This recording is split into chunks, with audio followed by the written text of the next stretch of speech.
we are going to present for your edification a story about voodooism. Or should I have said, not edification, but mystification. For no one knows how voodooism works, why it works, or even if it works. It belongs to the misty, uncertain world of the supernatural. That is a world few of us have visited. Or should I have said, none of us. Jebba. You call, Doctor? What are you doing here in the dead of night? I wait for the White Hunter, sir. What for? We make walk in the forest for the elephant. Elephants at midnight? That's impossible. No, not impossible. They walk the forest at midnight. Elephants do? Elephant ghosts, they walk at midnight.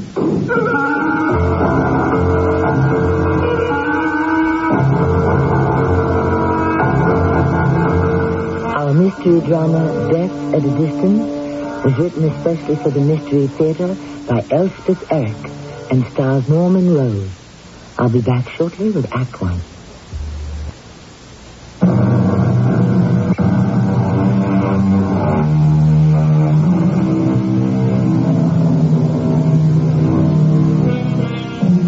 Voodooism is a religion. At least it started as a religion. Though perhaps today most would call it a cult with religious overtones. Offensive as it may be to members of the more established religions, voodooism started in Africa centuries ago, and its traces linger to this very day. Its strength lies entirely in the faith of its believers. Can any religion, new or old, say more? My name is John Best. I'm an old man now, but hardly a day passes that I don't think, however fleetingly, of the time long past that I spent in West Africa. I'd worked my way through medical school by dint of hard work and intense application. And at 24, I was entitled to call myself a doctor. Being without family or close friends, and without a farthing to my name, it was imperative that I find a paying job. Colonialism had not yet acquired its unsavory reputation, and when the Crown offered me a position as resident doctor in a remote West African country, I accepted. I found there a smattering of my countrymen, among them one Josiah Moody, who had risen to the post of chief magistrate, to whom fell the task of administering justice among the natives. It soon became my habit to visit Judge Moody regularly. Come in, Doctor, come in. You're just in time for tea. I thought I might be. Unless you'd rather have something else. No. Tea is fine. Good. Well, Jebba has everything laid out in the library. I've taught her to make something very like scones. Of course, she won't even taste them herself, but I find them acceptable. Well, sit down. She'll bring them in presently. Well, how are things progressing with you, Judge? Oh, much as usual. You take anything in your tea? Oh, no, clear, please. Good. So do I. You know, I'm glad you stopped around today, John. I need someone to talk to. Well, then I'm glad I'm here. Do you know Etienne Napier? The elephant hunter? Yes. I know of him. I've never met him. He has the knack of staying in good health. Well, the natives hate him. They come complaining to me. With justification? Well, how do I know? Napier denies everything, of course. What's their complaint? Well, that he pays them less for the elephant tusks than he's promised them. Or they say sometimes nothing at all. Small wonder they complain. Come in, Jebba. I've been your pastry, sir. Scones, Jebba, scones. Set them down. Scones, yes, sir. Try one, John. Yes, I will, thank you. Well, not exactly what you get back home, but... Good. Yes, really good. You truly like? Oh, yes, I do very much. Strange. That will be all, Jebba. Yes, sir.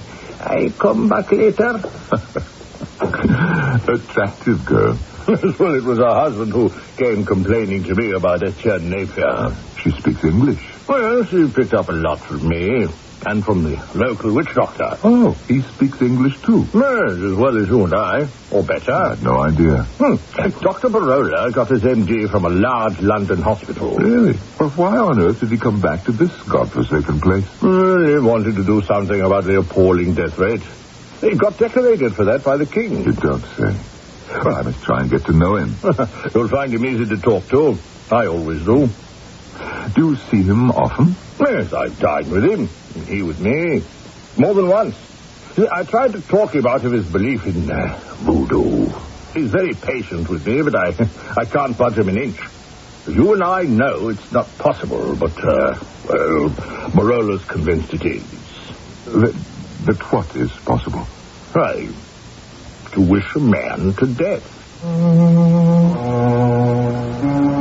I brooded on Judge Moody's words as I walked back to the little two-room shack that served me as both home and office. My first impulse was to seek out Dr. Barola, the African witch doctor who had been graduated from a London hospital. I confess I stood in some awe of the man.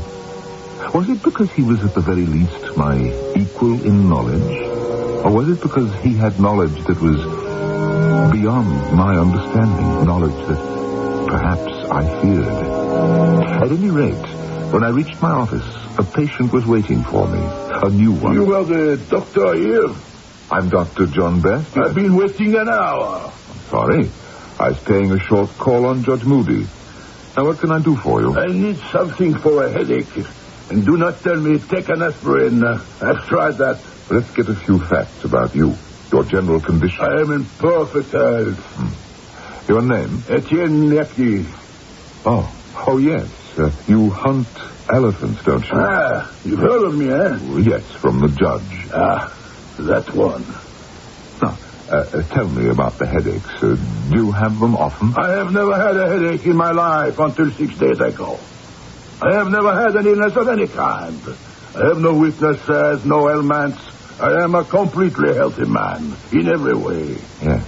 But when did the headache start? It is not headaches. It is one long headache that never stops. Why didn't you come to me before? As I've told you, I am a completely healthy man. You are the first doctor I've ever consulted in my entire life. And I was amazed that I should be stricken with such a ridiculous thing as a pain headache. And I thought to ignore it till it should go away. You've endured it for 6 whole days? Yes, except for 1 hour. And when was that? The native woman who comes to collect my laundry. She saw my suffering. They can be very perceptive, these savages. And she offered to massage my throbbing head. I was desperate, and I permitted it. And in a minute or two, the headache disappeared, and I fell asleep. And when you woke? I was myself again. I called for my bearers and my trackers, and we started on the hunt. But not 10 feet into the forest, the headache returned, worse than before. Worse than it had ever been. I had to call off the hunt. And that was when I decided I must of necessity come to see you. Now, if you will be so kind as to give me some remedy, I will be much obliged. I didn't like the man. People who demand instant cures for whatever ails them can be very irritating to a physician. I told Monsieur Etienne Napier that I would be glad to make as thorough an examination of his anatomy as my limited equipment permitted, but he was unwilling to allow me even to take his blood pressure. I could have given him a sugar pill or some other placebo and trust to luck that his headache would cease. But frankly, I so disliked him I was unwilling even to do that. I wanted nothing but to forget him. A few days later, I found time to visit the thatched hut of the person I really wanted to meet, Dr. Barola, the medicine man. You are the white doctor, I believe. Dr. John Best. Is that not your name? Yes. And you're Dr. Barola. I am delighted, sir. Come in. My humble abode is open to you. Thank you. Judge Moody has been telling me about you, how you went to medical school in London. 40 years ago, yes. But you chose to come back here. You chose to be A witch doctor. Oh, you're frowning. I, sir, am a doctor, pure and simple. But you do use somewhat unorthodox methods. When the occasion demands, yes. Dr. Barola, I'm going to ask you something straight out. Please do. Naturally, you needn't answer if you'd rather not. No. Please ask.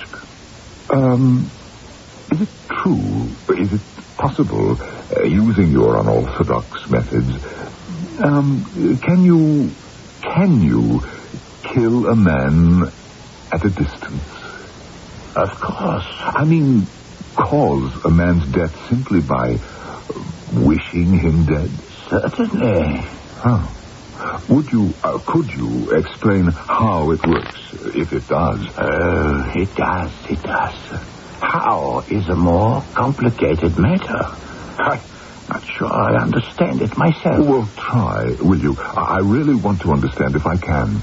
I suppose it has some connection with hypnosis. But you can't hypnotize someone at a distance. Would you feel better if I called it mental suggestion? But what if the victim doesn't want to be hypnotized? Is suggestible. How can you affect his health, even his life, at a distance? How can I explain to you something I do not fully comprehend myself? Do you like the phrase psychic poison waves? Does that stir something in your brain? Psychic poison waves? Yes. Let us say a man can summon up in his own brain and body certain poisons of hostility and hate, and transfer them across large distances to the brain and body of another. Don't expect me to believe that. To you it sounds like hocus-pocus, humbug, charlatanism, trickery. Well, Dear Dr. Best, do not think I blame you. I have had the same feelings about voodooism, that it was mere flim-flam. There are still moments when I feel that way, except that it works. I have seen it work. Dr. Barola. Oh, Jebba, come in. This is Dr. John Best from England. Yes, I saw Jebba at Judge Moody's house. How are you, Jebba? Did you enjoy the scones, sir? Oh, yes, I did. I enjoyed them very much. They were very good. What do you have for me, Jebba? What you asked for? They are in this little sack. Put it down there, on the table. Yes, sir. Is there anything else you require of me? Not at the moment. If the need arises, I will let you know. Yes, sir. Send for me at any time. Doctor, what are you doing? I thought you might like to see what Jebba brought me. I will empty the contents of the little sack, and you shall see. There. Go ahead and look. There's nothing to hurt you. But what is this? What does it appear to be? Locks of hair. That's what it looks like to me. You're right. That is what it is. And these? Well, they look like things from someone's nails. Fingernails, perhaps, or toenails. Right again. They are both. I stared in disbelief. Surely this was indeed mere flim-flam, hocus-pocus, what Barola himself sometimes considered charlatanism, except that, what was it he had said? It worked. He had seen it work.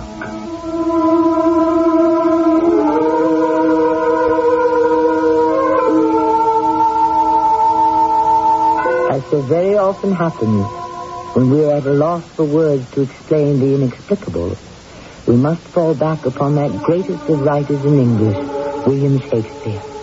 Here, in our helplessness, we are forced to quote the words of Hamlet to his friend. There are more things in heaven and earth, Horatio, than I dreamt of in your philosophy. I shall be back shortly with Act 2.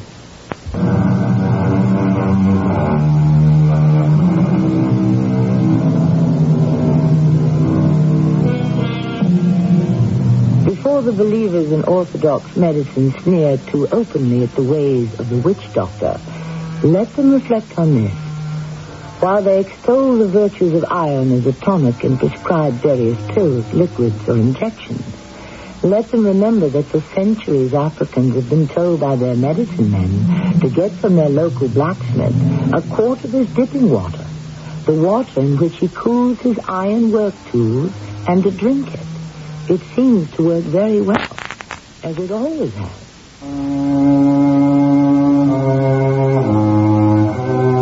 Clearly there must be more to this business of voodooism than I had ever suspected.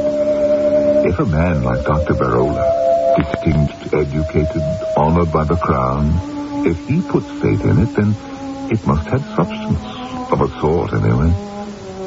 It was time for me to call upon Judge Moody. Well, he impressed you, did he?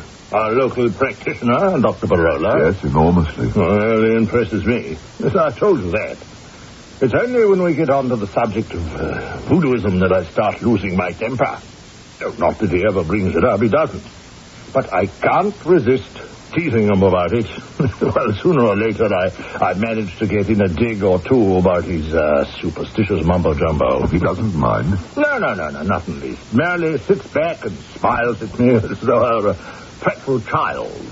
He says he doesn't know how it works, merely that it does work. Well, they think it works. You know the saying, if you believe you can, you can. Oh, there's no doubt that belief helps.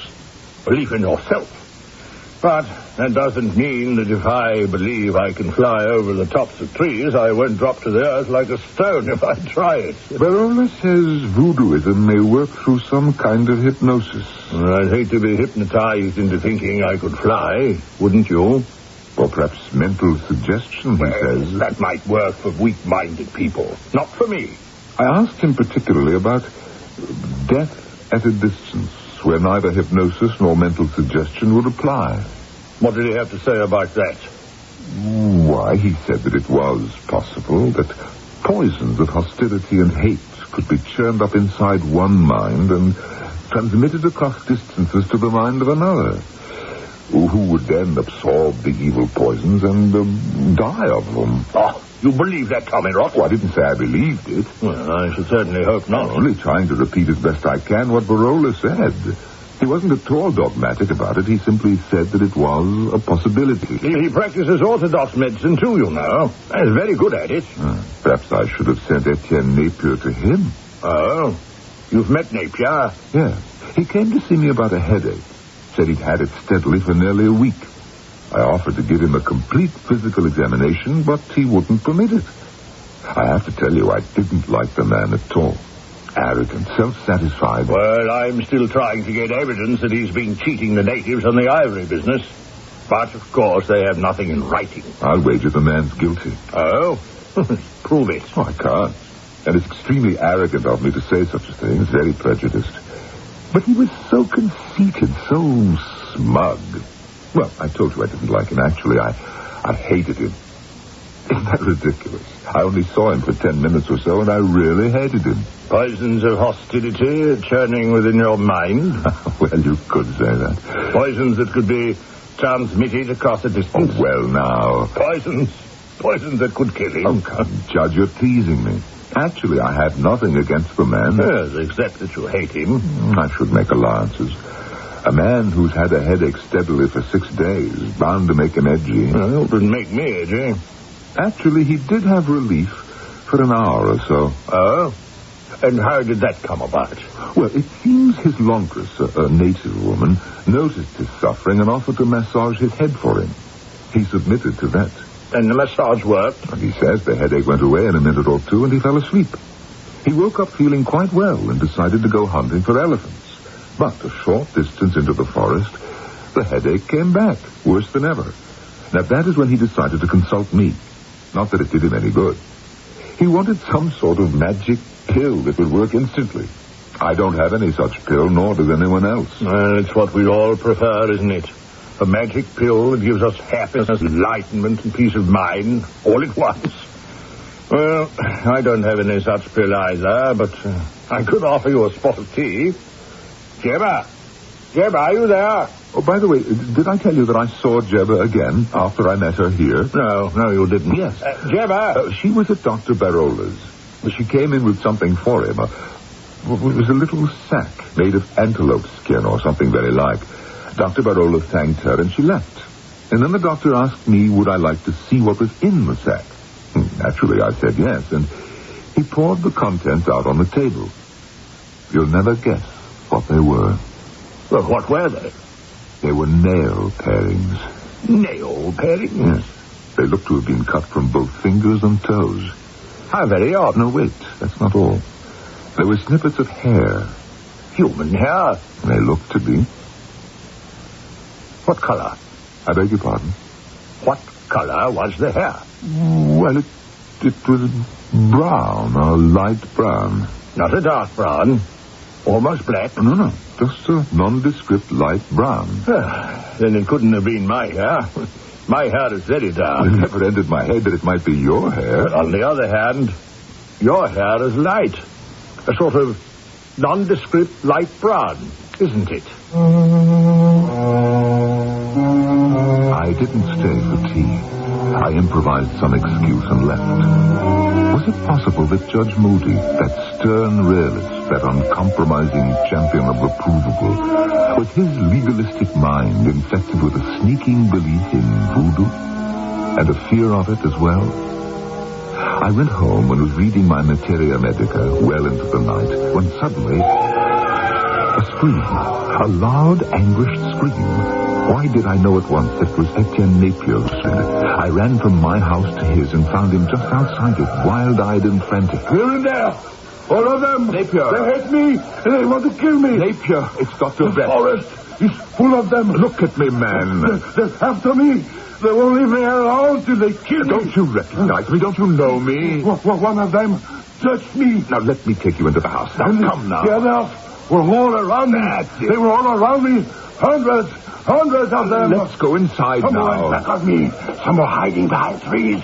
They were watching me. Here we are now. The biggest one of all. He touched me. Where? Where did he touch you? My ankle. All right, now just lie down on the couch and let me have a look. The forest was full of them. They didn't make a sound. Just walked beside me, in front of me and back of me. And when I moved, they moved. When I stopped, they stopped. I couldn't see their little eyes. There's no mark on either ankle. But I could feel it wrapped around my ankle. I felt it. Why would anyone want to do that? What would be the point? To trip me up. To bring me to earth. Then they would all trample on me. They would crush me. Who would want to do that? The elephants. The elephants. The elephants.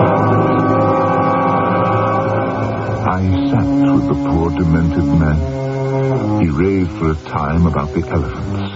How their tusks had shone in the moonlight.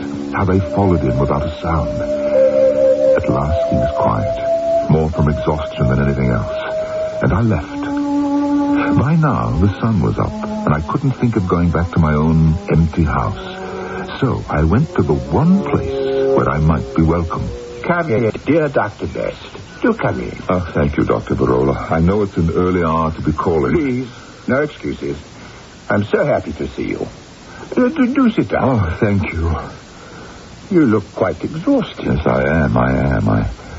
I've been with Etienne Napier. And how is Monsieur Napier? Well, didn't you hear him scream? Scream? When was that? In the middle of the night. A terrible, excruciating scream. You didn't hear it? My dear Dr. Best, here on the edge of the jungle, there are many terrifying sounds in the middle of the night.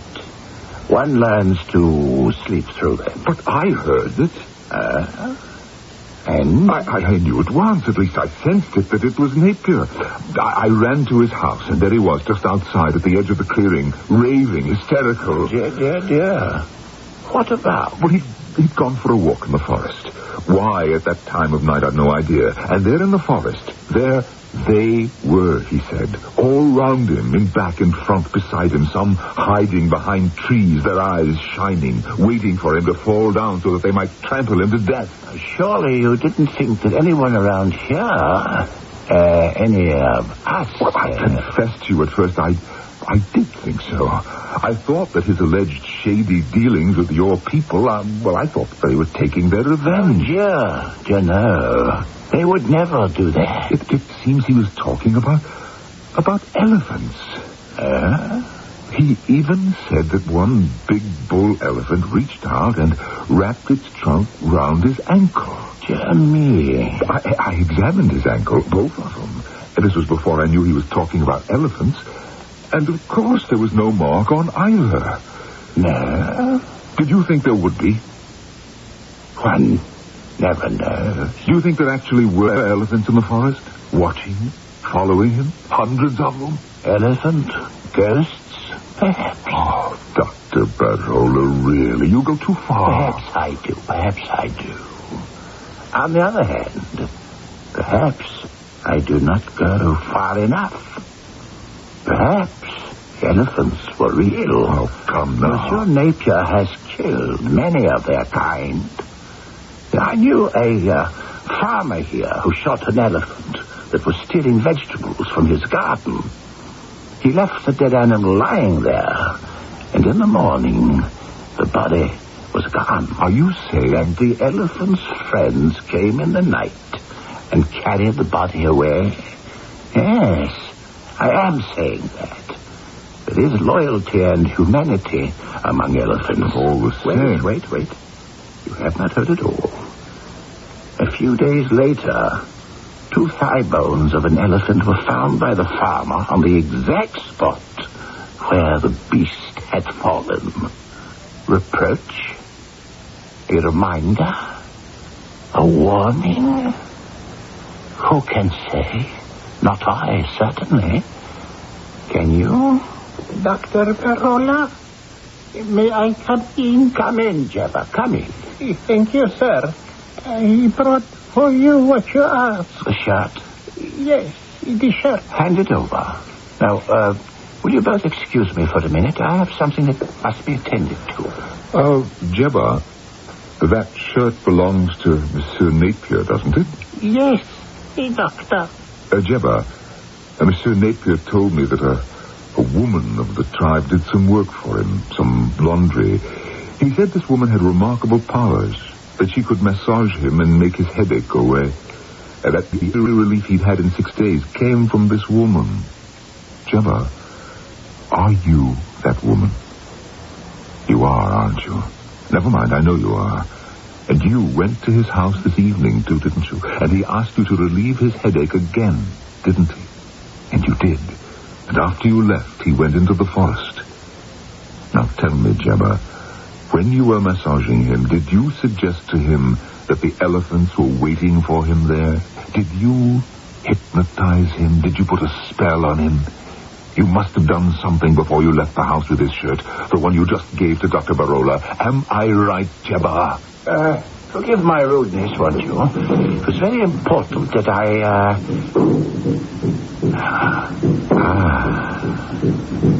Those are tom-toms, aren't they? The native drums, yes. They are talking together.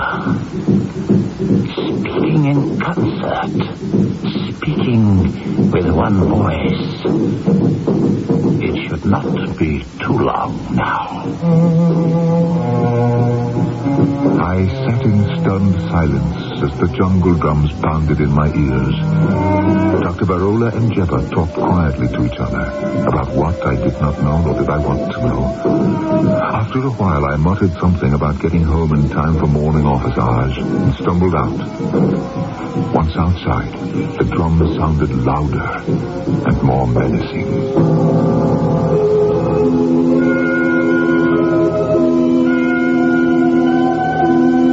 It seem to you? Mad, perhaps? Ignorant? Or does it appear simply silly? Consider us silly. Happily, We won't be around to hear them say it. I'll be back shortly with Act 3.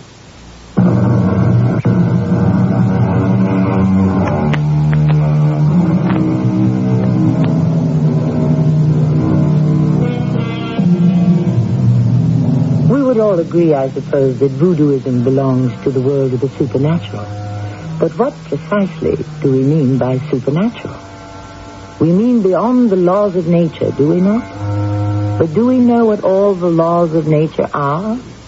Can we even comprehend the true essence of the laws we do know? Perhaps, like Barola, we only know that they work. But why they work remains a mystery. The tom-toms sounded all day.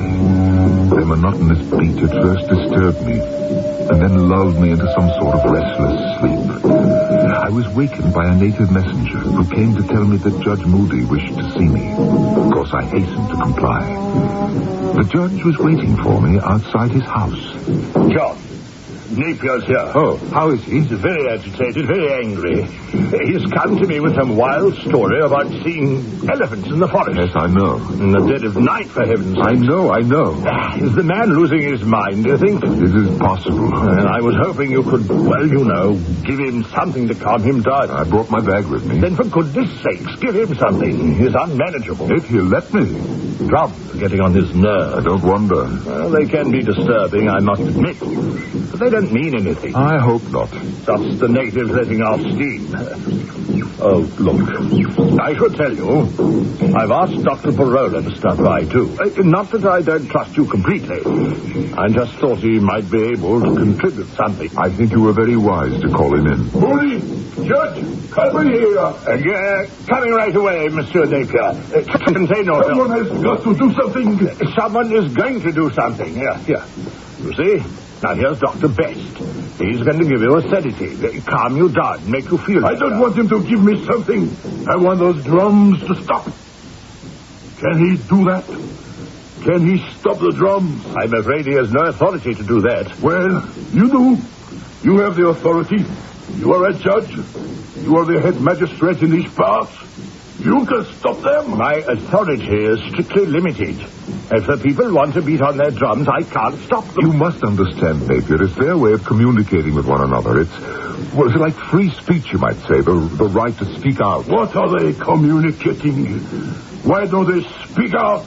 The way civilized people do in a recognizable language. Napier, Dr. Barola will be here shortly. Oh, that faker, that charlatan. No. Dr. Barola is a very cultured and distinguished gentleman, and he is wiser than any of us in the ways of Africa. I think he's coming now. Yes, there he is. Dr. Barola, how good of you. Not at all, my dear Judge Moody. How can I help?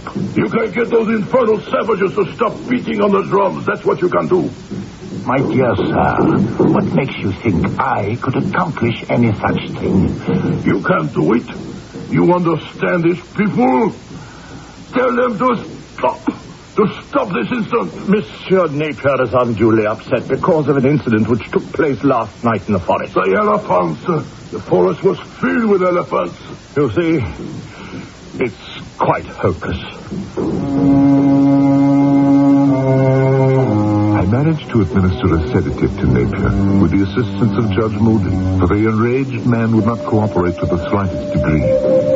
When we asked Dr. Barola to help us, he declined politely and left. A short while later, when Napier had quieted down a bit, I took my leave. But instead of going home, I instinctively sought out Dr. Barola. My dear Dr. Best, how is your patient? I suppose you mean Etienne Napier. Well, the judge and I managed to give him a sedative. He's resting now in the judge's library. Poor man. He has my sympathy. Why did you refuse to help us with him? Dear doctor, did you expect me to stop the drum? No. You know what I mean. When I wanted to give Napier a sedative, and he was being difficult, to say the least, about it, why did you walk away? You, a doctor, a certified doctor, why did you walk away? I did not choose to assist. You saw the condition the man was in? I did not choose to assist. Why not? It was your duty. The man was suffering. I did not wish to touch him. Well, why not, for the love of heaven? Such a little thing to ask. Not to me. You don't even know him. So far as I know, today was the first time you've ever seen him. True. Well, then why? To me, the man is a devil. A devil? Dr. Barola, you're not going to preach voodooism at me again, are you? Have I ever preached to you about voodoo or anything else? No, but... Come with me. Just into the back room. I want to show you something. Something I think will interest you. As a matter of fact, I think it will interest you greatly. There. Look. What is it? What does it appear to be? Why, it's nothing but a doll. A big doll. Quite so. A doll. The size of a man. Quite so. It's quite complete. With feet and hands. Quite so. And fingernails. Good Lord, Barola. The doll has fingernails and toenails. Just so. What is that he's wearing? I mean, what is the doll wearing? It's a shirt. A shirt like Napier's. It is Napier's shirt, isn't it? Jebba brought it to you, didn't she? I know she did. I was here. Oh, wait. Listen. What is it, Doctor? The drums have stopped. So they have. What does it mean? Why have they stopped? Their conversation has come to an end. But why? What were they saying? Tell me, what were they saying? Dr. Barola, sir, if you please. Yes, Jebba. What is it? The judge say to tell you, man is dead. You mean Monsieur Napier? Yes, he be dead. Just now, he be dead.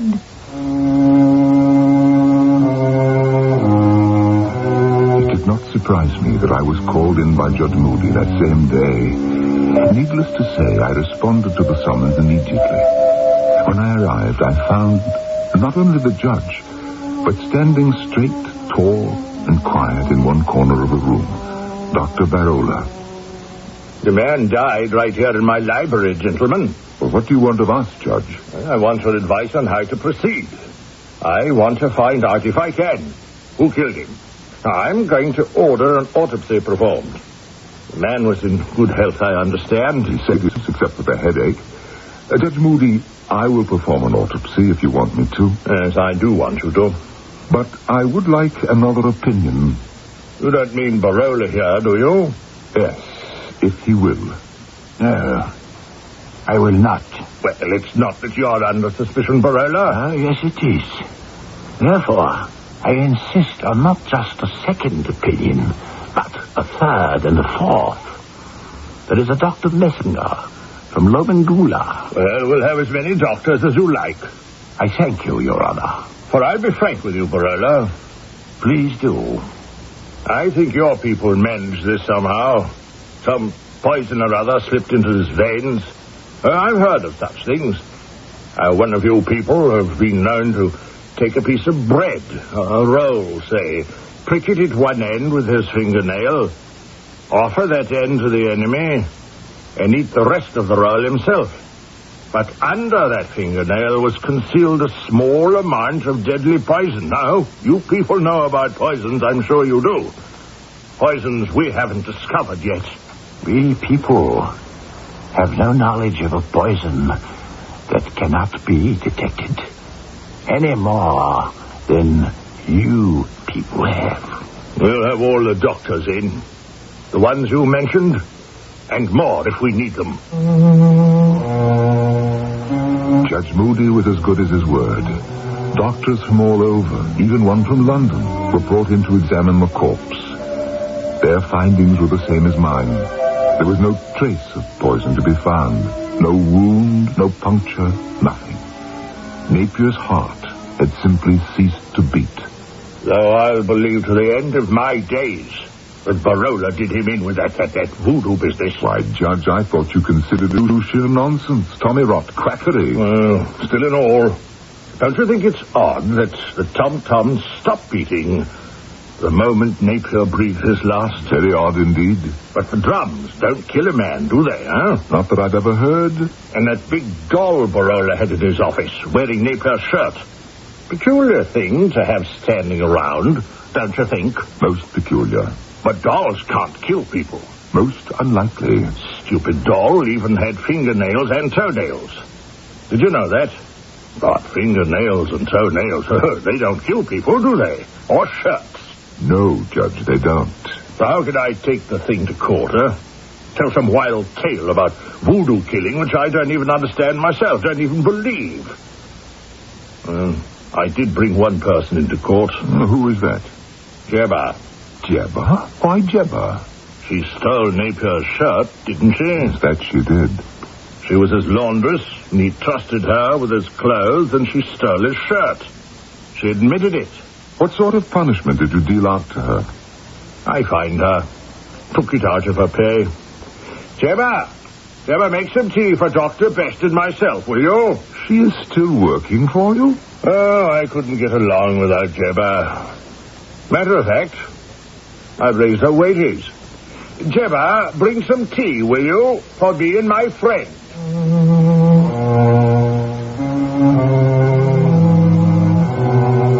As I said at the start, I'm an old man now, and many things have changed. I suppose the greatest change of all is in our attitude toward the power of the mind over the body.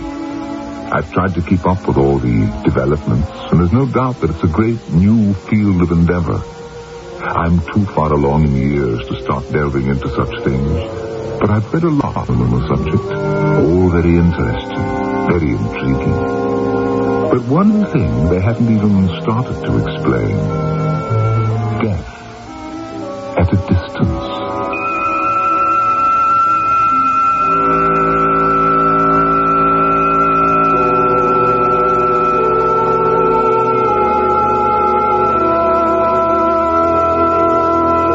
If you think someone like me is competent to explain death at a distance, you are very much mistaken. I wouldn't even try. I don't understand it at all. If you want the truth, I don't even believe it's possible. I think it's tommy rot, humbug. But then, what do I know? I shall be back shortly. To Larry, another reader, or is it victim, of Ravenhouse Mysteries. I was at the bus stop, reading the latest Ravenhouse paperback, when a lady walked by. She seemed familiar, like I knew her from somewhere. I followed her. She started to run, and I lost her in the crowd. The next day, I saw her again in the supermarket. Our eyes met over the lettuce. I said, "Sarah, you're supposed to be dead." Ravenhouse Mysteries are so engrossing, you can't help but let the mystery take over your life. It was a little embarrassing. I had her confused with the character in my Ravenhouse mystery. Ravenhouse publishes new mysteries every month. Which one will claim you as its victim? If you're clever enough, you'll find Ravenhouse Mysteries wherever paperbacks are sold.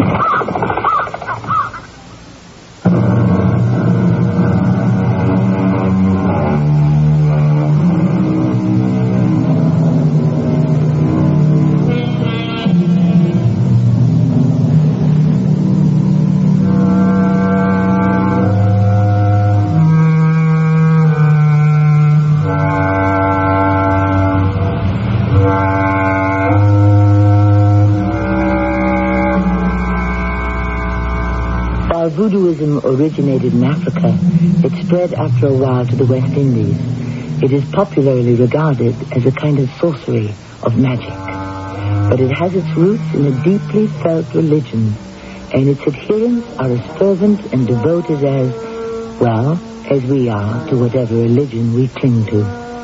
So let us judge not, lest we ourselves be judged. Our cast included Norman Rose, Bernard Grant, and Earl Hammond. The entire production was under the direction of Hyman Brown. Radio Mystery Theater was sponsored in part by Raven House Paperback Mysteries. This is Tammy Grimes, inviting you to return to our Mystery Theater for another adventure in the macabre. Until next time, pleasant dreams.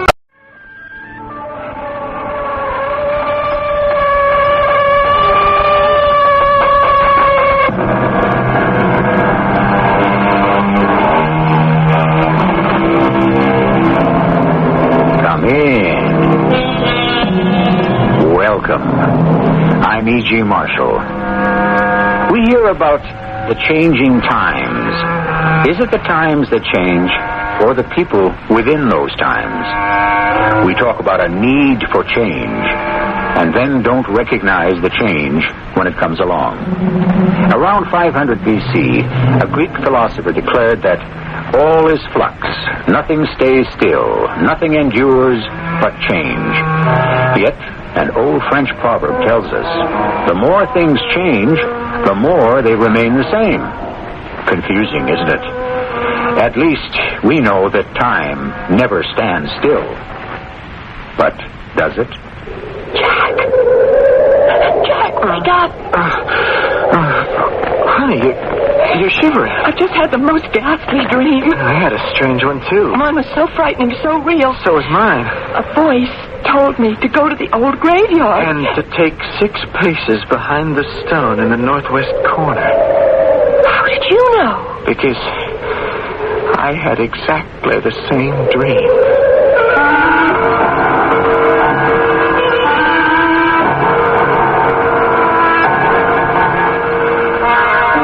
Mystery drama, Too Early, Too Late, was written especially for the Mystery Theater by Elizabeth Pennell and stars Russell Horton and Marion Seldes. I'll be back shortly with Act 1.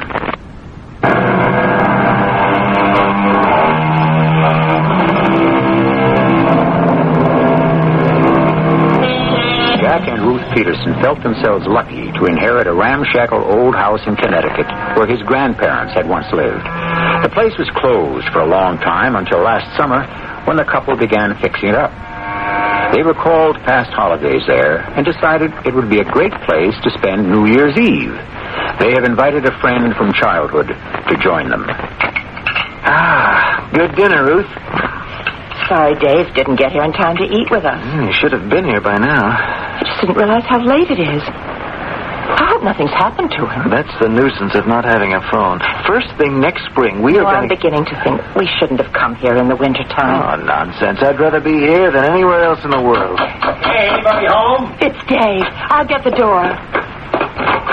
Dave, come in. We were worried. Oh, welcome, old buddy. Where have you been? I've been lost. You're kidding. You know this area better than we do. Well, it's wilder than it used to be and so dark. You know, I'm accustomed to city lights. And the road's slippery. I couldn't make it up your driveway. Have you had anything to eat? Not a thing. I'm starved. Oh, I hope there's a spark left in that wretched stove. And while Ruth stirs up the coals, I'm going to get you a drink. I feel better now.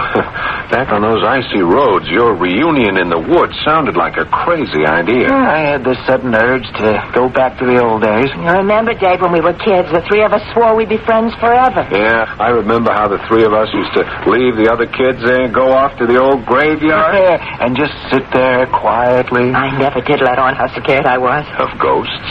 I felt that all those dead eyes were looking at me. The old folks disapprovingly, and the children begging me to help them. Honey, I thought you liked the old graveyard. Oh, I did, in a creepy sort of way, but those ancestors of ours seemed almost too real. Hey, do you suppose the inscriptions on those stones are still readable today? Of course, we checked up this past summer. Oh, I don't know. That place is terribly overgrown now. The bushes are just tangled everywhere. I'd like to go back to that old graveyard and take a look. Hey, how about tomorrow? Sheer ice underfoot. Honey, let's try. It might not be so bad. You two, just count me up. Uh-oh, the storm's back. I should have fixed that broken shutter. This house is like a sieve when the wind blows. It just sends chills into every corner. Is it okay if I throw another log on the fire?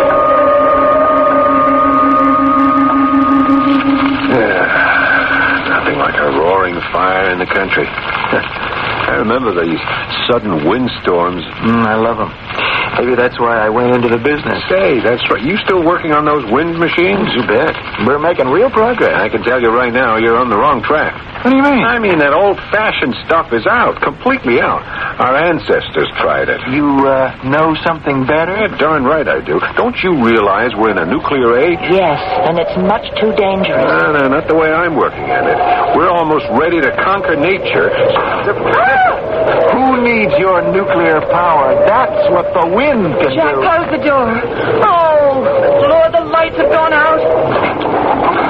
That does it. I've got to put a new lock on this door. I knew we shouldn't have come up here in the wintertime. Don't you have kerosene lamps? Yeah, there are plenty of lamps in the house, but Jack couldn't find any kerosene. Everyone's bought it up for those fancy new stoves. Is this ever a backward country? Now, just you wait. No, wait, don't panic. We've got plenty of candles. And we don't need a refrigerator. I chipped some ice off the rain spout, and the champagne's been chilling for hours. It's nearly midnight. Time to welcome the new year.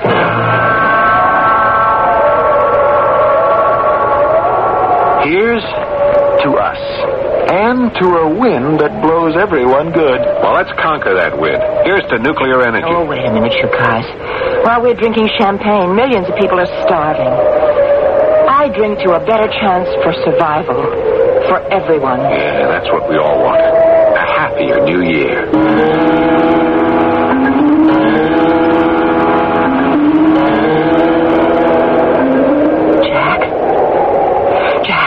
Wake up. Oh, do I have to? Yes. Hold me tight. I want to be sure I'm alive. Oh, honey, you sure? I just had the most ghastly dream. I had a strange one, too. Oh, but mine was so frightening, so real. So was mine. Listen, there was this terrible man. Oh, I guess he was terrible. I couldn't exactly see him. But he kept telling me over and over that I had to obey his orders. Oh, that's extraordinary. Well, what did he tell you to do? He told me I must go to the graveyard. When? At noon, today. I don't believe it. You don't have to believe in dreams, do you? Now listen, there's more. The voice told you to go exactly 6 paces behind the furthest gravestone in the northwest corner. How did you know? Because I had exactly the same dream. But that's impossible. Is it? What was the next step? To dig a hole? To the depth of 2 feet? Yes, that's what he said, and then we uncover something that might change the whole course of the next decade. It's weird. You and I agree on a lot of things, but we were never any good at ESP. Wait till Dave hears about this.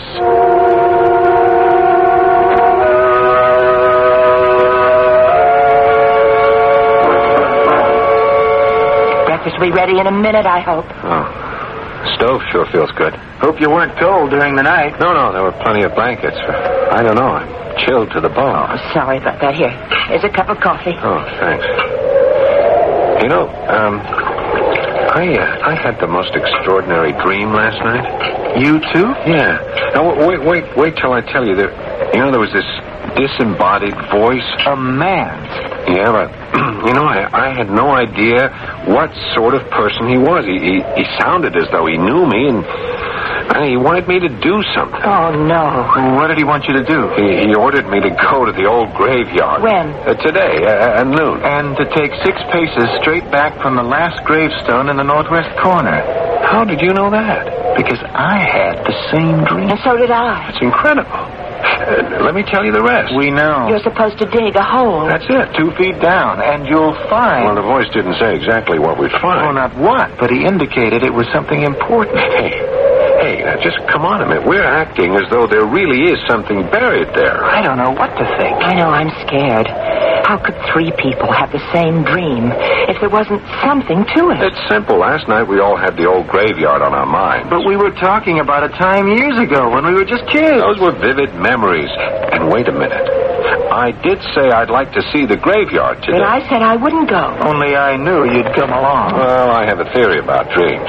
What is it? I believe that dreams take up where an interrupted thought left off. I don't follow you. Last evening, we were all thinking about going to the graveyard, right? And then the storm blew up and the lights went out. Yes, that's right. We each concentrated on the same thing. And then, boom. I mean, don't you see how logical it is? That's an analysis even Freud might approve of. Elementary. So, we just go ahead with our original plans. But I think since we're going to the graveyard, we might as well take along a couple of shovels. Just in case. Are you two really going to the graveyard? We're all going, Ruth, and just for kicks, we're going right at noon.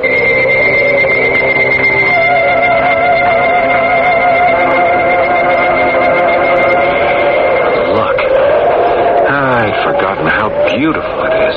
We've never been here in the wintertime. It looks like an ice palace. Hey, this one's my great-great-great-grandfather. He lived to a ripe old age. Why did they carve such an awful skull thing with wings? Oh, that's the traditional angel of death. The person who lies under here was drowned in Lake Ontario. How'd you know that? It says so. Hey, listen. Church bell. But there hasn't been a church around here in 100 years. Yes, there's a church over the hill. Ah, it's 2 miles away. Oh, it's a clear day. The atmosphere and wind are just right for sound to carry. And the dream said noontime, so if it's striking... Do you suppose... I'm getting out of here. No, just a minute, Ruth. I'll tell you one thing. We couldn't possibly dig a hole in the ground. Why not? Because the ground is frozen absolutely solid. Look, I'll show you. Well, I'll try over here. Yeah, you see, Ruth? Look, it's hard as marble. Well, I'm glad of that. Because anyway, we could get arrested for digging up a grave. Only we're supposed to dig beyond the last tombstone. That's out of the cemetery. Ground will be just as hard over there. At least we can see if there's some sort of marker. Yeah, why not? Here's the last stone. Okay, let's measure off 6 paces. How long is a pace? That's a big step, like this. 1, 2, 3, 4, 5, 6. Okay, I'll show you why we can't possibly dig a hole. You try over there, Jack, and don't break the shovel. Okay, here goes. Good Lord. The ground is soft as butter. It can't be. Just one step back and look. It's hard as a rock. Come over here and dig.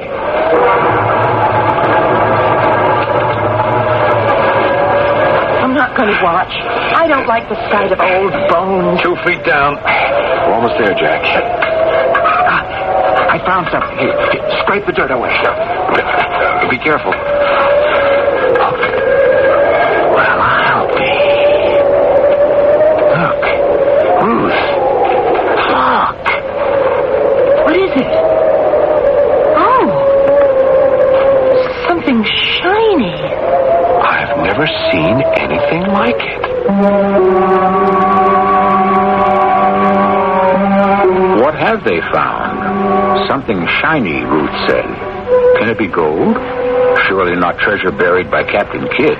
Although there's at least one legend which claims that some of his loot was buried in the foothills of Connecticut.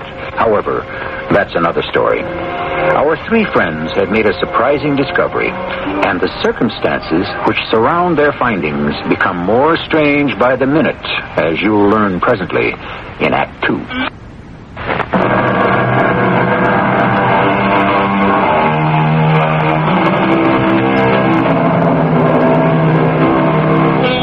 What is the fabric of dreams?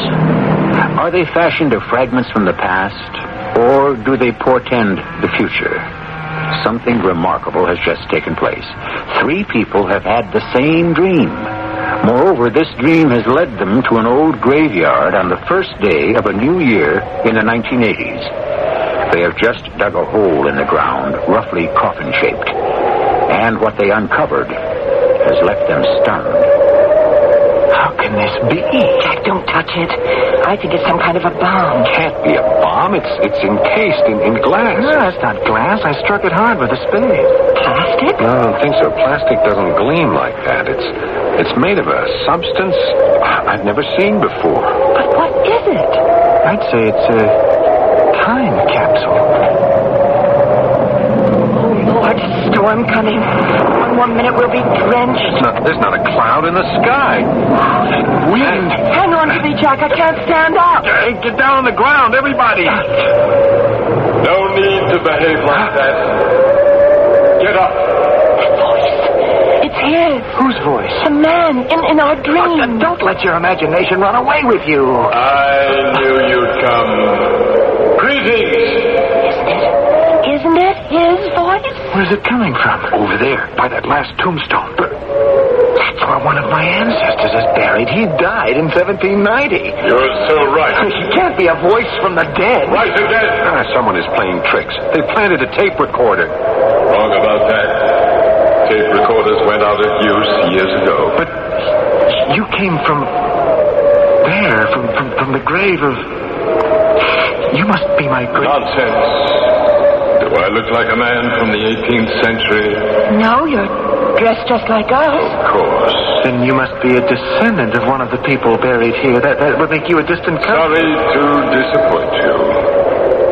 I'm no blood relative, but I do know all these people. I know them very well. Let's stop this nonsense. You're a joker. You were crouching behind that stone.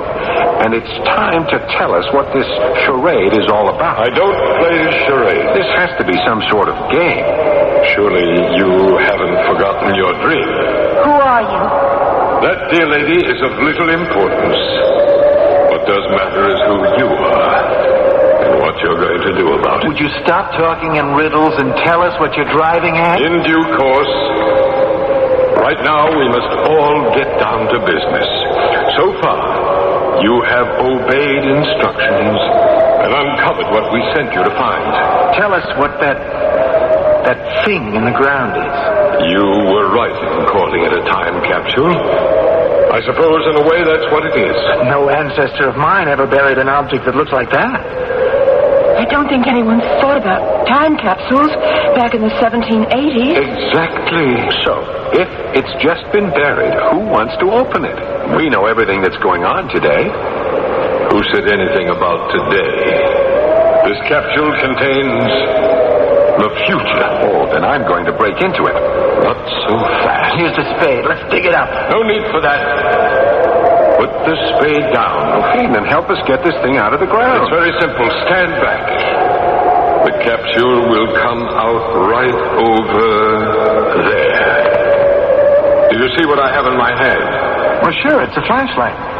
What an antiquated idea. This is a beamer. A what? I focus the beam like this, and... The capsule's coming out of the ground. We'll track it over here where there's space for us all to gather around. Hey, it's bigger than I thought. Must be nearly 4 feet long. The last one we buried was much bigger. We've come a long way in the past century. Well, for Pete's sake, open it. Why don't you do it? It's very easy. Just lift off the shell. Here, Dave, I'll help you. You see how light it is? It's like something out of science fiction. There is no fiction about these scientific instruments. Unbelievable. Computers? Scanners? What strange-looking bottles. Why, that's a miniature space module. They've put too much in here. I told them there would be only 3. By 3, do you mean Ruth and Dave and me? Are you talking about us? Of course. Why do you think you've been summoned here? We haven't the slightest idea. You'd better find out. How stupid can you be? But no one has explained... I know. And the young lady is shivering. Well, it's the 1st of January. It's cold. We'll fix that. We'll start a fire. Oh, come on. This frozen wood will never burn. Who needs wood? This nuclear pellet will do. Nuclear pellet? You want to blast us all out of this world? Oh, what a lot you have to learn. One small pellet from this bottle, and this is just the spot. There. Let's get away, Jack. There'll be an explosion. It sure is. If this crazy man is really playing around with a neutron. Calm yourselves, my friends. How do we know we can trust you? You have no alternative. We're all here together for a purpose. Look, Mr. Whoever you are, you'd better get to that purpose right now. We've had enough of these magic tricks. Warm yourselves by the fire while I get your material from the capsule. Then I'll give the proper instructions to each of you, one at a time.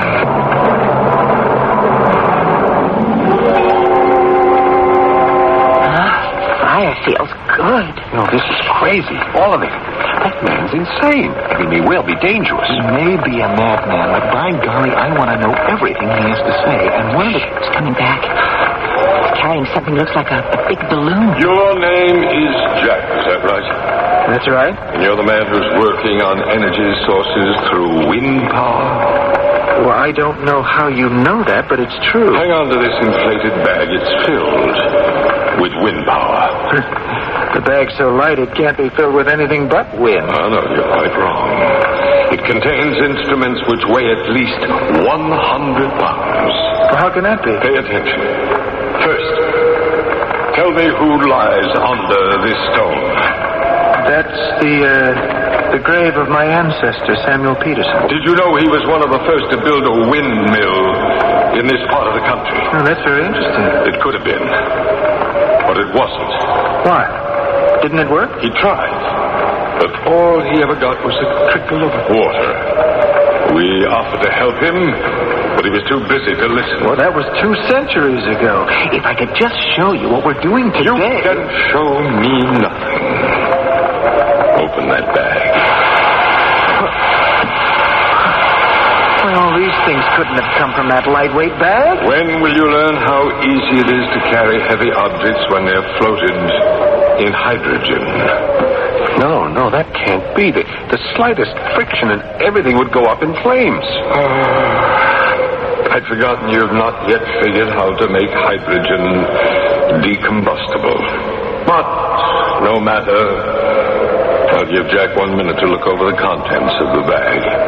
And there's everything here that I've been working on. Much more. There's a computer, of course I have one of those. Not like this one. All these other things. How wonderful. A rotor, the new vertical blades, an electronic driving shaft, all in miniature. I've never seen such perfect scale models. Those are not scale models. Of course they are. Your cumbersome equipment is out of date. That small piece of machinery in your hand can power turbines to light a city or to move a 747. I don't believe it. You will when you learn how. But it's time to open the next bag. I'll get it. He's mad, you know. That stuff is a bunch of junk. How can I tell without testing it? Your name is Ruth. Yes. I know nothing about machinery. You are concerned that some people don't have enough to eat, right? You have no idea how many people are dying of starvation. Open the bag. Filled with bottles and seed packets and chemical retorts. Enough there to feed the world many times over. You're joking. Those seeds can be treated to germinate within minutes rather than weeks. Oh, how wonderful if that were to be true. And then what are these pills? Each one contains more nutrients than a full-course meal. Then why haven't we heard about them? I try to keep up with all the literature. That's why I'm here, to help you. With a bag full of seeds and pills? How do I know these things aren't poison? Is there no trust left in the world? You're a woman with a brain. Use it. The formula is there. Find out for yourself.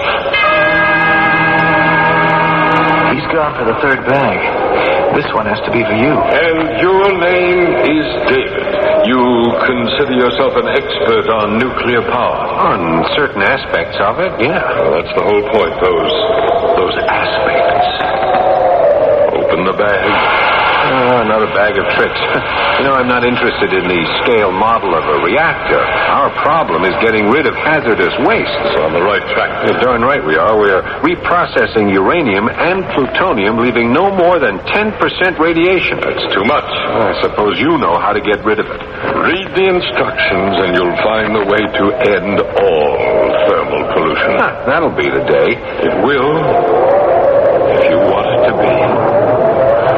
Fire's going out. It's getting so dark. I think there's going to be a snowstorm. Only a passing cloud, but I must be on my way.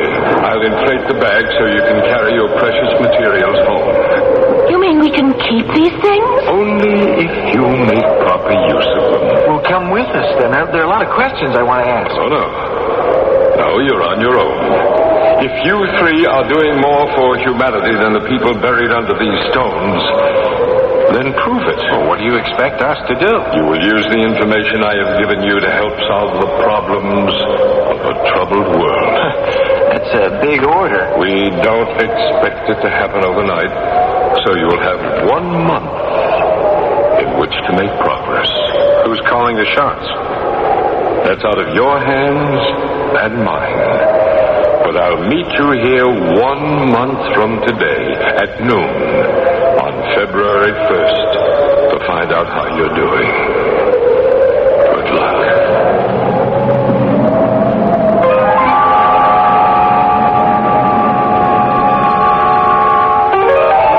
With that last big gust of wind, the mysterious stranger vanished without a trace.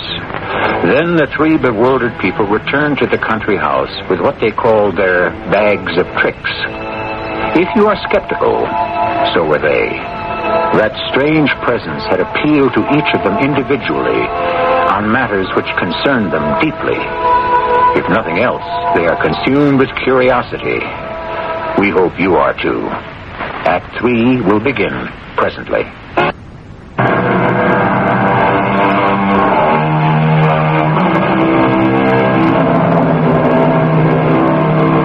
Our three friends have spent an extraordinary afternoon with a presence who did not identify himself. They have been challenged to show what progress can be made in important fields of human endeavor. Baffled by the circumstances, they are compelled to examine the materials which have been placed in their hands. Several hours have passed, and their absorption has been complete. It all makes sense, Ruth. Every page of it. The combination of ingredients used in these pellets is fantastic. Why haven't we thought about using this formula? I've got to get to the lab to try this out. Now, how are we going to explain what happened today? There's no need to, Jack. Once we learn how to use these tools, the information is ours to demonstrate. Then you do believe that for some reason we've been chosen. All we can do now is believe in ourselves. I think it's time to pack up and go back to civilization. Well, I'm leaving right now. And if word gets to the suburbs that a city apartment house is blown up, you'll know something went wrong.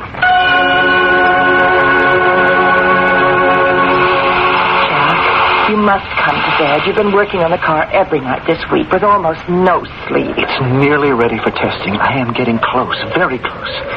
How do you feel? Oh, I never felt better. Why? I just feel guilty about not cooking dinner. Well, there's time for dinner with so much to do. Yes, but we can't use up the food pills until I learn how to make more. Yeah, that does it. Now, I'll just turn on the ignition. It works. By heaven, Ruth, it works. What's so unusual about starting the motor? How'd you like to drive this car without ever buying another drop of gasoline? Jack, come into my office. Glad you called me, sir. I have something very important to show you. Now, Jack, what's this I hear about you not attending the WPNA meeting? We're too busy, sir. And who do you think you're working for? I never believed so completely in wind power as I do right now. Now, let me show you my car. What the devil do I care about your car? Please, when you see it, you'll know what I've been working on all week. Well, you can drive me to the plant. 3 o'clock this afternoon.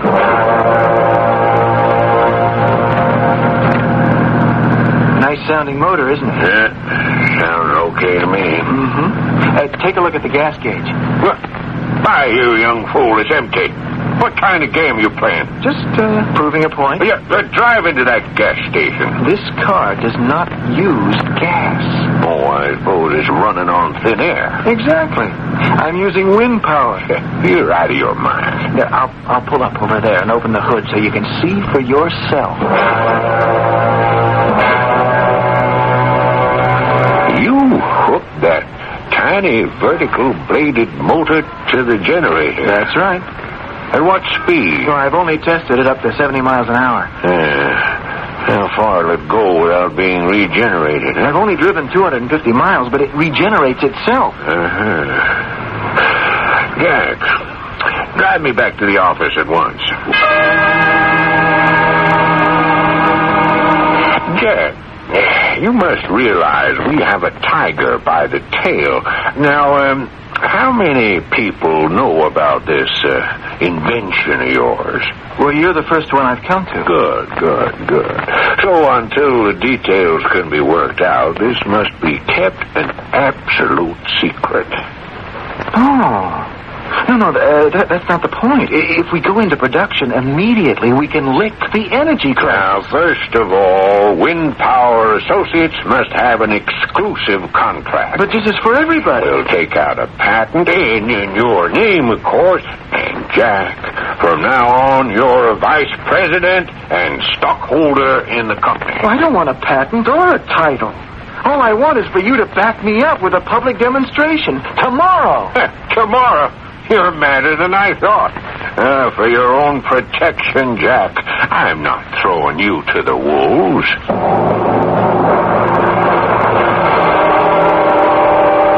Ruth Peterson, what's going on in here? Looks like a jungle. These seeds. There's just never been anything like them. Now, look, it's almost ready to be harvested. That whole side is wheat. And over here, it's rye.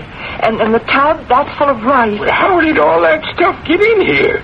The storeroom was empty just a couple of days ago. That's why I called you. I've been given a formula with which I treated these seeds. And you pour some water in that bowl, and I'll just show you what happens. It's going to be good. Now, I'll sprinkle some of these seeds in the bowl. Now, watch. Well, I'll be... Well, you're opening up like those magic flower things we had as kids. They just start sprouting immediately. And when they're planted, well, there are the results.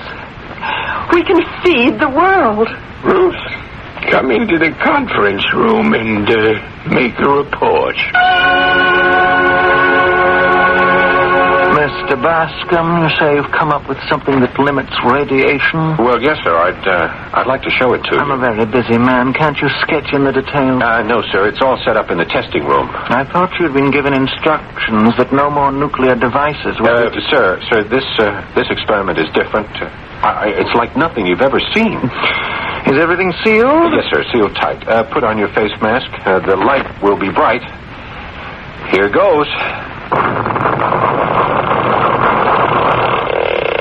Now, you had your explosion, and according to the Geiger reading, there's a high radiation count. I installed a container which will open with the heat and pour its contents over the contaminated area. Watch, sir. It's working. By George, the counter has stopped. Yes, sir. That means all contamination has been eliminated. David, if what you've just done can be proved, we must contact the Pentagon immediately.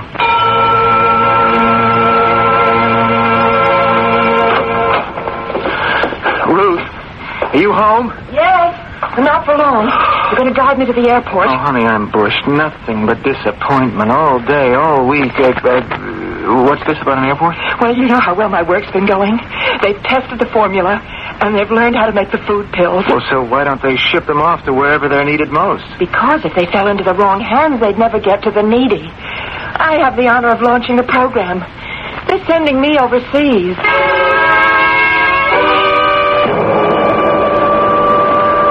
The Pentagon. I'll never learn my way around this place. Just a minute, sir. Yes, Sign here.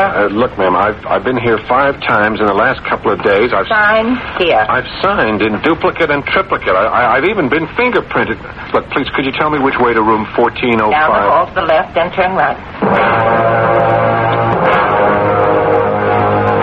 Mr. Bascom, we're deeply impressed by the documentation on your experiment. Please, sir, would you untangle me from all this red tape so we can go to work on the disposal of hazardous waste? All in due time.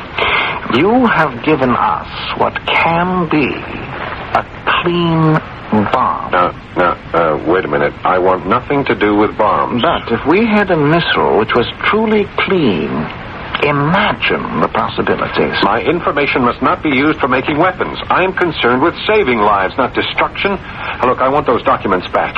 I should have gone straight to the Nuclear Energy Commission. We work directly with them, of course. I know they'll be interested. Okay, then give me my papers and let me go. These have now become government property. Okay, I'll go to the president. Well, I'm sure that eventually he will want to see you. I mean right now. Naturally, you'll be living in Washington. We will provide security. A man with your information must be protected at all times.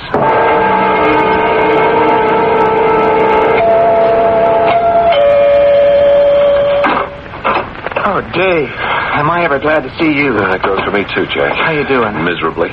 Before any damage is done, I must get to the president. How's it going with you? Rotten. I've drawn charts. I filled in forms. The auto industry won't talk to me till their big convention in April. I tried going straight to the press. They think I'm a nut. Yeah, I know what you've been going through. Excuse me. Hello? Hello? Who? Louder, please. This connection is terrible. Hello? Hello? Ruth, where are you? I'm in jail. Well, you're where? They put me in prison. For what reason? For being a spy. You're kidding. Darling, I'm only allowed one phone call. Please, please do what you can to get me out of this place. I'm in the... Ruth? Ruth! What's the matter with this line? What is it? Ruth's been thrown in jail. I have no idea where, and the phone's dead. Well, you know where we're supposed to be 3 days from now. Oh, we can't go without Ruth. Oh, we may have to.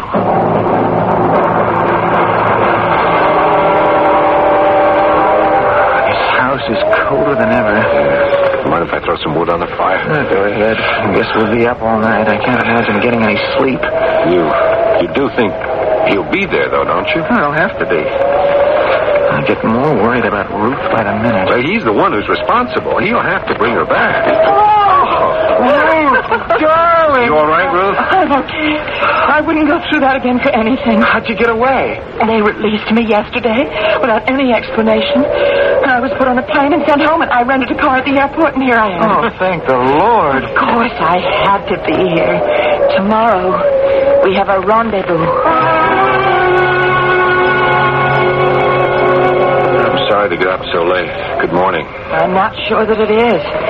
Maybe I'm not awake yet, but I feel very strange. I hope you didn't have bad dreams like mine all night long. Your dreams couldn't have been as wild as mine. I need another cup of coffee. Well, fresh air ought to fix us up. Remember, we agreed to go to the old cemetery.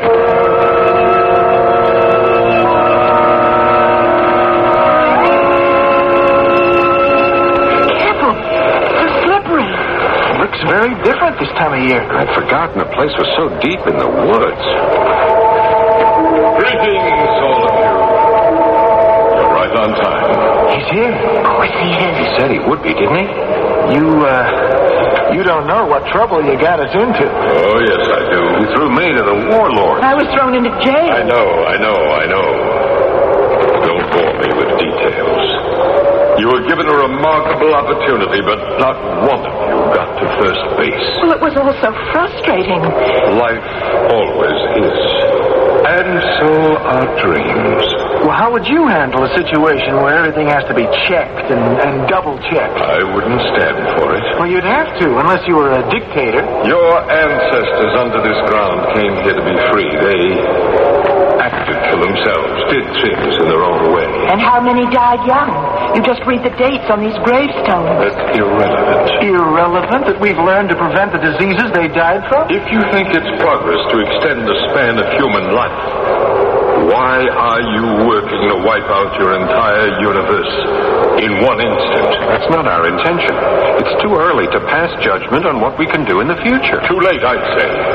In view of the way you've already bungled things. Yeah, but now with the tools you've given us, we'll get things on the right track. You never had any tools. It was quite clear from the beginning that our experiment would be too much for you to handle. You brought us the capsule. I brought you a time capsule only. Often a very useful tool for stretching the mind. Well, then help us to use it. Oh, no. No, that's up to you. Too early, too late. Anything's possible in the time machine. And right now, it's time to go back.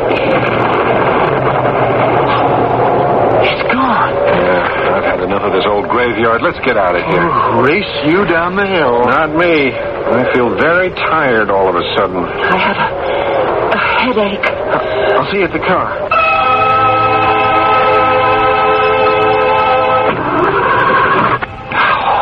Having car trouble? I thought I'd warm up the motor, but the darn thing won't start. Hey, you wrecked the battery.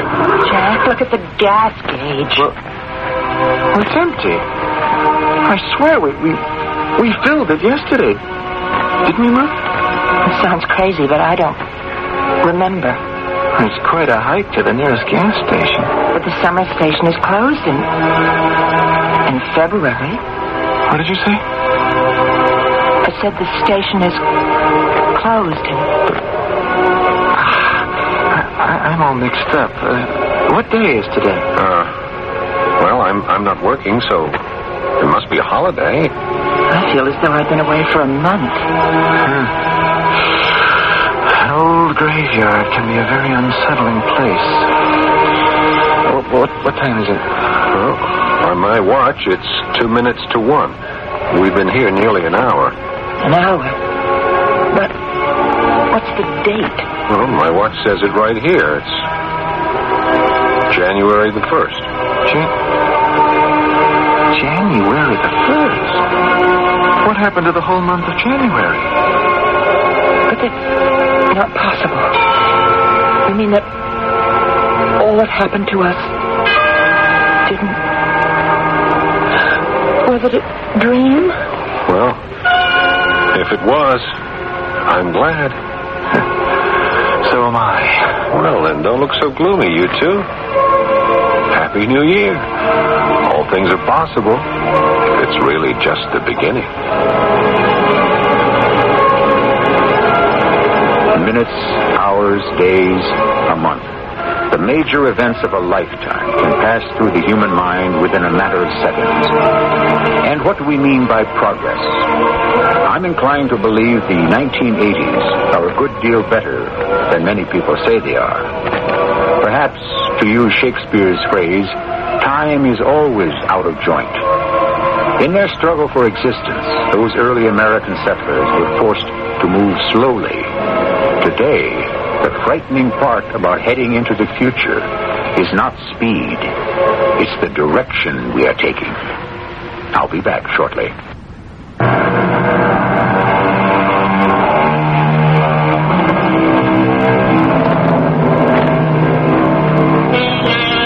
It's not unusual to come across a ghost in an old graveyard, but a ghost of the future?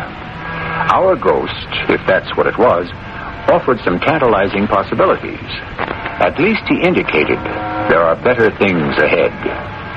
Author George Orwell painted a far gloomier picture, but we're so close to 1984 that some of Orwell's predictions can't possibly come true. Or can they? We are forced to revert to that well-worn cliche, only time will tell. Our cast included Russell Horton, Marion Seldes, Paul Hecht, and Arnold Moss. The entire production was under the direction of Hyman Brown. Radio Mystery Theater was sponsored in part by Raven House Paperback Mysteries. This is E.G. Marshall inviting you to return to our Mystery Theater for another adventure in the macabre. Until next time, pleasant dreams.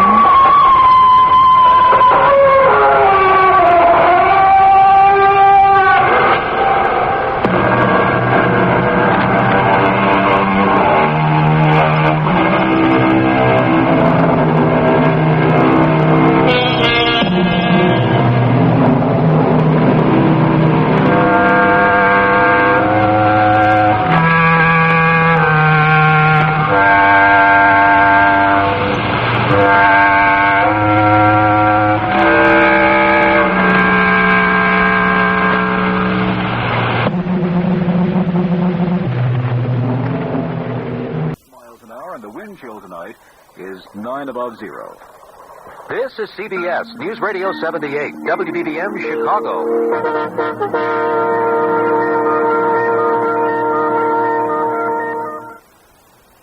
The CBS Radio Mystery Theater presents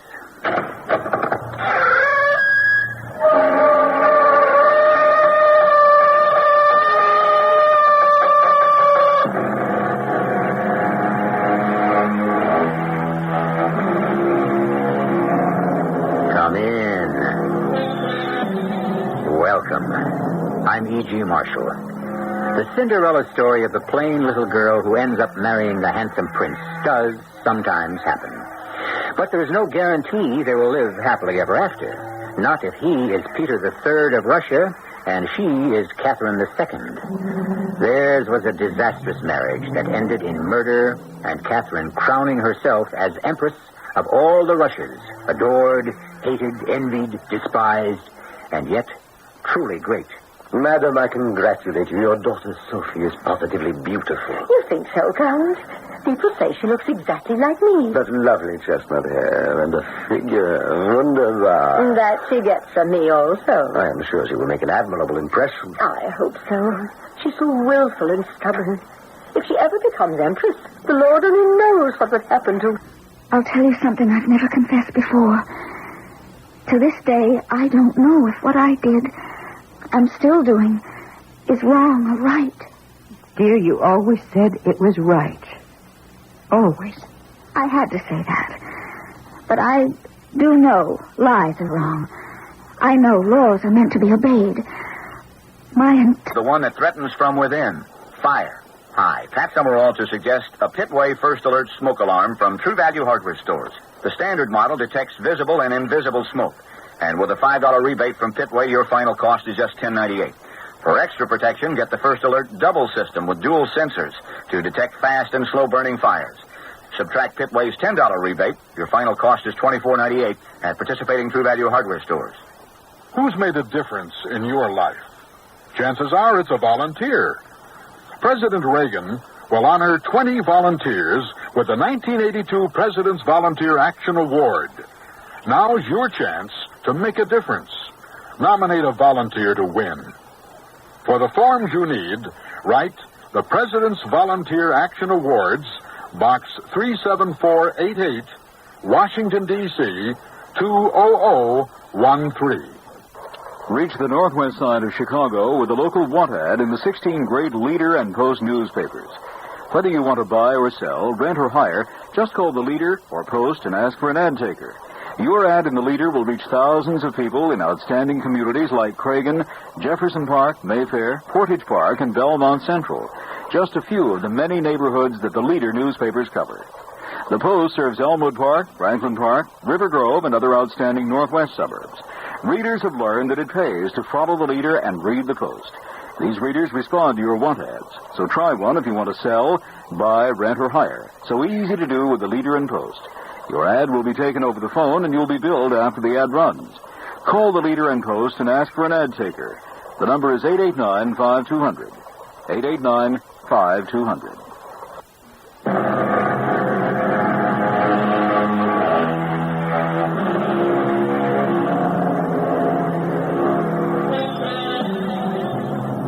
If a certain minor German princess called Sophie had not led the kind of mysterious and enigmatic life, bursting like a passionate butterfly from the drabbest of cocoons, had not been a friend of Thomas Jefferson, George Washington, and many others, and had not changed her name to Catherine of Russia, we of the Mystery Theater would not be probing and searching what made this extraordinary lady tick as loudly as a time bomb. But explode over Europe she did. My friends, I give you the Empress of Russia. What Herr E.G. Marshall has just said about me is perfectly true. I was German by birth, had a French governess, learned and loved La Fontaine's fables by heart, and Perrault's Mother Goose Tales. My favorite, of course, was Cinderella. And on one New Year's Day, Mama, Papa, and I were sitting down to dinner when my own fairy tale began. Sophie, how many times do I have to tell you, take your elbows off the table? That's my mother, Johanna. She calls me Sophie. It hasn't been changed to Catherine yet. Husband? What? Christian August, what is so funny? Nothing, my dear. Christian August was my father. He was also the Prince of Anhalt-Zerbst. Christian August, don't be evasive. Do you remember little Peter, Anna's boy? Peter Ulrich, the little duke? The one who always had a cold and was coughing and sniffling? That's the one. The heir to the throne of Sweden. Oh, bad-mannered, stuck-up little brat. thought he knew everything and he knew nothing. He'll never get anywhere. I didn't think he was so stuck up, Mama. I liked him. Sophie, you will speak when you are spoken to and not before. I'd say it's a good thing. What's a good thing? Oh, where is the soup? I am famished. It's a good thing Sophie likes Peter, because she may be marrying him. What? To become Queen of Sweden? That's nothing of a country? Oh, we can find her a much better match here in Zerbst. The Baron, who owns all the Zerbst beer factories, for instance. Peter has renounced his claim to the Swedish throne and has been adopted by his Aunt Elizabeth, who I need not remind you is still Empress of Russia. She stole the throne of Russia after her sister died. Don't tell me. Usurped it.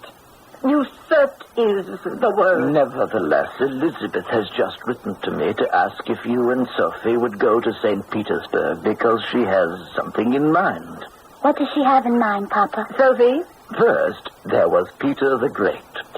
Then there was Peter the Second, and I have a sneaking suspicion that Aunt Elizabeth wishes to make the next ruler of Russia Peter the Third. Sniffy, sneezing, little Peter? And if Elizabeth approves of our Sophie, she could become the next Empress of Russia. I could? Dear Peter Ulrich, what a healthy, handsome, intelligent boy. I always said he had a future. Of course he'll marry our Sophie.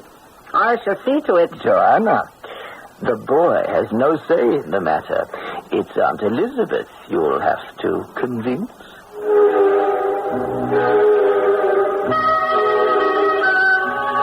Since nobody would tell me anything, I had to find out for myself.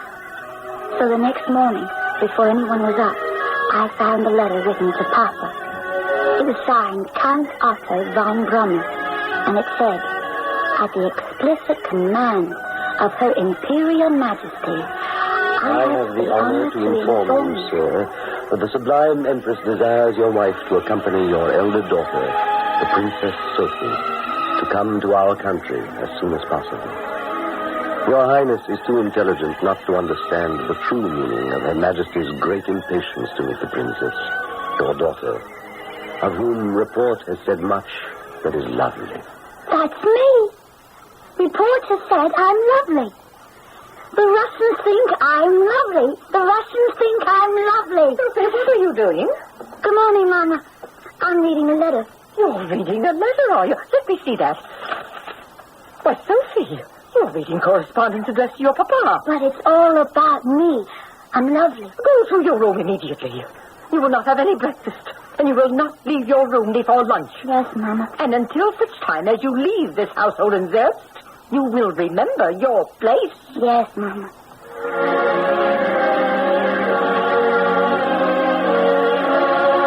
Mama laid down the law. I obeyed. People everywhere thought she was witty, vivacious, gay. I was quiet, quite silent. She was beautiful. I was the ugly duckling. That is until we left Berlin in charge of the man who had written the letter, Count Otto von Brummer. The Count was to accompany us all the way to Moscow. After a month by carriage, we reached the Russian border. Madam, may I say a word to you in private? Sophie, leave the room. The Count and I wish to talk. Yes, Mama. I'll be outside the door if you need me. She is lovely. Positively beautiful, your Sophie. And still in her teens. People say she looks exactly like me. Such lovely chestnut hair and those blue eyes. Blue-gray, like mine. And a very good figure, wunderbar. That she gets from me also. I think she will make an admirable impression upon the Empress. Mom, a rider has just arrived from St. Petersburg. He says the snow is 6 feet deep. Only 6 feet? That's nothing, Sophie. We'll start in the morning. The Empress does not like to be kept waiting. Look out the window.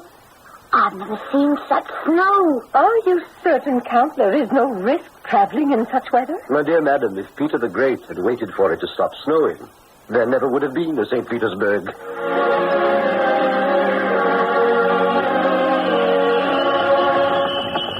Count, you listen to those bells. What day is it today? February the 3rd, Sophie. Is it Sunday? I've lost track of the day. No, it is Wednesday, and St. Petersburg is welcoming you and your mother. We have arrived. What is this beautiful green and white building? It is our winter palace. Will you kindly remain in the sleigh, and I will go inside to make sure all is in readiness.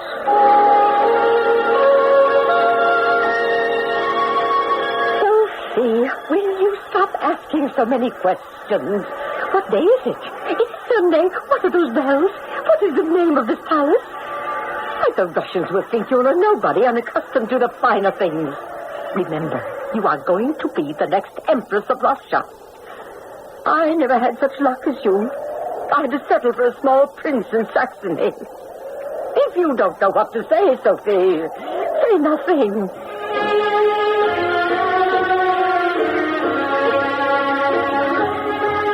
I suppose Mother was right.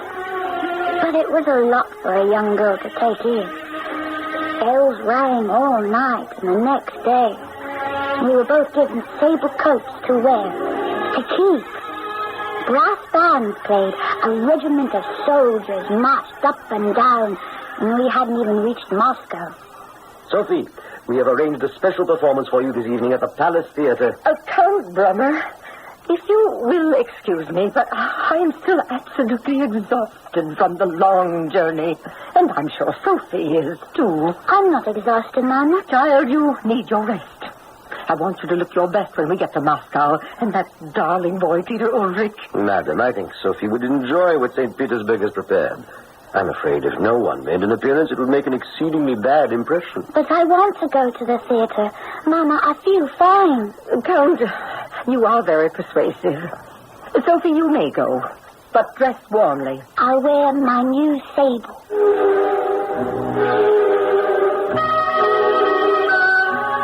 I was just as glad Mother was tired and went to bed. She has a way of attracting all the attention. So Count Drummer bundled me up in a green and white sleigh, the colors of the winter palace, and off we went. It's not too cold for you? No, I love it. I love it. When it's cold in Russia, it is definitely cold. I like a weather that can make up its mind. You're a very enthusiastic young lady, aren't you? Especially when I don't know where I am.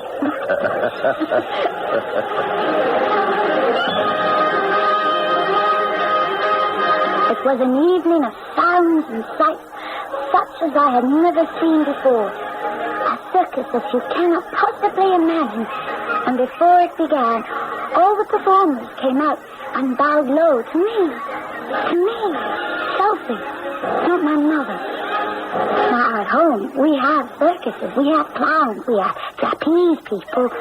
But this circus, with the Count and I sitting in the royal box, oh, it was so exciting. Look at that. Look at that. Why are those clowns with the funny long noses dressed up in circles? Sophie, those are not clowns. They are bears. You mean real bears? No. Yes, they are real bears. Bears who live in the forest. Well, they used to. Now they're trained bears. Watch. You see the big one? He's pulling that cart with the 4 little bears inside. Count Drummer, forgive me, but isn't something very wrong? Wrong? Where are the children? What children? Any children. There are no children here. Watching. There's nobody here tonight but you and I. Sophie, this performance is for you alone. A gift of St. Petersburg, a gift of welcome. All this for me and no one else? Usually, when there is a circus, the mothers and fathers do bring their children. All those elephants. How many are there? We have only one elephant in the Berlin Zoo, and that's all. 1, 2, 3, 4, 5. How many are there? 14 in all. Look, they hold each other's tails with their noses, and the little one in the back. I thought elephants came from hot country. Oh, they do. These were a gift to the Empress from the Shah Nadir of Persia. Does he make gifts to anyone who is an empress? Oh, no. If you become Empress, Princess Sophie, you may receive elephants, but you will get many other gifts from many rulers. I will. If I ever become Empress of Russia, I will not permit any circus to perform. No elephants, no bears, no clowns. unless there are always children to see them. The education of an empress. The little princess had a mind of her own. And when she became Catherine II, she was obstinate and tenacious. Exactly the wife Russia required for a weakling of a husband. But I'm getting too far ahead of myself. I'll be back shortly to pick up the story where we left it, when I return with Act 2. Hi, I'm Lyman Saunders. This is Heartbeat. Are you depressed? Is it hard to get out of bed in the morning? Do you look forward to, well, nothing? Perhaps some chain of events, something you couldn't control, has affected your life. Maybe you've lost your job or experienced the death of a family member or a friend. Whatever the cause, you're depressed. You're not able to shake the feeling of gloom that hangs over your head. Well, I've got news for you, and it's good news. There's a way to handle your depression. And here's one idea. Decide that you have the ability to decide what your life is going to be like and how you're going to feel about life. To get more suggestions on how to handle depression, just put the word... In such snow. Are you certain, Count, there is no risk traveling in such weather? My dear madam, if Peter the Great had waited for it to stop snowing, there never would have been a St. Petersburg. Yes, Heartbeat, Hartford, Connecticut, 06142. This is Heartbeat. Large and small, today's businesses are operating in a very tough environment. It's a real jungle. Inflation, regulation, productivity losses, and other problems can leave an executive wondering where to turn for help. There is a solution, and it's here today in Chicago. Honeywell has opened a new facility at the Business Product Center at the Merchandise Mart. It's called the Honeywell Solution Center. At the Honeywell Solution Center, you can meet face-to-face with people representing a company that's been helping to solve the problems of American businesses for almost 30 years. Welcome to the Honeywell Solution Center. How can we help you? At the Honeywell Solution Center, you'll be able to see several Honeywell applications in action. Here's our office automation system. As you can see, it's solving the problems facing today's executives is what the Honeywell Solution Center is all about. Come to the Business Product Center at the Merchandise Mart and see how Honeywell can help you. Honeywell, you should see what we do with computers.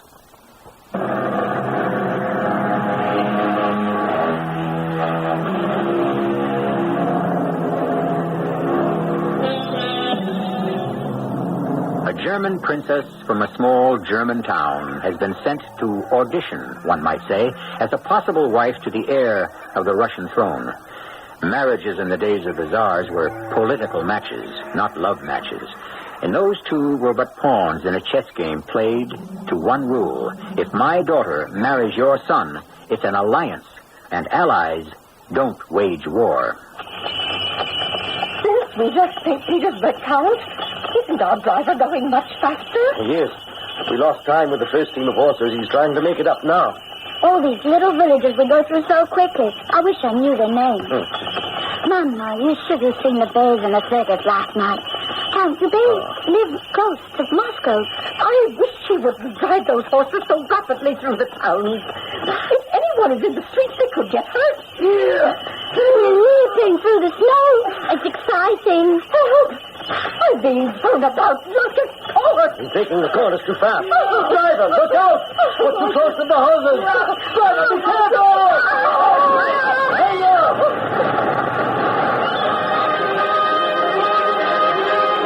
The driver cut his corner too sharply and ran our sleigh into a house, which fell like box of tinders about us.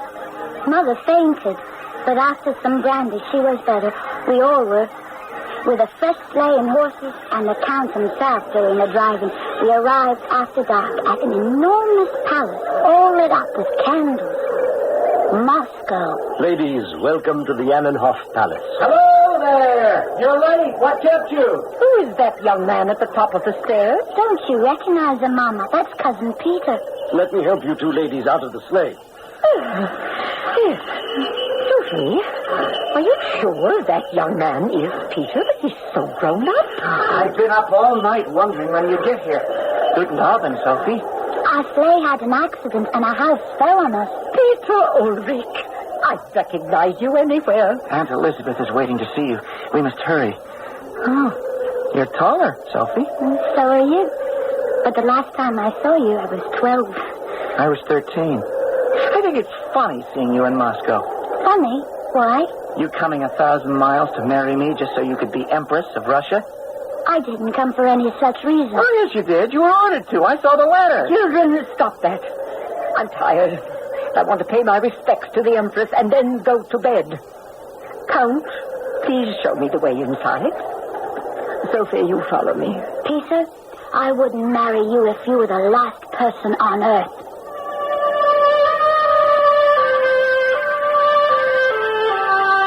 If I'd only realized then what my life with Peter would turn out to be.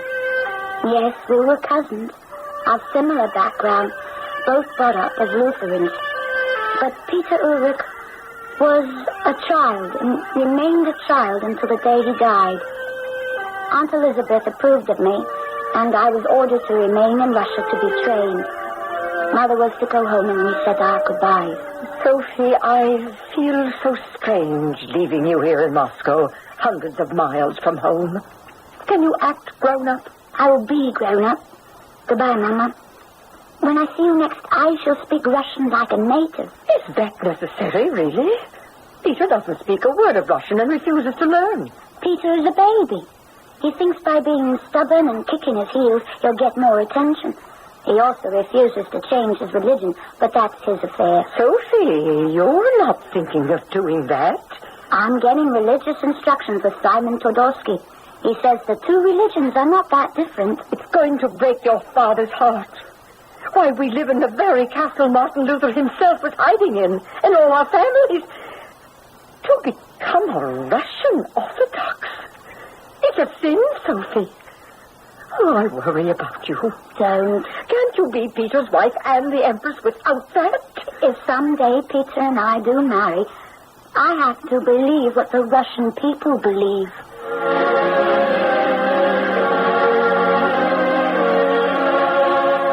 Simon Todorsky, I'll tell you, I hate it. I hate it. Everyone in court is paying attention to her and not to me. After all, when Aunt Elizabeth dies, I'm going to be the emperor. Peter, I would be happy to teach you Russian history and religion also, but the Empress said you did not wish it. I hate what Sophie is doing. I hate it. Don't you think you're being unreasonable? I'm proud to say she's making great strides in Orthodoxy. Did you know her father's family were friends with Martin Luther himself? Disgraceful. Simon Todorsky, I've been waiting for my lesson. You're late. I heard that, Peter. Yes, we're all Lutherans by birth. But I am in Russia now, and I intend to do what is Russian. I hope the Lord forgives you. I hope so, too. I knew it, Princess. You caught another cold. Oh, the palace is very cold at night. Peter, it was nice to see you. I've just been complaining to Simon Todorsky about you. You have? I'm glad to hear it. I thought you weren't interested in me at all. You used to be. You became so serious. Peter, you're going to inherit the throne of Russia. I will not be your wife unless I know the Russian people and can speak to them. Not only those in the palaces, but every serf, every peasant. Oh, please, no speeches. Oh, now go away. I have work to do. Simon, let's try to improve my Moscow pronunciation. No, not today. You are feverish. I shall call Natasha and have you put to bed immediately. The chill turned to pneumonia. I have to admit, a very sick girl. That worried me, too. If I couldn't live with a Russian climate, if I was an invalid, no matter how well I said my Russian Orthodox prayers, I would be sent back to Zerbst in disgrace. I cannot believe this, Johanna. Do you know what Sophie has written to me from Moscow? Where is that sentence? Yes. As I find almost no difference between the Orthodox and the Lutheran faiths, I have decided to change my religion. She has decided. It was decided for her. The Empress would not have permitted the marriage otherwise. I am being punished. I give the hand of my daughter to infidels, and this is the consequence. I've lost my Sophie. Did she write also about changing her name? What? Again, this is not the child's wish, but the Empress. We're naming our Sophie Catherine. It's a nice name. And it goes well with Peter, don't you think?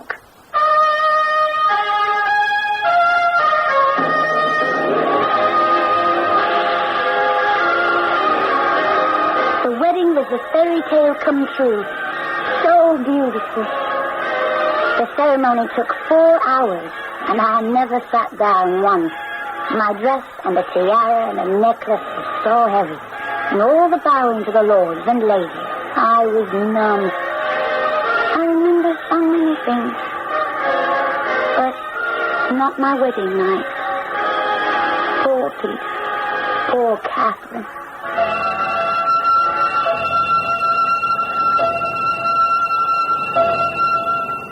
Catherine, I hear your mother's coming to Moscow for our 5th anniversary.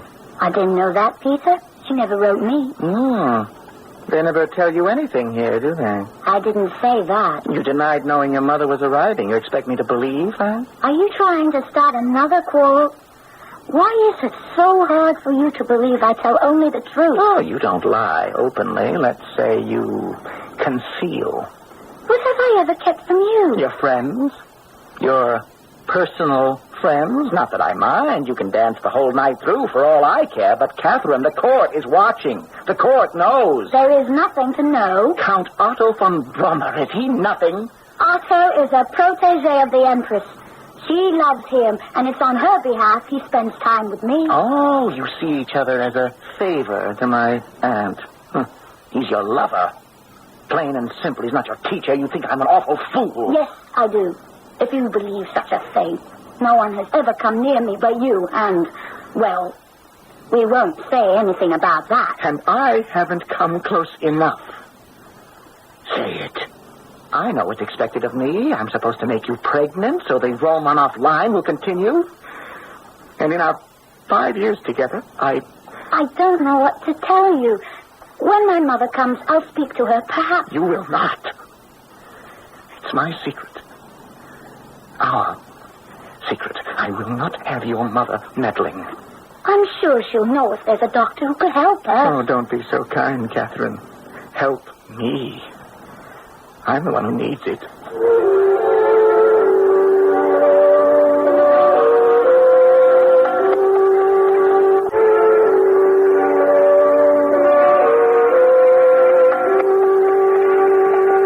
Madam, we shall be arriving shortly. These are the Neva Woods. Count Bremer, what a difference it is to be traveling to Moscow in the summertime. Do you remember when you brought Sophie and me all the way from Germany on our very first visit? Russia was under 6 feet of snow. The Empress had such high hopes in those days. What is it you're trying to tell me, Count? I have waited until we are at the end of our journey to tell you why you were summoned to Moscow. Oh, has something happened? Something has not happened. And the Empress is very concerned. You will forgive me, but I must speak freely. Yes, you must. The Grand Duke and your daughter, our beloved Grand Duchess Catherine, have not produced an heir. I know, and I cannot understand it. Our family has never had such difficulties. The Empress is aware of that. The difficulties lie elsewhere, not with your daughter. I see. The Empress does not wish to wait any longer. 5 years, she believes, is long enough. Therefore, she has asked you to come to Moscow to persuade your daughter to accept another person as father of a child. The Empress believes only you, her mother, could make her understand her duty to Russia. The real father's name will always be secret. Oh, poor Peter Ulrich. He will never be told either. He will know. May I ask if the man of high rank has already been chosen by the Empress for this duty? He has? Oh, so it has all progressed pretty far. Very far, madam. Does my daughter know this young man? She sees him often at court. I would say they are quite good friends. Do you know him? Yes, I do, madam. The man chosen by the Empress to fulfill this obligation is myself.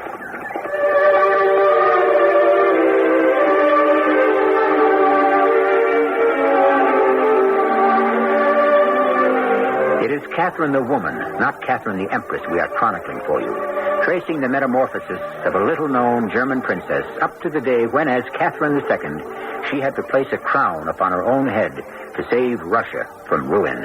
I shall return shortly with Act 3. What do doctors recommend to avoid constipation? These days, doctors stress the importance of fiber in the diet, food fiber that helps the system regulate itself naturally. Metamucil is the laxative made from natural fiber, no chemical stimulants. So for occasional constipation, doctors recommend Metamucil more often than any other laxative. Try Metamucil powder or pre-measured packets of Metamucil instant mix, regular or orange flavor. Read label and follow directions. Wednesday on CBS television. Standing beside me right here is the legendary... Other men admired him. He was one of America's heroes. Tom Horn. Women wanted to be loved by him. And then he outlived his legend. I figured folks would have to do something about me sooner or later. And when men like Tom Horn lived beyond their time, they lock them up or they hang them. I don't know. Scares me to death. Steve McQueen is Tom Horn. Linda Evans is the woman on the CBS Wednesday night movie at 9, 8 Central and Mountain. This is WBBM Chicago. If you have a beautiful, shiny car and you want to keep it that way, let the fingers do the washing at Autoglow Car Wash in Meadowdale Shopping Center in Carpentersville. They wash with cloth. It's a totally new concept in car care. Hundreds of gentle cloth fingers wash, buff, and polish your car's finish to a higher gloss. It's the same soft cloth that Detroit manufacturers use to polish cars coming off the assembly line. And it's only $2.75 for a complete exterior cloth wash at Autoglow in Carpentersville. Also, with the gas you buy at Autoglow's Union 76 station, get 10 cents a gallon discount on your Autoglow cloth wash. Save your cash register receipt from Autoglow Car Wash, redeem it within 7 days, and get $1 off another Autoglow Car Wash. Within 14 days, get 50 cents off. Try the new all-cloth car wash at Autoglow Car Wash, 1 block west of Route 25, at the south end of Meadowdale Shopping Center in Carpentersville.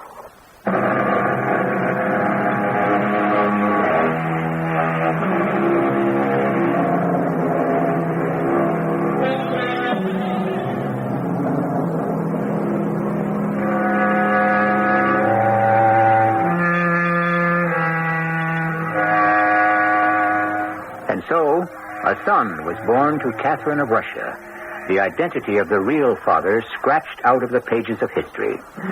Those were not the days of the rights of a mother, not even to choose the name of her baby. The Empress Elizabeth decided upon Paul, continuing the charade of a supposed descent from Peter the Great. Peter, isn't he a beautiful baby? Did you see him? Yes, Catherine, I did. He pleases the Empress. Of that, I'm sure. And she's pleased with me, too, isn't she? I'm sure she is. I've brought everyone so much joy. Everyone but myself. Peter, I'm so miserable. Why did they take him away from me? He was hardly born. They wrapped him in swaddling and took him away. And I'm lying here with no one. And I want my baby. Why won't they bring him to me? I don't know, Catherine, but I can guess. We're being used, you and I. You were used to bring forth a child for Russia. And now that you've obliged them with a male heir, he will become the property of the state. But it's so cruel. You said you saw little Paul. Is that true? No. I didn't ask to. The world is told I am the father, but you and I know it couldn't have been me, so why should I wish to see the child of this business of state? It's not his fault. Don't go, Peter. I feel so weak, please. I asked for my mother. Why didn't they let her come for the birth? 9 months ago she was here, and then they sent her home. Catherine, Russia used her, too. I wasn't even allowed to be with my son when he was baptized. As time went on, and he grew from a baby to a boy, they kept my Paul away from me. On state occasions, 3 times a year, I could see him. He belonged totally to the Empress. Peter may have been wrong about many things, but he was right about that. I had been used. One day, I awoke like the sleeping princess. The Empress died. At last, power is mine. Well, Simon Todorsky, you so influential in the teaching of my wife. Where do we begin? Advise me. There will be 6 weeks of mourning for your aunt, the Empress. I can hardly wait. I won't wait. My first edict will be happiness and joy and laughter. Simon, write that down. Laughter? Now, during the time of mourning? Yes. Now, there will be no more sadness. Simon, I am 34 years old, and I was never permitted to do a thing. She is dead. And I say there will be laughter and court parties. No, Your Highness. It is not proper. I beg you. The people of Russia... Give them something to think about. Are they still parading past the coffin in the cathedral? By the thousands, all day and all night. From all over? From every province. Splendid. And Catherine, I suppose she is there, too, on her knees, weeping her crocodile tears. My dear boy, if you carry on like this, mocking the state funeral, the world will think Peter III, the Tsar of Russia, has gone mad. And so he has. It's true, Peter III has gone mad. Mad with joy that he's no longer puppet to an old harridan. And now I have power. I am the sole power. And I shall behave as I wish and do what I want. Now, let us go to the cathedral and have a good laugh.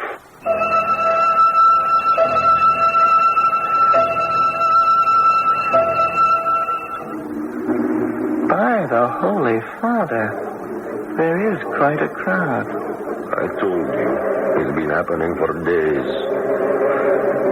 I beg you, Your Highness, don't make a scene. A scene? You tell me these mourners are obeying the dictates of their hearts. Why shouldn't I do the same? Will you look at that creature on her knees, prostrating herself? Who do you suppose it is? You, woman, in the black cape. Stand up. It's Catherine. She's been here since the coffin was brought. Really? Catherine, is that you? All dressed in black. Not a very becoming color, my dear. What is that on your face? Tears? Peter, my lord, Peter, come away from dignified. Let go of my arm. Don't speak to me of dignity, old man. I am the Tsar, and I can do as I will.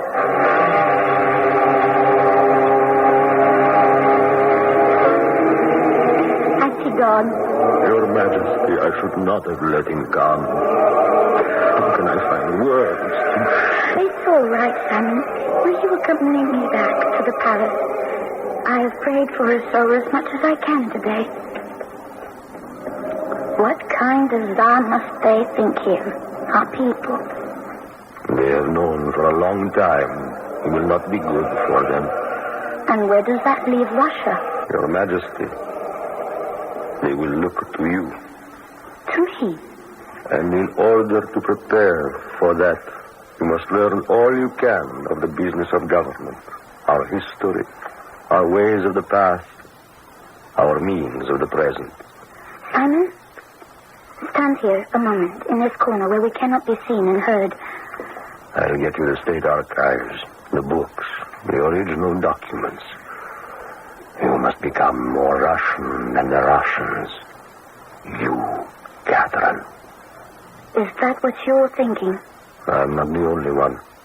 There are many here who ask, can this Tsar rule? The mantle may have to fall upon you.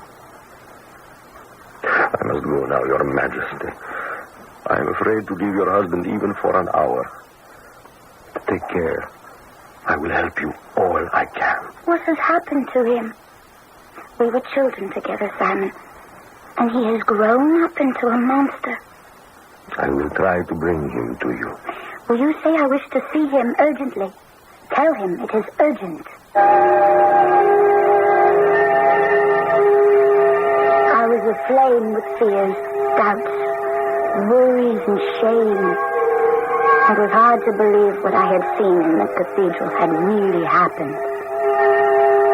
I returned to my apartment. Your Majesty, if I may speak?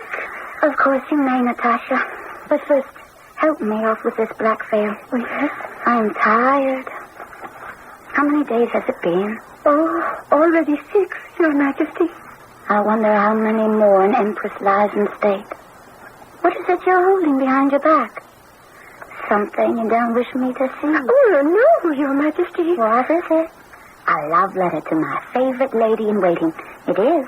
You're blushing, Natasha. No, it is what I wanted to speak to you about.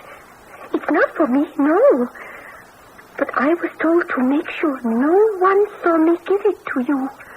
I was told to tell you it's from a good friend of long ago. I have no friend. You may give me the letter. Yes, Your Majesty. I must see. Natasha, where is he? Did you let him go away? No, your lady in waiting hid me behind that curtain. My queen.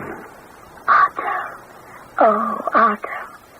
Where have you been? The Empress sent me away. Just a moment. Natasha, you are sworn to secrecy. Oh, I am. Forever. You may leave us. Yes, Your Majesty. Where were you? I didn't hear one word. No message. Nothing. I obeyed the Empress's commands. We all did. Wasn't it better for your sake and your husband's? And for little Paul? And I should disappear? Even now, I'm risking a great deal. The only one who knew it was you is dead. Who else would speak? Your husband knows. If he finds me before I find him, he would have my head. You don't know him. He is too proud to admit such a thing. Is he? I swear to you, he is talking of having your son declared illegitimate, and you shut up in a convent accused of adultery. I don't believe it. Who told you that? There's more. I have been sent by others to help turn the key. What key? You know French, Your Majesty. The key is coup d'etat. Overthrow the government? Not the government, only the Tsar. There are too many who are certain Peter is unfit to wear the crown. We are planning this coup d'etat and to place you, Catherine, on the throne. I must go. Simon Dodorsky will keep you posted as to what we shall expect of you and when. I was with Simon in the cathedral an hour ago. Now I know what his warning meant. He said I must make myself more Russian than the Russians. We talked of Ivan the Terrible, Otto. I don't want to be known as Catherine the Terrible. Is there no other way? There was a man born in the year 1 who preached turning the other cheek, Catherine. It didn't work for him. And it won't for Russia. Russia needs a ruler who can rule himself. But what do you expect of me? Be ready, my queen. If need be, and if Peter will not abdicate in your favor, there are those who would cut him down. Oh, no. Kill him. Murder. No, Otto, never.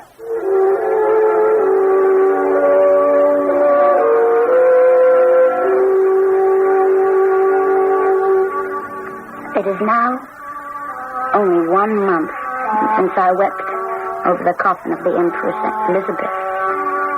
1 short month. And in that time, Peter followed her to his grave. Your Majesty, he started a quarrel with Prince Theodore during dinner. We were unable to pull them apart, and then he was dead. Oh, but he promised me he agreed to abdicate. Why this? Why murder? I can't remember what we did, how he died. No one knows. I don't want to know. I don't want to hear any more. The Tsar foamed at the mouth. Then he fell forward, and that was all. I am lost, Otto. will ever believe I did not order his death.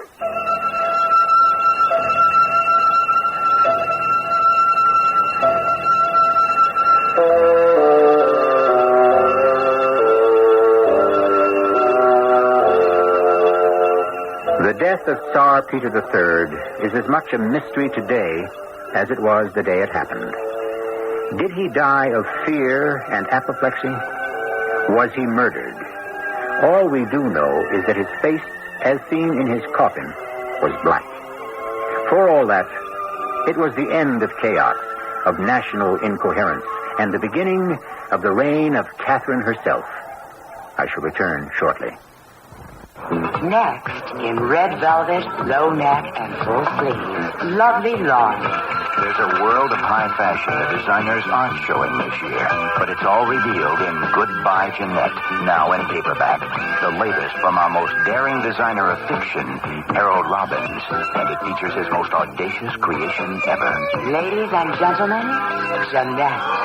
Jeanette, suave and glitter, sparkling with gems, casually worn over a soul of pure corruption. Jeanette's the hottest designer in Paris, maybe the world, and she can offer everything a man or woman could desire, but at a price few can pay.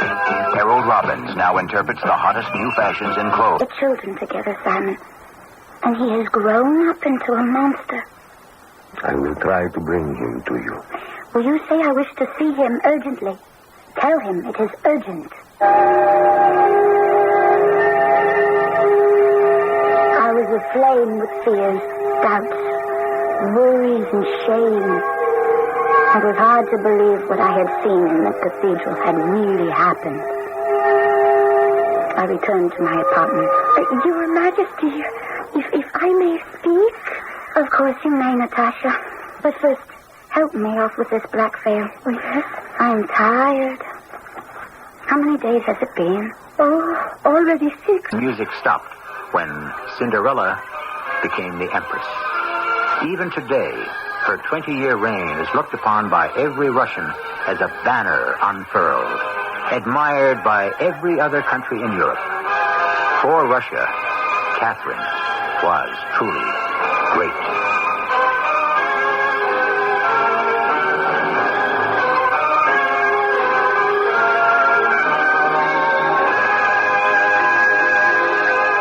Our cast included Amanda Plummer, Russell Horton, Joan Shea, and Louis Turenne. The entire production was under the direction of Hyman Brown. And now, a preview of our next tale. Something terrible. What is it, Hank? It's my father. He's dead. He had a heart attack. I gotta get back there. I'll drop you off somewhere. Couldn't I just go with you? I might be able to help somewhere. Okay. If you want to. It's your vacation. You've got a right to do anything you want to do with it. It isn't a right. It's what I have to do. I don't know why. That's how it is. And the Prince of Darkness, Set, will draw his veil across the light of Amun-Ra. And I, Mersegret, will rise again to live out my term. Again to wreak my curse upon the daughter of Neshtari, whoever she may be, to the last and final generation. This is E.G. Marshall inviting you to return to our Mystery Theater for another adventure in the macabre. Until next time, pleasant dreams.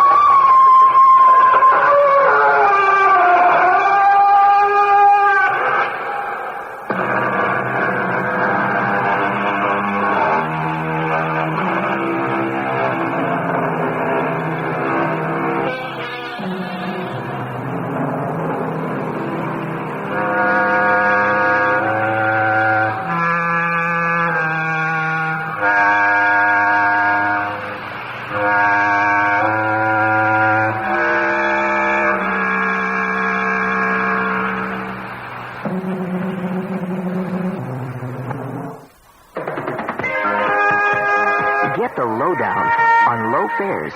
Call Delta Airlines. you'll find you can get big bargains to more than 60 cities. And we'll highlight some of these low fares for you at the end of this commercial. So listen for the lowdown on Delta's money-saving fares to many places. And wherever you fly on Delta, don't leave home without the American Express card. It's the easy way to pay for your Delta ticket, as well as hotels, dining, entertainment, car rentals, and just about any of your travel expenses. The American Express card. Don't leave home without it. And don't leave home without first getting the lowdown on low fares from Delta or your travel agent. Like these. Fly Delta to Raleigh-Durham for just $99 one-way and tourist. Atlanta's only $96 on certain flights from Chicago. And Delta's fare to Houston is as low as $90. To Nashville, $78. Fares subject to change without notice. Delta is ready when you are. CBS News, President Reagan promises the state of the economy will improve. He says he won't raise taxes, and he proposes what is being called a new federalism. This is Rob Armstrong reporting on the CBS Radio Network. The President's State of the Union address focused in large part on the economy. The President said the answer does not lie in higher taxes. He says that solution has been tried and has failed. What the President did propose was a massive shift of federal programs to state control. The President says a major problem is the proliferation of federal programs. Let's solve this problem with a single bold stroke. The return of some $47 billion in federal programs to state and local government, together with the means to finance them, and a transition period of nearly 10 years to avoid unnecessary disruption. The President said details would be worked out later, but he presented a broad outline. Starting in fiscal 1984, the federal government will assume full responsibility for the cost of the rapidly growing Medicaid program to go along with its existing responsibility for Medicare. As part of a financially equal swap, the states will simultaneously take full responsibility for aid to families with dependent children and food stamps. The President also said his administration will not turn its back on the elderly or the poor. He defended his economic policy to date, and he warned that more sanctions may be imposed on Poland and the Soviet Union if things in Poland don't improve. Reaction to the State of the Union speech when CBS News continues. The Wall Street Journal, in a recent article, explained how the new tax law, along with advanced planning, can help you keep more of what you make during 1982. If information like this is important to you, have a pencil ready for an offer from the Journal that can help keep you informed of everything happening anywhere in business that could affect your future and your company's future. Other Journal articles revealed that the Reagan administration will be more selective from now on in enforcing antitrust suits against big business. You would have read about the growing number of stocks that are going for bargain rates, and that many Blue Cross and Blue Shield plans are seeking steep increases in premiums due to financial difficulties. The Wall Street Journal is all the business news you need when you need it. Right now, you can get 26 weeks of the Journal, one for every business day of the week, for about $1.80 per week. That's just $47 for 26 weeks, about $1.80 per week. So if you're serious about business in the continental U.S., call toll-free 800-228-6600. That's 800-228-6600. Except in Nebraska. You'll be billed later. Reaction to the President's speech ranged from strong Republican support to lukewarm Republican support to outright skepticism on the part of most Democrats. Susan Spencer took a sampling on Capitol Hill. Democratic Majority Leader Jim Wright called the speech disappointing. Majority Whip Tom Foley criticized it for lacking specifics, but promised that the leadership will not try to block the president's programs in the House. Other Democrats, though, sounded like that's exactly what they'd like to do. District of Columbia Delegate Walter Fauntleroy calling the new federalism the new shell game. The people who've suffered most as a result of the policies of this administration in its first year have nothing to cheer about as a result of this State of the Union message. The 10 million people who are unemployed have been given the promise of further cuts in programs designed to cushion the unemployed. The Republican leadership, by contrast, was predictably enthusiastic. Disagreeing with some who predict the proposals won't go very far this session, House Leader Bob Michael said the speech would really give Congress a charge. Susan Spencer, CBS News, Capitol Hill. Glenn Watts, the president of the Communication Workers of America, said of the president's speech, "In this Hollywood version of society, only the wealthy and successful play leading roles, while working and non-working Americans are extras." Now this. If you'd like to take advantage of the current high interest rates in today's money market, but want your money available when you need it, take a moment now to call this toll-free number, 800-228-5000. Ask the operator to send you information on Dreyfus Liquid Assets.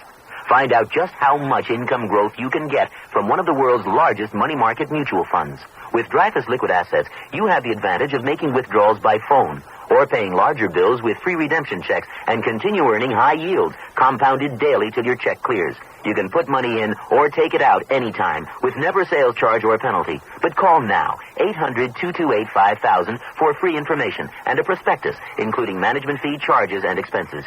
800-228-5000. Study the prospectus carefully before you invest and learn how Dreyfus Liquid Assets can help you get the lion's share from today's high interest rates. 800-228-5000. Toll free, 800-228-5000. Some other stories in brief. World Airways announced Tuesday that 2 passengers aboard that DC-10 that slid off the end of the runway into Boston Harbor last Saturday night are missing and feared drowned. The airline had earlier said that all passengers and crew escaped to safety. The coast of Oregon is again being battered by high winds and heavy rains. Hundreds of people have been evacuated as officials there fear more mudslides. And a high wind warning has been posted for most of the state of Utah, where the resort area of Snowbird reported gusts to 95 miles an hour. Some surprise testimony in the Wayne Williams murder trial in Atlanta. 2 witnesses Tuesday said they saw Williams with a boy who later turned up dead. Williams is charged in connection with 2 of 28 murders of young blacks there over a 2-year period. Rob Armstrong, CBS. The CBS Radio Mystery Theater presents...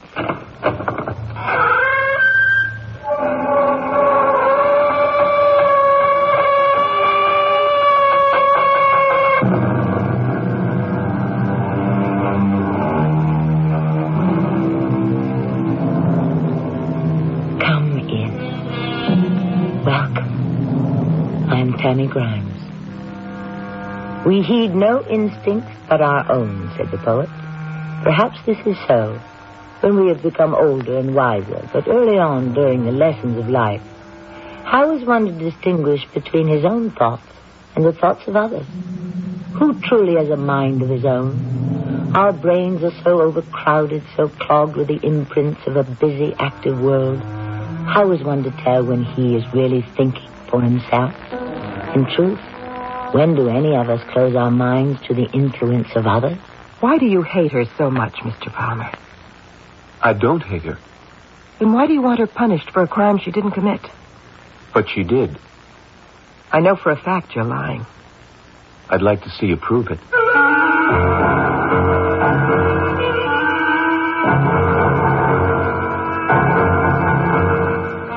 Our mystery drama, First Impression, was written especially for the Mystery Theater by Victoria Dan and stars Terry Keane. I'll be back shortly with Act 1.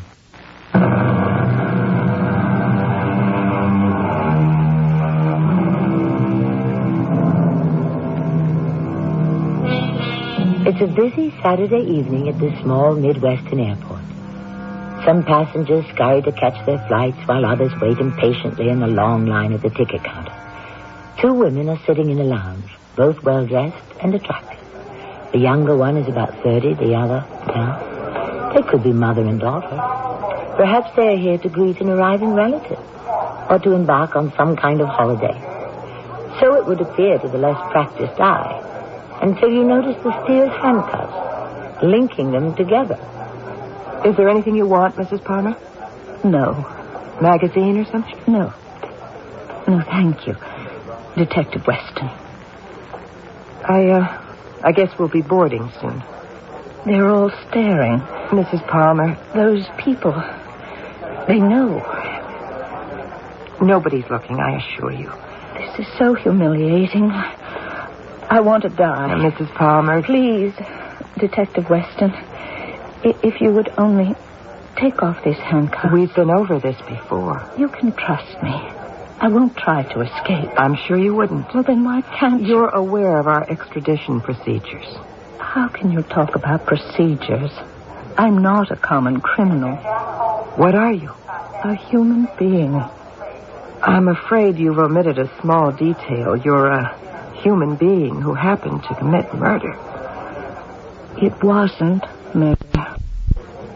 Did you or didn't you shoot your husband? Yes. Well, then? It wasn't murder. What would you call it? An accident. If you're ready, we can pre-board the plane now. Why won't anybody believe it was an accident? If we board now, we can be settled in our seats before the other passengers. I told them 1,000,000 times. There's no reason why I'd want to kill John. Mrs. Palmer, we're going to be chained together for at least 3 more hours. Do you think you could save your protestations of innocence for the jury? Don't you care? I have nothing to do with your case, Mrs. Palmer. I happen to be involved only in your extradition. You think I killed him deliberately. Well, I didn't. Then why did you jump bail? I panicked. I wasn't responsible for my actions. We are always accountable for our actions. That's why I'm returning you to face trial. Can we board the plane now, Mrs. Palmer?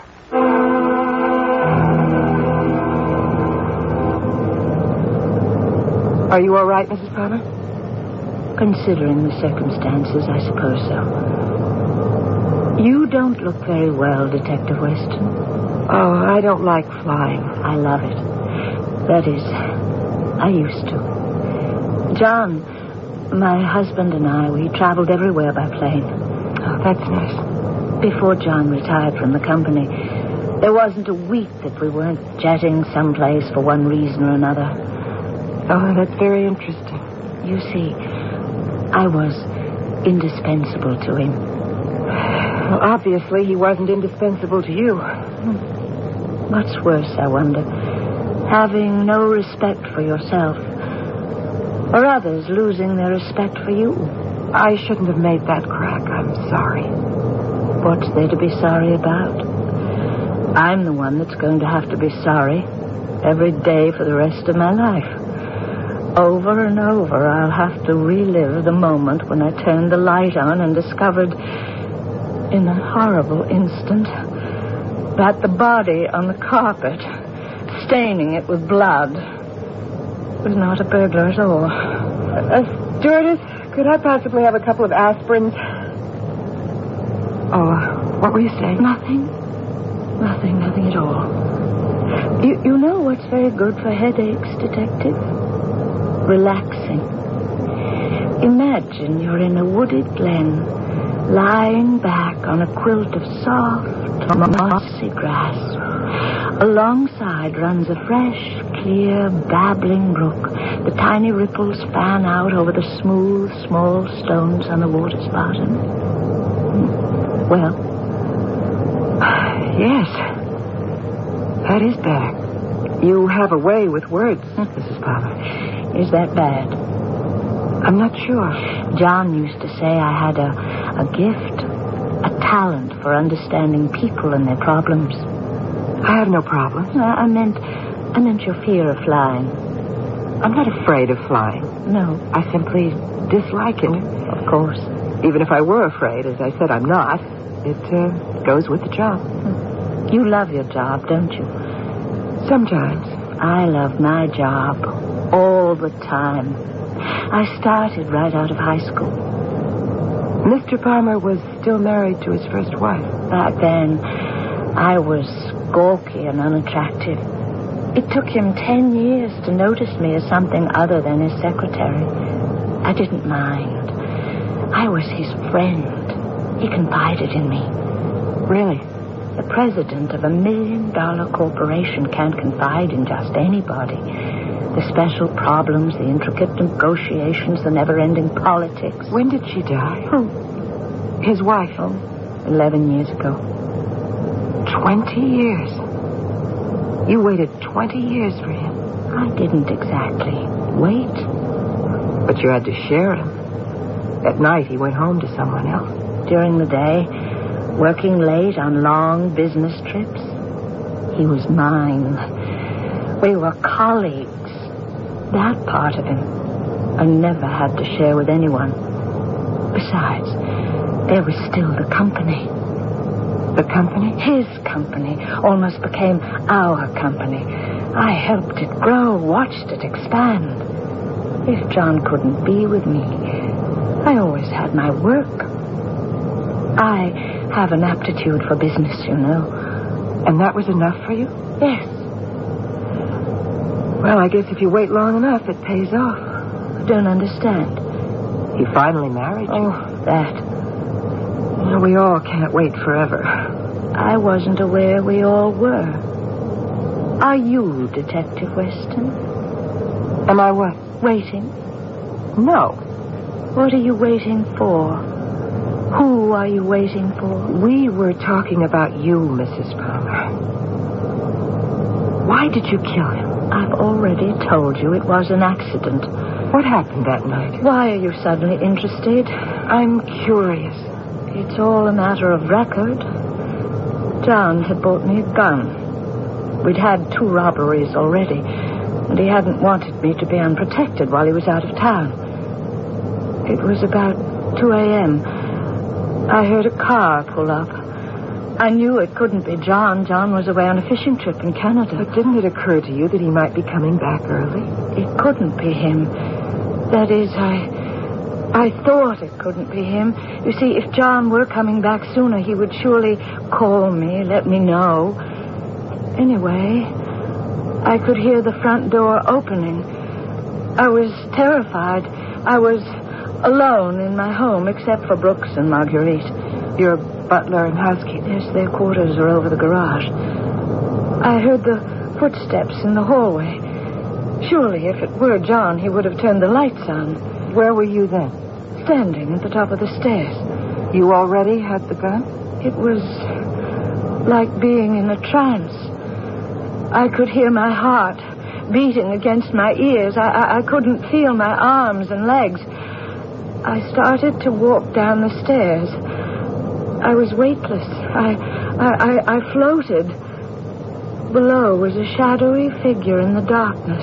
It was tall, frightening. See, it wasn't a person. It was an apparition.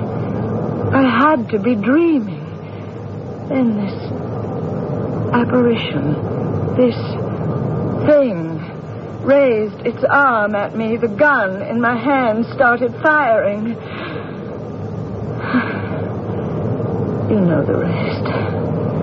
Yes, I know the rest. I just have one question. What? Why doesn't anybody believe you?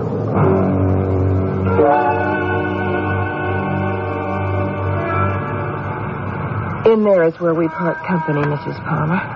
The municipal jail. Yes. I've been here before. Detective Weston? Yes? When they finally set a new date for my trial, will you be there? I don't know. It would be very, very encouraging to see one friendly face. Oh, I find it hard to believe that a woman like you has no friends. It's harder to believe that I have so many enemies. Enemies?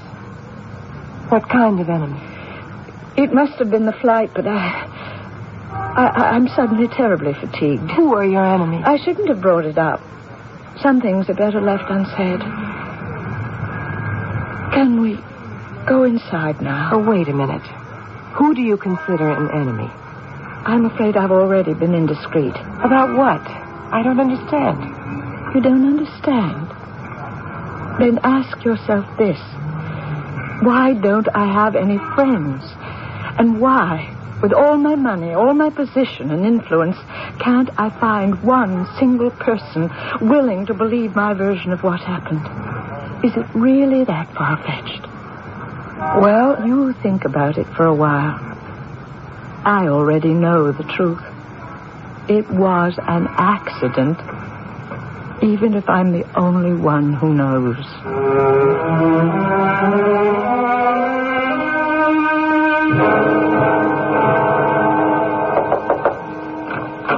Weston, come on in. How are you? Captain? Sit down. Tell me about your trip. It was all right. She didn't give you any trouble?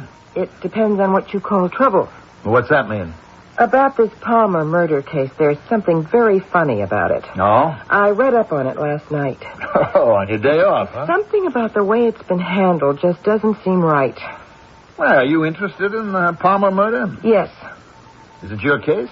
No, but I couldn't help noticing. You've been on homicide for how long now?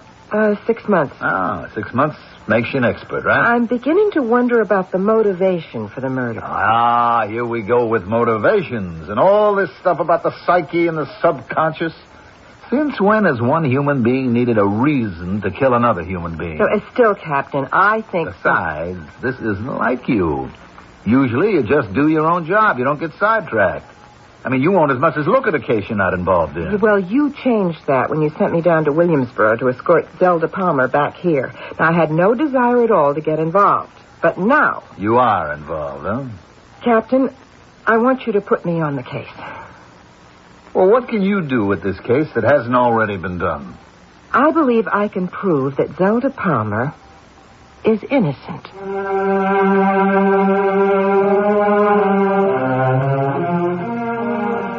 The art of persuasion, it is said, can be taught, acquired. Many, however, believe it is a rare talent that one can only be born with. And though all the people we've met thus far seem to be trying to persuade other people in some direction, it would appear that only one has so far been successful. Of course, this is only Act 1. And when dealing with the human nature, anything is bound to develop. When I return with Act 2...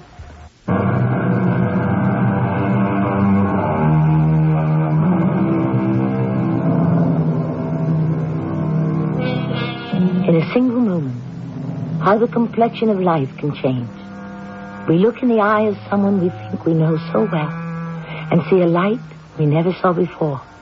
Or in a single word or solitary gesture, a complete stranger can manage to strike a certain chord within us. Detective Cynthia Weston was convinced in the beginning of our story that Mrs. Zelda Palmer deliberately shot and killed her husband. Now, after accompanying her home to face murder charges, the young policewoman is no longer so sure. She is disturbed by something. But what? I'll tell you what it is, Captain. It's the atmosphere. The atmosphere? It's just not right for murder. Well, what would you say, in your practiced opinion, is the proper ambiance for murder? Greed, distrust, hatred. Now, there's none of that. Not according to Palmer's son. Yeah, I read that. He says the old man was planning on divorcing her. It's totally unsubstantiated. Not as far as the DA is concerned. But the real damaging evidence, if you want to call it that, against Zelda Palmer is a statement made by Brooks, the butler. Now, he claims that John Palmer and his wife were having an argument before she shot him. He even cried out. And that is the entire case against her.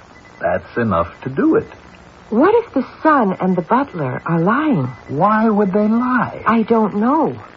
But that's what I'd like to find out.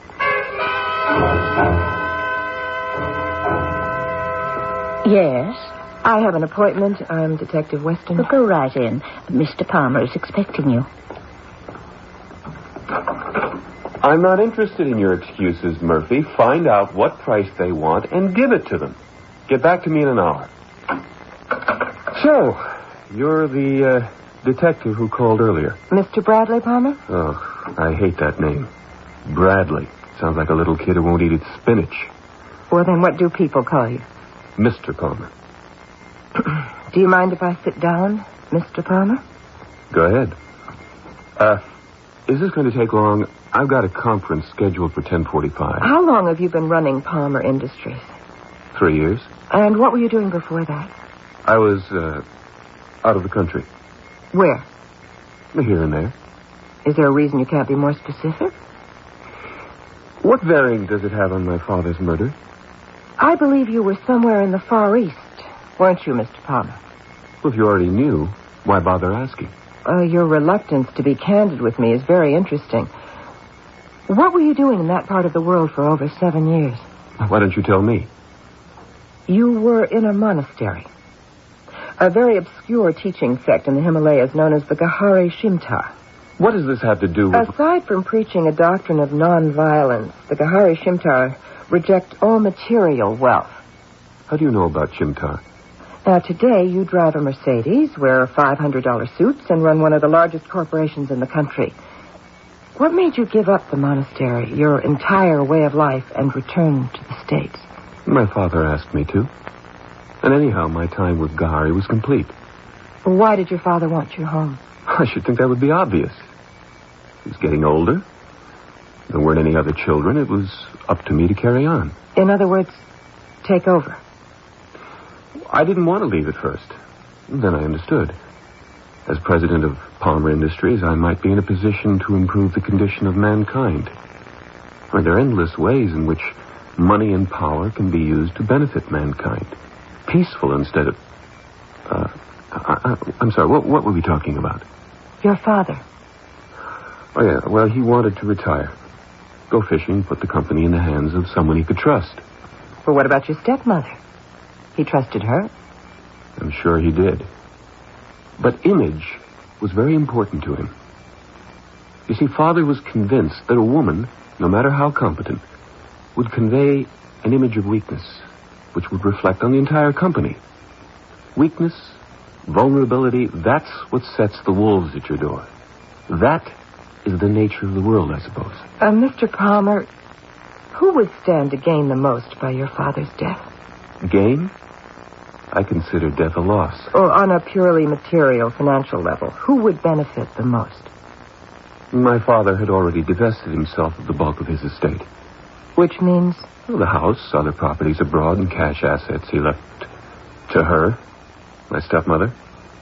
What about the company? He signed the controlling interest over to me a year ago. Why do you insist your stepmother's actions were premeditated? Because they were. On what do you base your opinion? I just know, that's all. Mr. Palmer, why did you lie to the district attorney? I haven't the vaguest idea what you're talking about. You claimed that your father confided to you his desire to initiate divorce proceedings against your stepmother. Now, I don't believe such a conversation ever took place, except in your mind. And by what method do you deduce that? Just a hunch. But your answer sewed it up for me. Noticed your first instinct was not denial or outrage, but a smug retort. Thank you for your time. I assure you we'll be speaking again. Very soon.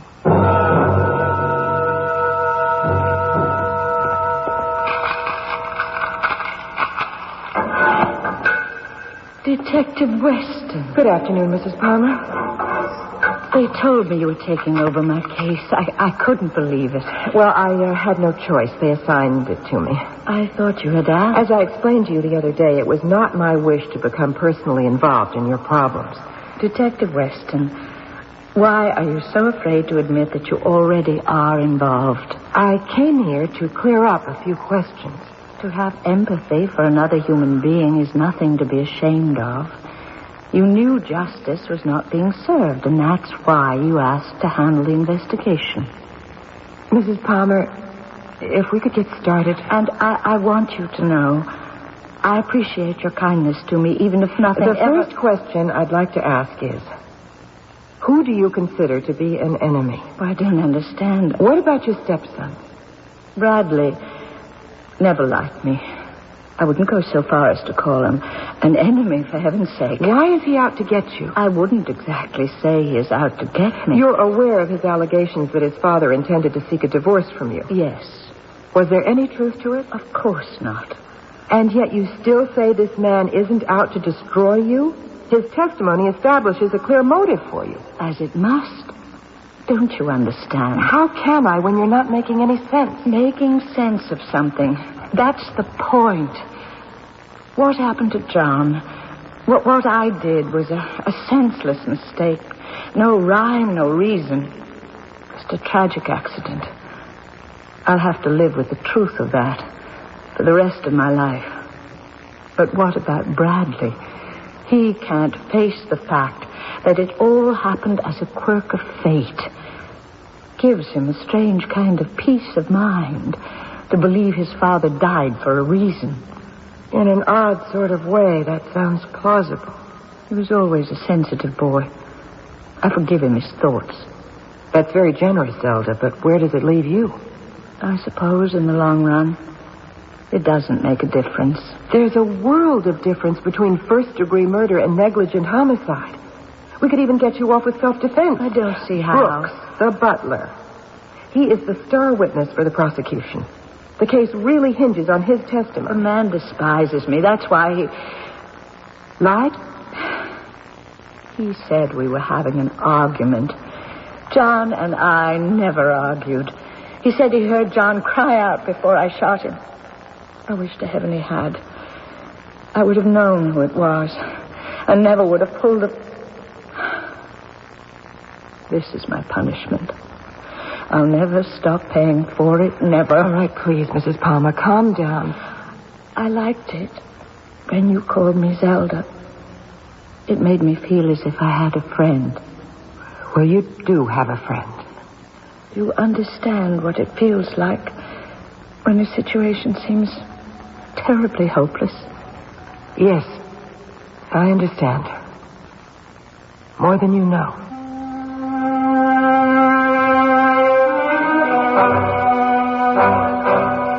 He was a good man. He didn't deserve to die. Well, nobody deserves to die, Mr. Brooks. Oh, just Brooks, if you please. And if I may, I disagree with you. There are many who deserve to die, making the world a better place as a result of that absence.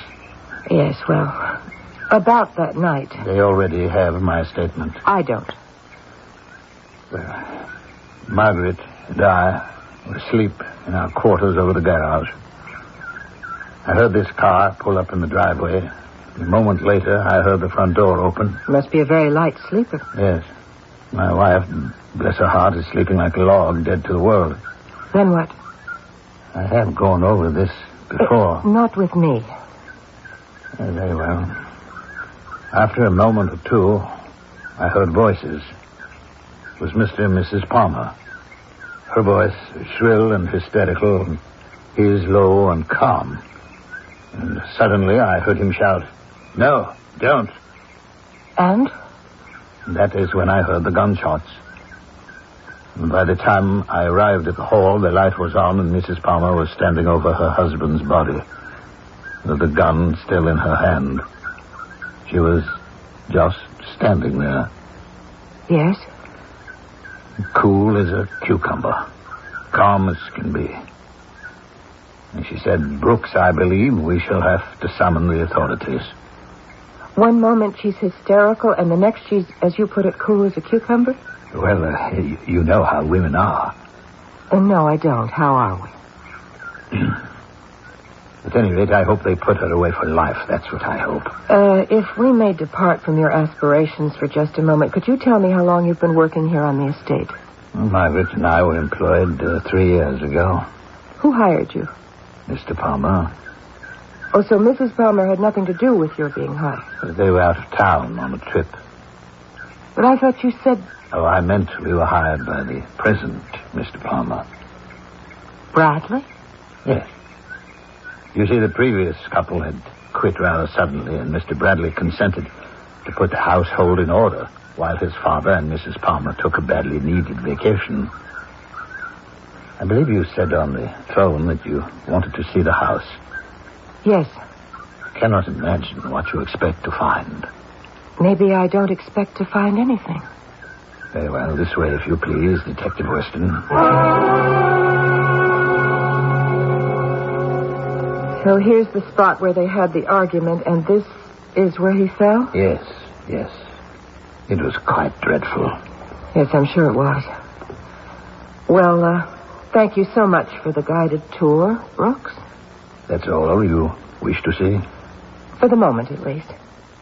Oh, wait, there's just one other thing. Yes? When you heard the car pull up in the driveway at such a late hour, weren't you concerned as to who it might be? No, not at all. 2 o'clock in the morning and your boss is away on a fishing trip. Didn't the thought occur to you that it might be a burglar? Well, it was a clear, moonlit night. I could see the car quite clearly from my window. It was Mr. John's white Mercedes. You're sure? Of course I'm sure. Thank you. Brooks, did you ever hear the saying, "Thy strength is honor, thy honor is strength"? No.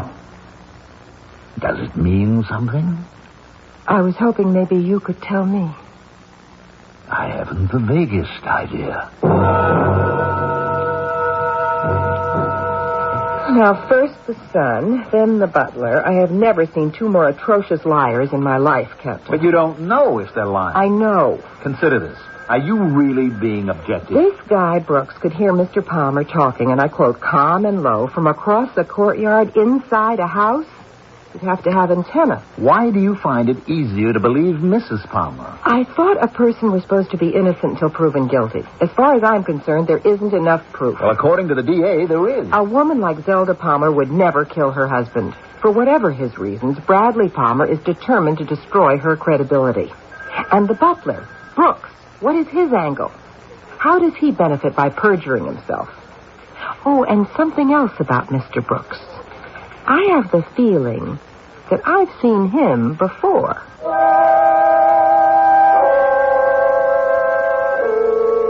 There seems to be a story where everyone has something to hide. The wealthy widow, the stepson, and the butler. Not a particularly unusual brew for murder and intrigue. The possible combinations are infinite, but there can only be one correct solution. Each of these people holds a missing piece of the giant puzzle. When, at last, the pieces are put together, we'll be able to see the complete picture.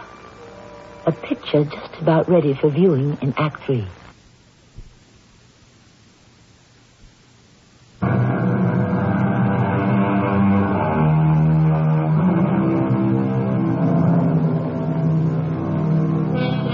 We rarely plan the great events in our lives. So very often we are victims of the cold, random winds of fate. It's possible to say that we are all wandering through this mammoth mystery called life without a roadmap, bumping into obstacles in the dark. Of course, some of us are better drivers than others. As long as we're on the subject, what exactly is driving our young detective? And more important, where exactly is she going? Now, that man Brooks, why do you think I've seen him before, Captain? Am I really supposed to answer that? I wonder if his real name actually is Brooks. Why do you keep insisting he's lying? Because he is. You can't prove it. So what have you really got? You got nothing. I've got everything. I just haven't managed to put it all together yet. Look, can't you see what this Zelda Palmer is doing? She's conning you. She's not conning me. 20 years. What? She waited 20 years for him to marry her. And that makes her innocent? A woman doesn't wait that long for a man and then shoot him. Wouldn't be the first time. A woman who waits that patiently for a man doesn't waste it all in a moment of anger. Oh, you want to bet? From what I can make of it, the Palmers were deeply in love. They had a very happy marriage. I don't care what the son claims. He was never there. And neither were you. I didn't have to be, Captain. Oh, really? I just know. I just figured out what's been puzzling me. What didn't sound right. No one has ever disputed the fact that the shooting took place in the dark. Well, she had enough light to take aim and get him right in the head. I'm not arguing that point. The fact remains that the incident occurred in almost total darkness. So? The entire case rests on the butler's statement that the Palmers were having an argument, a violent argument.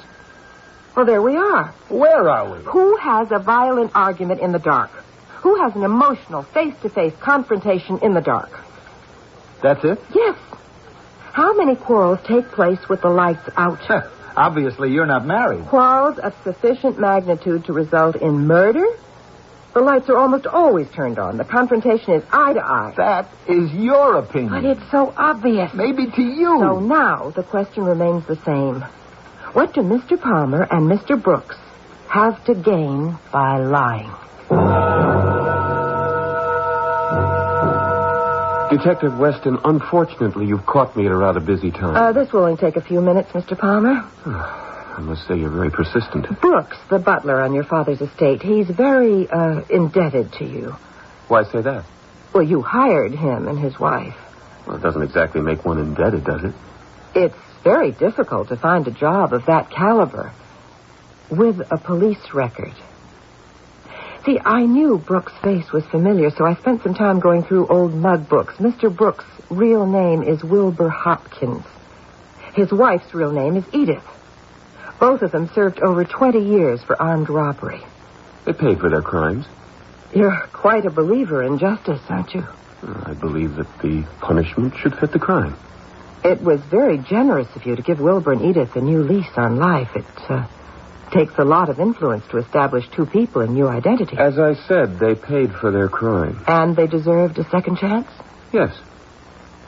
Mr. Palmer, is this what you meant by using power and position to help those less fortunate? Perhaps. How very charitable of you. Acts of charity should be performed discreetly. I suppose you learned that from the monks of Gahari Shimta? No, from my father. Kindness and generosity are signs of weakness. Competitors are more likely to try to take advantage. One's image becomes less intimidating, more human, more vulnerable. We're on the topic of image again. Now, a man at the mercy of a woman, how much more vulnerable can he be? Who are we talking about? You or your father? To be shot, unable to defend himself. She was always a rash, impossible woman. And I made it a point to avoid her.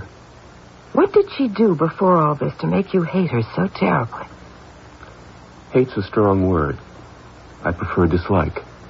I'm going on the assumption that she's innocent in the case of your father.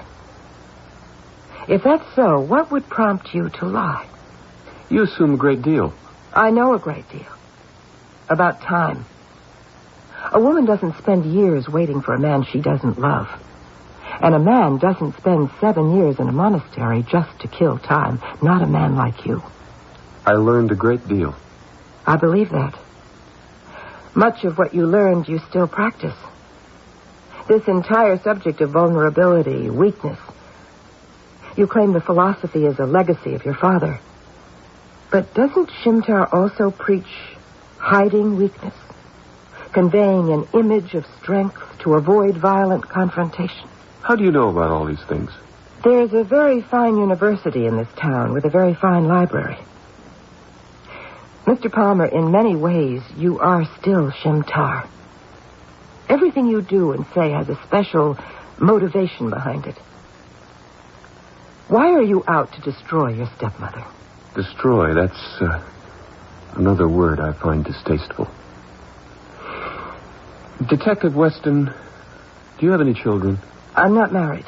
A woman with your intelligence and beauty should be married. Look, I can go home and hear this. You were saying about children? Perhaps if I'd been her real son, instead of her stepson, perhaps if she'd been able to have a child of her own, maybe she would never have felt the need to... The need to what? That I can't tell you. Can't? Or won't? Both.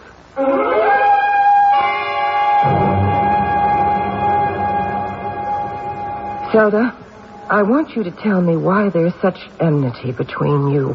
Why does he want to punish you? Because I committed a sin. And what was the sin? I committed murder. But it was an accident. You admit it was an accident. The sin remains the same. John's dead. But you said it was a mistake. For that very reason, the sin is all the worse. Nobody is making any sense around here.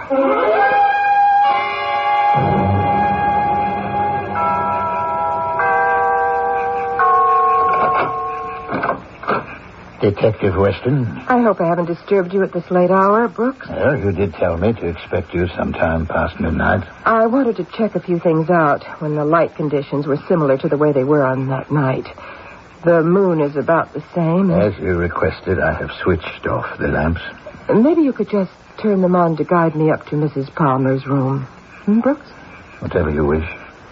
I want to see just what she saw that night. Very well, this way, please.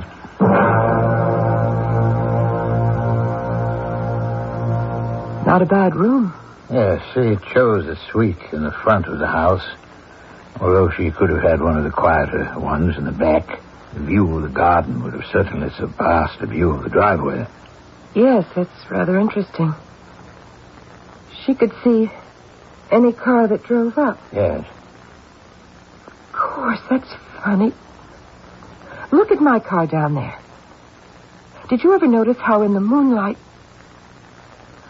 What kind of car does Bradley Palmer drive? Mercedes. What color? Why are you asking? No, what color? Light blue. That's very interesting. Light blue. You ever noticed the tricks Night plays? Now, down there, my car, it's white. It looks blue. Is that what she thought? I'm afraid that I don't follow you. A man goes away on a trip. He's concerned about the safety of his wife, and he asks his son to keep an eye on her and on the house. Only the son will do anything to avoid seeing the stepmother, so he does check up on the house. But only at night. What does this have to do? It was there all the time. Why couldn't I have seen it? Of course. She hears the car pull up. She runs to the window and sees the car. She knows whose car it is. At least she thinks she does. She goes downstairs with the gun. She can see the figure in the dark, only vaguely. She shoots. No voices. No arguments. No warning sounds. Isn't that right, Mr. Brooks? Or should I call you Mr. Wilbur Hopkins? Wilbur who? I know about you and your wife. I have absolutely no idea what you are talking about. Come on, Mr. Hopkins. He set you up in a new life, and you owed him. Oh, all right, yes, I owed him a great deal. And so you lied about the argument. Yes. But what was the difference? She was still... Still guilty? Of course. She didn't mean to shoot her husband. She meant to shoot somebody else. Bradley Palmer. Her husband's son.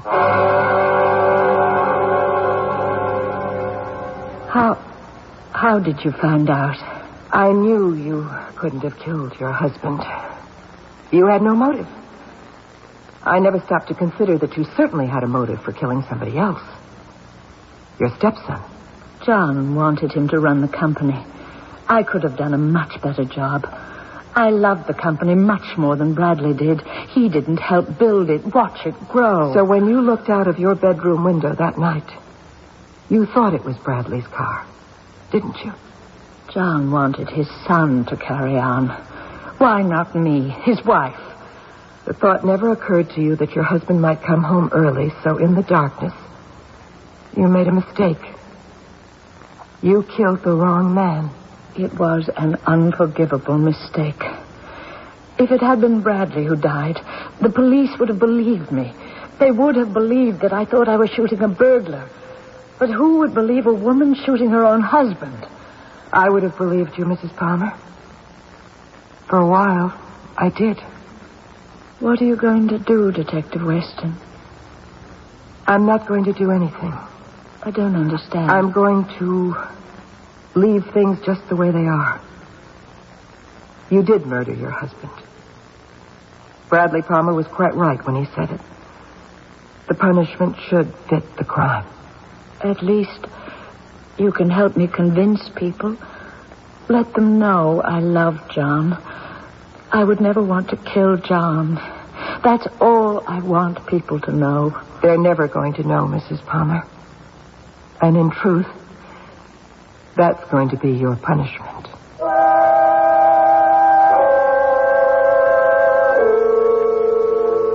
That famous line from Gilbert and Sullivan's Mikado.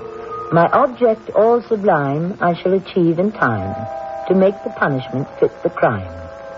This thought, of course, isn't original with musical theater. It is a philosophy that's existed for thousands of years in the cultures of both East and West. Although very often, evildoers seldom receive their just deserts.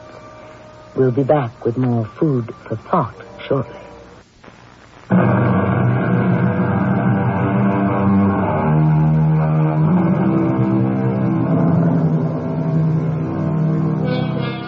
There are none so blind as they who cannot see.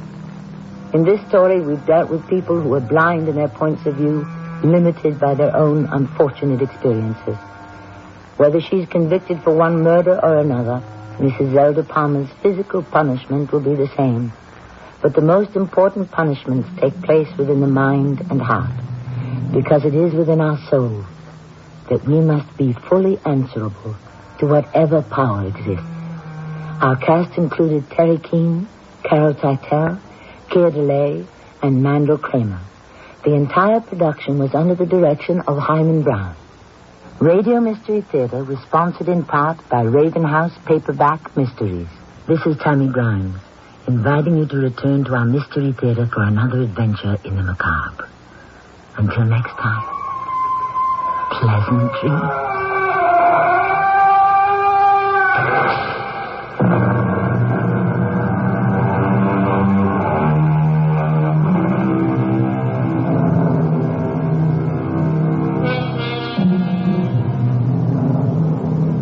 Every Life is on 1230 WCOL in Columbus, 34 degrees downtown. It's 11 o'clock. CBS News. The Democratic leader of the Senate has introduced to prevent President Reagan from sending U.S. troops into El Salvador on his own authority. I'm Judy Muller, reporting on the CBS Radio Network.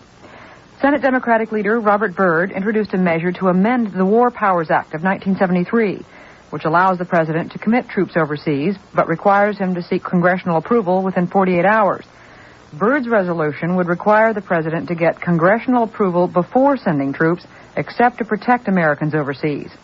When Byrd first announced his intention to introduce the measure, White House spokesman Larry Speakes said the legislation is unnecessary because, in his words, there is no plan to send combat troops to El Salvador or anywhere else. Leftist guerrillas in El Salvador launched their strongest attacks in more than a year today, according to government officials. The fighting was centered in two major metropolitan areas, San Vicente and San Miguel. The military regime of El Salvador came under attack by Amnesty International today. Larry Cox, a spokesman for the human rights organization, charged the government in San Salvador with directing mass killings of civilians. There's no doubt that atrocities are being carried out by all sides in the armed conflict in El Salvador.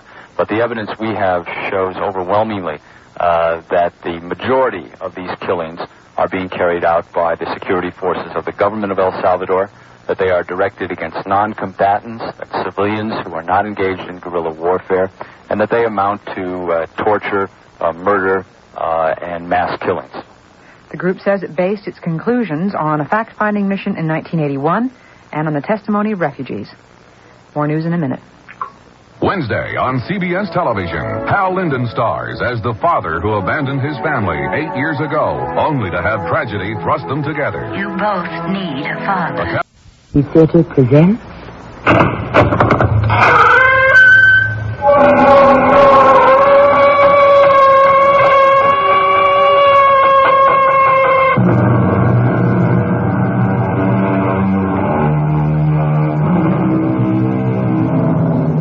Come in. Welcome. I'm Tammy Grimes. Project yourself many hundreds of years into the future. Earth has been invaded by creatures from a land lost thousands of years ago, Atlantis. Not exactly lost or disappeared, but we Earth people simply lost track of Atlantis. The Atlanteans have reappeared and are trying to rule Earth. Our story takes place in one small part of the United States, but we like to think it could have happened anywhere. Mother, everyone in town has agreed. We have got to get rid of Mr. Gorgon. Permanently. How can you? Atlanteans don't die like we do. We have to try everything, anything. There's got to be a way to kill them. In all my born days, I never dreamed I'd actually be wanting to murder somebody. It's the only way, Mother. Otherwise, our whole town will die.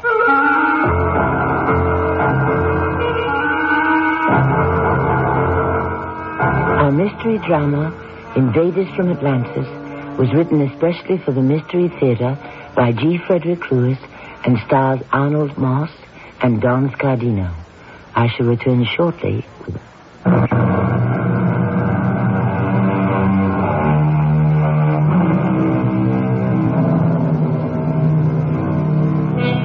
Even though it is the year 2300, Parsons Corner hasn't changed that much in 300 years. Partly because it was selected as a town worth preserving, as it was back in 1900. And partly because folks like to keep it that way. But now with everything being run from a satellite hovering over Washington, what's to become of the old-fashioned town? It's a question that's been bothering the town druggist, Seth Cook. So I'll let him give you the answers. Seth? There's been 5 generations of cooks minding the store here in Parsons Corner. My wife, Emma, does the prescriptions. My boy, Jason, helps out. Thank the Lord he was too young to be called up when the invaders come. But he was old enough to be angry when they sent Mr. Gorgon to our town to run it. Oh, but I'm getting ahead of myself. What happened was this. Emma, is that you? Yes, it's me, Seth. I brought you today's paper. Well, it's hardly worth reading if you want real news. Well, you better read page 1. It tells us what we have to do. I was just sitting here thinking about freedom, Emma. You needn't shush me. They haven't taken over Parsons Corner yet. Oh, yes, they have. I saw Catherine this morning. Orders from that Central Committee on the satellite. But they closed the school where she teaches. Going to revise all the subjects. Oh, she must be boiling. Catherine's a good girl. Well, I hope she and Jason can get married soon. Any word about their license? Oh, it hasn't been cleared by the invaders yet. I understand there's a long waiting list. You heard what Jason said last night? No, he must have said it when I went out for a walk.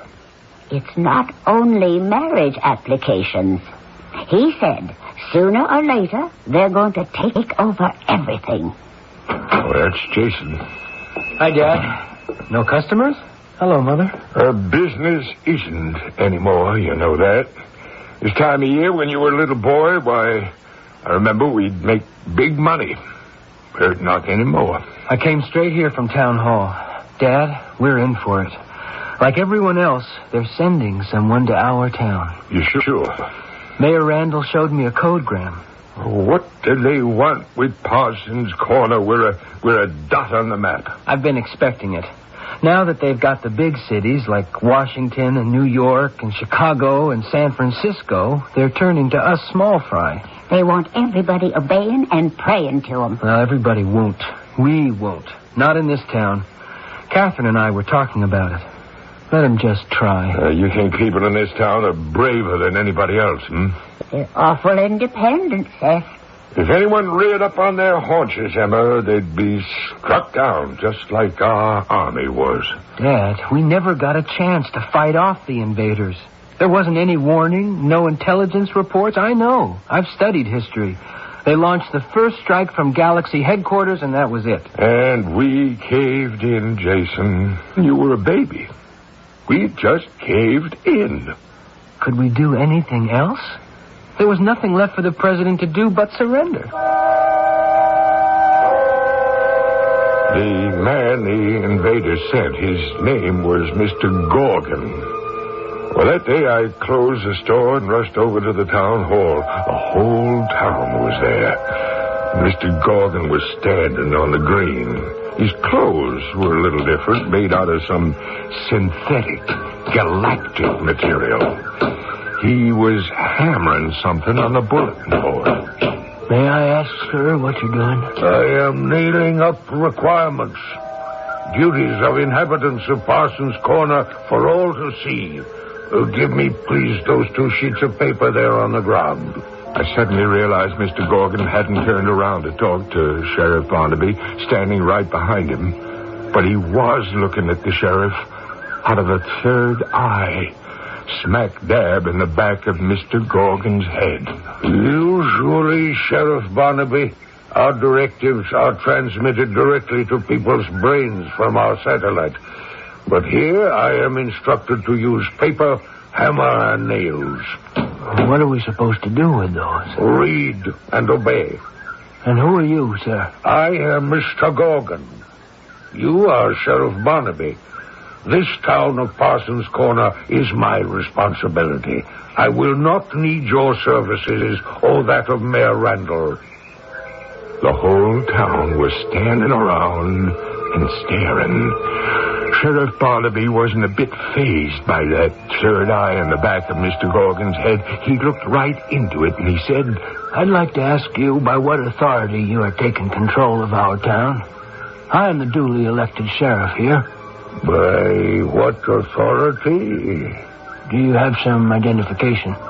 Only this. Let me show it to you. What is that? A flute? Not quite.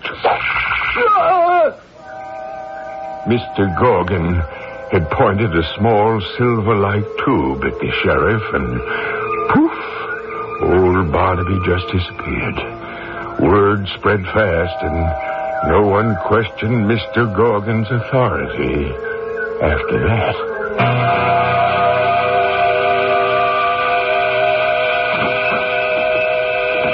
They keep coming into the store. I'm glad Jason is here to help out. Emma, they're not buying anything. Can't you see? They've come here to talk. I bet there isn't one bottle of cough syrup in the whole bunch. Jason must be up to something. Jason, can you come here a minute? Sure, Dad. What is it? Hey, Jason, you got any vanilla ice cream? Sorry, pal. We're all out. I'll take strawberry. Haven't any of that either. Dad, we're running low on everything. Don't shout it around. If people get to find out everything's in short supply, there'll be a panic. Mr. Gorgon has cut our supplies of medicines, cosmetics, ice cream, everything. Jack Terry told me that his milk and meat deliveries were getting fewer and further between. Hey, Jason, when are we getting started? Jason, did you call a town meeting here in the store? You guessed it, Dad. Folks, let's make it quiet so a few of us can talk one at a time. I don't have to tell you that there's been a big change in our town. There's nothing to panic about because I think we can deal with it. My dad was telling me supplies he's ordered are being held up. Jack Terry's getting low on meat and dairy products. We all have to think about sharing what we have. I'll second that. And what's just as important, we have to try to find a way to get rid of that chain around our necks. I'm speaking of the new government. So I'd like to tell everyone to leave now before word gets to the wrong people. And for all of us to meet here next week at this time with good ideas and pitchforks. Okay? Well, here's your girlfriend, Jason.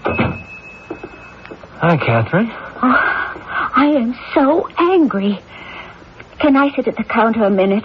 For as long as you like. What is it, Catherine? That Mr. Gorgon and all those regulations from the satellite. They make me furious. What is it now? They still haven't opened the school, and I can't find out if they ever will. All our children wandering around town, nothing to do. You know what that Mr. Gorgon has organized for tonight? I heard that he's got a big picnic on the green for all the kids. He calls it the Young People's Club. He's laid out enough food to tempt every youngster in town. Well, what's wrong with that? Real hot dogs, hamburgers, potato chips, milk, candy. Things I haven't seen for months. I don't think that's a crime. But don't you know why he's doing it? Well, if it isn't Mr. Gorgon himself. Good afternoon. Good afternoon, gentlemen customers. Mr. Seth Cook, Mr. Jason Cook, Mrs. Emma Cook. I have intended to visit your pharmacy for some time.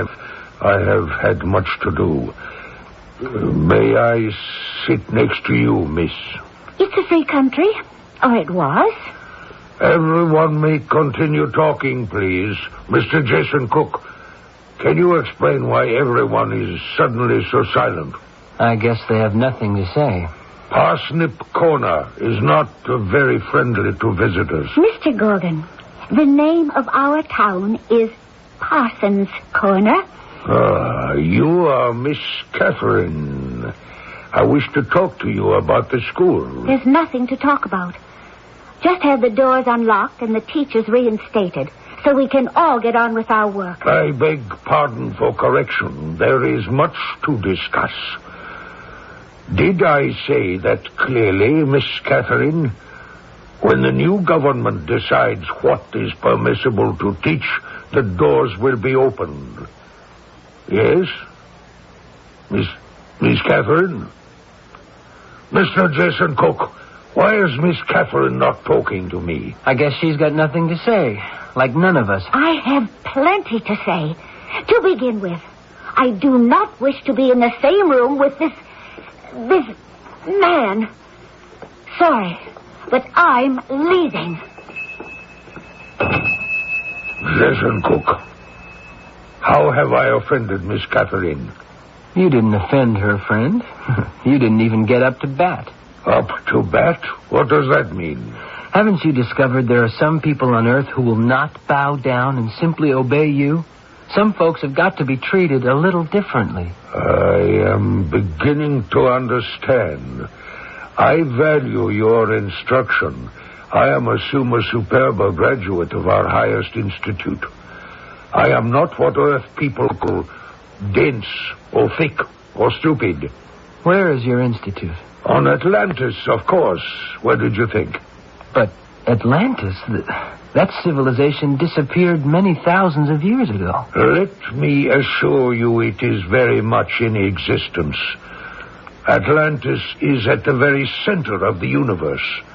But to return to Miss Catherine, she has a strange effect upon me. I do not wish to compel her to do anything, but I do wish she would try to understand and like me. I'll be darned. What does that mean? We know so little about you, the Atlanteans. It never occurred to me it mattered whether an Earth person liked you or not. I tell you candidly, Jason Cook, until now, it did not matter to me either.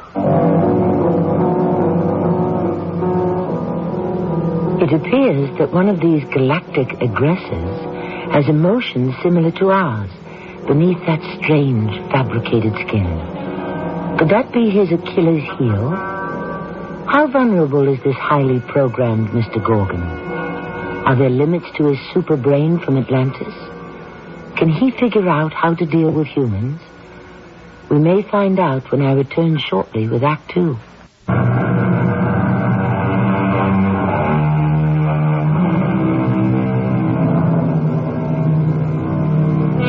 A number of stars, the moon, the sun, as well as man-inhabited satellites, are now, in this year 2300, under the control of the invaders.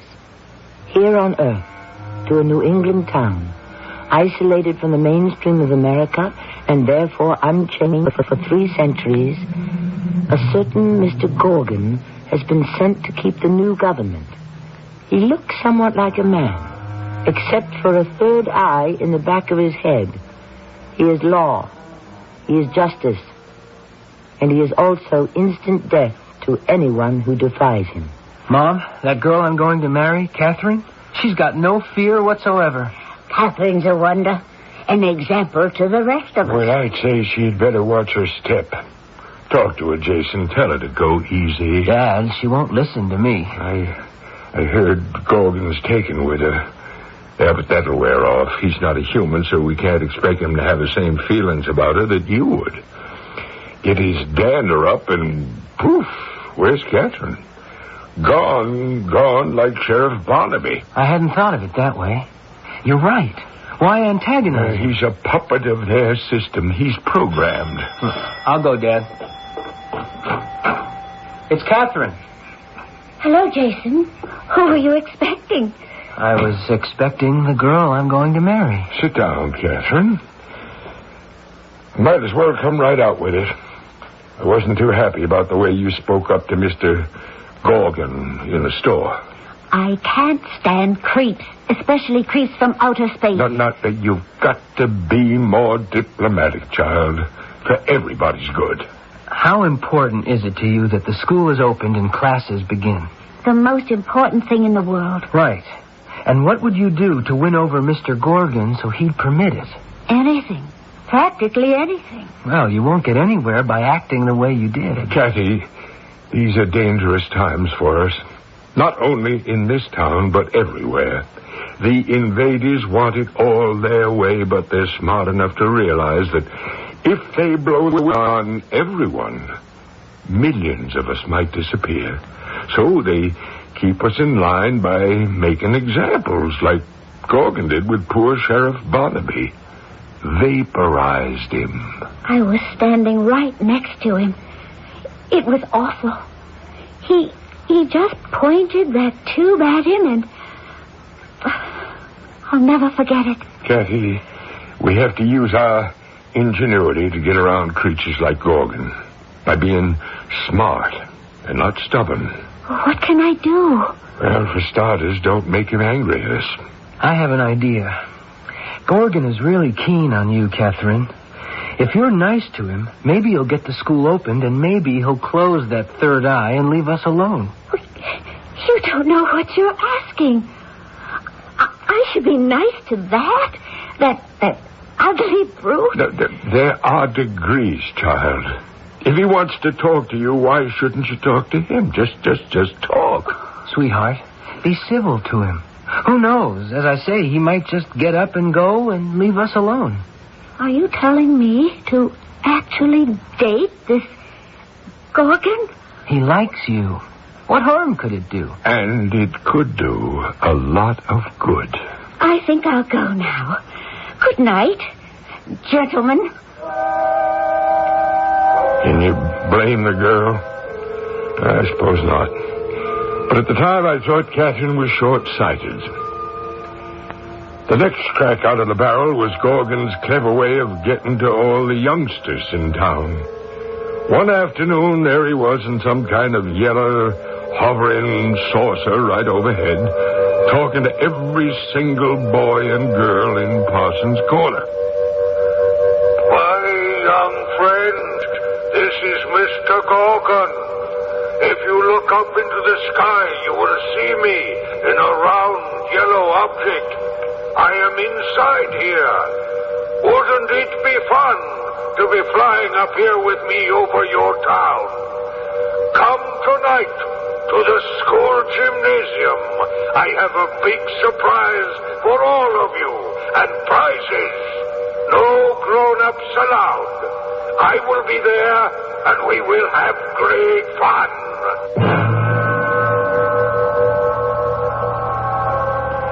Jason and Emma and I wanted to know what kind of a wingding he was throwing in the gymnasium, so we snuck up the back stairs to the balcony over the gym, and we watched. Kids, I have met some of you. I want us all to be friends. Probably you have heard about the invaders. A new government and the best for everyone. I know some of your parents and other grown-ups say differently, but we know grown-ups can be wrong, don't we? This palaver went on for 5 minutes or so, and then all of a sudden, the real purpose of getting all the youngsters together come out. And you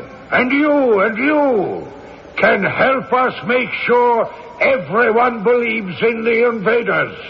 If you ever hear any grown-up, an older friend, even a brother, or a mother, or a father, who says in your own home he doesn't think Mr. Gorgon is doing the right thing, you come to see me, privately.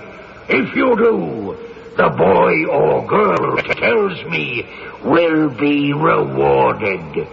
Every boy or girl who gives such information will receive a 2-seater hovercraft, just like the one you saw me fly in this afternoon. Pandemonium. But it worked, I'm sad to report. In the days that followed, more than a few parents and adults were accused by their young ones, taken to the town hall for questioning, and whoosh, they were made to disappear with a silver tube. But after 3 weeks of that, things seemed to calm down. Have you noticed, Seth, how everything's sort of more normal these days? Well, I sure noticed it Monday when my supplier showed up with 24 gallons of ice cream in 8 different flavors. Emma, I just may have to enlarge the counter. And those medicines and drugs I had on order for the last 6 months? Seth, they were delivered at the old price. I wonder how things are up the street. Jason, have you talked to Jack Terry at the grocery store lately? Yeah, I have, Dad. He's okay. He says he's getting all the produce he needs. Somebody's relaxed the regulations. Maybe it's Mr. Gorgon. That's funny. What's happened to old Three Eyes? I don't see him around town nearly as much as I used to. Dad, I can't work in the store anymore. Why not? How can I serve some kids at the soda fountain and not others? Oh, why would you do that? Dish up ice cream to a boy who ratted on his parents, and they've been liquidated? Oh. And I don't know which kid did what, or to whom. Sure, it's wrong to suspect all children, but how do you know? Jason, we're trying to forget all that. But they were our kids, from this town. They had their friends or relatives destroyed for a hovercraft. I've had it with this town. When I know where to go, I'm leaving. But how are you going to get an exit visa? I don't need an exit visa, just an overcast sky and a dark night. It isn't the children that are making you unhappy. It's Catherine, isn't it? I guess so. Have you talked to her? No, I haven't even seen her. She hasn't been to the house, I know, but I thought maybe you two... She hasn't been anywhere. Not with me. With him? Yes. Mr. Gorgon? With him? How long has she been doing that? When did you see Catherine last? A month ago. It'll be 4 weeks tonight. You were saying how things have quieted down? It's because of Catherine. I could kick myself from here to Saturn and back because it was I who gave her the idea to date that creature. But things were not as normal as they seemed on the surface. I'm sorry to say the only businesses that made money sold flowers and caskets and cemetery plots. More and more people would meet at the back of the store or in my house at night. Everyone agreed we had to get rid of Mr. Gorgon somehow. There's only one sure way. He has got to die. Jason, I don't think those invader people die like we do. Oh, we've got to try everything, anything. A bullet, a knife, poison. Maybe all three. Well, I never thought I'd actually think of killing someone. I'm for trying the easiest way first. Poison. We've got to get him into the store, see? And I'll serve him a concoction of ice cream, cherries, nuts, whipped cream, and what have you, the like of which he'll never, ever be able to eat again.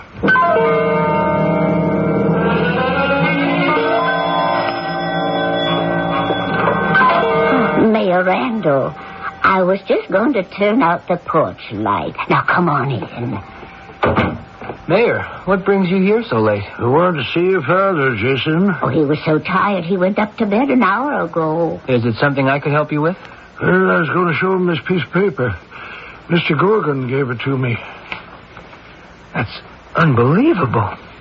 He can't get away with this. I'm afraid he can, Jason, and he will. Get away with what? Emma, take a look. I'm supposed to have 1,000 handbills made by tomorrow morning with this written on it. I don't want to see what it says. If it weren't so awful, it'd be funny. Every man and woman residing in Parsons Corner is requisitioned to make up a workforce to build a new large town jail. He said to me the old jail isn't going to be big enough to accommodate the lucky ones. What did he mean, the lucky ones? Well, I took it to mean that those whose infractions are not serious enough to warrant that metal tube and disappearance. Mayor, what would happen if every single person in this town just went on strike? Refused to build that new jail? He'd get it built. Outside help from the Central Committee. I'll tell your dad about this in the morning, will you? Fortunately, the only printing press in town's on the brink, and it'll be a while before we get new parts.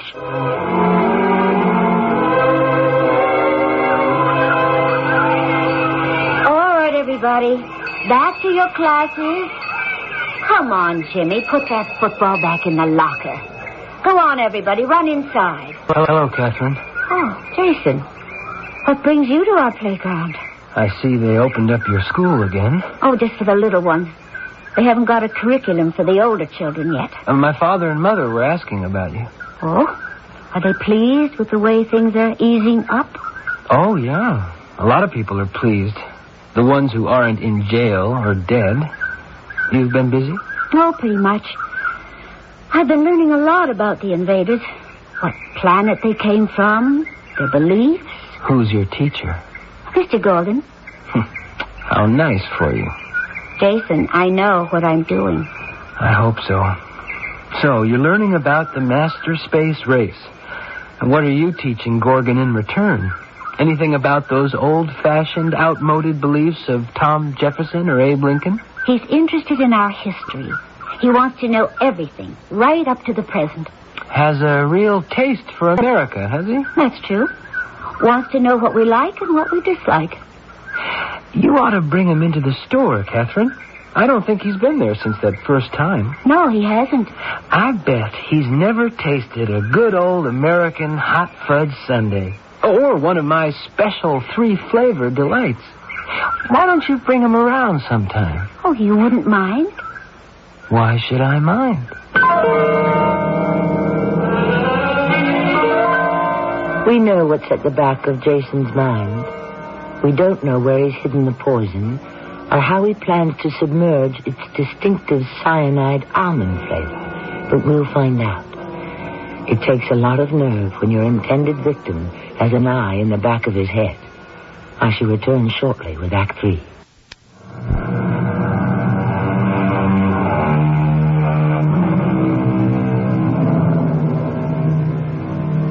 Return to the town of Parsons Corner in the year 2300. The world has been conquered by a civilization that never died. Atlantis. So highly developed it could skip through time and space. Emissaries have been sent to various cities and towns in America to intimidate and rule. Mr. Gorgon is particularly good at that, for he has an atomic means of making the recalcitrant disappear. Jason Cook has a more primitive approach and is trying for a combination of ingredients he hopes will be a deadly dessert. Mr. Gorgon, you and Catherine sit yourselves comfortably at the counter, and you can watch me whip up what we're famous for in Cook's Ice Cream Parlor. Thank you. You'll enjoy watching him. Jason's a real artist. I am looking forward to this experience of a great American delicacy. This dish is sweet. It has many flavors, and it is cold. Cold? Ah, it's very cold. The colder, the better. What Jason is doing now is slicing the banana, chopping the walnuts, all the essential ingredients of his Galaxy Special. Ah, yes, special. He uses chocolate ice cream, representing the Earth, vanilla ice cream for the Sun, and strawberry for Mars. Now he lays the sliced bananas at the bottom of your dish. Well, what's that there, Jason? Pineapple? Something new? The rings of Saturn. Well, there goes the chocolate ice cream. And a scoop of vanilla. You notice I use a Big Dipper. And the strawberry. And now a few squirts of fruit syrup. Palmyra fig. Passion fruit. Passion fruit. We do not have that on our planet. I didn't think so. What is that you're pointing at me? A gun? Calm down, old buddy. All it's loaded with is whipped cream. That we call our Milky Way. A few cherries for meteors and a final fallout of chopped walnuts. Jason, that is beautiful. And a dab of marshmallow and a few chocolate kisses. Mr. Gorgon, it's all yours. You got a spoon, a napkin, and a glass of water? Enjoy yourself. Well, what about mine, Jason? I want exactly the same. You wait your turn. I want to watch our friend discover one of the great pleasures of our planet. I will proceed. I don't know what to expect, but I am certain it will pleasure me. Oh, it will be an experience unlike anything you have ever had before. Bear in mind, Mr. Gorgon, many of the flavors we Americans enjoy may seem a little strange to you. A mixture of sweet and sour, bitter and sugar, and a faint undertaste of almond. Dig in, and believe me, I'm going to enjoy watching something happen to you that has never happened before. I hope. Do you like the ice cream? It's good, isn't it? I don't know. It's not the taste I expected. What is wrong? I feel... What is it? Mr. Gorgon, I was told later, had swallowed a few sizable mouthfuls of Jason's specialty. He got down from his stool, his hand to his throat, and he stood up, holding on to the counter. The third eye in the back of his head started blinking very fast. Mr. Gorgon, what's the matter? Oh, foolish, childish, stupid. What did you think you were doing to me? Are you all right? Would you like me to get you a doctor? Your human doctors are no help. You have made me very angry, Jason Cook. Anger is an emotion we invaders reject categorically. Well, I thought you would enjoy it. I had no idea this would happen. You knew nothing, Catherine? Am I to believe that? Well, I'm sorry. It didn't agree with you. Catherine, will you finish this for me? Of course. I love Jason's concoction. No, don't. You see, there is some painful substance in there from which perhaps a mortal would not recover. Well, you saw everything that went in that dish. Did I? Is that true? Jason put something in the ice cream? I would not let you taste it and perhaps die. I wish you to remain alive, Catherine. You're out of your head, Gorgon. Only humans are out of their heads. In my planet, computations do not permit errors. None can malfunction. No, we are never unbalanced. It is you, Jason Cook, who malfunctions, and so you must be destroyed. No, please don't. I beg you, don't do it. Jason Cook is an aberration who will always be out of step with me. Catherine, stand away from him.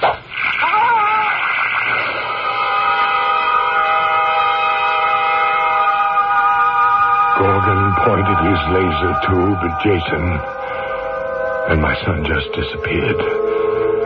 I didn't feel right for a long time after that, and Emma, well, I won't go into that.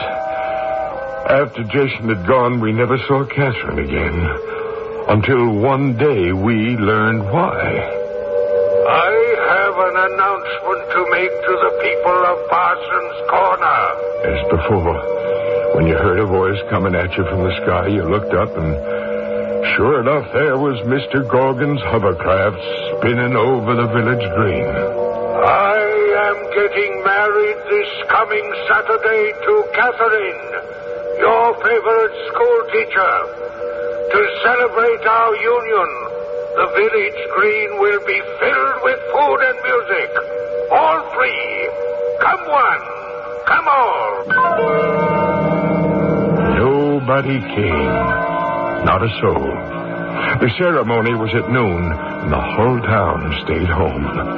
The married couple, Catherine, who we loved as a daughter, and the creature with 3 eyes who had terrorized the town, they come out of the town hall with the mayor behind them. The streets in the village green remained empty, so they got into the yellow hovercraft and took off, making one low pass over the town. As an added inducement to brighten this already happy day, we now release all those who have been imprisoned. They are made free. The jail doors swung wide. Those who had been put there silently went home. There was no celebrating. Everyone was too frightened of Mr. Gorgon and his ultimate powers.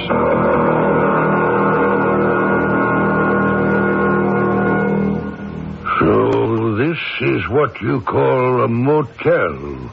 Do I say it correctly, Catherine? My English... It gets better every day. After the ceremony, man and wife, they go to a place like this.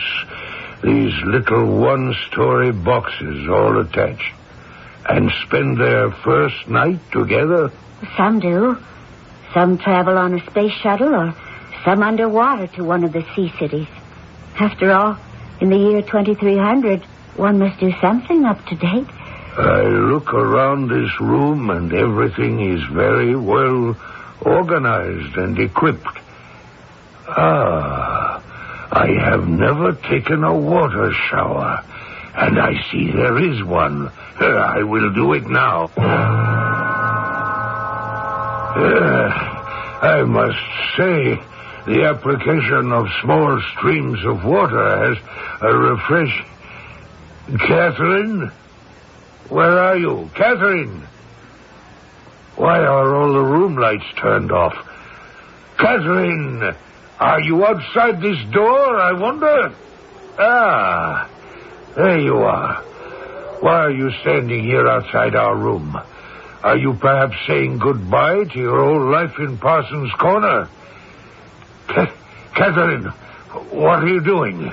Giving you a taste of your own terror. Don't point at. You'll invalidate me. Don't move. Goodbye, Mr. Gorgon.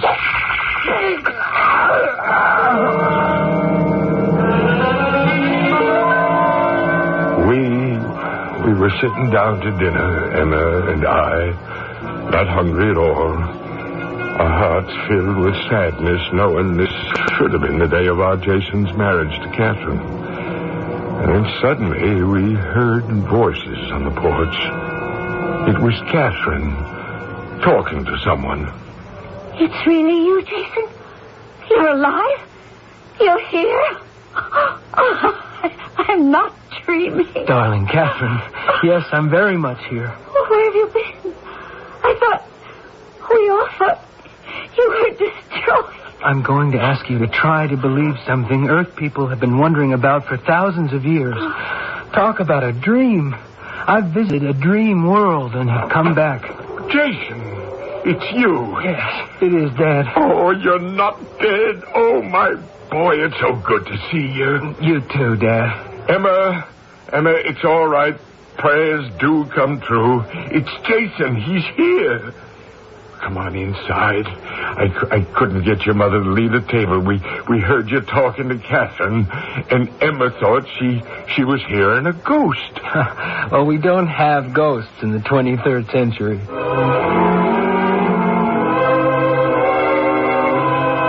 Where to begin? That's the problem. Oh, Jason, why don't you start when Mr. Gorgon pointed his destruct tube at you? I didn't feel anything at all, but I found myself transported to Atlantis. Yes, the real, actual Atlantis, Mr. Gorgon's own civilization. Where is that? On another planet? Dad, I have no idea where it is, in space or time. I know Atlanteans have the power to move backwards or forwards in time as we know it, but that's all I know. What did you see? I was suddenly standing in a large hall in front of 3 judges. An interesting thing about that place. Not only does time telescope, but so does knowledge. I didn't have to be told anything. I just knew. You knew what? There's no question the invaders who are here on Earth are Atlanteans who, after thousands of years, are reclaiming the universe as their own. And who do you think I saw from down here? I don't know. Who? Sheriff Barnaby and all the others from Parsons Corner who'd been shot there with that destruct gun. Almost every day, more people from town kept showing up. And then Mr. Gorgon himself is there. He's apologizing to the judges. They tell him that he's failed in his mission. I didn't understand that at all. I did that. Pointed his own ray gun at him. I'll tell you all about it, Jason. Gorgon was taken away, and the 3 judges decided all of us from Parsons Corner were to return to Earth. So it's not only me. We're all back. But for how long? There'll be other invaders. Well, there may be, but they'll have to change a lot of their concepts. You see, that tube thing Mr. Gorgon used, it's still here. Gorgon left it when he was liquidated. So for the present, the Atlanteans are just watching and waiting to see what we'll do. Well, you know what that means. We can go from town to town wherever there's a Mr. Gorgon making life miserable, point this at him, and poof, We've shot the invader back to Atlantis. Well, can we risk it? Risk? Well, how do you think this country got started anyway? Somebody wanted to take us over, and we sent them back right where they come from. Dad is right, Catherine. Let's do it.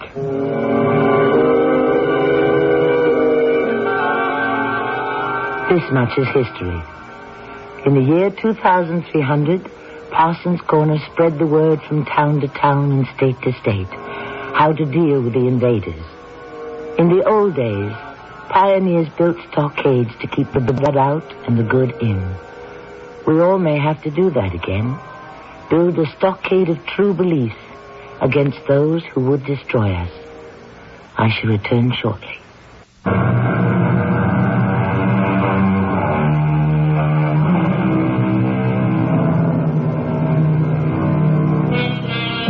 We have turned the clock forward. Now let us turn it back to 1775 and hear from a man who knew a lot about those who would rob you of freedom. He left these words in our safekeeping. He said, "I know not what course others may take, but give me liberty or give me death." Thank you for the warning, Mr. Patrick Henry. Our cast included Arnold Moss, Don Scardino, Evie Juster, and Court Benson. The entire production was under the direction of Hyman Brown. Radio Mystery Theater was sponsored in part by Raven House Paperback Mysteries. This is Tammy Grimes inviting you to return to our Mystery Theater for another adventure in the macabre. Until next time, pleasant dreams. Were they dreamers or were they killers? Find out tomorrow night at 10:07 p.m. on the CBS Radio Mystery Theater on 1230 WCOL. Your Life is on 1230 WCOL Columbus, 66 degrees downtown, at the tone, 11 o'clock. CBS News, the latest Falklands fighting triggers high-level talks in Washington. I'm David Jackson reporting on the CBS Radio Network. Secretary of State Haig met for 3 hours this evening at the State Department with Britain's ambassador to Washington, Nicholas Henderson. The British diplomat, grim-faced, emerged with no comment for waiting reporters. Haig rushed back to Washington for the meeting just before he was due to take off for an appearance tonight in New York. That appearance canceled. The event that likely sparked the hastily called session, the sinking today of the British destroyer Sheffield. It took a direct hit from an Argentine air-to-sea missile fired at a range of 20 miles. Britain says at least 30 seamen are missing. The act was apparent retaliation for Britain's sinking of the Argentine cruiser Belgrano, and it brought the battles home to some residents of London. I think we'd hoped that it wouldn't be a reality, but I think, unfortunately, it's part of war, and we're making our own stand, and this is the only way we can do it. But I think it's terrible that this has happened now. I think we thought... Come in. Welcome. I'm Tammy Grimes. There was a time in this land of ours, particularly south of the Mason and Dixon line, when living was genteel, where good manners, politeness, and appearances counted for more than reality. But hidden under the externals, there could be hatred, jealousy, and even murder, as we find in our tale today. Julia, this is the third letter I've received in the last 3 days. They're all the same. What does it say, Uncle? Leave $100,000 in unmarked bills on midnight Saturday at the place by the river. You know the place we mean. This is our last communication. If you do not buy our silence, you will regret it for the short time you have left to live. That's terrible. Is it signed? It's like the others, with a heart pierced by an arrow.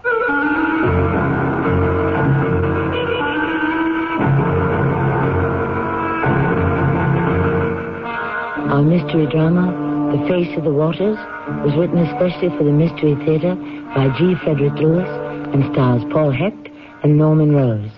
I shall return shortly with Act One.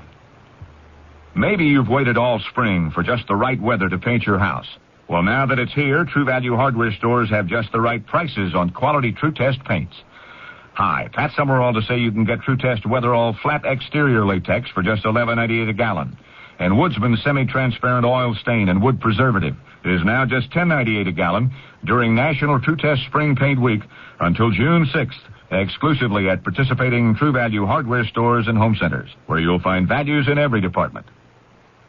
Weekdays on CBS Television. Wake up to comedy with One Day at a Time. You really think you're hot stuff, don't you, Shiner? Ladies in this building don't call me super for nothing. Then, keep laughing as Mel lays down the law on Alice. There is only one rule in the restaurant business, Vera. Get them to swallow it. And The Price is Right with the priceless Bob Barker. That's One Day at a Time. Alice and The Price is Right. Weekdays on CBS Television. Check your local listings for the time. It's Athletes versus MS. Meet tennis champion Jimmy Connors. With a gal like Billie Jean King on the team, you can count me in too. And there's Muhammad Ali, Hank Aaron, and Bobby Orr. Athletes from every sport. All of us are teaming up to ask everyone to join in the fight against MS, multiple sclerosis, the great crippler of young adults. There's no cure yet, but there's hope through research. Support your local chapter of the National Multiple Sclerosis Society. Thank you. Do you have a sight problem that prevents you from reading? Hi, this is Max Morath with news about Choice Magazine Listening, a free service. 6 times yearly, Choice Magazine Listening brings you, on 8 RPM phonograph records, 8 hours of selections from leading magazines. For information, write Listening Box 10, Port Washington, New York, 11050. Remember, it's free. Write Listening Box 10, Port Washington, New York, 11050. A public service message on behalf of the nonprofit Lucerna Fund.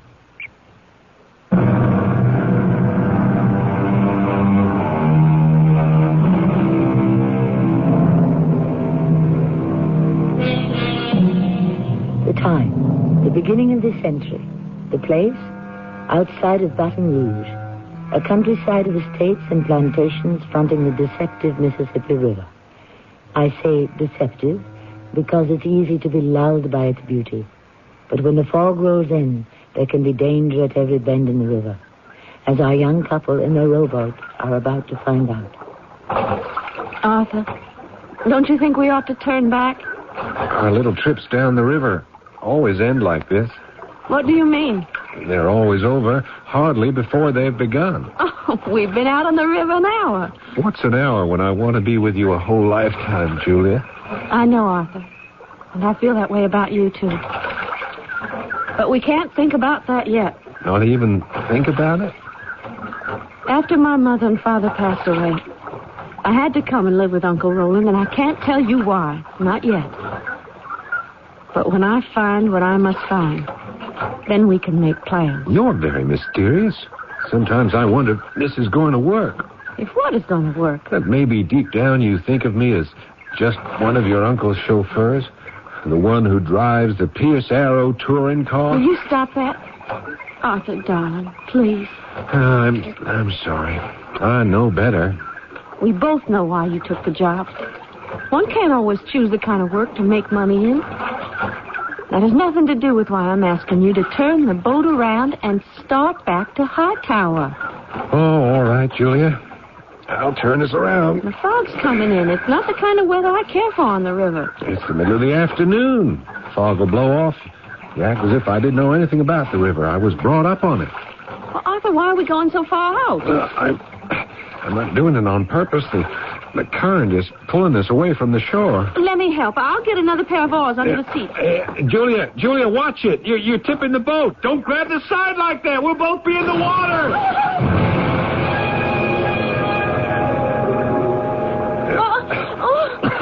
It's all right. I got you, Julia. Just relax. I can swim it. Take it easy. Oh, the boat. Can't we make it to the boat? I can't see it. The current is taking it out of sight. Oh, how far is it to land? All right, I can see Hightower. Oh, what's Uncle Roland going to say? Julia, can we discuss this when we get there? It's over a mile, and there are these thick patches of fog. I can't talk to you. I don't want to swim us into a floating log. And that was the beginning, a sort of comedy start to a tragic end. I won't keep you all in suspense. Of course, I got Julia back to Hightower safely, wet through and through, but all in one piece. Her Uncle Roland did not appreciate the rescue. It's a disgrace, my dear. There's no other word for it. The Laverne family has lived in Hightower for generations, and now you come along and... Julia, I am talking to you. Please look this way and listen. I am listening to you, Roland. I am. It's not only that you arrive at Hightower soaking wet, and I happen to have guests on the porch. You have been swimming in the Mississippi with all your clothes on, accompanied by that nincompoop of a chauffeur, a servant in my employ. Well, I can tell you this. He is no longer in my employ. A disgrace, an absolute disgrace. I'm sorry I embarrassed you and your friends. It wasn't Arthur's fault. Let me remind you, you are my niece, and I take very seriously your mother's wish, rest her soul, to bring you up as my own child until you are 21. Now, you are only 18, and I am responsible. Roland, it won't happen again. Would you mind very much calling me Uncle Roland? This familiarity is something you have just taken to. Now, I am twice your age, my dear, and I would appreciate some respect. Uncle, I don't understand you at all. You never said one word about being glad I wasn't drowned or how did I feel. All you've been able to say is that I made an exhibition of myself in front of your friends. Now, just a moment. But don't you think I'm entitled to a little consideration also? I don't know what's gotten hold of you, Julia. Well, just because you were the one closest to Mother, and I was sent here last year when she died. Don't you understand? Here in this part of the world, certain things are done, others are not done. Next thing you'll be telling me is you wish to go out and sully your hands doing work of some kind. It is the next thing. I'm going to become a nurse. I have decided. It's that chauffeur, isn't it? He's going to become a doctor.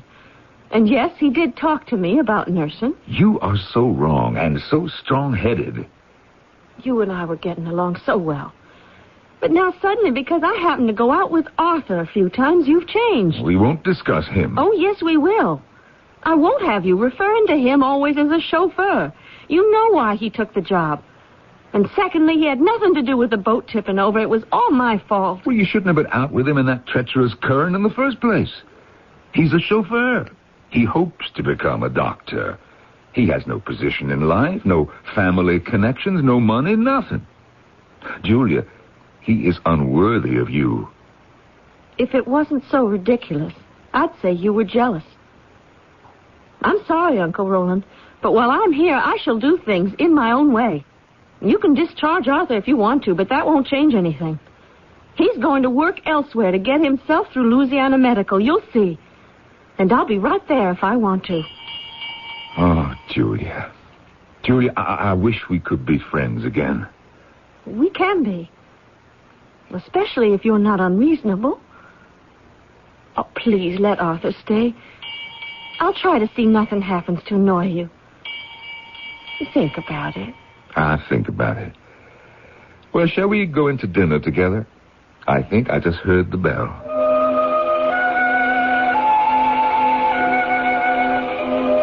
Harrison, I don't like young Arthur Hammond. I never did, never could. Do you mind if I interrupt you, Roland? I think this is more important. It's about your acquisition of all that land adjacent to yours. The Parker Hill plantation? Yeah, I know. But I told you I will not meet their asking price, and that is final. They've come down. Colonel Parker stopped by yesterday. Well, why didn't you say so? Well, you came storming in here squawking about your niece and your chauffeur. I could hardly get a word in. What do you do with an 18-year-old like that? Roland, we've known one another for years. May I be frank? Well, yes, I count on it. Is your interest in Julia something more than parental? What? Oh, what a thing to say. Because I have noticed on many occasions I've been to Hightower a certain something in your demeanor which I'd say is not exactly the attitude of a 50-year-old bachelor towards his 18-year-old ward.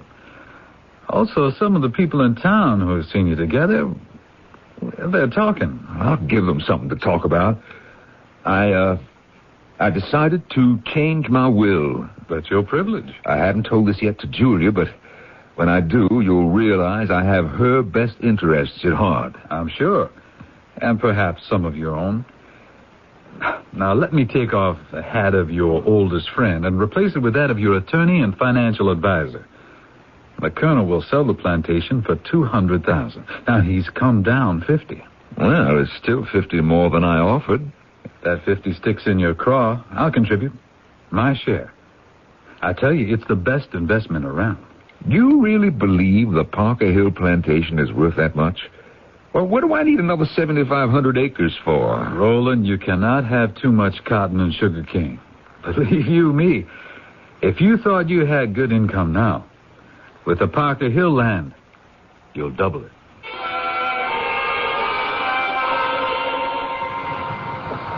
Arthur Hammond? That's you working on my automobile? Arthur, where are you? I'm over here, Mr. Laverne. I'm trying to get a head of steam up in your Stanley, but there's something wrong with the boiler. Well, then why don't you fix it? Well, I'm trying to, sir, but it ain't easy. Oh, I don't know why I rely on you. Mr. Laverne, I'm doing my best. They're all running pretty well. I got up to 50 on the Pierce Arrow, and the Hubmobile is doing an even 30. All except the Stanley steamer. Hey, if you can't fix it, maybe you can show me what's wrong. Certainly, sir. Oh, yeah. You see, sir, where the steam is escaping here? That's why she loses power. There's a valve underneath that'll have to be replaced. Well, then why don't you shut it down and replace it? I was just about to do that, sir, but as you can see, there's hardly any room to move under there. To take that hood, you see, it don't swing up far enough. I have to find this long iron bar to prop it up higher. Yeah, she's solid, this bar. Hammond, Arthur, I came down to the garage to tell you one thing. I would appreciate it if you did not see my niece anymore. What? Don't you think Julia is old enough to know what she's doing? No, I do not. Now, look, I'll put it to you differently. If you see her once more away from your job here, well, I shall have to let you go. So be it. Well, what kind of an answer is that? The only one I can make. Perhaps you don't think I'm serious, but I am. One more infraction, and I shall have Dobson take all your belongings out of the room you occupy over the garage and lock the door. I wouldn't do that, Mr. Laverne. You wouldn't do what? That iron bar you're thinking of picking up, you won't frighten anybody with that, so don't challenge me. I'm warning you. If I learn you have seen Julia one more time, it'll be too bad for you. I wouldn't do that either, Mr. Laverne. What? Threaten people. I am in very good physical shape, and I can defend myself quite easily. Don't you lift up that iron bar? Whippersnapper, you defy me, would you? Put that down. I hate you. Forgive me, but what else can I do? Mr. Laverne? Mr. Laverne? Mr. Laverne, wake up. Wake up, sir. What? You're all right. Here, let me help you to your feet. Steady now. The dizziness will pass. You hit me. Now, you're going to be very sorry, young man. Very sorry. I'm already sorry, Mr. Laverne. I never dreamed this kind of thing would happen, but some people just won't listen to reason. It was too bad. I loved Julia, and I hoped that the objections of her uncle would in time disappear, but somehow, without wanting to, I'd made a total enemy of the man. I'm afraid I hit him somewhat harder than I intended, but on that day I had no idea how much harder Roland Laverne planned to revenge himself on me.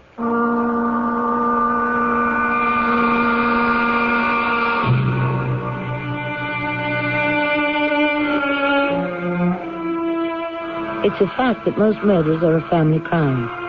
That has been the case since Cain slew Abel. A killer related to the victim by friendship or blood, or a murder done in defense of a relative. As in our story of Roland, who may very well believe he is defending his niece Julia. I'll go further and warn you that the 50-year-old bachelor is at this moment planning to do away with a young medical student. How? You will hear for yourself when I return shortly with Act 2.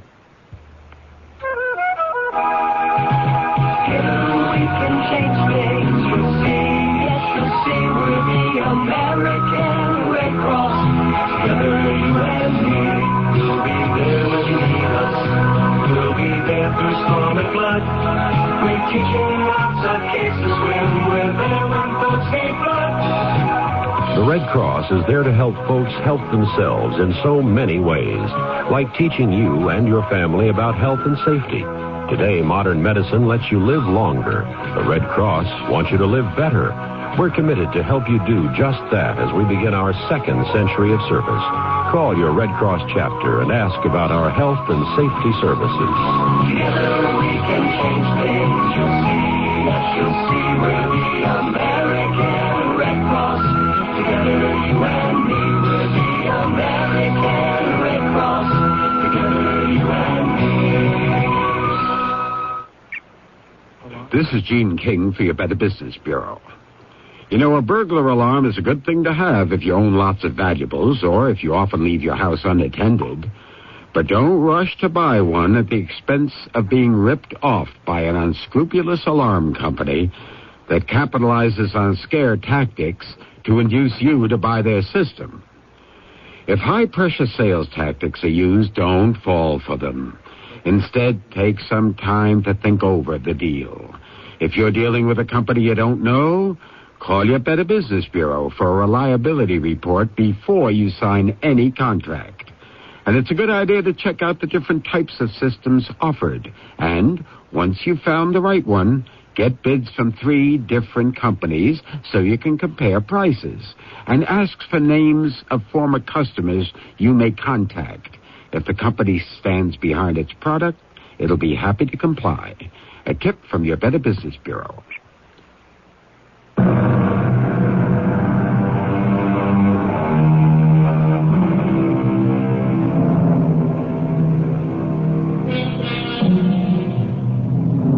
What can lead to a death-dealing violent action? Pride, jealousy, and anger. And if these 3 of the 7 deadliest sins inflame the spirit, watch out. This is what worried Roland's old friend, Harrison Clay, attorney and business associate. And why, in a driving rain, he speeds his carriage to Hightown. Dobson, why are you standing out there by the door? What's that you say, sir? Is Mr. Laverne home? If he isn't, I don't want to get out of the carriage and get drenched. Is that you, Mr. Harrison, sir? Did you hear what I said, Dobson? Yes, sir. He's not at home now, sir. He went out earlier, and then when this storm came up, I began to get a little worried, sir. What time did he leave Hightower? A few hours ago, sir. Mr. Harrison, why don't you come inside? I'm sure Mr. Laverne will be back soon. I'll have your coachman and carriage taken care of. I guess I might as well. At least if it's pouring like this, he won't get himself into trouble.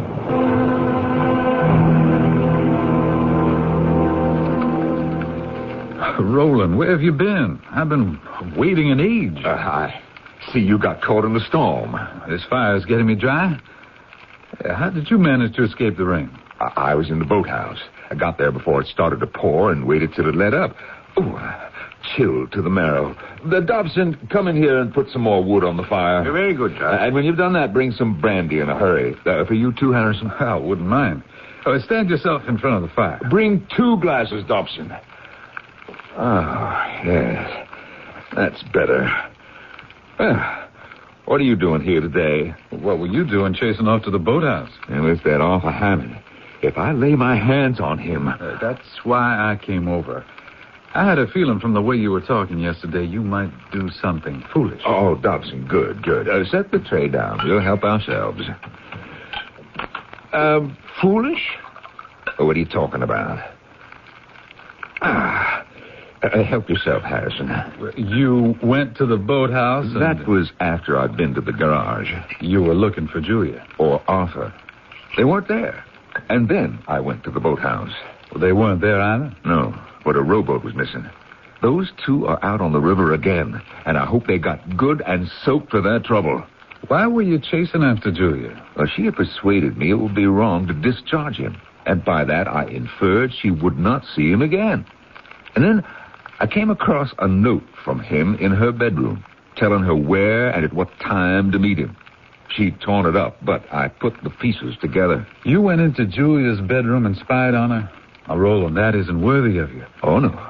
I'm not going to stand idly by and let this creature steal my niece. Well, how are you going to avoid it? It's very simple. I am going to kill him. I hope you're joking. I am quite serious. I don't believe you. If you had any such intentions, you wouldn't tell anyone. Well, you're quite mistaken. Harrison, you are my attorney. What I'm now telling you is protected by client-lawyer privilege. And what's more, if my act should be discovered, you will defend me. Well, it makes me very sad to see you like this. You are embarking on a course that could only lead to tragedy. And what course do you think I'm on now? If I let things go on as they are, I shall lose a woman. Is that true? The girl is only 18. And I am 50. But at least I want a chance to win her. If I must kill to do it, I shall.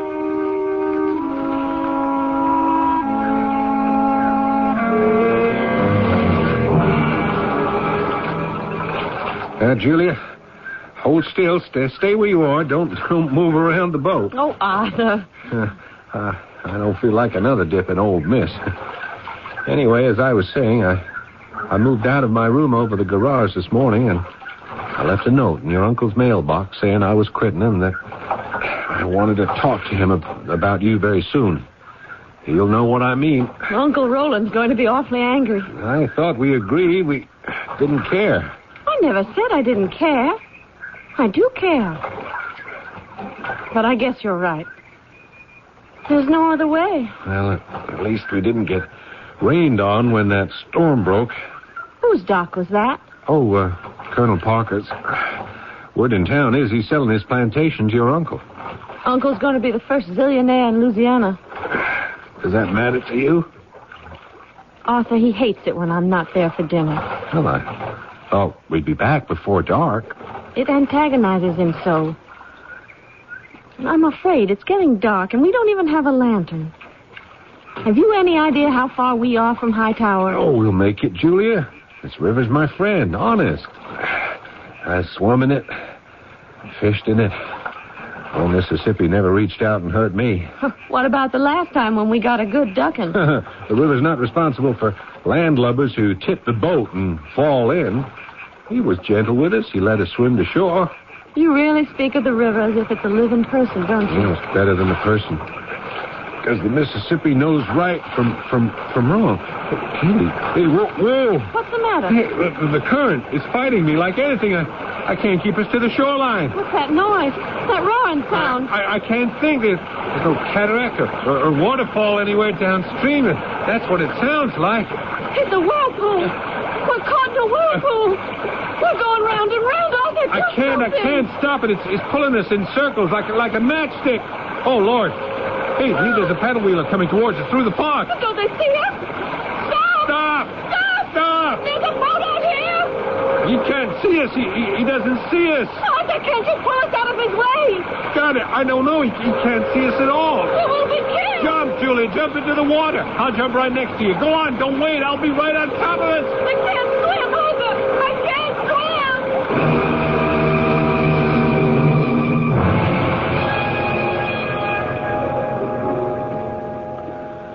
Stop pacing, Roland. The doctor isn't going to come out of the operating room any faster because you're walking up and down the hospital corridor. I could kill him. Will you sit down, Roland? Save your resources. They're all doing their best for her. I don't mean Dr. Tom. I mean I could kill that idiot who takes her out on the river and doesn't have the sense to keep out of the way of a paddle wheeler. My Lord, it's a wonder she wasn't... Oh, I can't think of it. Roland? She's going to be all right. Oh, Doctor, is that true? Oh, bless you. Oh, she's like a part of me lying there. Is she awake? No, she's still under sedation.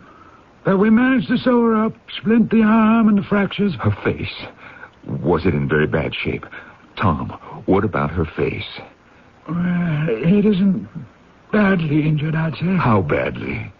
Well, it's still too early to tell. When I think of that beautiful face, my Julia... Roland, it goes without saying, we'll do all the plastic grafting we know how to do. What about him, that kidnapper? You mean Arthur Hammond? Oh, miraculous. You'll be glad to hear he escaped without a scratch. He's been up all night sitting with Julie, even though she wasn't conscious. And we discharged him this morning. Now, he must have gone back to Hightower. Well, come on, Roland. Let's go home. When can I see Julia? Certainly not before tomorrow. It could be the day after. Roland, please. You take it easy. So unfair, so unfair. She'll be just fine. You'll see. He gets off without a scratch. Someone will just have to straighten out the scales of justice to see that they weigh evenly.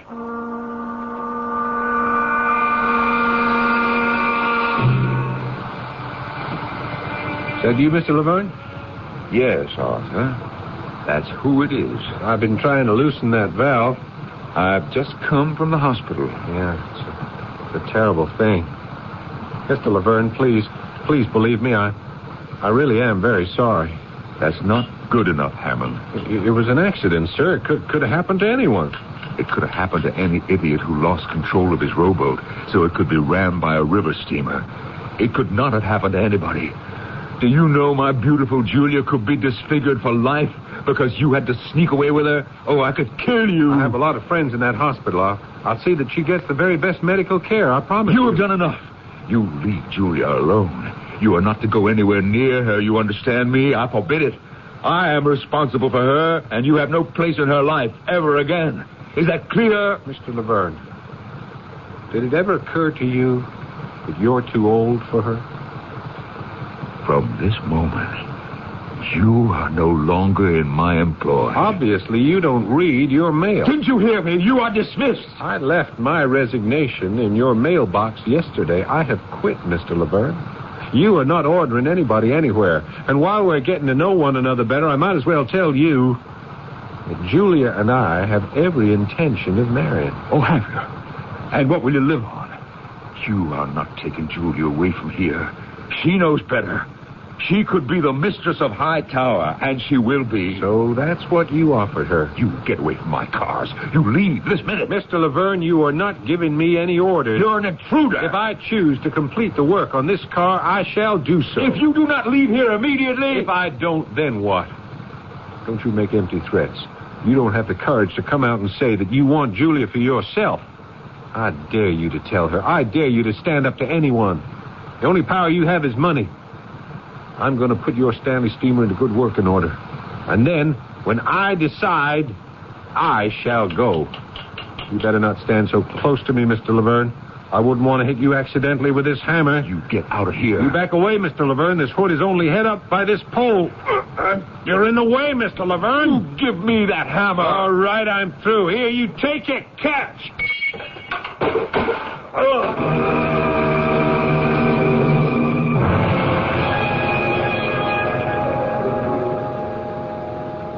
I didn't do it. I didn't do anything. It was all him. He did it all. Threw the hammer at me. It hit the pole that propped up the hood. Look at him. Is he dead? The hood came down and... Oh, he's breathing. I can see he's breathing. The hood knocked him unconscious. Not a drop of blood anywhere. He didn't get cut. Nothing bleeding.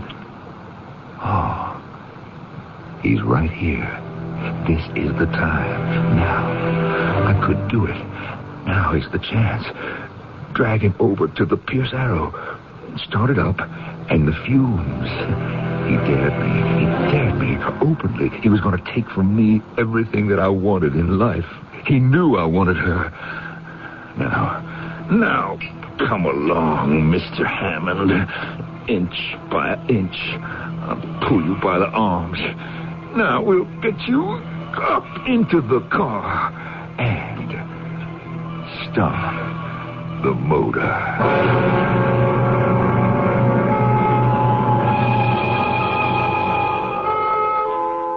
There you have it.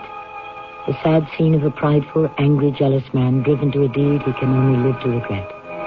A man who has completely lost control over himself.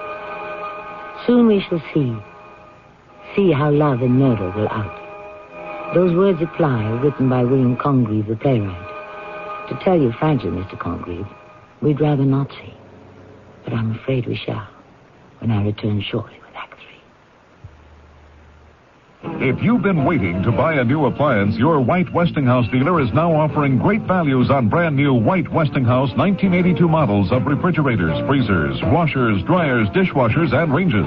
And just when you need it most, White Westinghouse dealers are featuring a great spring price down event on previous year's models, floor samples, and other price down values. So buy now and clean up at the White Westinghouse Great Spring Price Down. White Westinghouse, we're making things better for you. What do doctors recommend to avoid constipation? These days, doctors stress the importance of dietary fiber to help the system regulate itself naturally. Metamucil is the laxative made from natural fiber, no chemical stimulants. That's why doctors recommend Metamucil more often than any other laxative. Try Metamucil powder or pre-measured packets of Metamucil instant mix in regular or orange flavor and save 50 cents. Look for the coupon in June's Reader's Digest. Read label and follow directions. We're here at the Springfield Women's Club to hear Crime Dog McGrath speak about Rape. Oh, no, McGrath, not that. I'm sorry, that's it, rape. Oh, please don't. Listen, ladies, I know rape is not an easy thing to talk about. But rape can happen. Not to me. Anytime, any place. But you can learn how to help protect yourself. We can? How? Send for my book. Write to McGruff, Box 6600, Rockville, Maryland, and help take a bite out of crime. Oh, we will. a message from the Crime Prevention Coalition and the Ad Council. I'm Lorette Rupi, Director of Peace Corps. In 60 countries around the world, Peace Corps volunteers are sharing their skills and knowledge with people who really need them. But we need more volunteers, and we need them now. Volunteers are urgently needed in agriculture, math, science, and biology. Call Peace Corps now for more information. 800-424-8580. It's the toughest job you'll ever love. A public service message of this station And Peace Corps.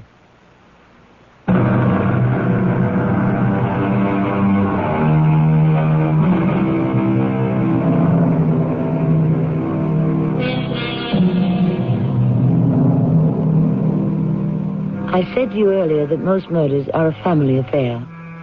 Someone close whose continued existence is unbearable to the murderer.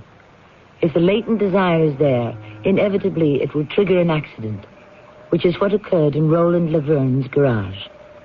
One man hates another, considers him a rival, and by accident the victim is rendered unconscious.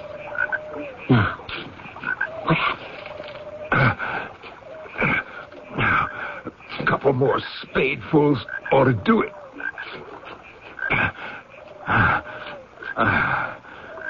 Roland? Roland, is that you? Who is it? It is you. I was wondering who was digging away down here by the river's edge. Oh, Harrison. Well, what are you doing at Hightower? What are you talking about? You invited me for dinner. I got here, nobody knew where you were. Dots and I have been searching high and low. Whatever are you doing with that spade? Oh, yeah. Dinner. Oh, look, let's get back to the house. I had no idea it was so late. You haven't answered my question. What in heaven's name are you digging up this time of night? Look, I can walk. I don't need to be dragged along. I want to see what you were digging. Harrison, I don't want you to. I forbid it. Don't you trust me? It's nothing. It's nothing at all. Well, it may be nothing to you. But from here, it looks as though you've been digging someone's grave. Is that what it is? A grave? Aren't you going to tell me? If it is a grave, it's not a secret you can keep very long. I mean, if someone is missing, it's only a question of time before his relatives or friends start looking for him. For him? Why did you say him?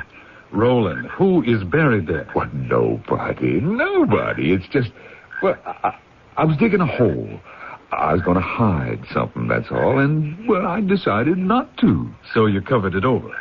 Oh, you're a very poor liar. I don't believe you. Now, did you kill Arthur Hammond, and have you buried his body? I didn't. No, I didn't. I didn't kill him. You see, it was an accident. Now, you've got to believe me. You've got to. What was an accident? What? You heard me. What have you buried out there at the edge of the river? I haven't buried anything. You see, I was going to. I have a great deal of money in cash. It's in a strong box in the cellar, and I was going to make a hole and hide it there. And then I decided I wasn't going to. And that's what I was digging. You never told me you had any money hidden in the cellar. No, I didn't have it. And I'm ashamed I didn't trust you. It was given to me to hold for Julia by her mother, my sister. But Julia does not know it exists, so that we could split it. Roland, had I known about this, I would have had to tell Julia, but I didn't hear a word you said. I don't know about the money. I don't want to know about it. I'm too shocked by all this. What are you going to do? Nothing. I leave that to your conscience.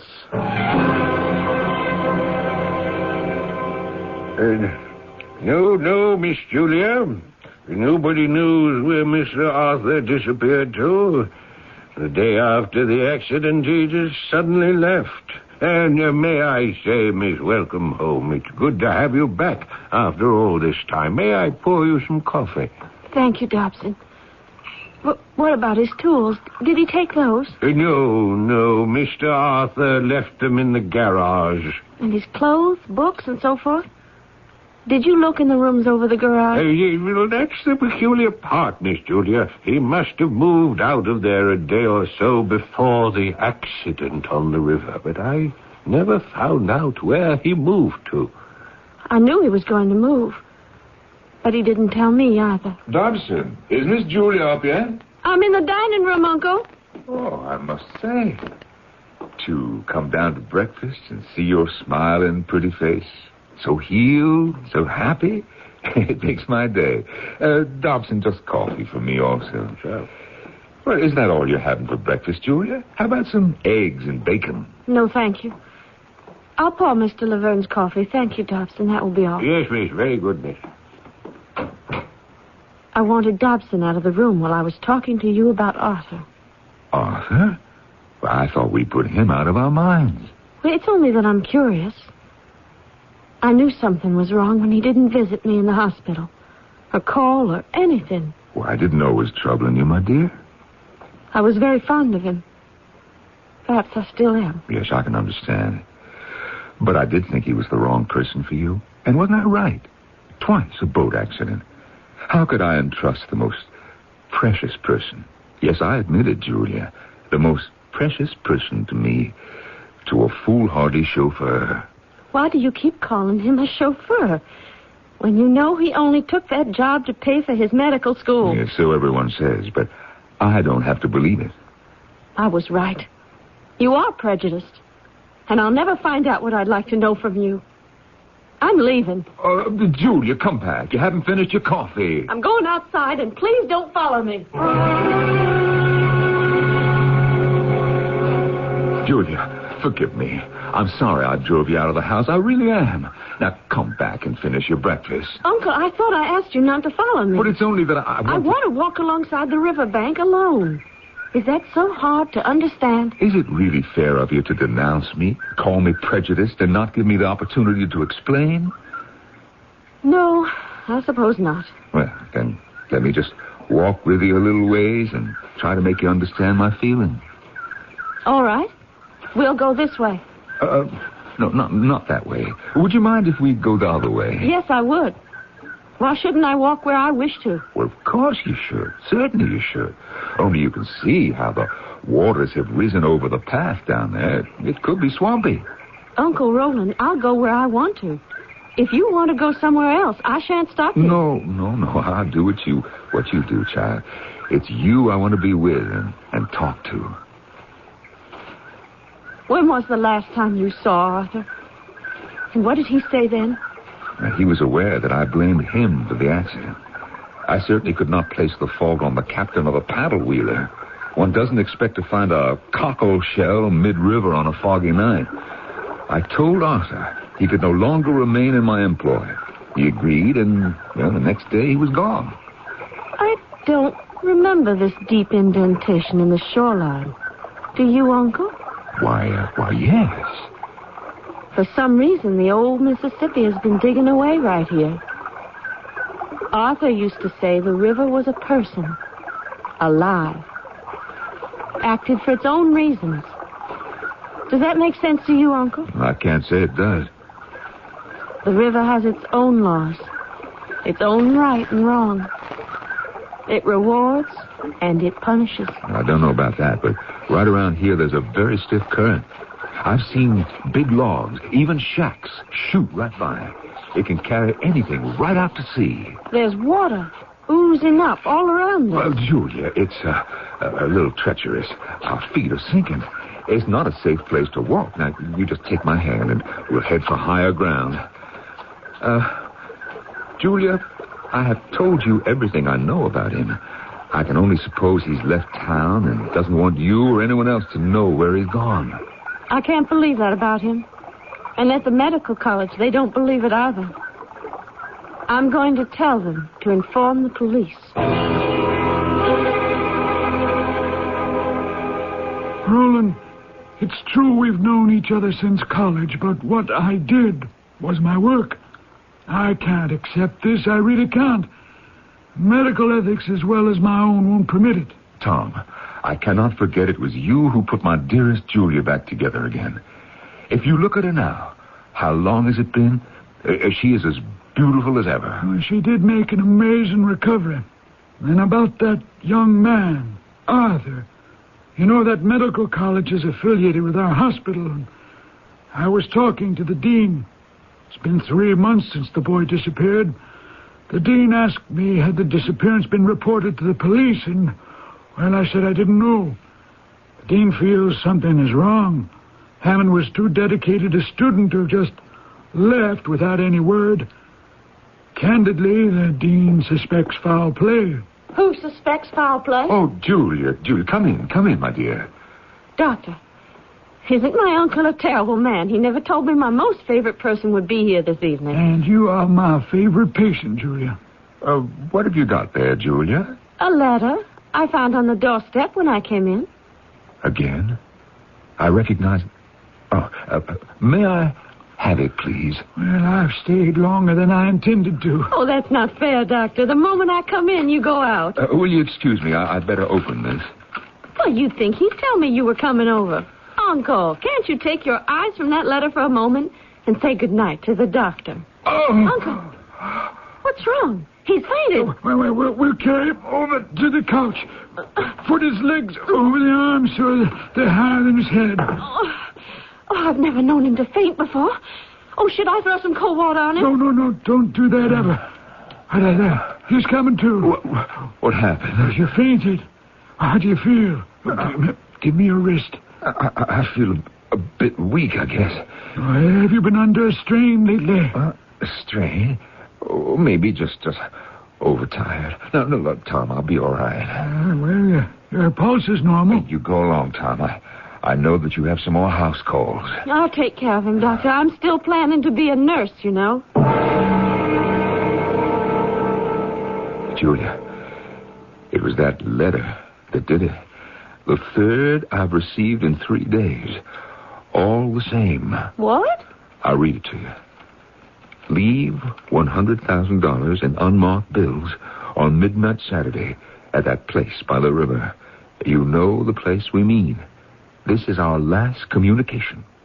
If you do not buy our silence, you will regret it for the short time you have left to live. This is the third letter? Why didn't you call the police? What could they do?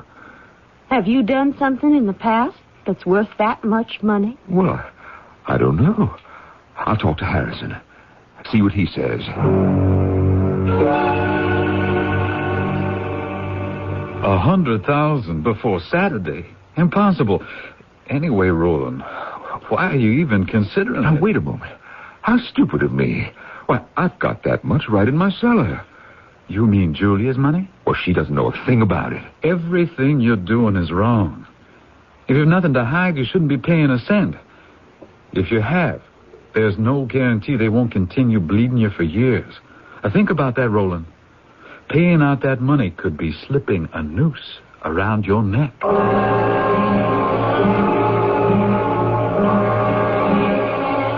Julia, where have you been? It's been 2 days. I needed you on Saturday night when I left the money, the blackmail money. And I am positive I know who was blackmailing me. Who? Harrison.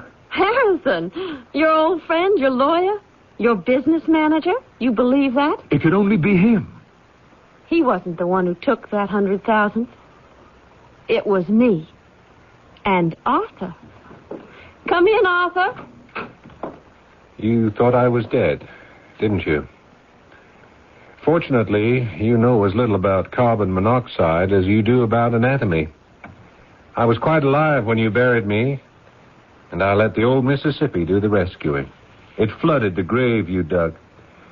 Thank you for the money. It'll help us both get started. I'll have you thrown in jail for this. For giving me back the money you were keeping till I became 21. My money that was entrusted to you. You see, before she died, Mother told me. Arthur, I'd like to leave Hightower as fast as we can. And leave forever all those unpleasant memories.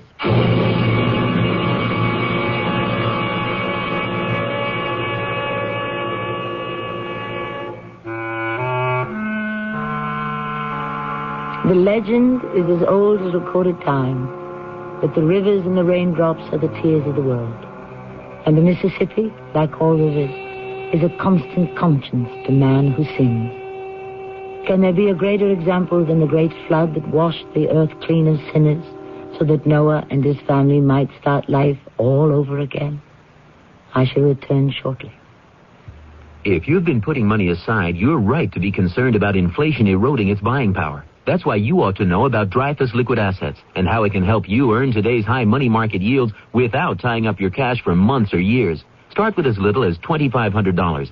Make added investments as low as $100. With Dreyfus Liquid Assets, your money is yours whenever you need it. Phone for it, have it sent to your bank, or write a redemption check for cash or to pay your larger bills. You keep right on earning that high yield, compounded daily until your check clears. No penalties on interest, no sales charges, no charge for the checks. It's so simple, sensible, convenient. But find out for yourself. Call toll-free 800-228-5000 for free information and a prospectus including management fee, charges, and expenses. Read the prospectus carefully before investing or sending money. Discover how Dreyfus Liquid Assets can help you get the lion's share of today's high money market rates. 800-228-5000. Toll-free 800-228-5000.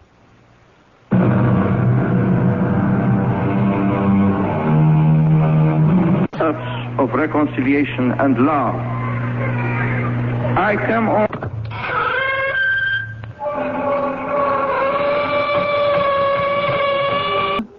You have been found guilty of treason. But I'm innocent. You were given a fair trial. I'm not a traitor. You were seen by witnesses. Do you challenge their honesty? No, but... But what, Gavri Karja? But what? What year is this? You know what year this is. 1943. Then that proves I'm innocent. If this is the year 1943, I haven't been born yet.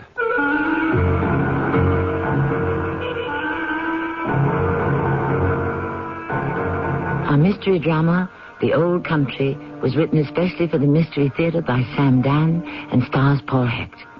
I'll be back shortly with Act One.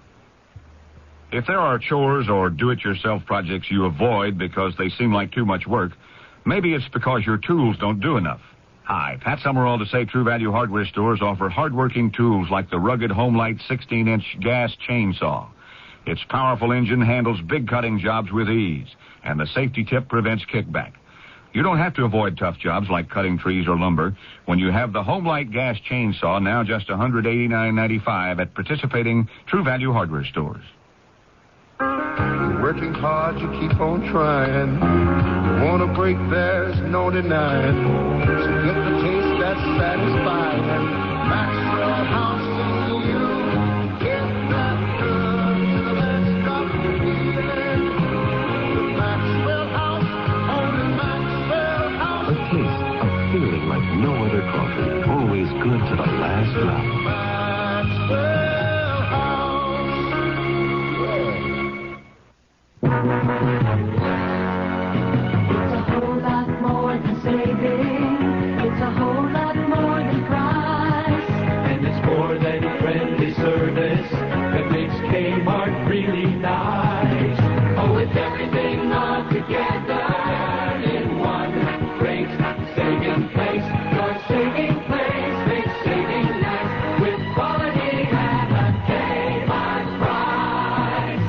It's that time again, time for the Kmart Colorful White Sale. You'll find big once-a-year savings on almost every item in the department. For example, no iron twin sheets in flat and fitted sizes, just $1.99 each. Blended of comfortable cotton polyester. They're available in your choice of soft pastel colors. Limit 2 while quantities last. Check your newspaper for other fabulous bargains during the big Kmart White Sale now through Saturday at Kmart.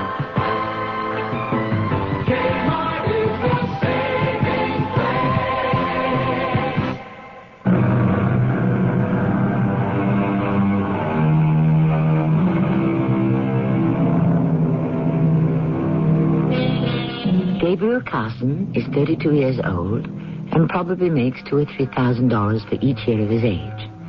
And for all I know, even more. What with stock options and bonuses and expense accounts, plus all the other perks of modern business. He is part of a new breed.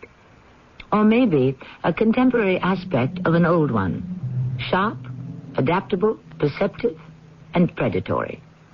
And, of course, he holds today's charismatic passport to financial success, an MBA degree from a prestigious university. And no one at International Acceptance Corporation, perhaps the world's largest conglomerate, knows that he was born Gavri Kaja, and that his mother still lives in what is described as an ethnic neighborhood. For your information, I have never lied about my origins. If I never told anyone, it's because, quite simply, it never occurred to anyone to ask. And I visit my mother every Sunday. Oh, it's you. Oh, hi. I would have come earlier, Mama, but I knew you'd be at church. Mm-hmm. So, how are you feeling? All right. Good.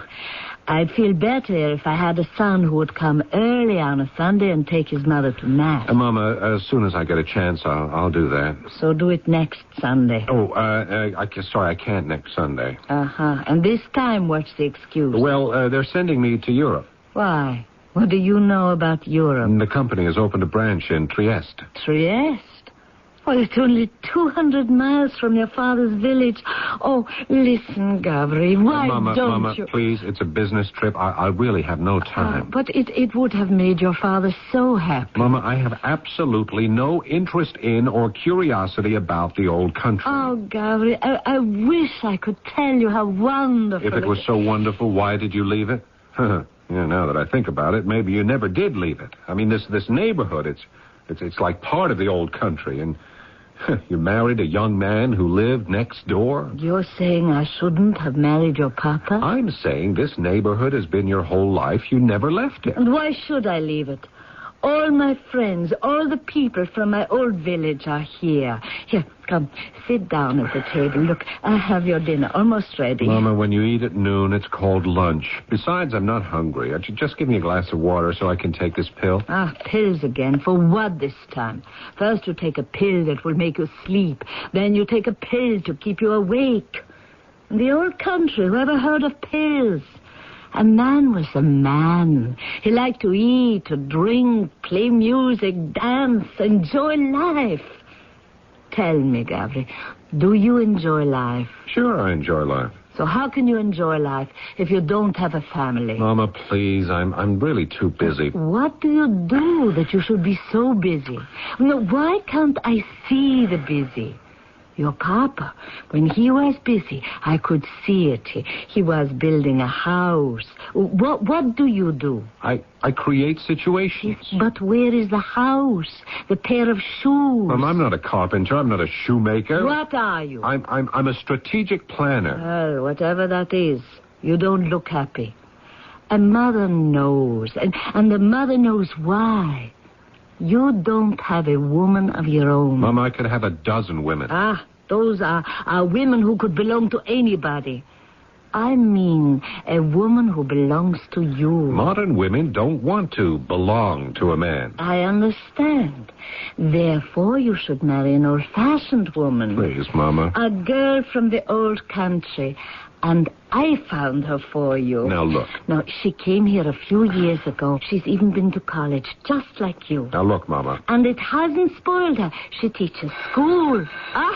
And here she is now. Neda, come in, my child. Uncle Milan said you wanted these shoes right away, so I... Oh. And Neda, I want you to meet my son, Gavri. Gavri, this is Neda Benko. How do you do? How do you do, Mr. Karja? No, that is not his name. What is it you call yourself, Gavri? Carson. Mr. Carson. Neda, come. Please, sit down. You have some dinner with us? Oh, I have to prepare lunch for Uncle Milan. It was nice meeting you, Mr. Carson. Miss Benko? Goodbye. Mama, did you tell that girl I would be here? Why should I tell her? Did I tell you? You placed both of us in an extremely embarrassing situation. I did it for a reason. I wanted you to fall in love. I simply don't understand you. Sometimes when two people meet without warning, see each other for the first time, it's as if lightning strikes. Mama, She fell in love with you. I could tell by the way she turned color. Oh, and there was a look in her eyes. She has beautiful blue eyes, no? You see, she's very modest, and that is why she ran away. Did you fall in love with her? Of course not. Are you sure? Look, Ma, I objected to this old country custom of parents arranging a match. You know a better way? Oh, we've had this argument before. I am not going to marry Miss Benko, and that's the end of it. Maybe. You say you're going to Trieste? Gavri, visit your papa's village. I already told... What, you're not proud of your papa? Yes, Mama, but he was from another time, another world. Look, Mama, it's getting late. All right. Before you go, eat something. Here, come on, give me your plate. Hey, take it easy. So, Gavri, do you think maybe you can find time to visit your papa's village? Look, Mama, I really... a pity. It might do you some good. And that's how it would go each time I would visit my mother. There was usually a girl who she would have maneuvered into the apartment somehow on one pretext or another.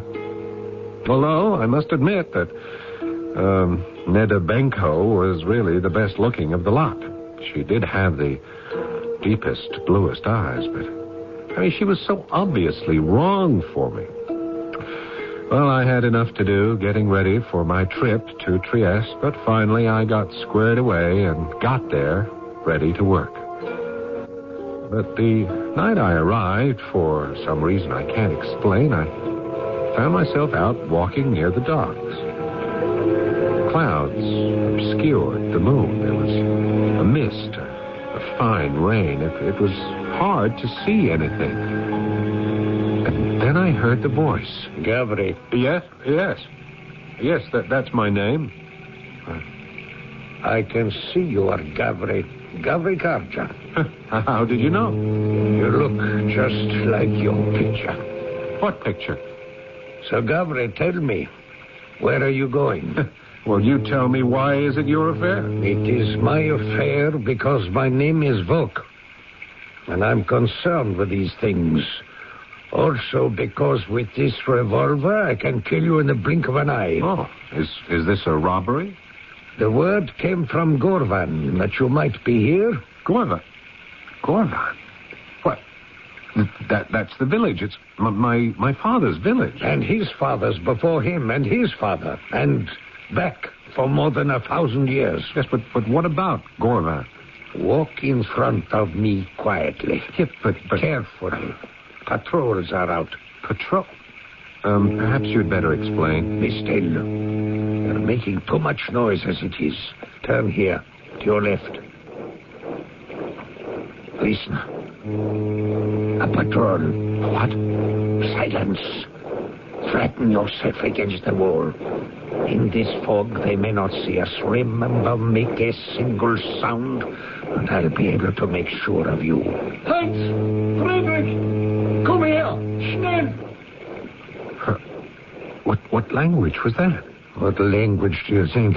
German? Yes, that's what it sounded like. But why would there be German soldiers here in Trieste? Are you sure you're all right? Yeah, who are you? I'm Vok. Vok? suddenly, I heard a loud burst of music. It blared at me from the open door of a waterfront cafe. The rain had stopped. The pavement was dry. The mist had disappeared as if by magic. All about me were bright lights and laughter, music, crowds of people. I mean, where was the man who had somehow materialized out of the fog? The man who called himself Roke. He was nowhere to be seen. Who was he? Had I imagined it? Probably. Well, the next morning I was in our office with our local manager, Francesca Danilo. I hope you're satisfied with our progress here, Mr. Carson. And my report on the whole is favorable. I know that with the proper supervision, you could very well become our outstanding overseas branch. Well, thank you, Mr. Carson. Yes, I must say I hadn't expected to find a woman branch manager. It's probably due to the war, Mr. Carson. The war?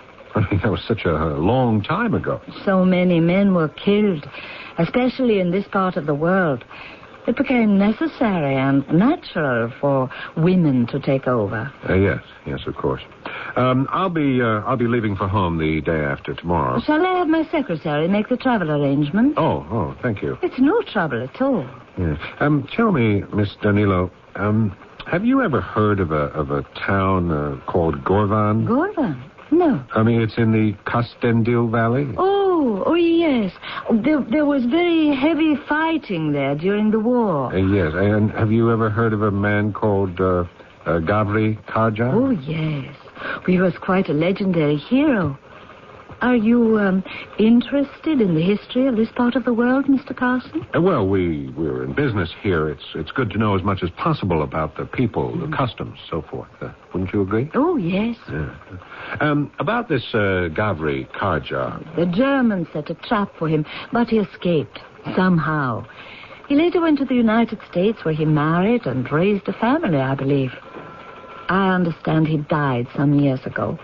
I could find out more if you're interested. No, thank you. I was just mildly curious.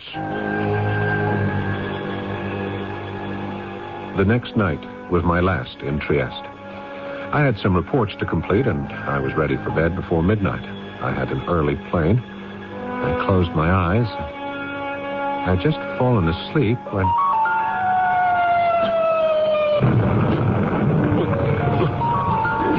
Where was I? Certainly not in a hotel room. It appeared to be a kind of cave. Get down, Gavri. What?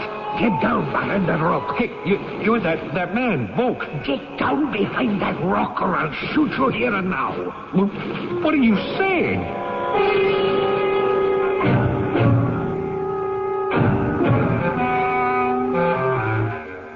What he's saying is clear as crystal and just as sharp. If Gabriel doesn't do as he's told, he's as good or as bad as dead. Something is happening to Mr. Gabriel Carson, or Gavri Kaja. He seems to be moving in and out of an extremely strange situation. He's a strategic planner by profession, but he certainly hasn't planned on anything like this. The second act shortly. I told the guy at the garage I wanted a wheel alignment. He says, you got it. Said I wanted it done right. He says, you got it. Said I wanted it guaranteed. He says, you don't got it. Took my car to Goodyear. At Goodyear, we'll align your wheels and we'll guarantee the work for 90 days or 4,000 miles. Our limited warranty is good at over 1,300 Goodyear service stores nationwide. Get a wheel alignment now for $19, slightly higher in California. For guaranteed auto service, come up to Goodyear. I am a smoker, and I smoke about a pack a day. Sulamar, Antioch, Illinois. And I thought, wow, my teeth are really getting yellow. She used Topol Smoker's tooth polish with fluoride. My teeth started getting wider, and it gave like a shine to them that they hadn't had in a long time. I was very happy with it, and now I smile again all the time. Topol Smoker's tooth polish with 3 ingredients to clean and polish helps remove ugly tobacco stains. Topol is gentle enough so you can use it every day. Use only as directed. Hello, this is Max Moran. Do you have a sight problem that prevents you from reading? I've got good news for you about Choice Magazine Listening, a free service. Every other month, Choice Magazine Listening will send you, free, on phonograph records, 8 hours of selections from leading magazines featuring writers like William Styron, Joyce Carol Oates, John McPhee, Kurt Vonnegut, Art Buchwald, many others. So, if you are blind or unable to read regular print, or if you know someone with this problem, write to Listening, Box 10, Port Washington, New York, 11050. We'll also tell you how to get the special record player provided free by the Library of Congress as part of its Talking Book program. So, write Listening, Box 10, Port Washington, New York, 11050, or telephone 516-883-8280. That's 516-883-8280. A public service message on behalf of the nonprofit Lucerna Fund.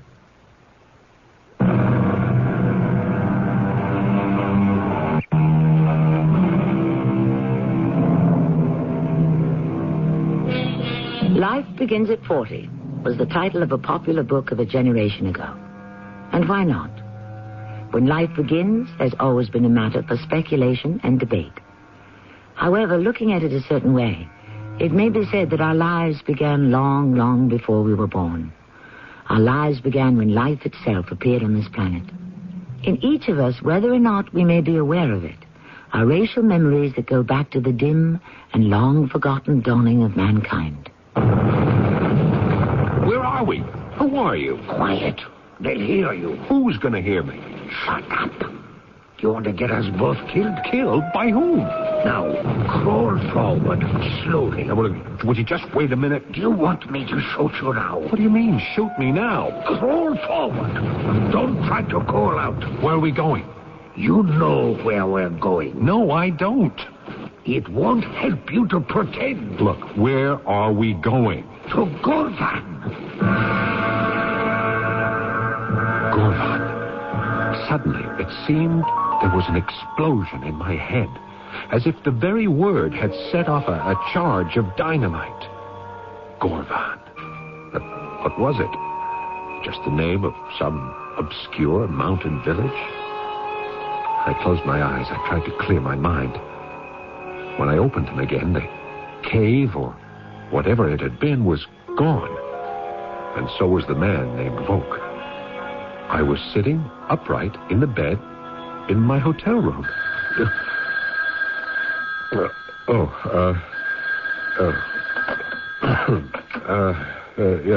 Hello? Mr. Carson? Yes. This is Mr. Nilo. Oh, Mr. Nilo? Oh, yes, Mr. Nilo. Are you all right, Mr. Carson?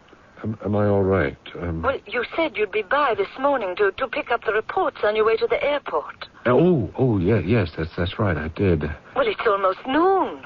Noon? You'll miss your plane. How could it be noon? Well, suppose I bring the reports to the hotel and then drive you out to the airport. Oh, yeah, that's probably the only way to do it. I'll be at the front entrance in half an hour. Okay, thank you, Mr. Nilo. I jumped out of bed, showered, and dressed quickly. A bellman arrived to pick up my luggage. I followed him out of the room into the corridor, but... No, it wasn't the corridor of a modern hotel. It was a dark alleyway, and I was sopping wet. A pelting rain was coming down all about me, and something hard was being jabbed into my spine. I turned around, and I saw the revolver. Face the front. Who are you? Don't you know by this time I'm Volk? Look, I won't move another step, not one more step, until you tell me what you want. I'll shoot you. Okay, go ahead, kill me, and then I'll wake up. This is only a dream. You think it's a dream? Sure, it's a dream. And the rest of it, that was all a dream, too? The rest of what? Gorvan. That was all a dream, Gorvan? Gorvan? What do I know about Gorvan?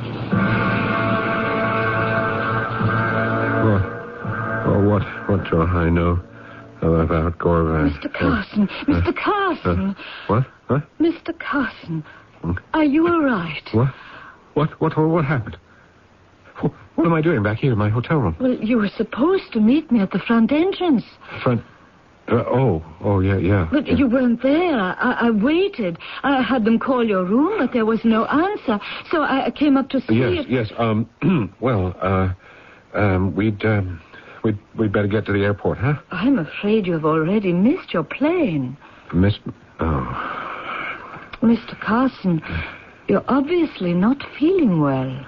Obviously. You're quite pale. You're shaking. And you're standing there just muttering, Gorvan. What do I know about Gorvan? Yes. Gorvan. I seem to recall. That name came up the other day. Wasn't it the name of some remote village? Yeah, that's right. May I ask, what do you know about it? Nothing. Mr. Carson, why don't you see a doctor? A doctor? Something is bothering you. No. I'm not sick. Oh, but it doesn't necessarily have to be physical. Oh, you mean that kind of doctor? Well, perhaps you need a sedative of some kind. No, I won't go to a psychiatrist. I don't know how these things are viewed in your country, but in America, for people in management positions, seeing a psychiatrist could be interpreted as a sign of weakness or incompetence. I understand. Therefore, might it not be best for you to see a psychiatrist here, far from home? Yes. Something is happening to me. I don't know. It began as soon as I arrived here. Can you be sure of that? Well, it never happened before. Perhaps it was something that was bound to happen at any time. A very good friend of mine has his office not far from here. I'm sure you could see him at once. I knew I was being handled, maneuvered, and, well, I don't take to that sort of thing, but it seemed as if I had no will to resist. And I was feeling terribly confused. So she telephoned her friend, and I went over to his office. Mr. Carson, I am Dr. Zaro. No, wait a minute. You're not. I know you. You're Volk. Who? Volk. A man named Volk. Who is Volk? That man, with the gun. Obviously, I am unarmed. Yeah, but he waits for me in the dark. But it's light in here. There's gunfire going on all around us. I don't hear the sound of shooting. Do you? No, but you are Volk. Why do you insist? Well, it's the same voice, the same face. I am Dr. Zaro, Dr. Istvan Zaro. Who is Mr. Volk? I don't know. You don't know? No. And what does he want of you? Well, he wants me to go back with him to Gorvan. Gorvan? Yeah, it's a small village high in the hills. And how would you, an American, know about it? Well, it was my father's village. And his name was Carson? No, it was Karja. Gavri Karja. I see. What do you see? Your name is also Karja. No, it isn't. Karja was the name that was given to me, but Carson is the name I took. Why? Well, because I wanted to get somewhere. It'd be easier, simpler if my name were Carson. And, well, that's all there is to it. Continue. With what? Your story. Well, I've told you the whole story. A man I don't know who calls himself Volk wants me to go back to Gorvan with him. That's all he wants? Yes. Well, if that's all, why don't you go? Because I don't have the time. I'm quite busy. You don't have a day or two? When was the last time you were in Gorvan? Well, I've never been there. Well, then, how do you account for Mr. Volk? I can't account for Mr. Volk. That's why I'm here, to see if you have the answer. You're the one who has the answer. After all, you created him. You're saying he's a creature of my imagination? Are you saying he's real? Well, he seems very real. How many times have you seen him? 3, 4. What are your plans now? Well, I should be on a plane for home tomorrow morning. And Mr. Volk? Well, I hope I can just leave him here where he belongs. What if you see him again? Doctor, we seem to have lost sight of my purpose for this visit. And What is that? I had hoped, I had expected that you would tell me how I could avoid seeing him again. But you will see him again. Now, look, Doctor, I was hoping you could help me. Well, unfortunately, there is no pill or medication. You will have to help yourself. All right. Tell me how. Go to Gorvan. But why? Because that's where the answer is. If there is an answer.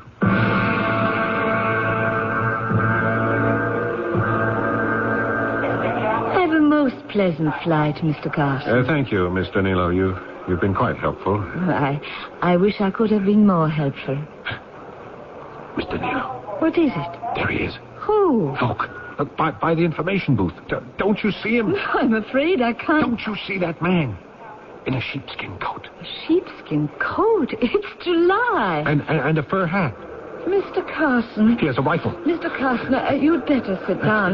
Don't you see him? No, I'm sorry. He's coming towards us. Don't shoot! All at once, there was no information booth, but a huge rock. There was no waiting room, no airport, but a steep mountainside, and I was trying to climb it. I had a pain in my chest. My hands were bleeding, and he was right behind me with his rifle. Move forward. I can't. Move. Look, I'm tired. I'm hungry. I can't. Move.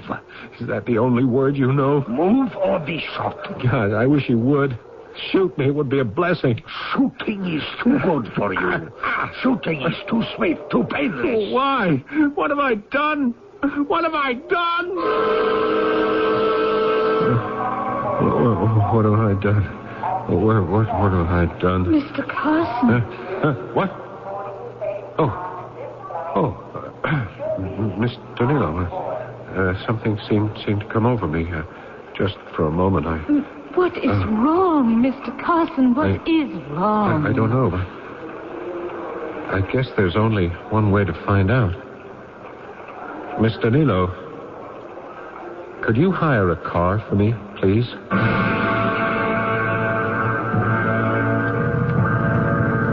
Gorvan was not on any map, but it overlooked the Castendil Valley. The roads were good. They wound through steep, jagged, mountainous country. It reminded me of the Adirondacks or the Rockies.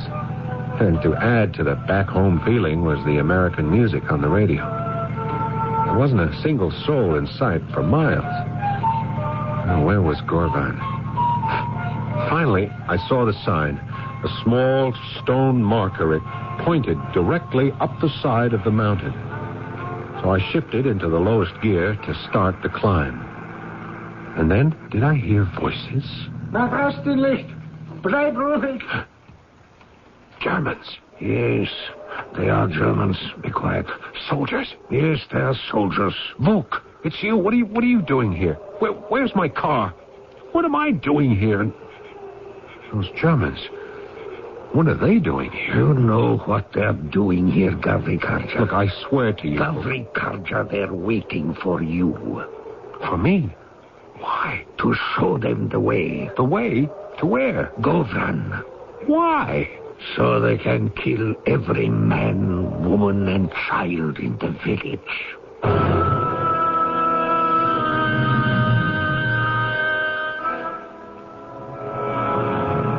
And at this point, all of us will have to wait just a bit until the third act. Mr. Gabriel Carson, or Gavrik Karja, has evidently blundered into a situation which he can neither understand nor control. Whether he will ever be able to do either or both shall be revealed shortly. If you've been putting money aside, you're right to be concerned about inflation eroding its buying power. That's why you ought to know about Dreyfus Liquid Assets and how it can help you earn today's high money market yields without tying up your cash for months or years. Start with as little as $2,500. Make added investments as low as $100. With Dreyfus Liquid Assets, your money is yours whenever you need it. Phone for it, have it sent to your bank, or write a redemption check for cash or to pay your larger bills. You keep right on earning that high yield, compounded daily until your check clears. No penalties on interest, no sales charges, no charge for the checks. It's so simple, sensible, convenient. But find out for yourself. Call toll-free 800-228-5000 for free information and a prospectus including management fee, charges, and expenses. Read the prospectus carefully before investing or sending money. Discover how Dreyfus Liquid Assets can help you get the lion's share of today's high money market rates. 800-228-5000. Toll-free 800-228-5000. Hi, I'm Landon Saunders. This is Heartbeat. Are you depressed? Is it hard to get out of bed in the morning? Do you look forward to, well, nothing? Perhaps some chain of events, something you couldn't control, has affected your life. Maybe you've lost your job or experienced the death of a family member or a friend. Whatever the cause, you're depressed. You're not able to shake the feeling of gloom that hangs over your head. Well, I've got news for you, and it's good news. There's a way to handle your depression. And here's one idea. Decide that you have the ability to decide what your life is going to be like and how you're going to feel about life. To get more suggestions on how to handle depression, just put the word depression on a postcard or in a letter and send it to me at this address. Heartbeat, Hartford, Connecticut, 06142. Ask for the Depression Plan. It's free. The address, Heartbeat, Hartford, Connecticut, 06142. This is Heartbeat.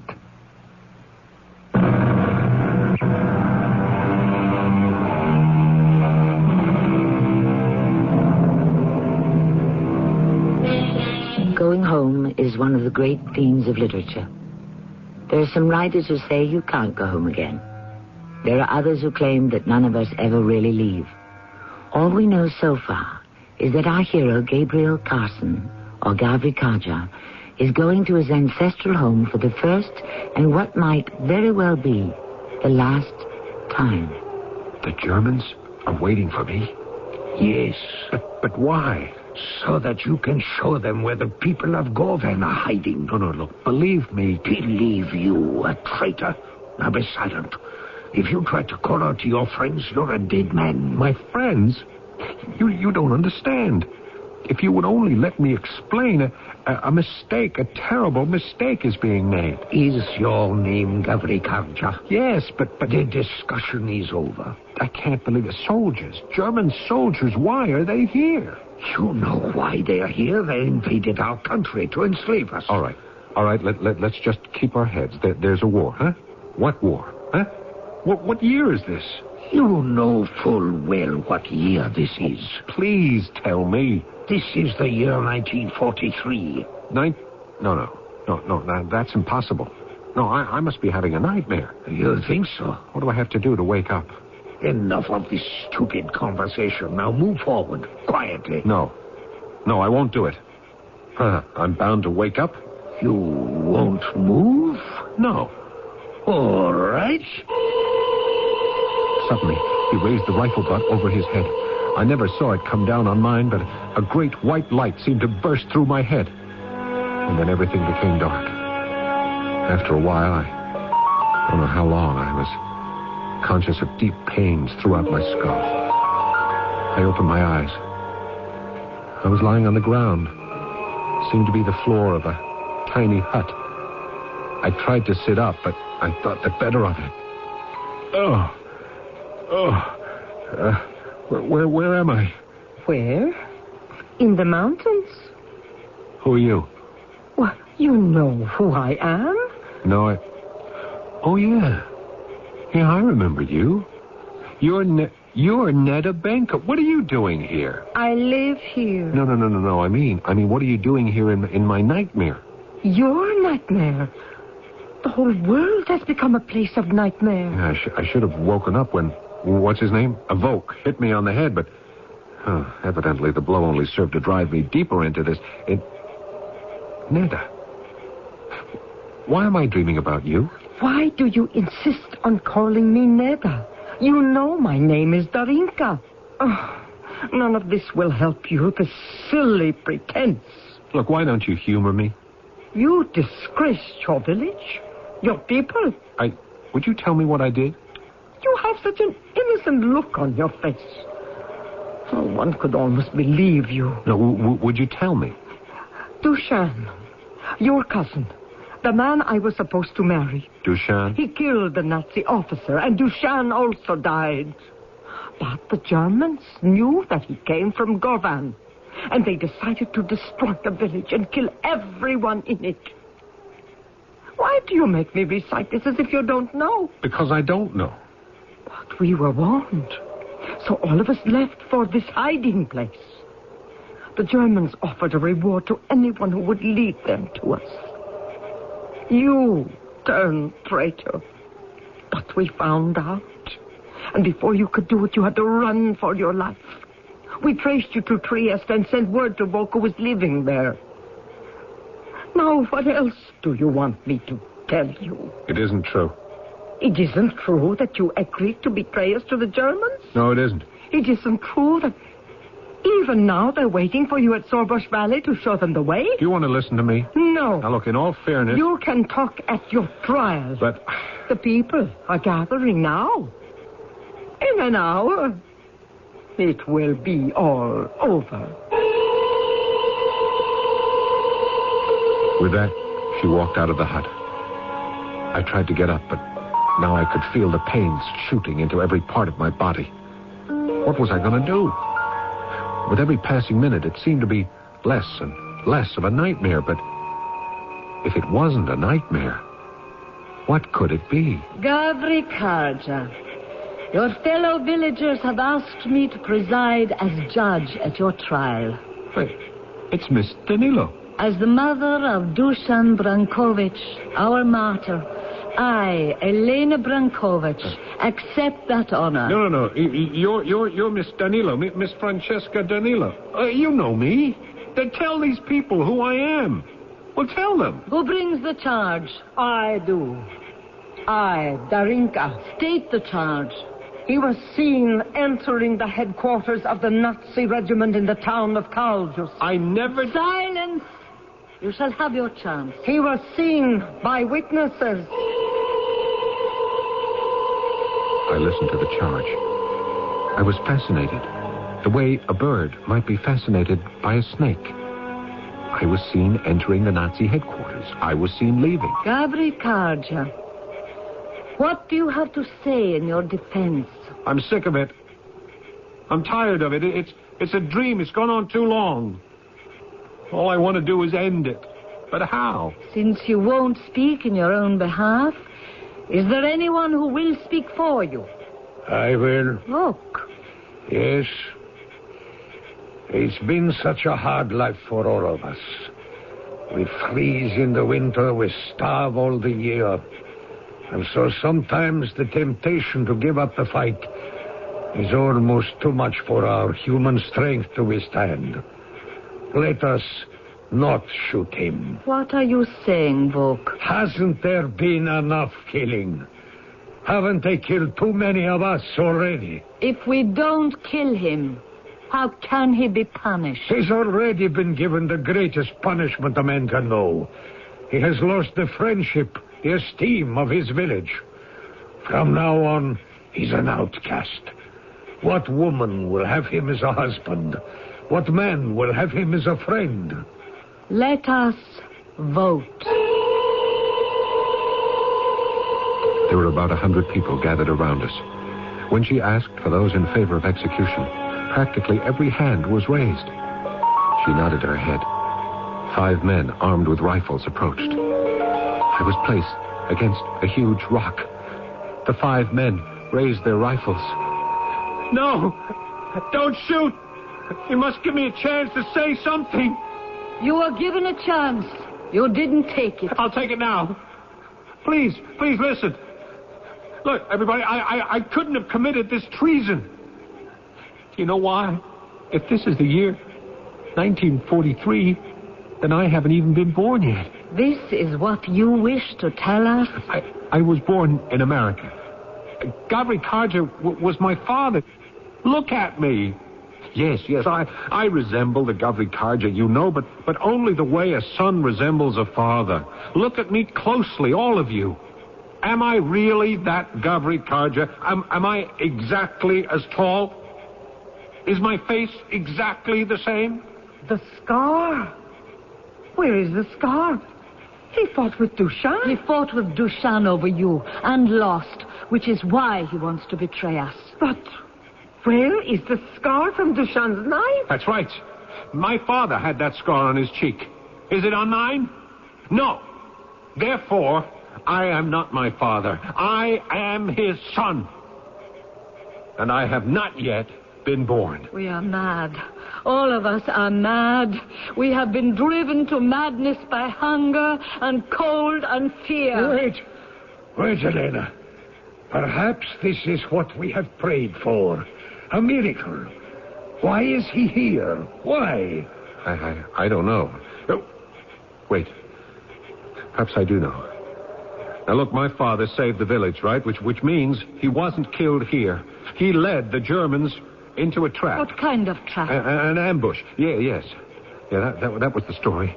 He told the Nazis he would lead them to the hiding place of the villagers, but instead he took them to a narrow pass. I know of such a place where a few good riflemen could wipe out a regiment. Yes, the ravine near Jalvara. Exactly. Let me lead them there. You? That's right. They think I'll take them to where the villagers are hidden, but instead I will guide them to the Jalvara.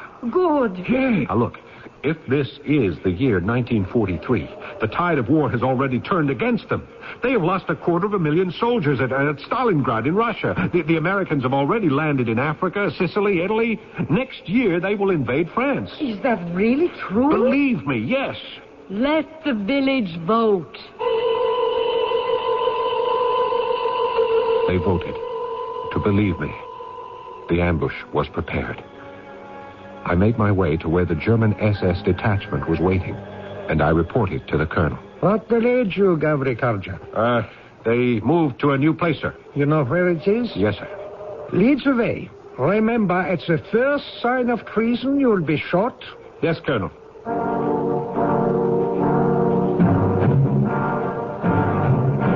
How much further?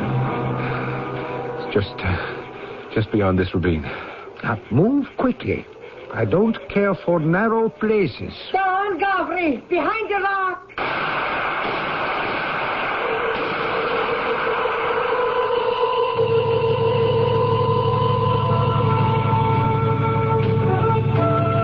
You are listening to the Yugoslav American Hour, bringing you the disco music of the 1980s. And now... Well, it was a dream. It couldn't have been a dream. It happened. It happened. I know it happened.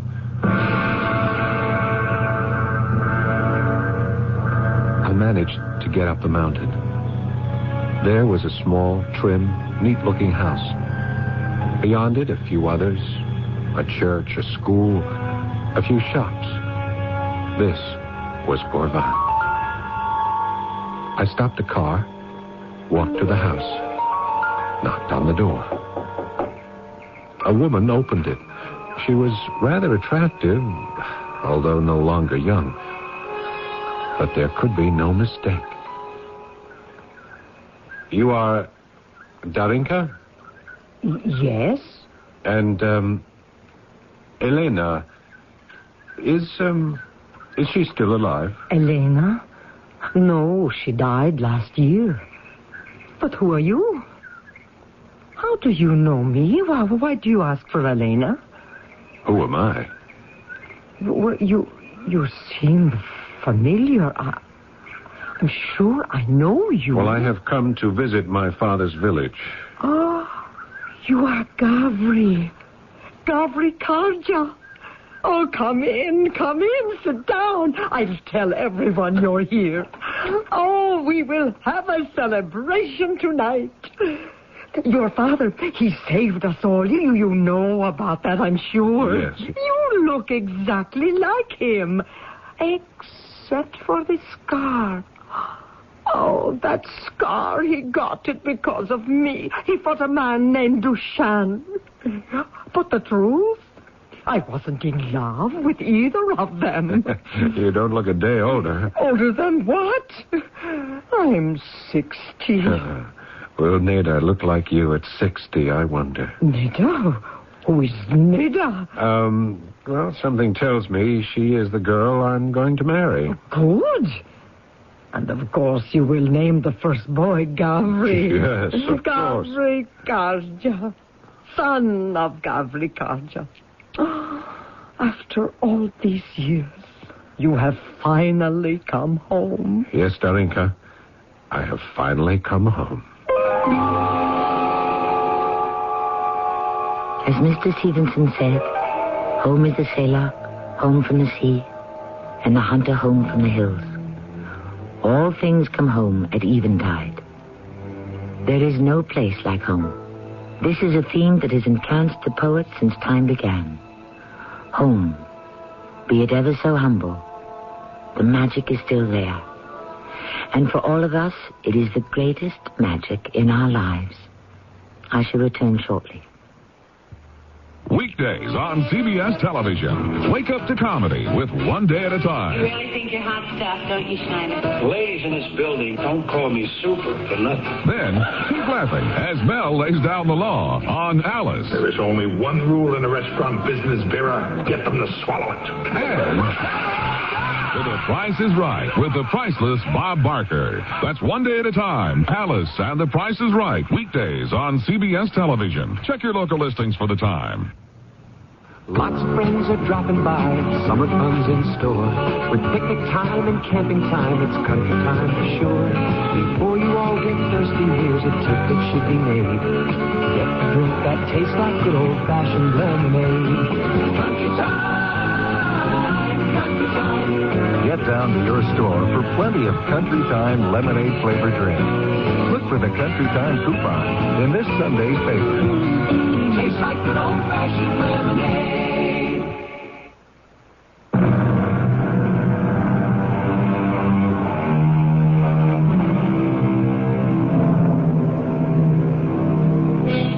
The old country. For everyone, there is an old country, a place that exists somewhere else. All of us are immigrants, no matter how long we have been in residence. And the memories of that old country, that other country, remain with us forever. Nothing, no one, remains fixed in one spot for eternity.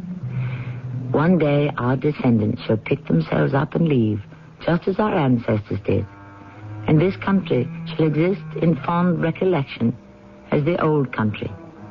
Our cast included Paul Hecht, Carol Teitel, Court Benson, and Joan Shea. The entire production... He was acquired by the Pistons last winter and averaged about 7. You can follow labeled...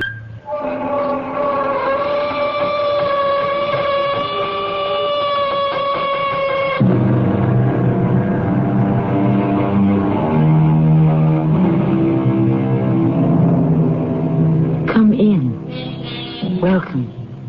I'm Tammy Grimes. From the very beginning, in almost every civilization, there has come a time when the troubles of a people become so great that in desperation, they seek just about any means to ease their hopelessness. So often in the past, they have turned to a single person to lead them out of their misery and confusion. Sometimes that man has acted for the good of his people. Almost as frequently, he's brought them to their own destruction. Upon these hands I bear the curse of my child's blood. Oh, gods, what dirge can I sing? What funeral song, what lamentation as I rock back and forth, cradling my dead son here in my arms. You gods, be merciful to a miserable, unhappy woman who should be in her grave.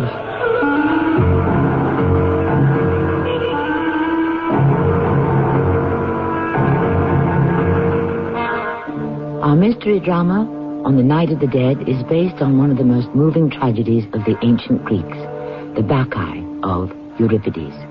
It was especially written for the Mystery Theater by Arnold Moss. It stars John Vickery and Marion Seldes. I'll be back in a moment with Act One. Lots of friends are dropping by, summer fun's in store. With picnic time and camping time, it's country time for sure. Before you all get thirsty, here's a tip that should be made. Get a drink that tastes like good old-fashioned lemonade. Country time, country time. With lots of hot weather, barbecues, and picnics ahead, get down to your store for plenty of Country Time lemonade-flavored drinks. Tastes like good old-fashioned lemonade. If parole is a reward for good behavior, why do some parolees return to lives of robbery, rape, and murder?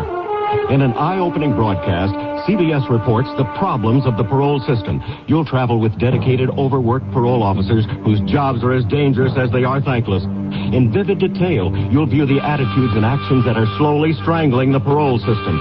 CBS reports The Parole Game, Wednesday, June 30th at 10, 9 Central on the CBS television network.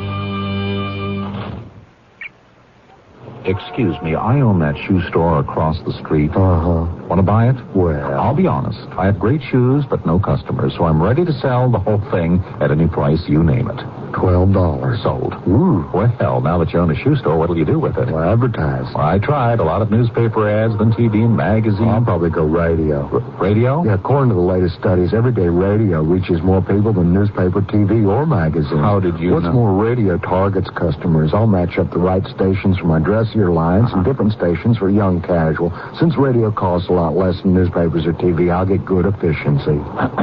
Listen, I'd like to buy my store back from you. Well, at a fair profit. Okay. How much do you $156,000. That's a pretty fair profit. Take it or leave it. I'll take it. Radio. It costs less, targets your best customers, and it sells. Radio. Red hot because it works. For more facts on radio, call this station of the Radio Advertising Bureau. They brought you this message.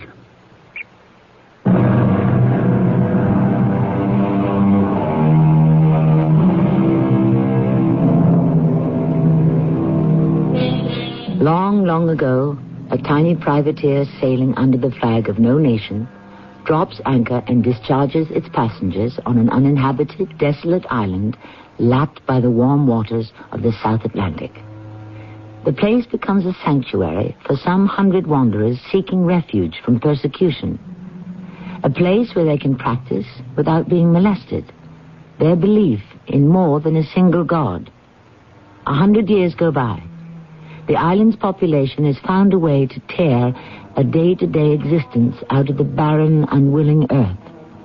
Until one particular summer, in his crude palace, the island's young governor, Pentheus, listens to the words of his old and trusted advisor, Cadmus. Your Excellence, my governor, you must listen.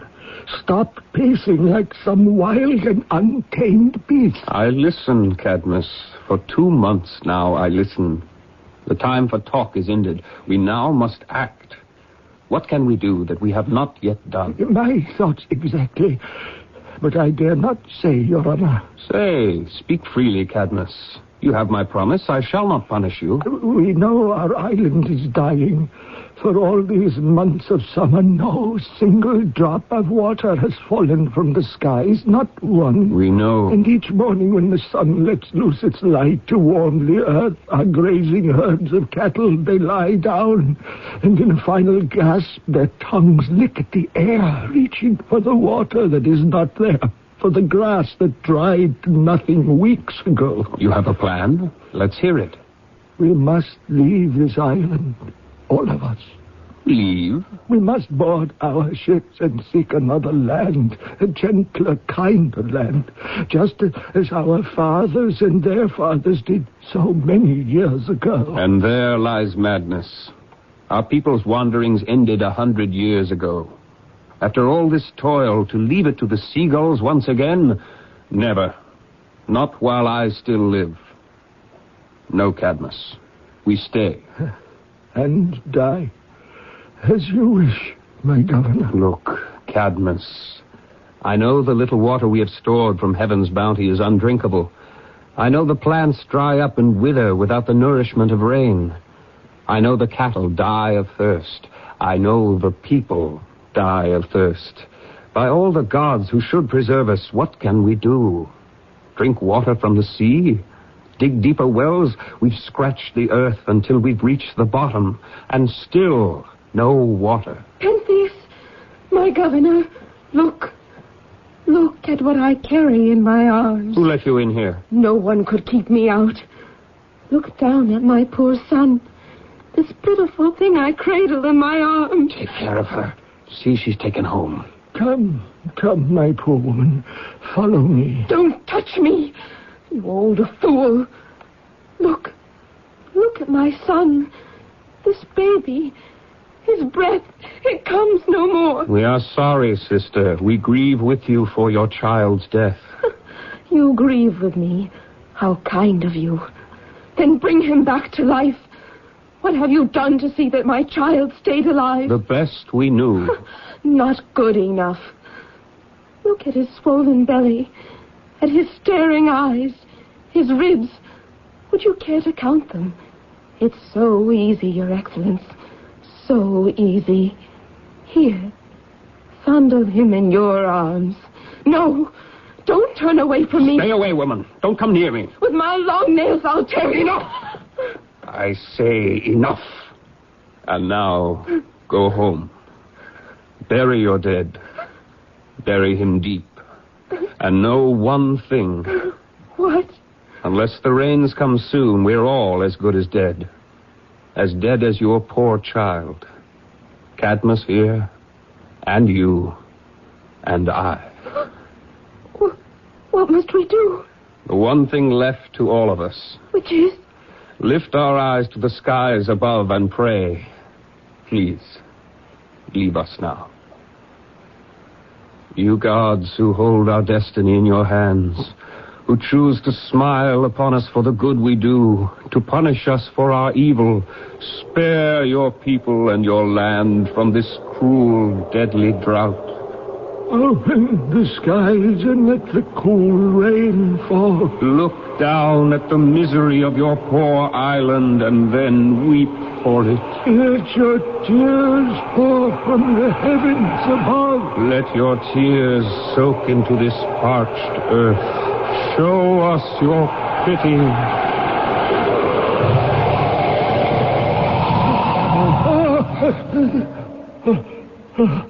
Cadmus? Are you all right? Are you hurt? A little shaken, but I'm well.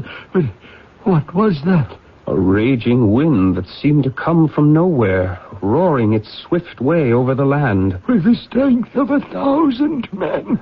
As quickly as it came, so quickly has it gone. Somewhere among the gods we worship, there must be one with pity in his heart for our poor, suffering land.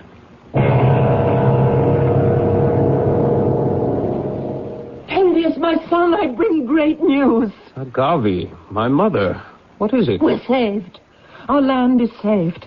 At last our prayers are to be answered. What are you saying, Mother? The drought is about to end. How can that be, Agave? The sky's turned blue. No single drop of rain has fallen. We'll no longer need the rain. What nonsense are you speaking, Mother? A god has come to our island. A god has seen our anguish and our heartache. A god has come to answer our prayers. Nonsense. Who is this god?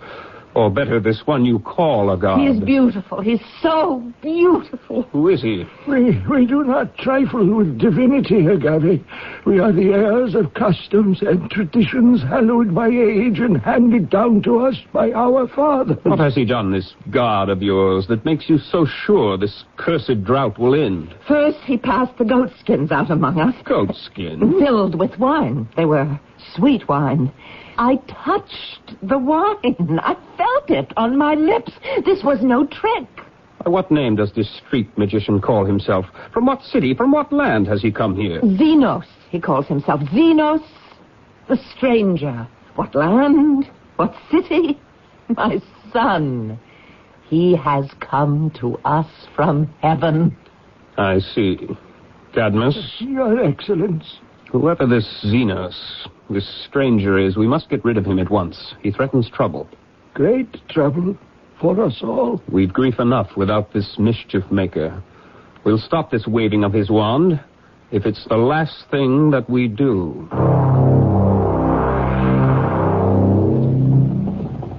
Come, young woman, join the rest of us. You too must celebrate the happy coming of a god. I am too deep in sorrow, Agave. No, put down that child of yours. Let the living comfort you. That's better. Now come and sing his praises with the rest of us. Blessed are those who know the mysteries of this God. Blessed are those who sanctify their lives in worshiping this God. Come now, you young woman. Blessed are those whose heads are crowned with ivy. Now together. Blessed are they. Hail, Xenos, hail, born of the gods on high. Hail, Xenos. Let the dance begin. Let our songs of praise ring loud. Xenos, speak to us. Women of this island, drink more of the wine I've given you. I am Xenos, the stranger, come to your suffering land in answer to your prayers, to a land whose people cry to me in anguish, whose people call to me for help. I am Agave, mother of our governor, Pentheus. Welcome, Mother. We need you, Xenos. Now, you young woman, let him hear your voice. How can you help us? Tell us what we must do. Believe in me. Believe. We believe. We know you are a god whose pity reaches out to all of us. We believe. You know that only I can end the drought that sucked this island dry. That only I can give you all the water you need. We know, my lord. Xenos, hear my voice. This bundle that I carried in my arms, that was my infant son. Go, take him. With your own mouth, breathe life into him again. That's, alas, I cannot do. How then can I have faith in you? How can I believe that you have powers greater than any other man who walks the earth? I promise you that deaths like this will come no more to you. How? How will you do that? I lift my staff and strike it so against this rock. Flames burst from my staff and see. A fountain of cool water comes bubbling from the earth. Have faith in me, and it will grow into a mighty stream, pouring its rich blessings from the mountaintops. Now I strike this other rock, and lo, a spring of wine, of good red wine, comes spurting from the ground. Come, all of you, drink of the wine, this holy wine. And last, I touch the soil here, gently with my staff. You young woman, scratch the sod with your bare fingers. Tell me what you see. Milk. Sweet white milk comes welling from the ground. Blessed is he who brings us all these wonders. Holiness, angel of heaven. Holiness, gliding on golden wings. There is no greater God than Xenos. Wait, out of the way, women, all of you. Scare yourselves. A wild and raging bull stands, glaring at us, his eyes aflame. His hoofs tear up the earth beneath. Run for your lives. We'll all be torn to pieces on his horns, or else trampled to death by his sharp hoofs. Stay where you are, women. Stand your ground. He will not harm you. Here he comes. Heaven help us. Stay, my friend, stay. You glare at me, do you? I strike you with my staff. So!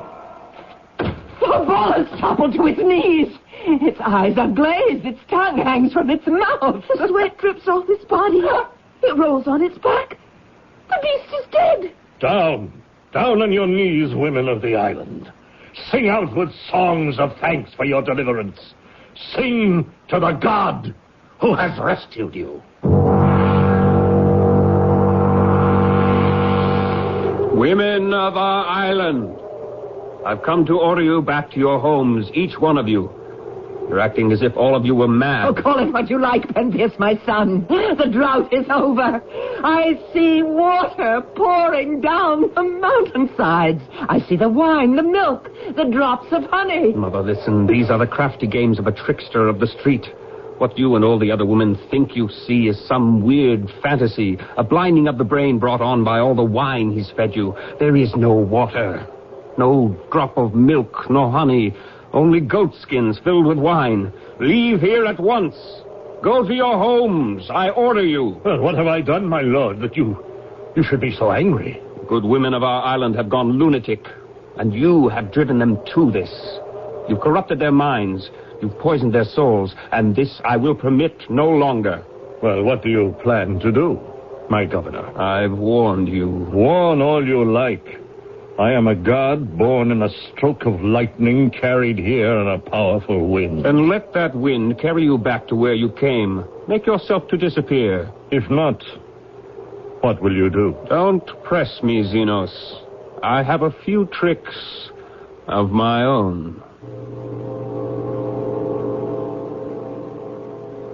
As Pentheus confronts the stranger with an ultimatum, the powers of civilized order and routine are pitted against the most primitive and disruptive forces of nature. What can Pentheus do to re-establish his authority over the women of his island? And does this stranger, who claims to be a god, have the power to thwart him? What new and hidden magic has he in what Pentheus calls his bag of tricks? I'll return shortly with Act 2.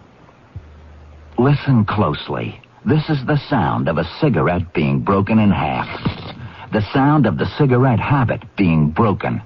If you want to quit, use Bantron's smoking deterrent tablets and stay with it for 2 weeks or until your urge to smoke goes away.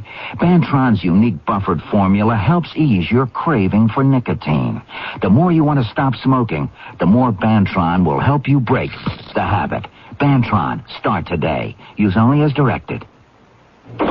Mom, where have you been? Oh, sitting in a traffic jam for an hour. Oh, and from the way you're bent over, you've got a nagging backache, right? Right. Here, let me help you into the house. Then I'll go get some Doan's pills. Oh, thanks, dear. Good advice. Doan's pills for temporary relief of simple backache pain due to overexertion, stress, or strain. Use only as directed. You're walking around pretty spry tonight, Mom. Well, that's nothing to be surprised about. I took Doan's pills, remember?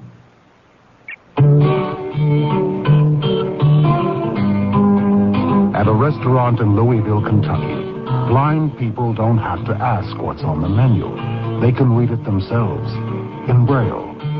The Braille menus are there because a group of local people thought it would be a good idea. They got together and made it happen.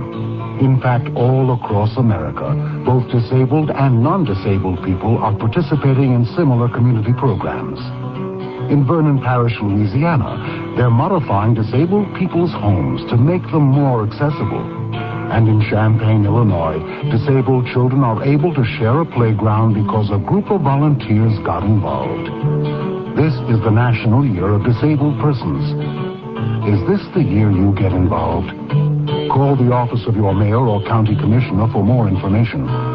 A public service on behalf of the National Office on Disability from the Ad Council and this station.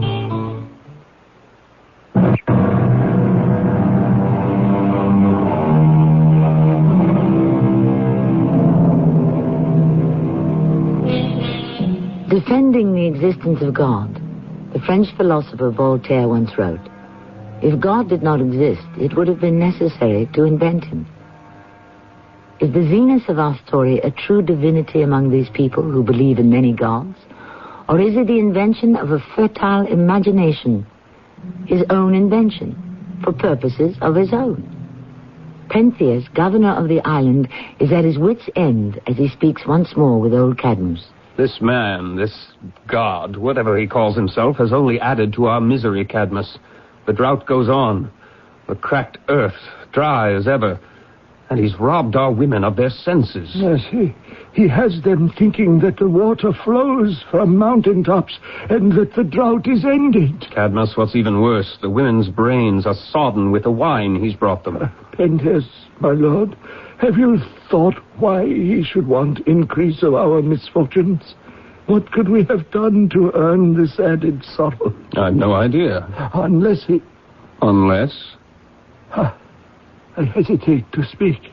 Go on, Cadmus, tell me. Unless, Your Excellence, this Xenos is indeed a god. What? A god we've never heard of till this moment. A god who's come to pay us for some unknown wrong we may have done him. You think that that's a possibility? Why not? Cadmus, I've known you since I was a tiny babe in swaddling clothes. All my life I've trusted you, relied on your good judgment, on your wisdom. True? Yes, true, my lord. But now you speak to me as if you, too, were mad. Admit, there is the smallest chance... Silence, old man! Don't try to wipe your madness off on me. He hasn't done all that much harm, at least not yet. He just talks more than he should. A tongue without reins, defiance, stubborn pride, deception, they lead to sure disaster. This Xenos is a fraud, a dangerous clown who hunts a kind of glory. His simple gift of wine, the innocent gladness of the great... Innocent indeed. I've heard enough. Go with your soldiers to where this prophet prophesies. Surprise him in the deadness of the night. Make him your prisoner, clap him tight in chains, and march him here in irons.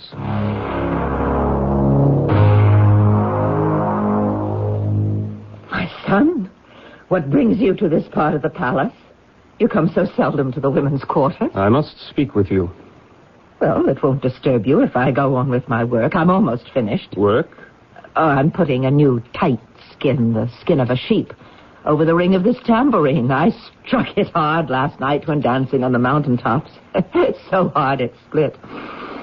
Now, Pentheus, why have you come to see me? I ask you what you think you're doing. Your meaning isn't clear to me. Dancing on mountaintops at midnight to the frenzied music of your drums and pipes. But what harm's in that? Singing vulgar songs in praise of this conjurer of the streets who'd have you think that he's a god. Where is your sense of decency and shame? I'm listening, Pentheus.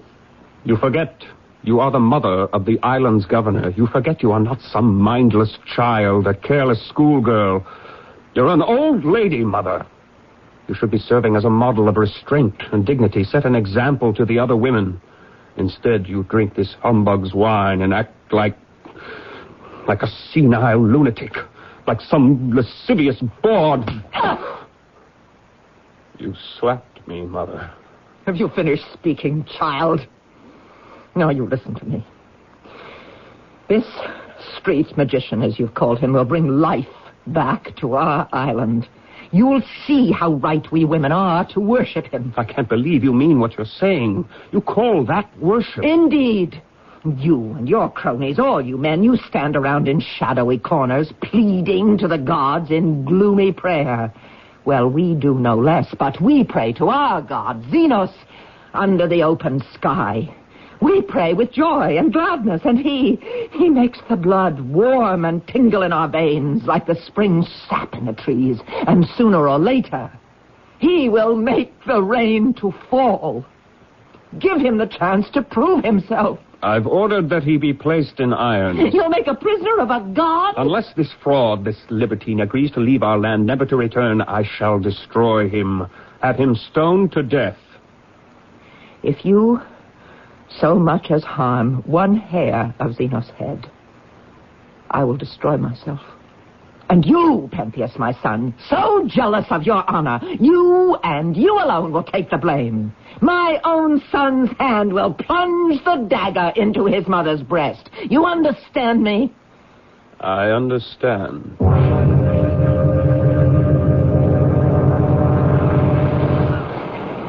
Be careful, Cadmus. Those stones are very sharp beneath the feet. Yes, when I was young, my lord, I found few greater pleasures than playing in the sand along these shores, imagining myself the captain of some great sailing ship. Oh, Cadmus, Cadmus, what must we do about this Xenos? I've had him bound in chains. What must I do next? Let's prove to our women that he is no more than an impostor, that his promise of an end to droughts is cruel and without truth. Cadmus, look there. There, where the shoreline curves. It's a wreck. The ship's been wrecked, smashed all to pieces on the jagged rocks. Its sails, they're torn to ribbons. Its lines ripped to shreds. It must have blown onto the rocks and crashed when the great wind came tearing out of nowhere. And the crew, the sailors. No sign of living souls. They must have drowned, all of them, drowned beneath the waters of the roiling sea. Wait. Pentheus, over there, the entrance leading to that grotto. One of the sailors, perhaps more than one, must have escaped the wreck. You see, there's a boat. Let's look. If maybe we can find some little trace of life. I don't believe it. From stem to stern, from one end to the other, the boat is filled with goat skins. And filled, each one of them, with wine. The very goat skins, the same one. That supply the wine that Xenos is providing to our women. We now have all the proof we'll ever need. I don't understand. This rogue must be the sole survivor of the ship that foundered. He came ashore in this boat here. The goatskins floated on the water to the shore. He gathered them. And this is what he's using to persuade our ladies that he is a god. Hand me one of them, Cadmus. Now we have our proof. But why, Lord Pentheus, would he do this? We can only guess. He's an adventurer, albeit a very shrewd one. He saw this as an opportunity for self-aggrandizement, to puff up his importance, to live in glory for an hour or two. So now, you know what steps to take? I do.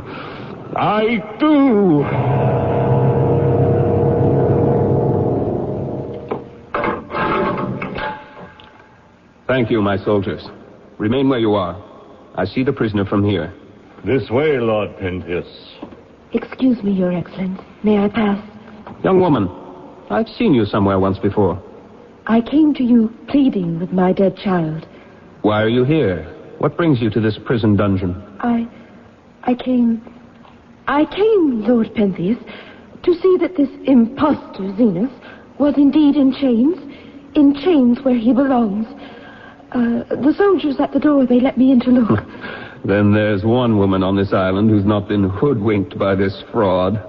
I leave, Your Excellence. Do what you must to help us all. You're here where you belong, my friend. Behind cold bars of iron, shackles on your feet. I do not plan to stay in here forever. That's good. I, too, have other plans for you. Yes, I'm sure. A few last words before you leave this island forever. Just as you please, my lord. You claim you are a god. I am a god. A god? In mortal form? The choice is mine. What do you know about a boat laden with goatskins? Goatskins filled with wine. Goatskins, my lord? Good. I know nothing. Nothing. I see. Would you tell me why you hold your sacred rites by dark of night, or does the daylight frighten you? The darkness is well suited to devotion. Or better suited to the foul corruption of impressionable women? Pentheus, you imagine things are happening with your women that, for all you know, may not be happening at all. These well may be the fantasies of your poor, sick mind. The women of this land are fine and upright women. Such women cannot be corrupted by you, the island's men, even by me. The time for words is over. Soldiers, come unlock the gate. Remove the shackles from the prisoner's feet. He's leaving us forever. Spare yourself the trouble, my good lord. I leave this dungeon any time I wish, with or without your help. Oh, you don't believe me? Watch. I touch this lock that hangs upon the door, the shackles that bind my ankles. I touch them with the tip of my ivy-covered staff. And lo,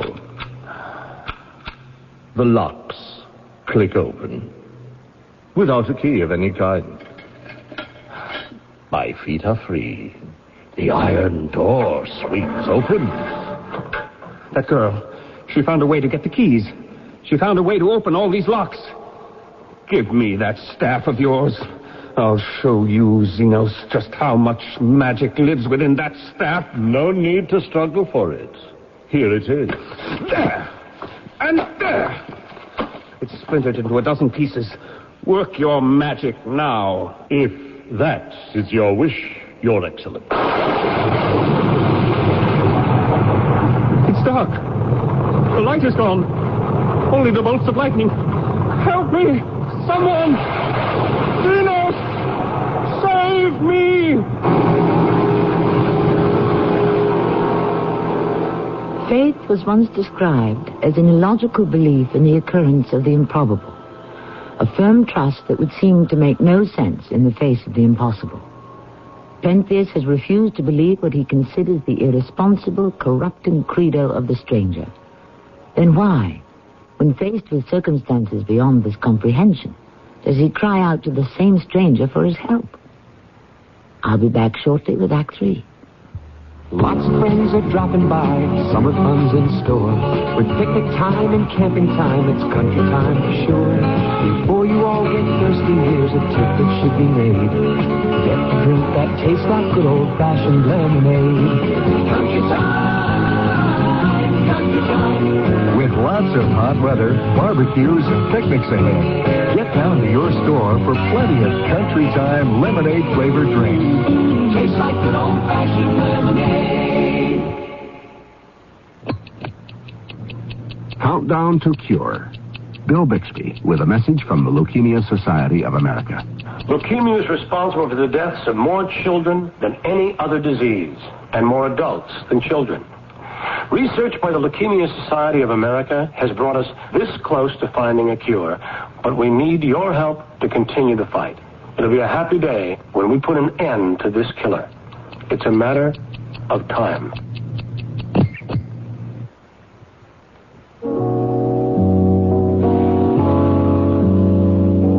Hello, this is Richard Thomas. The March of Dimes saves babies. Babies born too small, too soon, with tiny, frail bodies that could fit into the palm of your hand. 10 years ago, they might have died.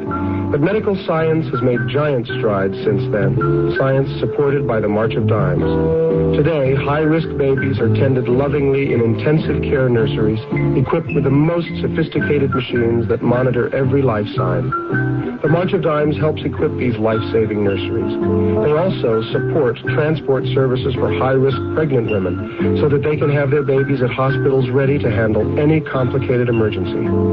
The March of Dimes supports prenatal care clinics so that every mother-to-be may get the kind of care before birth that would increase her chances of having a healthy baby. Yes, the March of Dimes saves babies, and you can help. Please, give to the March of Dimes.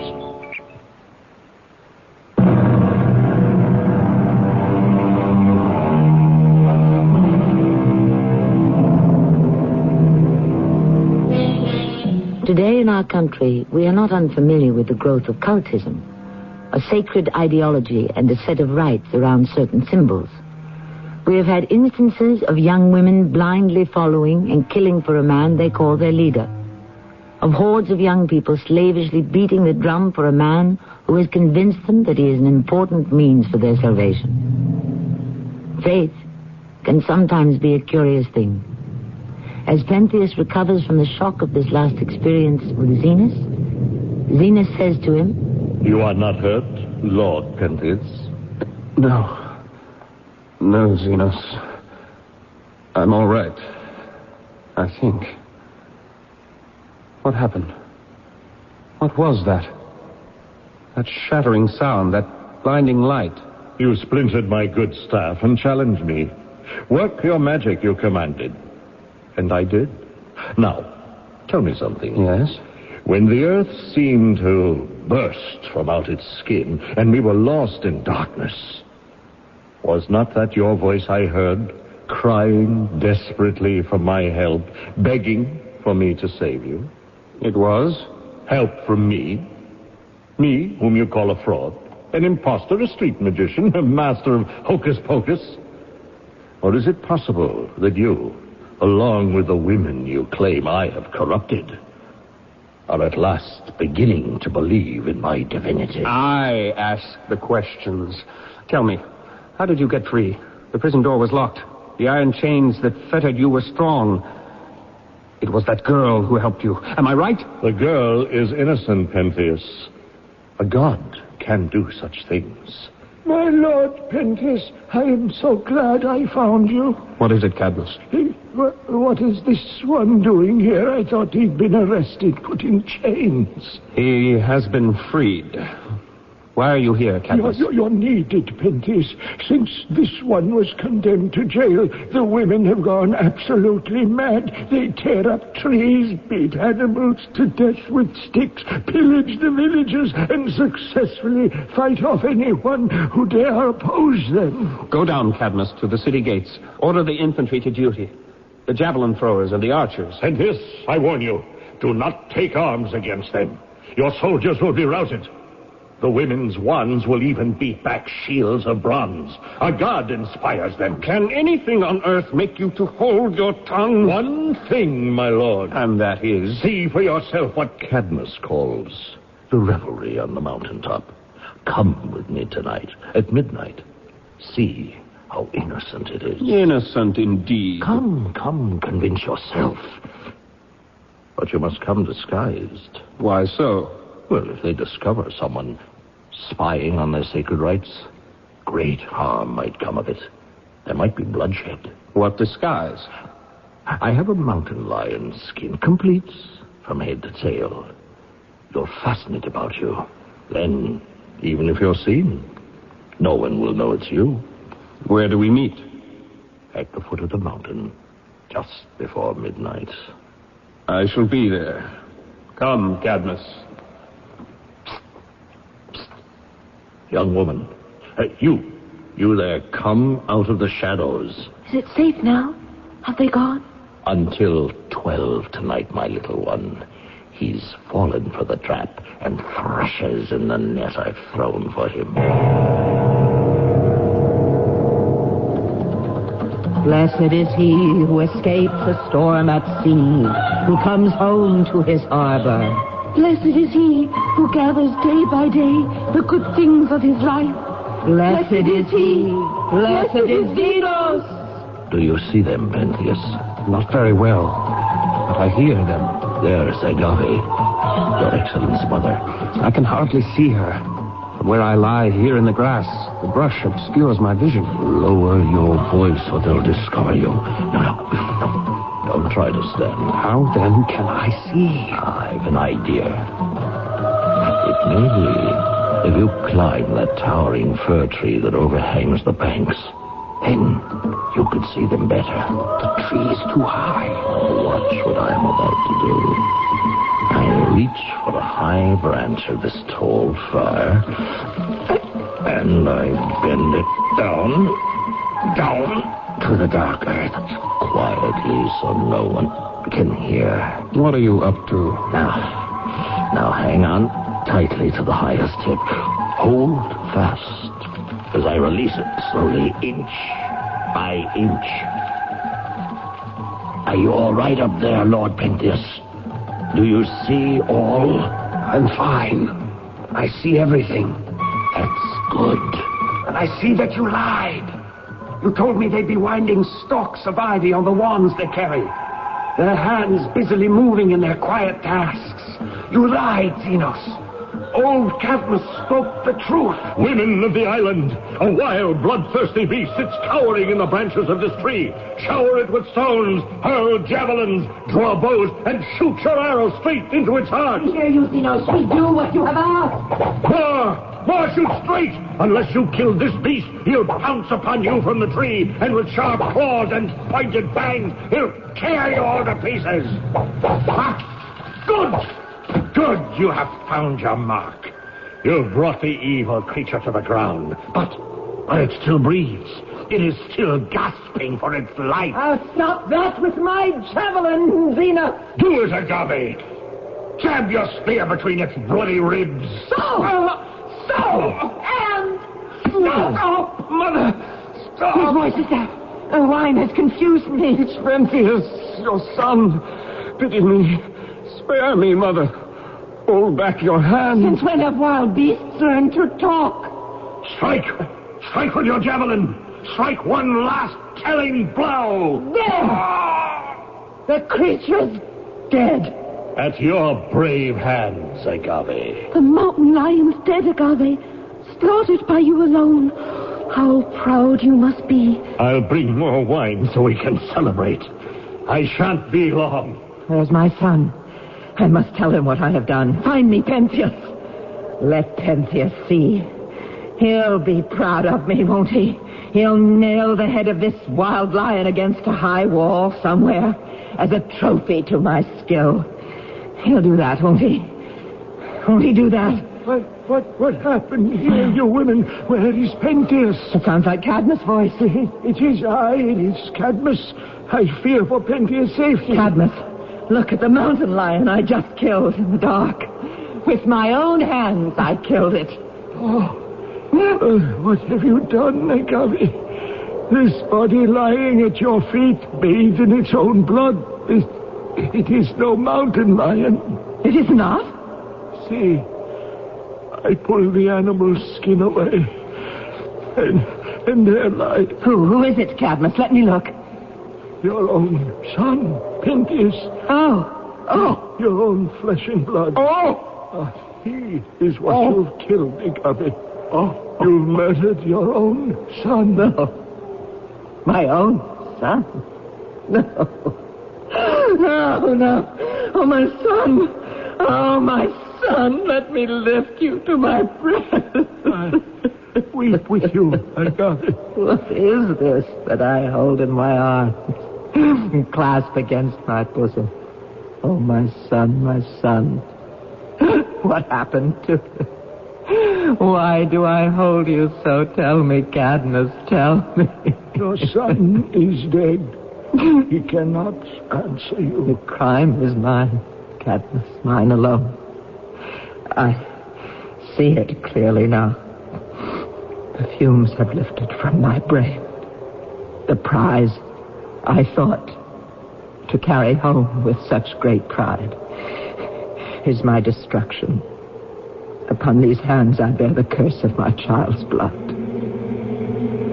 Oh, gods, what dirge can I sing? What funeral song? What lamentation? As I rock back and forth, cradling my dead child here in my arms. Oh, you gods, be merciful to a miserable, unhappy woman who should be in her grave. Enough, no more. You cannot bring your dead son back to life. Give me a shroud, a cover for his corpse.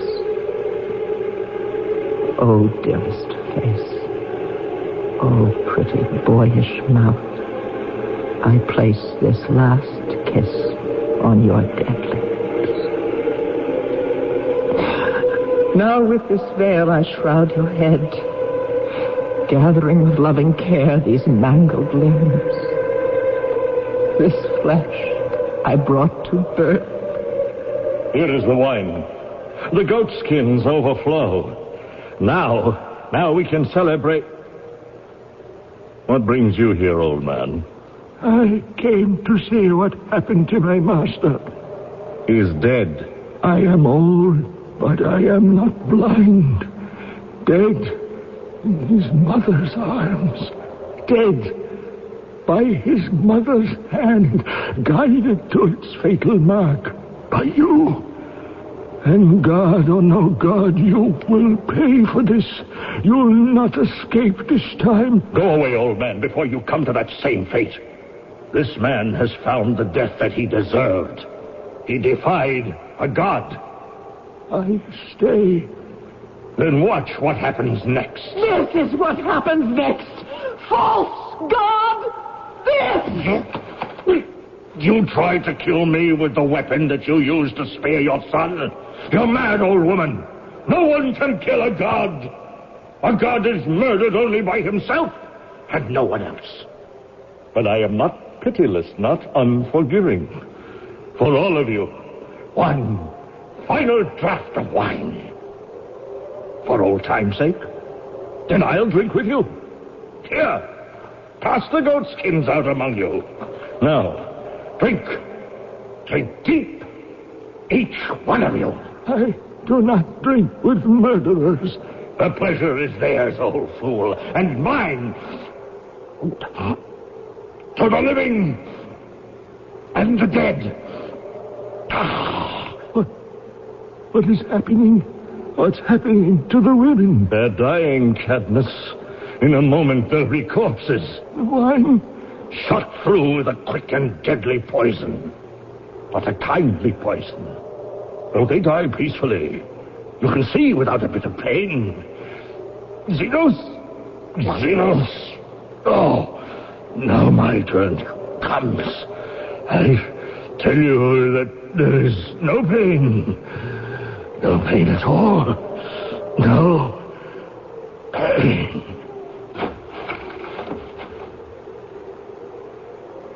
Dead. All dead. Oh, pity on you, gods. Take pity on us all.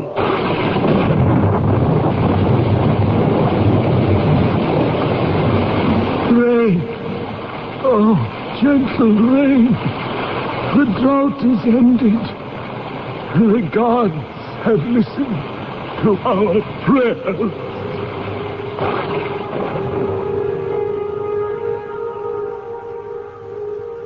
As the blessed rains soak into the parched earth of the island, the men are left to weep for the tragic death of their young governor, of their wives, their mothers, their sisters, and their daughters.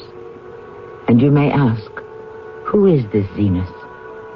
That depends upon your faith, on what you would like to believe. I'll be back shortly. What do doctors recommend to avoid constipation? These days, doctors stress the importance of fiber in the diet. Food fiber that helps the system regulate itself naturally. Metamucil is the laxative made from natural fiber, no chemical stimulants. So for occasional constipation, doctors recommend Metamucil more often than any other laxative. Try Metamucil powder or pre-measured packets of Metamucil instant mix, regular or orange flavor. Read label and follow directions. This is Gene King for your Better Business Bureau. If you receive merchandise in the mail that you didn't order, then you can keep it and consider it as a free gift. Under the law, you don't have to pay for it, and it's illegal for the company to bill you. Only clearly marked free samples and merchandise mailed by charitable groups asking for a contribution can be mailed to you in the first place without your prior consent. And even in these cases, you can consider the merchandise as a gift. A tip from your Better Business Bureau. If you've been reading about wise money management in your favorite publications, you've undoubtedly heard about Dreyfus Liquid Assets, one of the world's largest money market funds, and about the big yields you can get on your money right now. Start with as little as $2,500. Make added investments as low as $100. With Dreyfus Liquid Assets, your money is yours whenever you need it. Phone for it, have it sent to your bank, or write a redemption check for cash or to pay your larger bills. You keep right on earning that high yield, compounded daily until your check clears. No penalties on interest, no sales charge, no charge for the checks. It's so simple, sensible, convenient. But find out for yourself. Call toll-free 800-228-5000 for free information and a prospectus, including management fee, charges, and expenses. Read the prospectus carefully before investing or sending money. Discover how Dreyfus Liquid Assets can help you get the lion's share of today's high money market rates. 800-228-5000. Toll-free 800-228-5000.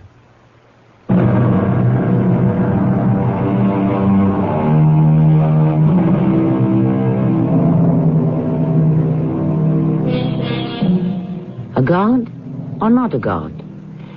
As we said earlier, as far as faith is concerned, you pays your money and you takes your choice. The story you have just heard was based on the Bacchae, one of the most famous tragedies of Euripides, the great playwright of ancient Greece, who in his time took almost every prize ever given for dramatic writing. This, some 2,400 years ago. Our cast included John Vickery, Marion Seldes, Earl Hammond, and Tracy Ellis.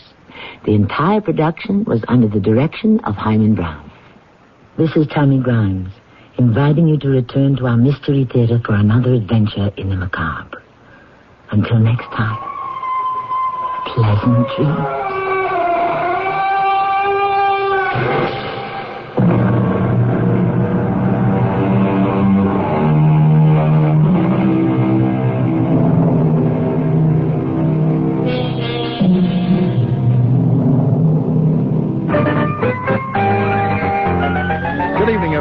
This is your news and information station, WWJ, and here are just a few of the many top stories we'll be following for you this morning. A Detroit fire official is out of a job because of an alleged conflict of interest. WWJ's Gary Baumgarten will have a report. Detroit police report an armed robbery at a Detroit gasoline station last night. The big three automakers should pay a larger portion of Michigan's unemployment fund debt. That from a Democratic candidate for governor. I'm Tim Skubik, a report coming up. Israel warns that the PLO must leave Beirut.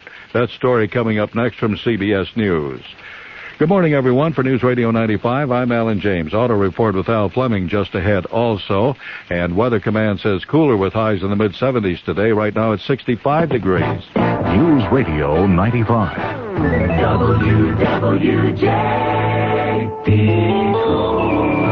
CBS News, this is Rob Armstrong. Israel's Prime Minister Menachem Begin has told his country's parliament that one way or another the PLO must leave Lebanon.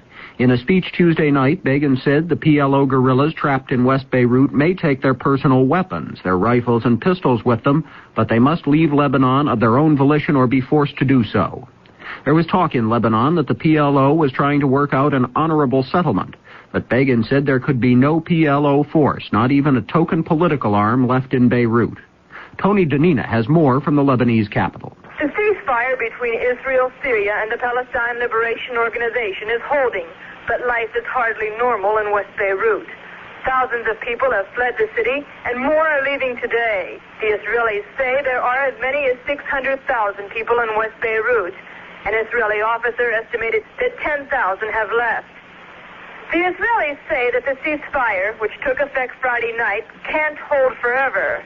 Israeli Defense Forces spokesman Colonel Paul Kadar says the negotiations to get the PLO out of Beirut cannot go on for an unlimited time.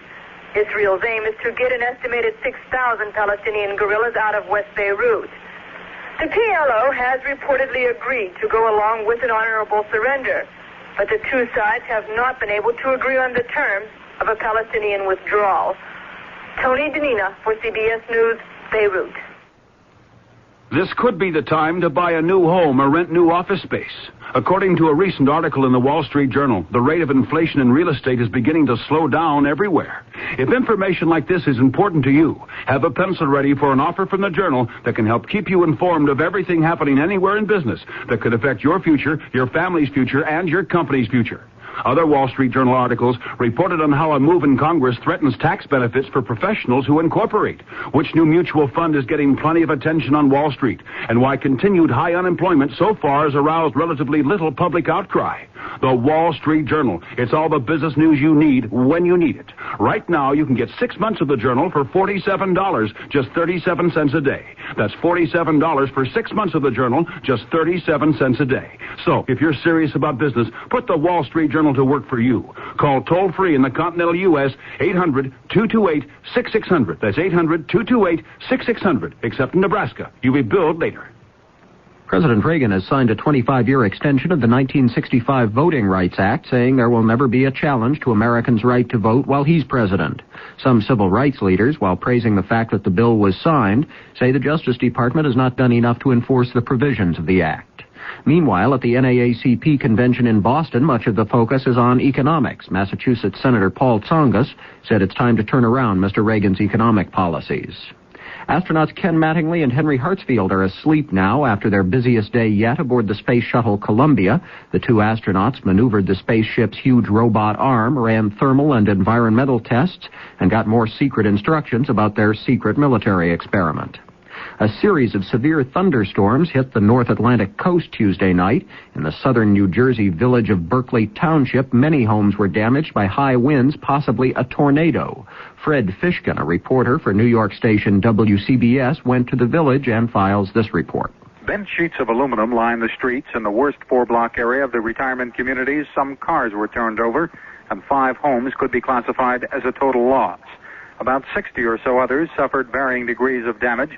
There were scraps of aluminum on Gus Frizz's front lawn. I just was sitting on the back porch there listening to the TV and watching the TV program, and all of a sudden I heard this swish, and everything was crashing down. You can see the debris here, aluminum.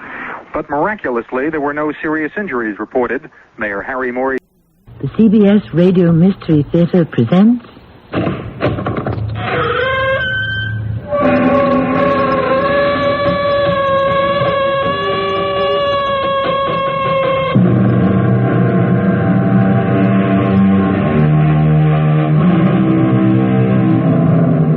Come in. Welcome. I'm Tammy Grimes. Before television, children entertained one another, often with quite gruesome games, like sitting in the dark and answering the question, what's the most horrible thing you can imagine happening to you? The answer usually involved werewolves, vampires, ghouls, and the like. But I've never found such things real enough to be frightening. I believe the question should be rephrased. What's the most horrible thing that could really happen to you? But they're going to kill me. Well, I can't help you. I've got nothing to work with. But you're supposed to be a lawyer. I'm not a magician. So you're just going to let them electrocute me?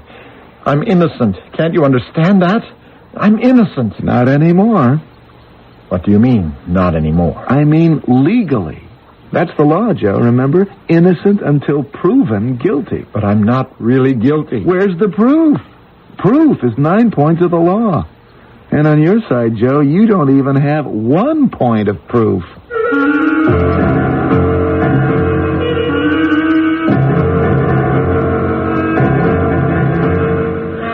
Our mystery drama, The Victim, was written especially for the Mystery Theater by Bryce Walton and stars John Lithgow.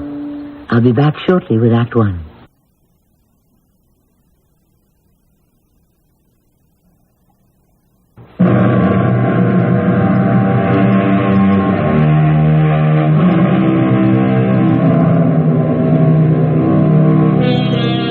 This is my idea of genuine horror.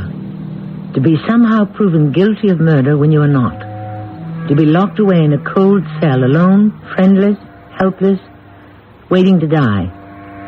How many innocent people have been executed for crimes they never committed? How can such rank injustice happen? Here is how it happened to one man. Here is his story in his own words, as it appeared in the Morning Sun Times. I'm Joe Thompson. In the headlines now. My picture in the papers and magazines. But before that Monday night, when my nightmare began, I was Mr. Nobody. Going nowhere but on over the hill to the wrong side of 40. Old Joe Average. Divorced. Lonely. Average height. Average build. Average paunch. With the kind of face you'd forget even while you were looking at it. I'd killed another evening in a restaurant and bar. Got home around 12:30 that night. Home. One room with a pull-down bed, a closet-sized kitchen, and a television set that wasn't mine. I'd popped another can of brew and was semi-conscious in front of the TV. And there was a knock at the door. Is this any way to greet a visitor? What way? What do you mean? I mean, half-dressed, hair all messed up? Why, you haven't even taken yourself a shave. I wasn't planning on having company. Well, I wouldn't have planned on it either. If I was you, I wouldn't even be at home. So you should have called first. Hey, what's the idea? I'm not a fan of early John Wayne. Nothing funny now. Just stand against the wall, nice and easy. Hey, what are you doing? Risking you for concealed weapons, remember? That's no weapon. That's my wallet. So keep it. It's empty. This whole scene's empty. Nothing worth taking out of here unless you collect old TV sets. Go ahead, take it.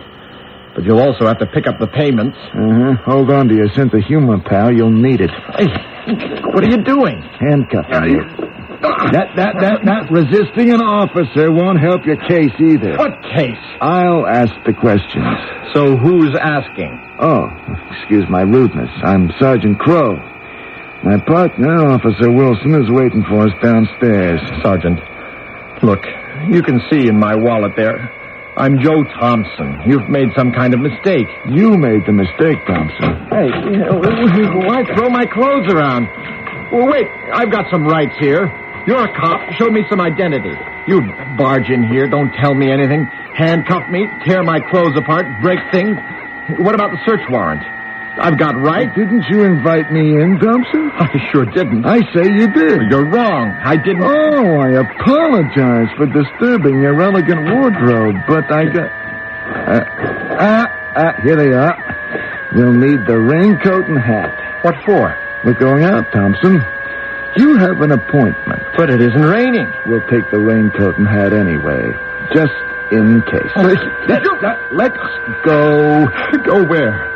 Why should I go anywhere? We're going downtown, Thompson. Police headquarters, Central Station, where you set up the appointment. I didn't set up any appointment there. Sure you did. You set it up last Saturday night. I don't know what you're talking about. I tell you, you got the wrong man. Then why do you object to cooperating with the police? Where's your civic spirit? Civic spirit? That's a laugh. Now, simmer down, Thompson. If you're innocent, you can't object to answering a few questions. About what? Hey, this is no place for a serious discussion. We have a place all set up for that downtown. A special private room just for answering questions.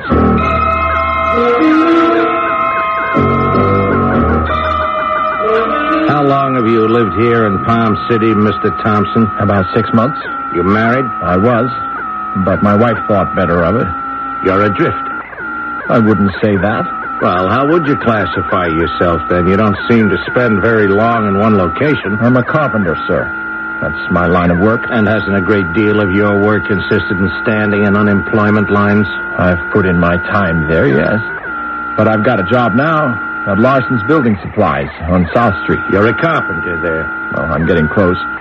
Work in the lumber yard. Were you working there last Saturday? Yeah, that's the big day at Larson's. How late did you work Saturday? Until 6.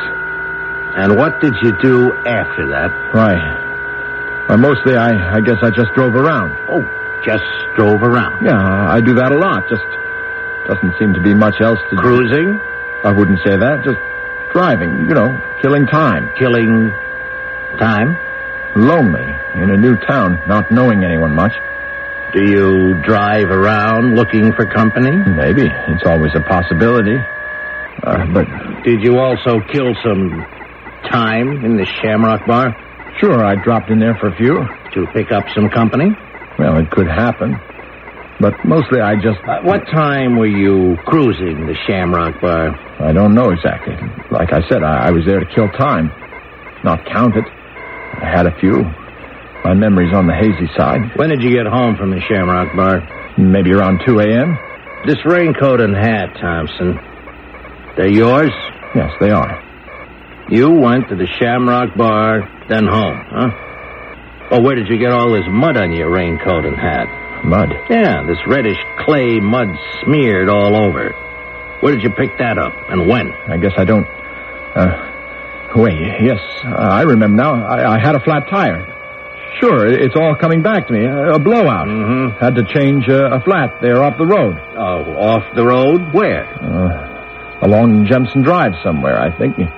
It was dark, and I couldn't... Well, if you can't remember where this suddenly remembered convenient flat occurred, maybe you can tell us when. I can't. No, I can't. Not exactly. Oh, well, can you remember if it was after or before you cruised the Shamrock Bar? After, I think. Mm-hmm.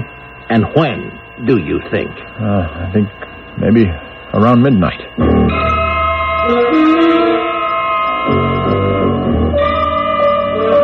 You're Benny Sharp? For 66 years, sir. Your occupation, please. Bartender to Shamrock. Since the end of World War II. Is this man, Mr. Thompson, one of your customers, huh? Him? Oh, sure. He's in here every Saturday night. That's his name, Thompson? He was at your bar last Saturday night? That's right. Leaning over the end there. Was he wearing this raincoat and hat? Yeah. Was the raincoat and hat smeared with this reddish clay mud? Not that I remember. No, sir. Well, when did Thompson come into the Shamrock? About 9:30, I'd say. When did he leave? Maybe a little after midnight. Was the girl Dorothy Logan at the Shamrock Bar Saturday night? Yeah, she was. She's there just about every night. And what time did she leave? Around midnight.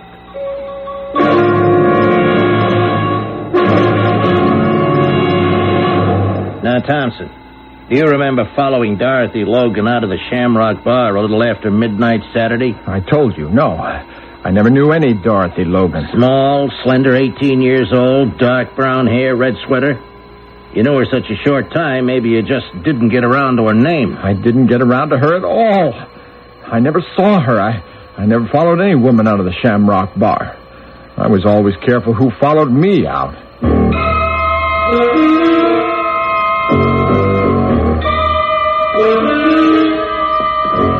Where are you taking me now? Just down the hall here, Thompson. We have a little theater set up down here for our guests. Little theater? Right. For bad actors. You've got to fill me in. What am I supposed to have done? You can tell me that much. I can tell you what you'd better do. Call yourself a lawyer. Why? Why do I need a lawyer? You guys are weird. All sound alike. Who, me? I never did nothing. I'm clean. The lot of you, innocent as babes. Some of you really think you are innocent. That's what's really weird. I'm not weird. I am innocent. Here we are, Thompson. Now, just step up here between these two gentlemen. That's right. What is this? You're on stage, pal. Let's say you're trying out for a part. And if you get it, you'll be a star performer. Now, just stand up here, straight and natural. That's a ticket. Now, Miss Travis, please look at the men lined up there. You look at them, study them very carefully. Now, take your time. Now, do you recognize any of them? I'd rather not, but I do. Well, have you seen one of these men before? I sure have. But what I saw wasn't a man, it was an animal. Would you point out the man you recognize? That one. Second from the right there. You have seen him before? Yes. But what if I hadn't? Look at him. Anybody'd know on first sight he was an animal. Where and when did you see this man? In Jonathan's Grove last Saturday night. No, actually it was early Sunday morning. Now, are you certain? Now, you must be absolutely certain, Miss Travis, that this is the man you saw. I'm certain, all right. You ever forget how a skunk smells? He's the one. He's the killer. I am sure you've noted the fact that all men are mortal. This is most fortunate, at least for mystery stories. For anyone can be a victim, don't you see? Which is perhaps as it should be in a democracy. For example, anyone at all may be robbed, mugged, murdered, or falsely arrested. It is just a matter of waiting one's turn. Or is it? Joe's story of persecution sounds straightforward and believable enough. Perhaps we shall clear up some disturbing contradictions in Act 2.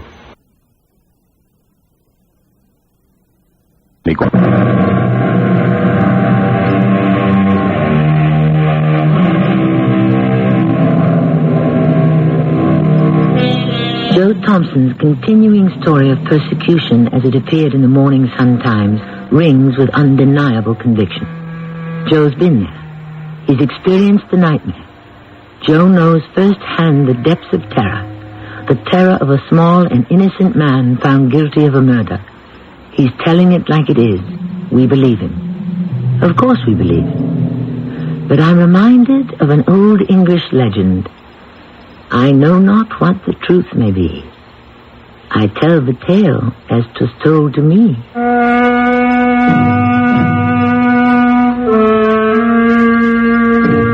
I kept telling them the truth.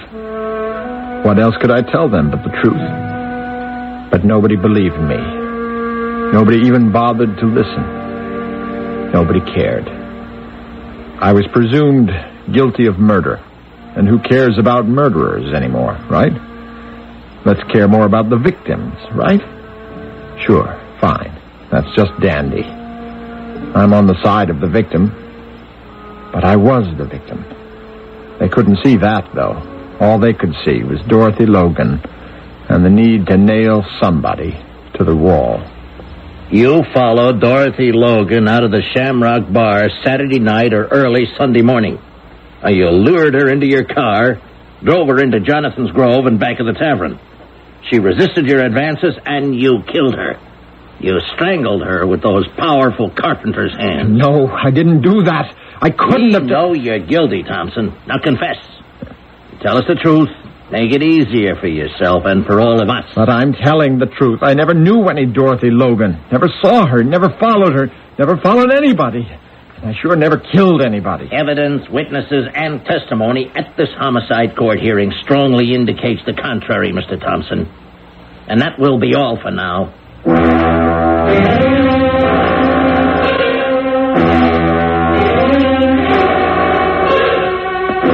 This way, please, Mr. Thompson. I'll show you to your room. Thanks, Sergeant. Even set up a reservation. Here we are. Sorry, we have nothing with a view. How about a mattress? Mattress will be along. No mattress cover or bed sheets, though. Why not? Some of our guests have hanged themselves. Wait. Please listen. And believe me, somebody has to. I didn't kill that girl. I couldn't kill anybody. No one in here has ever been guilty. No one's ever killed anybody. But himself. Sure is weird. Oh, forget it. So what's next on the Law and Order program? Well, your case goes to the grand jury, and like I said, you better get yourself a lawyer. I can't. I told you that. I can't afford any lawyer. Well, then I hate to tell you this, but you'll be assigned a public defender, a second or maybe third-year law student hoping to learn something, maybe pick up some experience. And what you're getting is a born loser named of Hal Mark.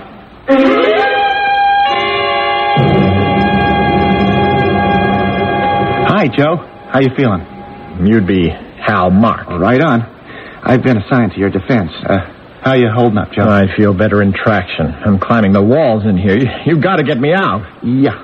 Well, Joe, we've got a problem. No kidding. I've got the problem. I've never done anything wrong, and they want to kill me. Now, I know the facts, Joe. Believe me, I know. But I'm not referring to the end, the bottom line of this case. Our hurdle is big and immediate. The grand jury hearing's coming up in just a few days. Now, we aren't prepared. I have here a copy of your homicide court proceeding. Now, I have slept with this report. I've turned it inside out, and it's a hang-up. If you were a doctor, I'd figure I had terminal cancer. And I got to level with you. There's no evidence here in your favor. Nothing. You're supposed to find something. Well, you give me something to work with. Like what? I didn't kill Dorothy Logan. I wasn't there. That's it. You see, your word. That's all there is. We have to have some positive evidence, some kind of alibi. Witnesses. Okay, like, maybe someone saw you changing that flat tire.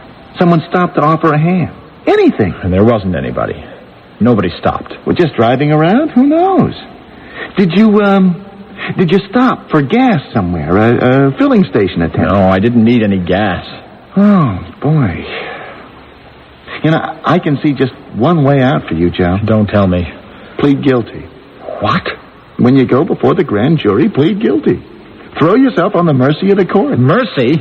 What mercy? They want to kill me. I can't help you. I got nothing to work with. But you're supposed to be a lawyer. I'm not a magician. So you're just going to let them electrocute me? I'm innocent. Can't you see? Can you understand that I'm innocent? Not anymore. What do you mean, not anymore? I mean legally. That's the law, Joe, remember? Innocent until proven guilty. But I'm not really guilty. Well, where's the proof? Proof is 9 points of the law. And on your side, Joe, you don't even have 1 point of proof. Now, I'll stick with you to the end. I'll try to dig something up, but... spare me. I don't blame you for being uptight, I understand. If I was in your shoes, I'd be shaking in them forever. But you're not getting rid of me. I'll be there at countdown. So stick around. Take notes while they cut me up. And hope I last until your final exam.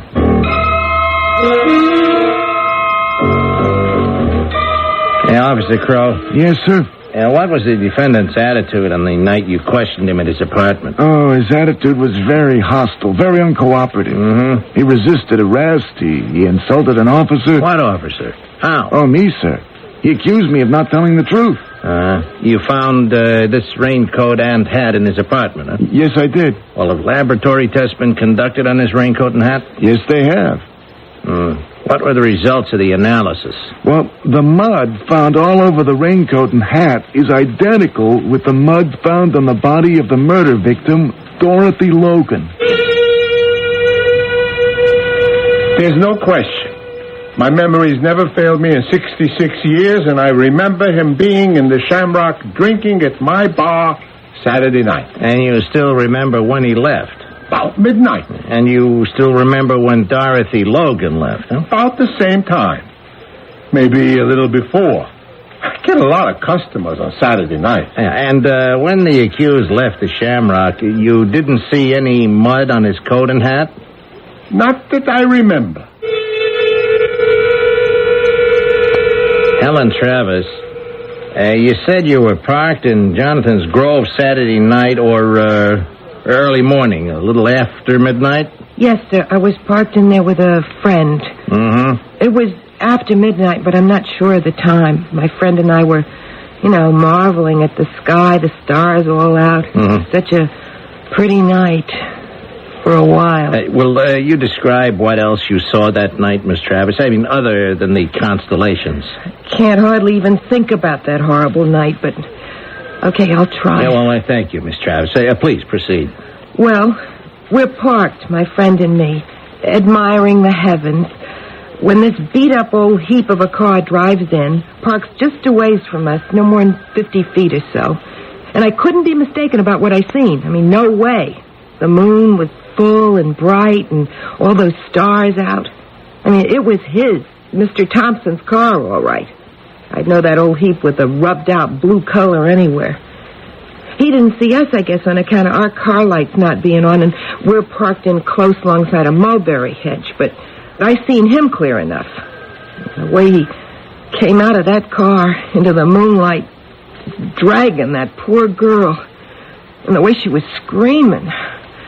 We were afraid to go over there and try to help or anything. I'm ashamed to say it, but we were afraid. But after he drove away, we went over there, and she was dead.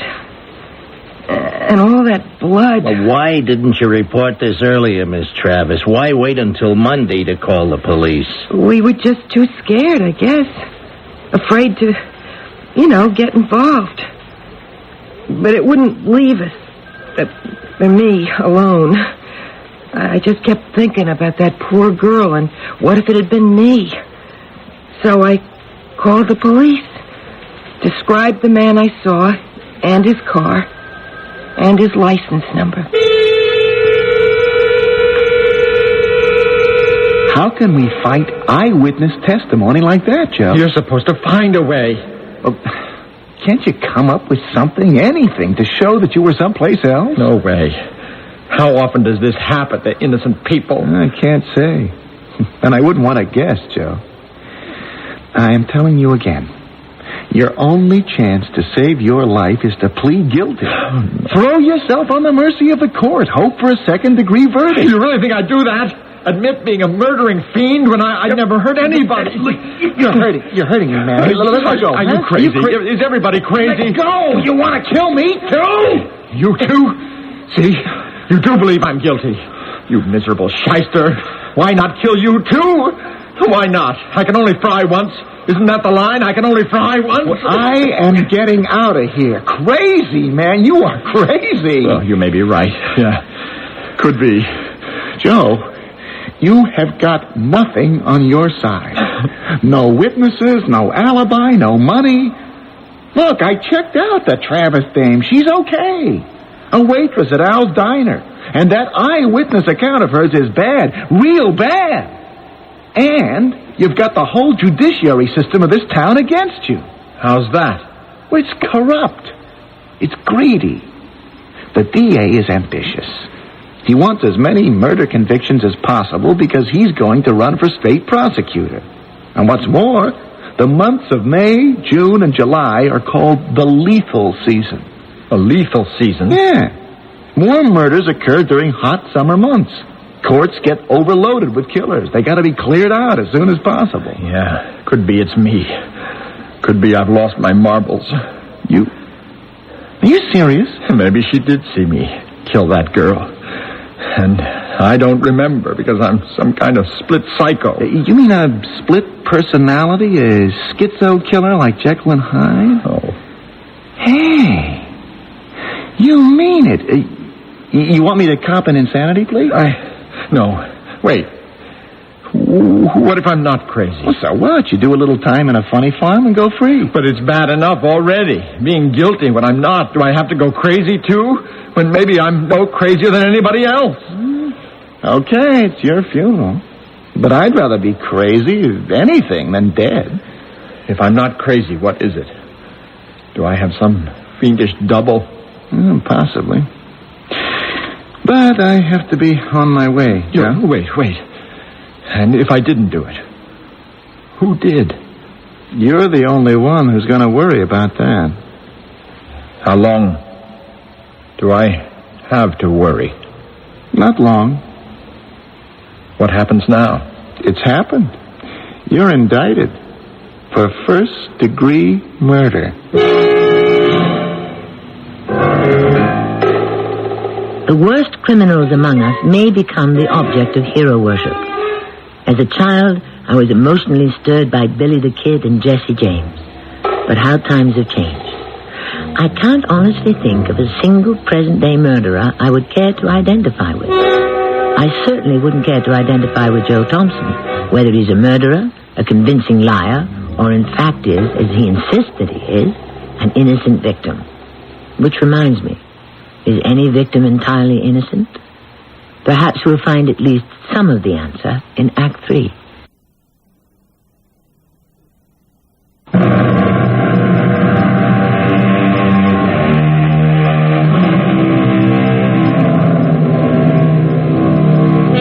People still insist on reading newspapers and listening to the news. Most likely because they desperately need to be assured that something, somewhere, is happening to somebody. The misfortunes of others make us feel, by contrast, so much more fortunate than we really are. We can only hope that the ending of Joe Thompson's nightmare story of persecution does not disappoint you. So I'm found guilty of first-degree murder and put away to die, like a bug in a killing bottle. My only company was hopelessness and fear. I'd wondered if everyone else was right and that I might be crazy. Now I began to fear that I was going crazy in that isolated cell, waiting, knowing when and where and how I was to die, and knowing I was helpless to do anything about it. And one night, I woke in a cold sweat, thinking of a name that might mean a last faint chance for salvation. Mr. Sam Ferris. Ferris? Yeah, he says he has an appointment to see you, Joe. Oh, yeah, Sam Ferris. Almost forgot. Here you are, Mr. Ferris. Make yourself at home. Thank you, Sergeant. I prefer larger quarters. I didn't really think you'd come, Mr. Ferris. I wondered if you even got my letter or read it. Oh, I read it all right, but before committing myself, I had to review your case. Sergeant, would you kindly excuse us? Oh, sure. Pardon me, Mr. Ferris. Take your time. Now, call out if you need anything. Maybe you'd like some coffee? No, just some privacy. Oh, right, Mr. Ferris. You got it. Here, Mr. Ferris, you want to sit down? Why not? First off, Mr. Ferris... Sam. I got to say first that I'm innocent. Believe I'm innocent. Like I said in my letter, I couldn't have killed that girl. I've never been in Jonathan's Grove. Never heard of that girl or seen her before. You got to believe me now. Say you believe me. do that or it's off. No talk, no nothing. Forget it. No, just cool down, Joe. Just cool down. Now, how did you get on to me? I dreamed about you. I mean, I read a magazine story about you once, and I remembered in my sleep here. The lawyer of last resort. The man who goes to bat for the little guy who's been written off and doesn't have the chance of a moth in a blizzard. You've pulled off miracles in the courts. I figured you could pull off the biggest miracle of all time and help me. Well, no miracles, Joe. It's just evidence, facts, and the right of every man to equal defense before the law. And I have never taken the case of a man who smelled guilty. You mean it? You figure me innocent? Well, I'm here, Joe. You give me a chance? Oh, the prosecution has, Joe. Now, one look at the prosecution's case, and it is so full of holes you could use it for a fishnet. You mean it? Easy, Joe. You have been running in the rain too long. It's time to just dry off and just sit tight. I am going to do a complete rundown on your case, those so-called witnesses, especially that gal, Helen Travis. Sam, where you been? I thought maybe something... Well, I've been losing sleep, Joe, losing sleep, but that DA is going to lose a lot more. How's my case look now? What case? There just never was a case. So how come they figure they could kill me? No defense, Joe. No lawyer. Now, first off, they put most of their eggs in Helen Travis eyewitness testimony, and nothing is so undependable and so unreliable in a court of law as an eyewitness. Any 10 eyewitnesses will give you 10 different versions of the same event, and nothing is easier to break down and discredit than an eyewitness. Now, what about the boyfriend she was parked with who was supposed to have seen you commit the murder most foul? That's right. Where was he? Well, it wasn't easy finding him. I saw Helen Travis. Now, she couldn't remember just which guy she was with. Now, one guy she named denied being with her at all, and the other joker said he hadn't seen anything because the night was pitch black. Now, I checked the Weather Bureau, and sure enough, at night the sky was black with clouds. No stars, as Travis said. No bright moonlight, no moon at all, so that's why they didn't bring in the boyfriend to testify. So they couldn't have seen me. Couldn't have seen anything. I knew she was lying. Or crazy. Or drunk. Probably all three. And even if it had been a moonlit night, she couldn't have told your car was blue, because no one can distinguish at night any difference between green, blue, black, purple. Now, for Sharp, bartender. Yeah. What was his bag? Well, I saw him. He says he'd never testified definitely that he saw you leave the bar after the Logan girl. Now he isn't sure the exact time you left. He says he never was, never said he was. And it's the same with the Logan girl. And he says he never saw you with her at the bar, so much for Sharp. And now for the physical evidence. Yeah, the mud on my coat and hat. Mm-hmm. That could have been picked up anywhere in the area. Now, I am talking about withheld evidence. You see, I checked at the headquarters. There were sneaker footprints all around the girl's body.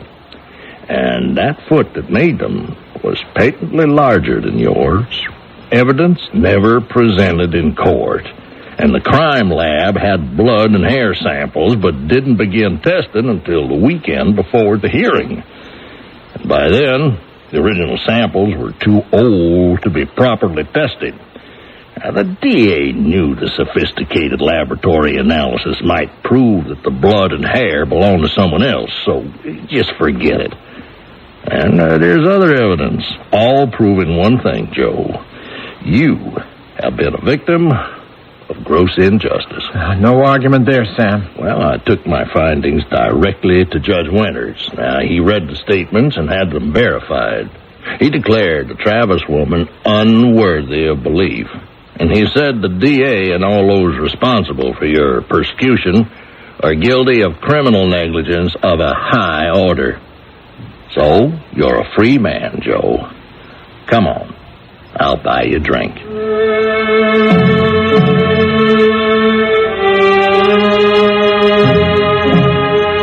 So there, on the razor's edge between life and death, I found salvation. How many other innocents have been unjustly condemned? No one knows. I only know that I could be dead and buried in a dishonorable grave for a crime I could never have committed. I only know that eternal vigilance is still the price of liberty.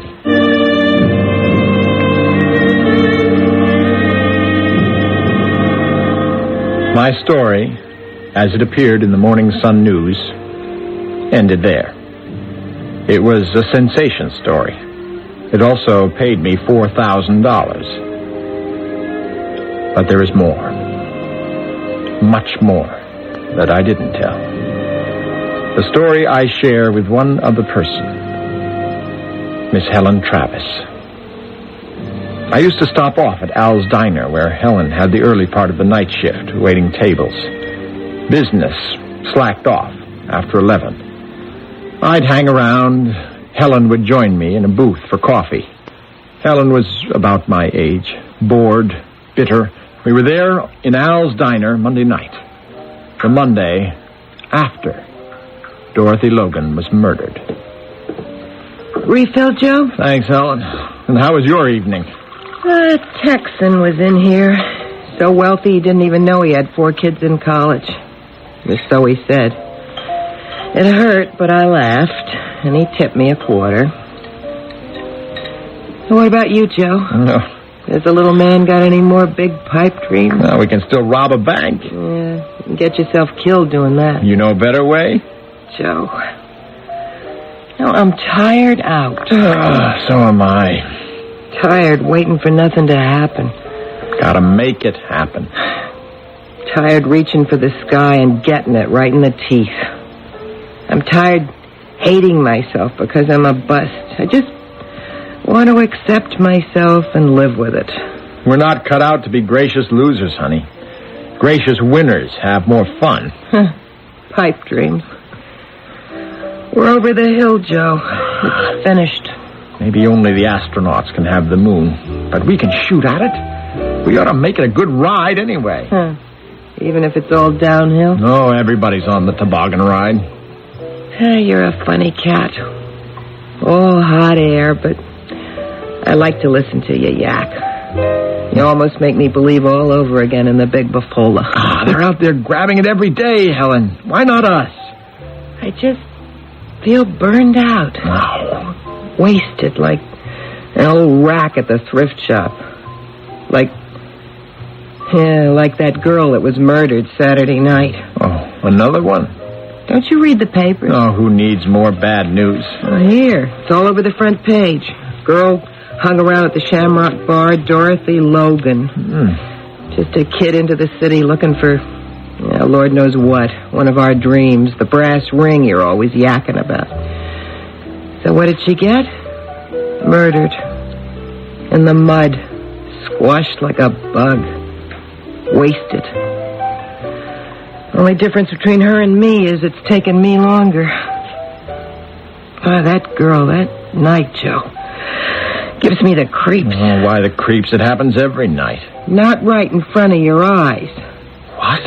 I was there where it happened. When it happened.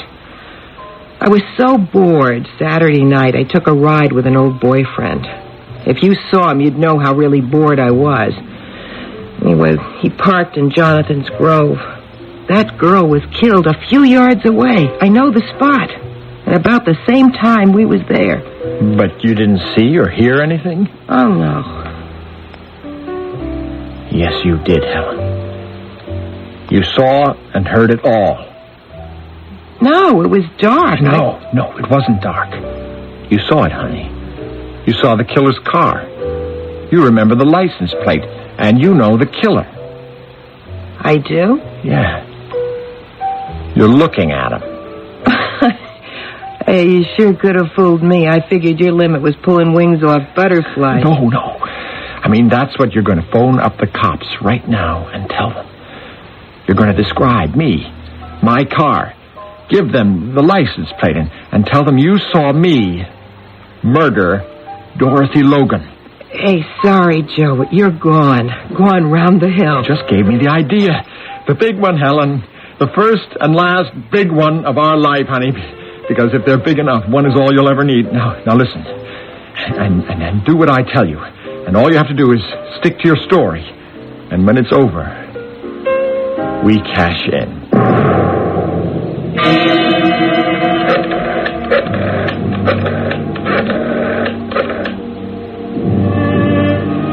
Helen, and don't say anything. Just listen. You have to be careful about seeing or talking with one another for a while. It's called collusion. I'm sending you some money and a plane ticket to Acapulco. I've set up reservations for us at the Hacienda del Lobo. I'll see you there next Saturday night.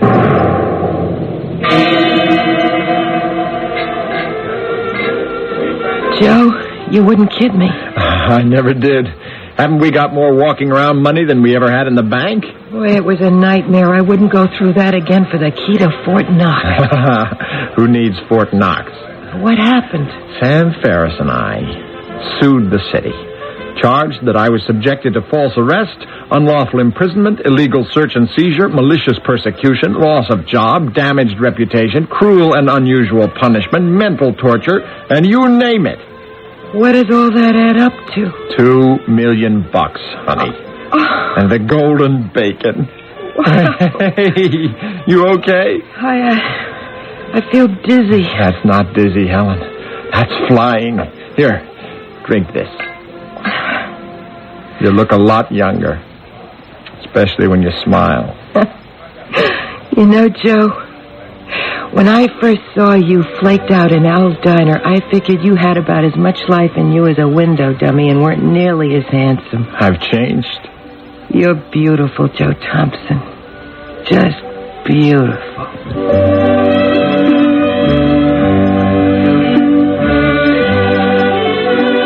It's wholesome and American for a criminal to want to rise in the world, to want to get on to bigger, if not always better things. However, I hope this success story doesn't inspire you to do likewise. I'm not even sure to what degree our hero is a criminal. If so, he managed to carry out a crime that was somehow rendered legal by the illegality of the law. I shall return shortly.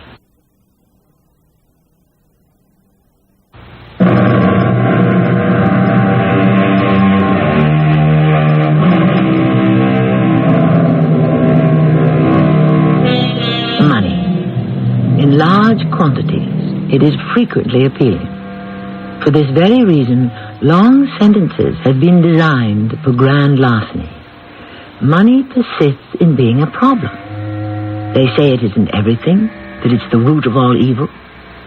Then there are those who consider it eminently worthwhile, or who at least feel that they deserve the chance to decide for themselves, whatever the risk. I should like to look in on Joe and Helen Thompson one day and perhaps find out if it was worth the cost.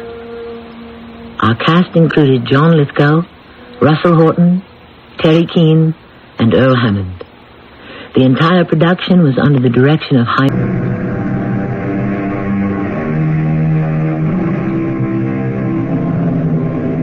Come in. Welcome. I am Tammy Grimes. When love dies, so does the loved one, said an ancient philosopher. Some people have taken this literally. When Bluebeard, for example, lost interest in a wife, the poor lady would lose her life. Another dangerous man to be married to was Henry VIII, although he was not nearly as bloodthirsty as most people think. He only killed 2 of his 6 wives. 2 he divorced, 1 died in childbirth, and the last one outlived him. But sometimes the shoe, or we should say the slipper, was on the other foot or leg. There were also some ladies who were quite adept at getting rid of boring husbands and inconvenient lovers. Shall you inspect the accounts, my lord? Why? To report to the king? I'm sure that they're in order. Yes. Well, then why bother? Oh, thank you, my lord. And I would like to give you the usual present for your cooperation. May I choose my own present? Speak. Anything at all. In your household is a woman. One of my slave girls? No. One of my concubines? No. Who, then? Your wife.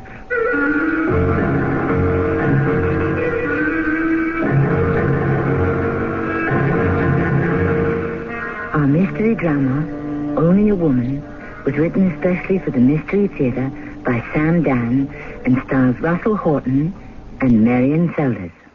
I'll be back shortly with Act One. Wednesday on CBS television, Karen Valentine is a social worker who's always ready to take on whatever problem, no matter how big it is. The city's tearing your house down?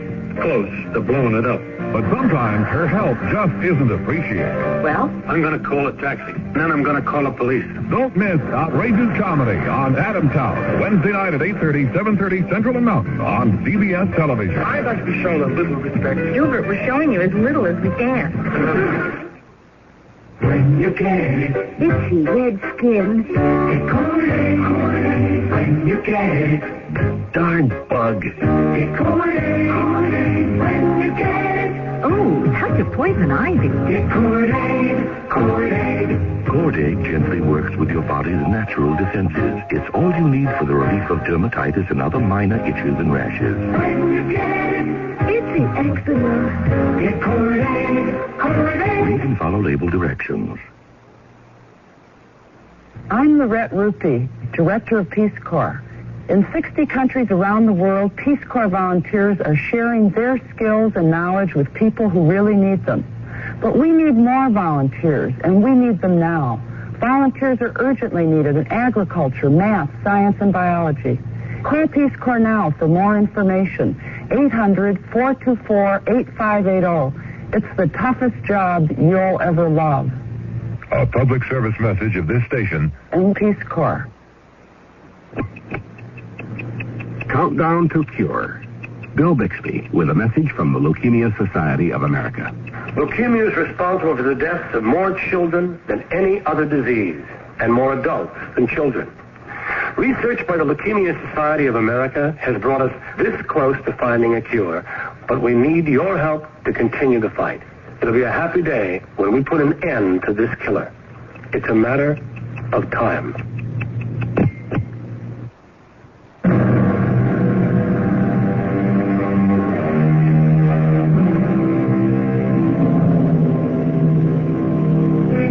The present is a moment in time which pauses briefly and then is gone. It is all we can do to recapture the history that occurred during our own lifetimes. History which is amply documented and to which we have been eyewitness. How then can we make sense of those people, times, and events when myth was the basis for fact, and history was written by the hired scribes of the mighty? But are things that much different today? Many thousands of years ago, there was an Assyrian scribe named Adamalek. He was summoned to the palace of the mightiest queen in history, Semiramis. My name is Adamalek. I curse the day I learned how to write. I could have followed my father into the counting house, or my brother into the army, but no, I had to learn to... Well, I'm not dead yet. Everyone says I'm honored to be chosen as scribe by the mighty queen. You are... I am Adamalek, empress of the earth, goddess of our world, font of all wisdom, paragon of all virtue, whose radiant beauty shadows the sun. And you are the scribe? Yes. Approach. No, closer. Let's have a better look. Good. I see you have with you the implements of your profession. Sit. Well? Your magnificence, in your presence... Oh, sit and be silent. Now then, to begin. Semiramis, great and powerful queen of Assyria, Babylon, and all the regions, appointed ruler of the greatest gods, guardian of right, lover of justice, maker of peace. Do you comprehend what I wish to say? Yes, Your Majesty. Well, then fill in the rest on the tablet. And I expect some originality. I'm sick to death of being called a lioness and so forth. Understand? Yes, Your Majesty. Right. So that my name and my deeds shall be known and worshipped till the end of time, I shall set down the story of my life. Yes, Your Majesty. Well, then let's begin. Write as I instruct. My mother was our goddess, Dagon, who fell in love with a mortal man, my father. In anger, she killed her lover and in remorse threw herself into the river, where she was transformed into a fish, which is why to this day our people eat no fish. In my mother's honor. Have you so written? Yes, Your Majesty. I was left to die, an infant in the wilderness. But hear this wonder. A flock of pigeons nestled near me, kept me warm with their wings, and fed me with cheeses stolen from the neighboring herdsmen and shepherds. What is your name, scribe? Adar Malak, if it pleases Your Majesty. Yes. Yes, it pleases me very much. Adar Malak. I lowered my head quickly, but I had already seen the soft light in her eyes. That soft light. They'd warned me about it. Later, that soft light would be replaced by one harder and sharper than the keenest blade of steel. Later, after she had taken pleasure from him, she would dismiss her lover with a gift of jewels and money. But, as he stepped outside the palace door, 50 spears were waiting to pierce his chest. And then one day, the shepherds found me, and they brought me to the house of the overseer of the king's flocks and herds, a man named Simma, who first raised me as a daughter, and then took me for his wife. Well, and whom have we here? Who is this vision of beauty and delight? I am Semiramis. Semiramis. Even the name is beautiful. Beloved of the doves. I was raised by the doves. I can well believe it. Do you know who I am? Yes, you are Menelik, superintendent of the king's household. And who are you, my Semiramis? I am not yours, Semiramis. Whose are you? I am the wife of Simma, the overseer of the king's shepherds. But Simma is an old man. He's good to me. Indeed. Come here. Closer. Now, close your eyes. For what reason? Or keep them open. Some ladies kiss one way, some the other. It is the same with men.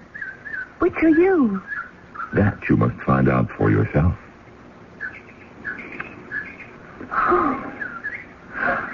Is your husband that good to you? No. Were your eyes open or closed? Didn't you notice? I forgot. So did I. I shall prepare my husband for your arrival. Gently. I am always gentle. Some wine, great Menon. Thank you. Shall you pour, my dearest? At once, my darling. Well, I shall have the tablets brought in. The tablets? The accounts. You have come here to review my stewardship of the king's flocks and herds. Of course. Unless you would rather see them in the morning. I would rather not see them at all. But you have come all this distance. Why must I be subjected to tablet after tiresome tablet filled with all sorts of bothersome figures? I am sure everything is in perfect order. Oh, it is. There, you see? We agree. And, when you leave, the usual present for your thoughtfulness and cooperation will be ready for you. I am sure you are as generous this year as ever. It has been a very good year. The gods have been kind. My good Simmer, may I choose my own present? Speak. I have seen in your household my heart's desire. Anything I have is yours. Then, I ask for a woman. One of my slave girls? No. One of my concubines? No. Who, then? Your wife. My wife? No. No? And why not? Why not? My position entitles me to a present. Had I been rapacious, grasping, greedy, I could have driven you to ruin. Instead, what do I ask for? Only a woman. Yes, but... You must admit she is only a woman. Menon, I beg you... Enough. Shall I have my servants examine your records? Shall they count every grain of wheat, every ear of corn, every drop of wine, each heifer, calf, lamb? Please, do not take her. She is my greatest treasure. Come, old man. Can you expect one such as she to waste away here in the desert? She cannot be taken. She can only go freely. Let her decide. Choose. Choose between us, Semiramis. I? Choose? What am I? Who am I to provoke the wrath of the gods by my presumption? I'm only a woman. I'm only a chattel, a slave. Who am I to be consulted? Leave her with me, Menon. Take my cattle, my sheep, all my horned beasts, but leave her with me. Take my gold, my silver, my precious pearls, and my rubies, but leave her with me. I shall not leave her with you, Sima. And you must fight. To draw a blade against the king's steward is to defy the king himself. Then do I defy him? I shall arm my servants, my people. You're mad. Yes, I am mad.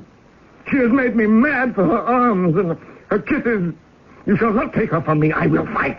I shall fight to the... I cannot live without her. I shall not live without... I defy you.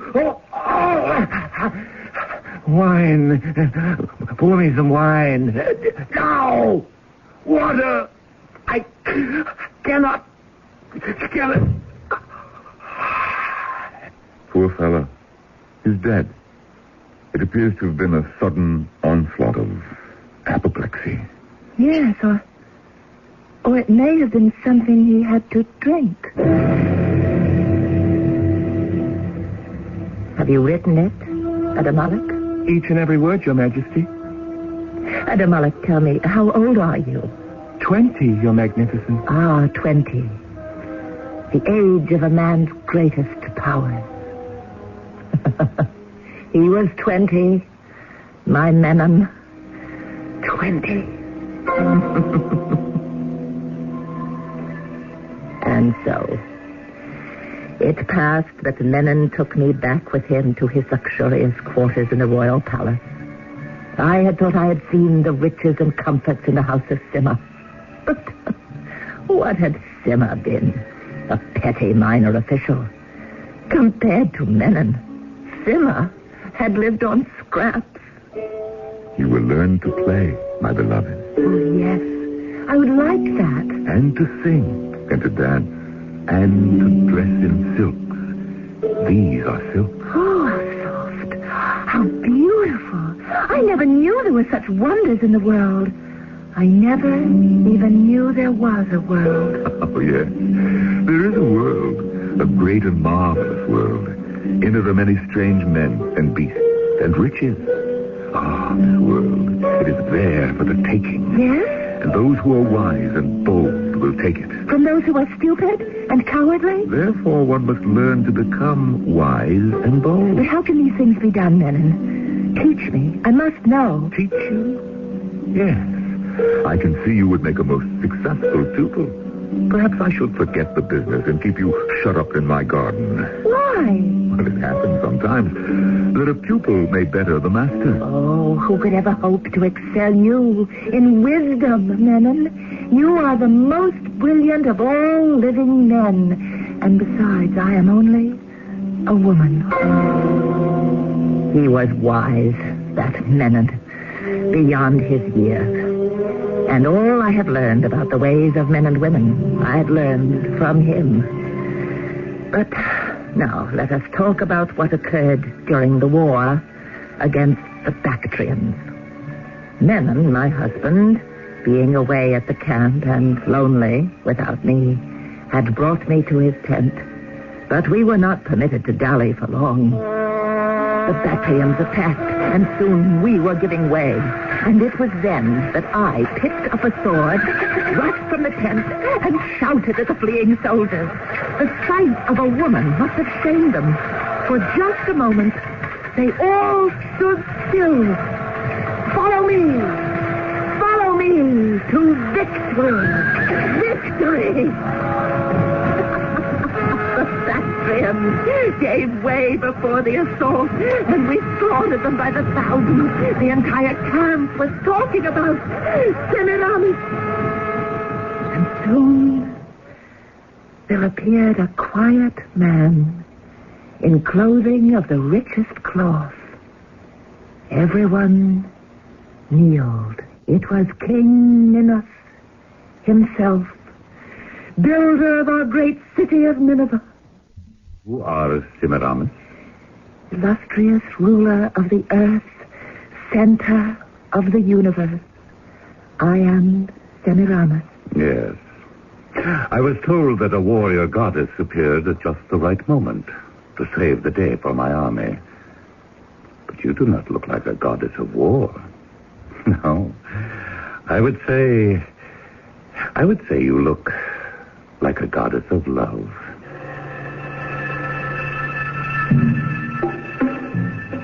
And I would say that history may just about be getting ready to repeat itself.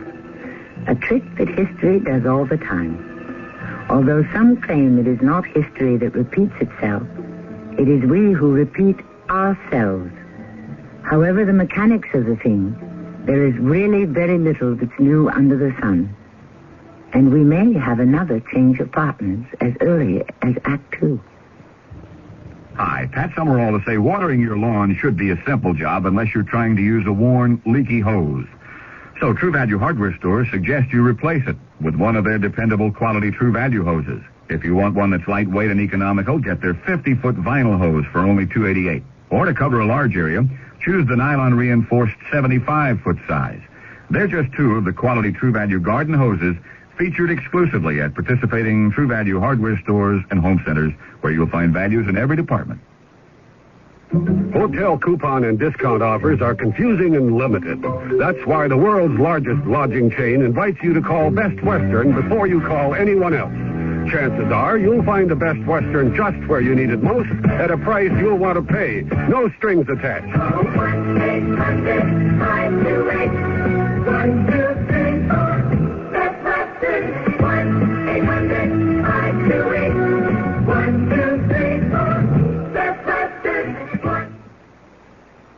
This is Gene King for your Better Business Bureau. If your idea of summer fun is camping out, whether you sleep in the luxury of a recreational vehicle or rough it on the ground with only the stars above you, there's one piece of gear that's a must, and that's a good sleeping bag.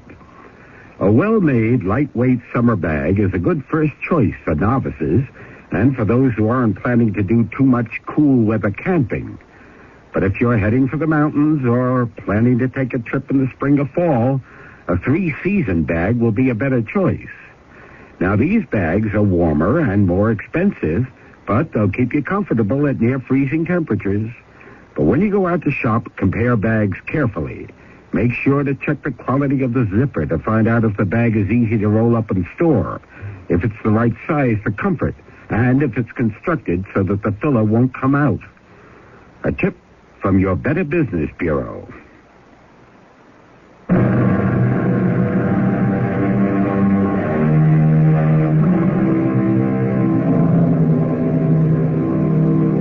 The history of the world is essentially the story of a handful of men and women, movers and shakers and dreamers. All we can ever know about the past is what we've been told.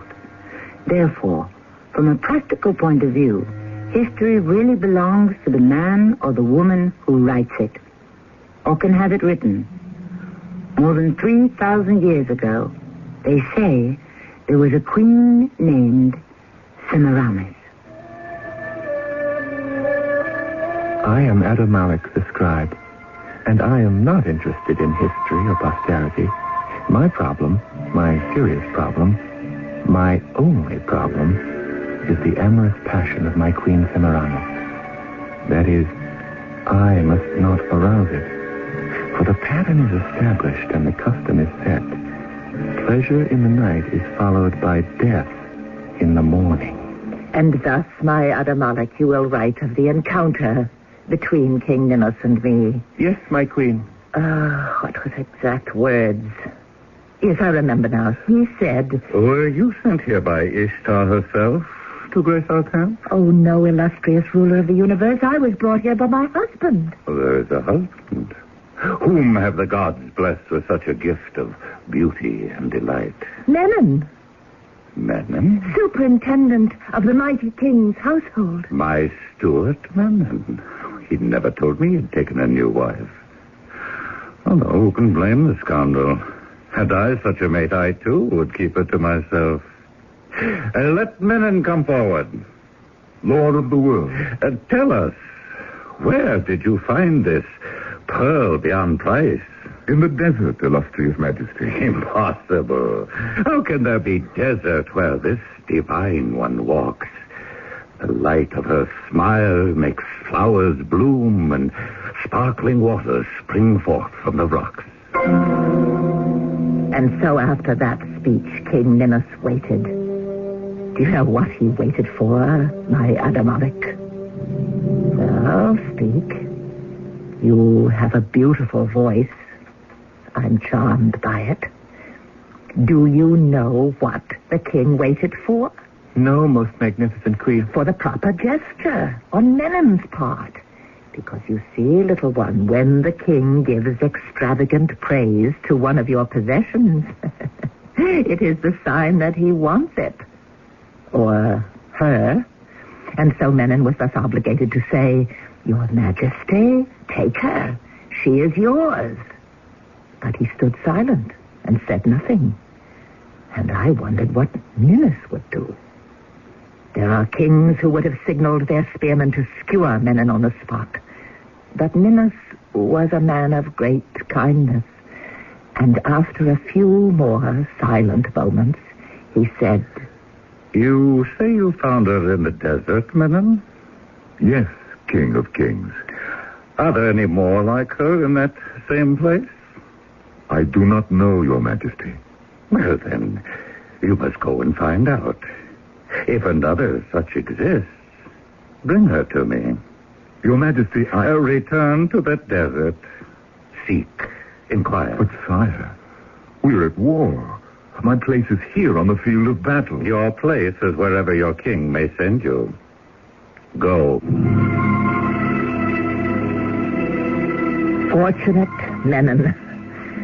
Well, then did King Ninus speak to me as we drank wine together in the magnificent imperial quarter. I have never met anyone like you before. I'm only a woman. You are also a goddess.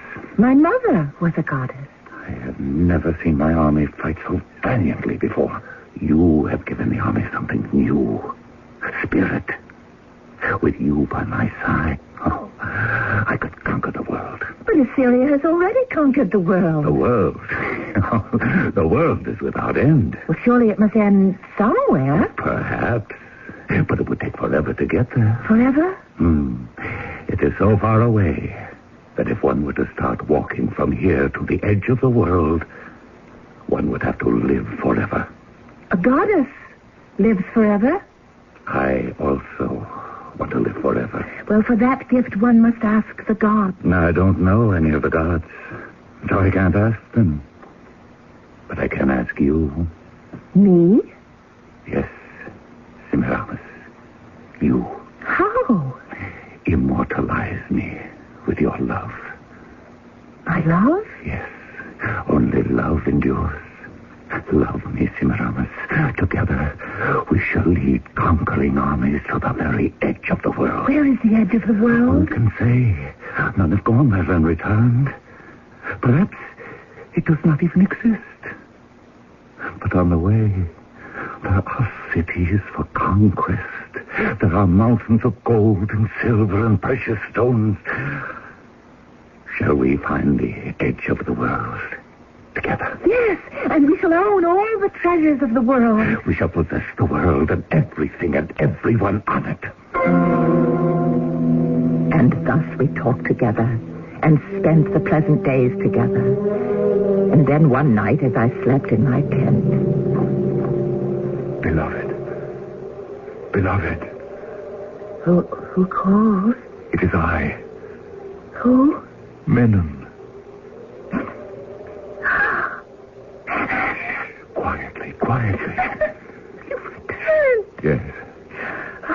What news have you for the king? None. Well, then what will you say to us? Nothing. Then why did you... Oh, then surely you understand. He meant for you The king does not know, and he must not know that I have returned. Then why are you here? I have come back for you. Me? The king wants you. He means to have you. He'll take you from me just as I took you from Simma. Surely you understand this. Yes. But you love me, Semiramis. Say you love me. I love you. Then you must come with me. Where? To a place where the king will not be able to find us. Is there such a place? If you stay here, you will belong to the king. I know. But you just said that you loved me. I do. Then how can you go with the king? I also love the king. You cannot love both of us. Why not? Didn't I also love Simma? I love all three of you. Each of you had something to give me, to teach me. A woman can only love one man. I am a goddess. I can love all men. No. Let us put an end to this nonsense. You are flesh and blood. You are human. You are a mortal woman. You are not a goddess. I shall become a goddess. You cannot, because there are no goddesses. There are no gods. They exist only in the minds of men. Oh, my poor men. We built their statues, but that's all they are. Figures, lifeless lumps of stone. You have become mad. Yes. This love for you has driven me to madness. For love of you, I will defy my king. I love you, Menon, and therefore I will save your life. Leave here. You will be overheard, and the king shall be told you have returned. Leave, now. We shall leave together. I shall take you away. Yes, Menon, but first, sit. Let us leave now, while the king sleeps. No, sit here beside me. You've been away so long, and you haven't even embraced me yet. Oh, Semiramis, my beloved. You see, it's been such a difficult journey, and you're tired, and you're worn. Here. Drink. You must be thirsty. Oh, yes. There. I have found a place for you and me in the desert. The desert? Where none shall ever find us. The two of us, just the two of us, shall be alone forever. Alone in the desert. The empty desert. Oh, no, Menon, I've spent all my life in the desert, and I know the magic spell that can be woven by the moon and the stars and the stillness. But after, the spell is gone, and one becomes bored. So bored. No, we shall stay here. But we cannot stay here. Yes, we can, if we accept reality, which is that I must become the wife of the king. Oh, what are you saying? That I shall become the wife of the king. No, never. I shall never permit it. Think on what I have said, and you may see reason in the morning. I am your husband. You cannot dismiss me. Remember, you are only a woman. Yes, my lord. And now, shall you leave? I said I shall not leave here alone. Poor fool. Go. If you will not come with me, you will go with no one. Like Simma, you also draw your blade. Like Simma. Look, Look at what you have done to me. You have made me ridiculous. What an evil and poisonous love. Then renounce it. I cannot. Like Sima, I cannot live without you. You will have to. I know now what I must do. I must kill you, and then myself. Very well, strike.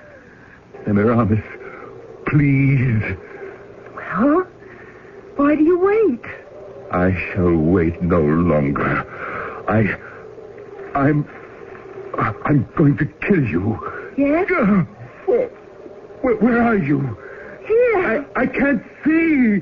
My head, it's on fire. Oh, my eyes. Where are you? Give me a drink. Wine. Water. Quickly. Oh, I'm on fire, Semiramis. On fire.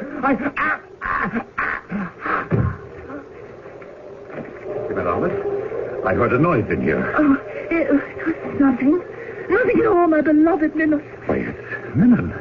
Yes, Lord, it's Menon. He's returned? No, he's gone away. Oh, I see. Poor Menon. Yes, poor Menon. His face is red. There's foam still on his mouth.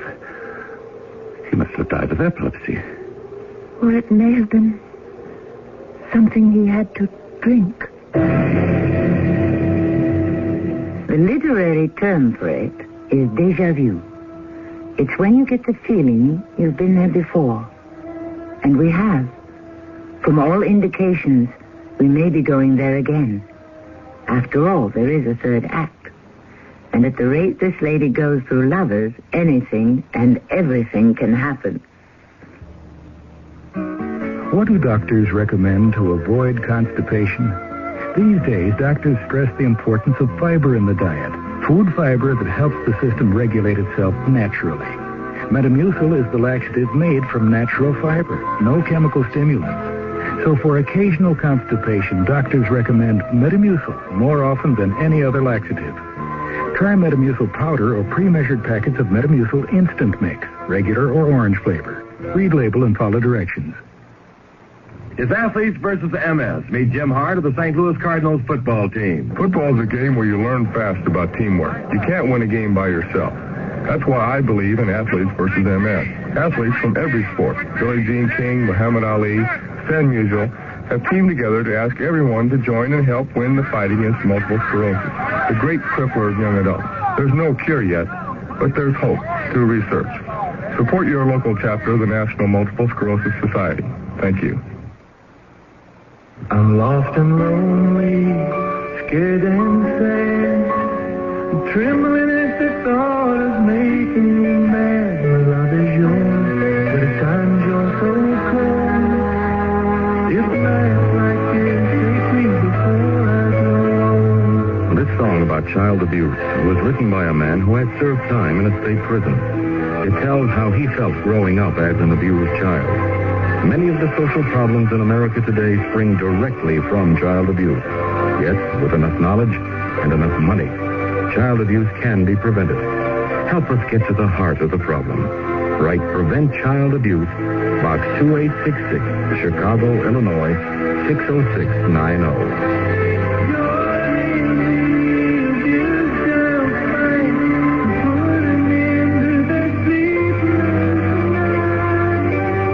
Message of the Ad Council and the National Committee for Prevention of Child Abuse.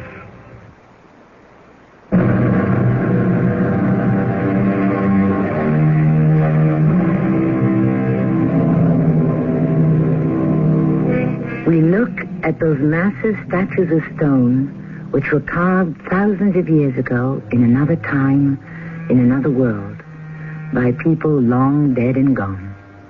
How many forgotten empires? How many lost cities have there been since the beginning of time? Those bearded men, those brooding women, those silent people, they were our ancestors. Traces of them can be found in us, in our speech, our manners, our customs, and our blood. What had you written yesterday on your tablets, little Adamalik? The death of Menon. Oh, yes. Ah, poor Menon. Minos, the king, had entered my tent and there was Menon, who had just fallen down, dead. And of course, Ninnis was filled with sympathy. He was a true and loyal servant, Menon. We shall give him a great funeral. The king is most kind to a poor widow. You shall not remain a widow long. And indeed, I did not.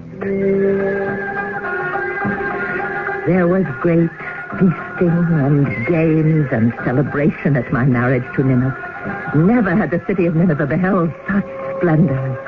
And thus I became, at last, a queen. One day I said to my king Nineveh, "We must talk, my lord." Of course, my beloved. Concerning the army. Is something amiss with the army? It is not nearly large enough. Oh, my dearest, we have ample soldiers to defend the frontiers. But, beloved, there are not supposed to be any frontiers. Every nation must have frontiers. Not ours. We were going to march to the very edge of the world, conquering all the people in our path. Remember? Oh, yes. So the army must be increased, and it must be trained, and it must be equipped. Well, that's quite a task. I agree. And that is why we must begin as soon as possible. And we shall. Well, there's no moment like the present. There's no time like today. Oh, but today, the sky is so blue, the sun so warm, the breeze is so cool. Come, let us stay in each other's arms, and I shall send for wine and music. Day after day went by, and all of them were spent in amorous dalliance. Then, finally, it occurred to me that if the army were to be raised and trained and equipped, I would have to raise and train and equip it myself. Halt! Did the saddle slip? No, mighty queen. Good. It's the double thickness of the leather. All right, let us now test the metal of the new swords. Here, Flowers. The new iron heads are heavier than the bronze, so you must draw your arms back further. Release the catapult. Come to turn. The signal for the charge. Day by day, I trained the army, and day by day, it became a better, stronger fighting force. And soon I said to King Ninnis, my husband, "We are ready to march." March? I remember, my lord, you said to me, "With you by my side, I could conquer the world." Do you remember? Yes. I also remember I said the world is without end. It would take forever to march to the edge of it. And I said, "A goddess lives forever." But you are not a goddess. You're only a woman. I'm more than a woman. Isn't it enough to be just a woman? To know love, to enjoy all the fruits of the earth, everything money can buy, that power can command? But you said we would go to the edge of the world. What will we find at the edge of the world that we do not have here? Gold, silver. We already have more gold and silver than we can ever spend, than we can even count. Why must we talk of such things when the moon is so bright, the air so fragrant? Yes, we must consider the military situation. Later. Later? Now, let us send for music and dancers and wine. But we are in danger. Do not trouble your head with danger, my beloved. After all, you're only a woman. And so my King Ninnis had changed toward me. From his goddess, I had become his concubine. His first, his favorite, his most beloved. But still, his concubine. Are all these words written, Adamalik? Just as you have spoken them, mighty queen. No. I shall expect you to have written them better than that. Take the tablet home with you, and then tomorrow, let us see how cleverly you have used your own words. Tomorrow, Adamalik, I am eagerly awaiting tomorrow. once again there was that soft look in her eyes. That soft look which could mean certain death. I realized that tomorrow was the day she planned to make love to me. I must not come here tomorrow. But how could I disobey my queen? Where could I go? Where could I hide? Her soldiers could follow me to the very edge of the earth. And so for weeks, months, I waited. And the army waited. And finally, I spoke. My king and army must be used. These men will be used. When? Sooner or later, we shall be attacked. Our wealth has made us many enemies. There are the Egyptians to the south, the wild desert tribes all around us, and to the north, new race of marauders who call themselves Greeks. Oh, have no fear. Our army will not go to waste. But we must not wait. And my dearest, I love you. But when we met, we were both victims of illusions. Now I've come to my senses. Oh, you are still haunted by dreams. And I must say it is beginning to make you somewhat tiresome. It was at this very moment that suddenly I saw what had to be done. My position as queen, even my life, depended on it. I no longer held him in my powers. What I want you to write at this point, Abimelech, is that my mother, the goddess Dagon, appeared to me and inspired me. You understand? Yes, magnificent queen. That night, he did not come to my quarters in the palace. Was he visiting someone else? I could find out easily enough, but it didn't matter. It was now my life or his, my noble lord? I have come here, Semiramis, to spend a pleasant hour.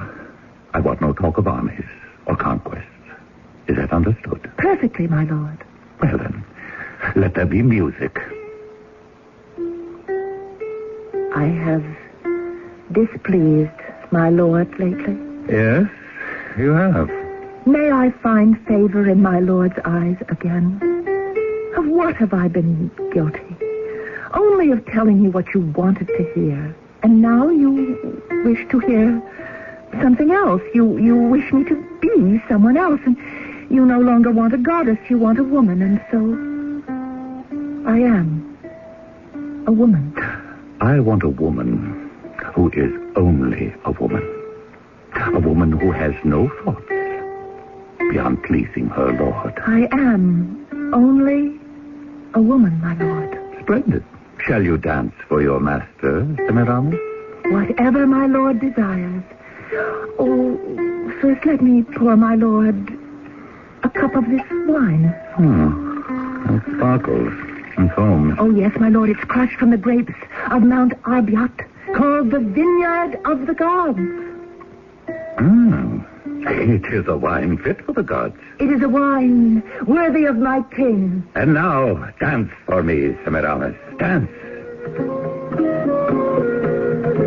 Semiramis, more wine. This is truly the nectar of the gods. So how it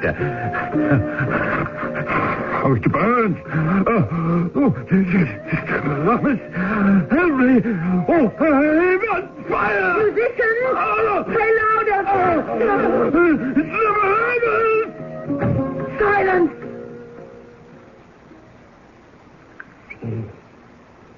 The king is dead. Long live the queen! Send for my army commanders.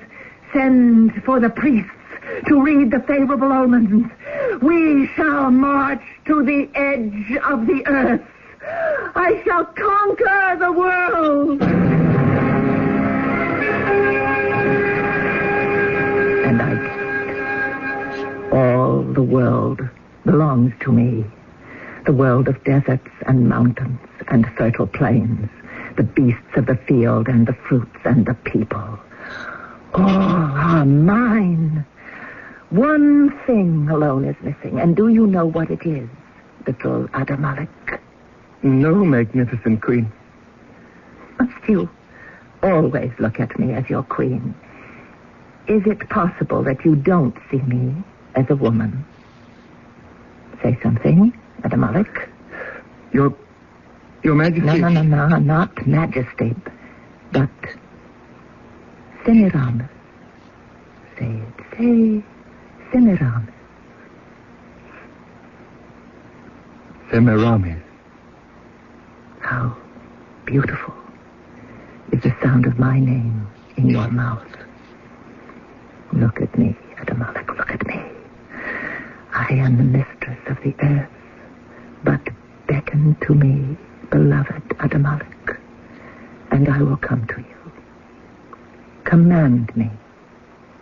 You need only whisper. I see the light, the soft light. It glows in her eyes, and I know now what fire raced through the veins of Simaz, Menon, and Minas, and so many others. To love her is to die. I should turn away, I should run for my life, but I cannot move. I look into her eyes. I am lost in those eyes. Tell me to come to you, Adamalik. And outside the door, the executioner waits. Or perhaps it shall be the poison cup. But those eyes. Tell me to come to you, beloved. Tell me to come to you. Come to me, Semiramis. Come to me.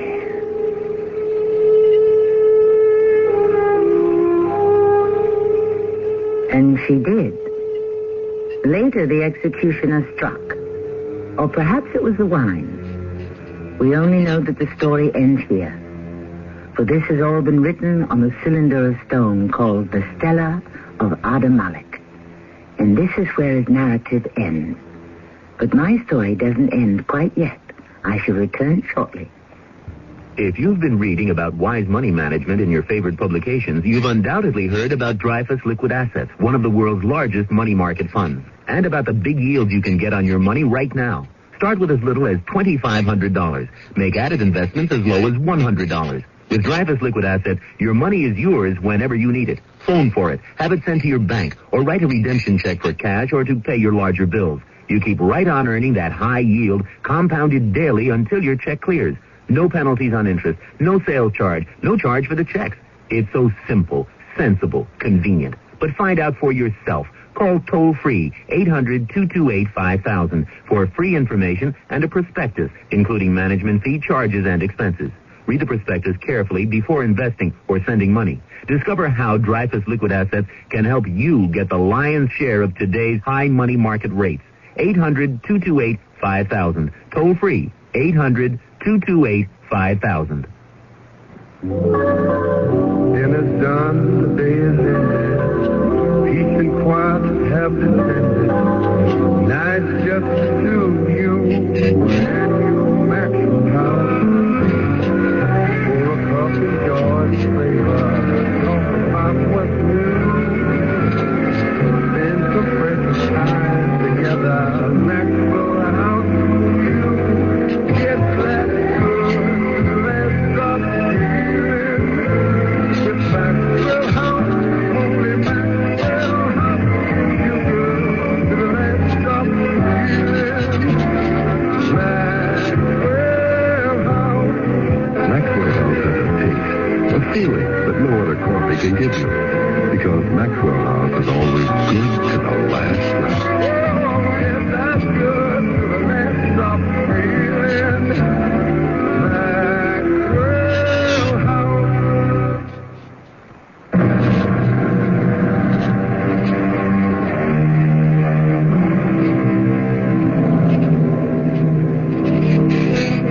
Whenever we dramatize an historical event, the question is bound to arise.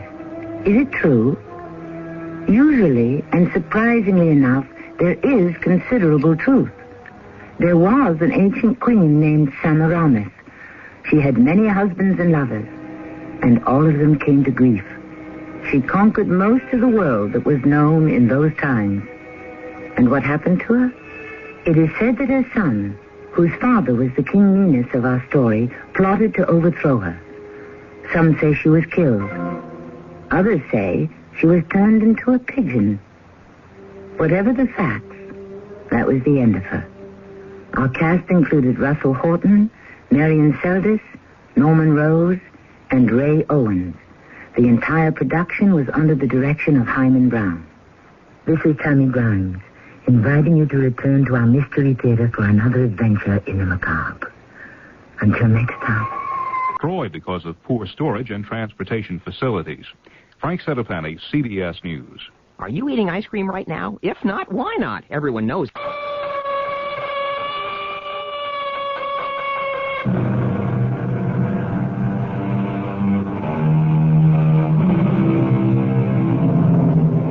Come in.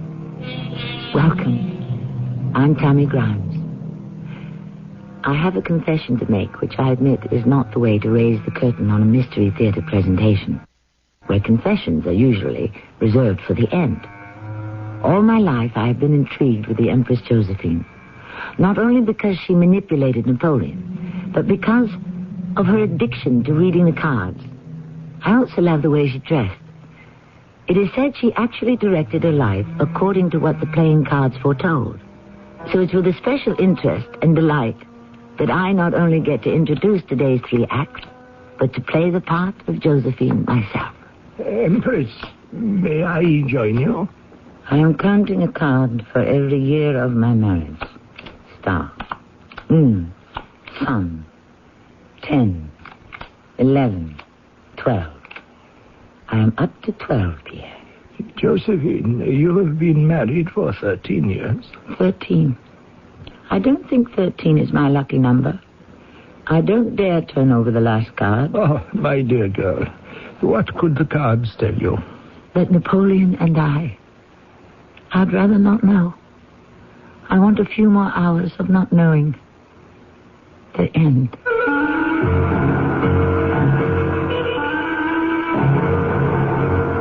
Our mystery drama, In the Cards, was written especially for the Mystery Theater by G. Frederick Lewis. I shall return shortly with Act 1. Lots of friends are dropping by, summer fun's in store. With picnic time and camping time, it's country time for sure. Before you all get thirsty, here's a tip that should be made. Get a drink that tastes like good old-fashioned lemonade. Country time, country time. Get down to your store for plenty of Country Time lemonade flavored drinks. Look for the Country Time coupon in this Sunday's paper. Tastes like good old-fashioned lemonade. Weekdays from the creators of The Young and the Restless. It's Capital, desire and passion set behind the marble curtain of power in Washington, D.C. Then follow the lives of people searching for their place in the sun on Guiding Light. And stay tuned for glamour and laughs as Bert Convy brings you celebrity couples and their hilarious secrets on Tattletales. You never know what Tattletales will tell. That's Capital, Guiding Light, and Tattletales. Weekdays on CBS Television. Check your local listings for the time.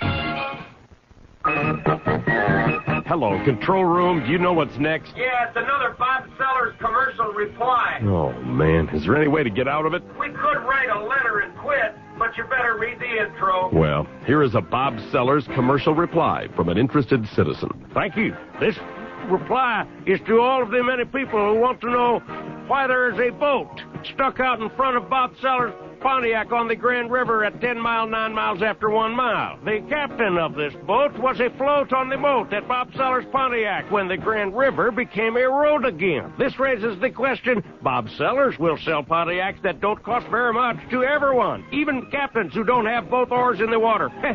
Did you write that letter? Oh, yeah, come on in. We're all going to sign it. On the Grand River, at 10 Mile Run, say that Bob Sellers Pontiac.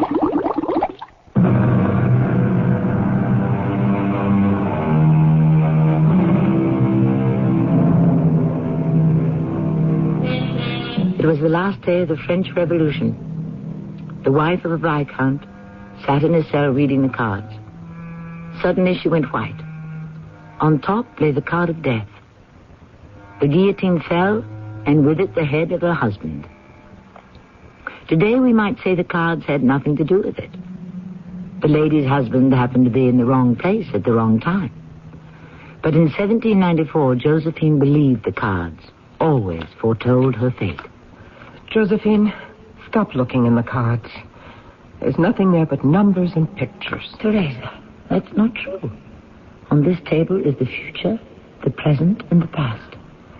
In the old days, when my husband was still alive, he'd say the future lies in your own hands.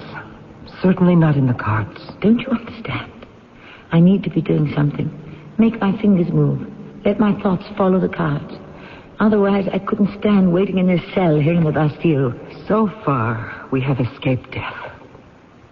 But for how long? See? There it is again. The card of death. Who will be next? You or I? Oh, how can you be so calm, Teresa? My dear, it is a tragedy to lose one's husband, as we both have. But we must believe for us there's a tomorrow. Every time I shuffle and cut, there it is. The card of death, black and forbidding. Besides, I don't mourn for Alexandre. You know very well when he was in the cell next to ours, that was the closest we have ever been in years. Yes, I mourn for the death of a fine man who had his faults, but not for a husband. He was no husband to me. Cards or no cards, I know we'll be spared. I do believe it. I believe the good Lord will stop this massacre.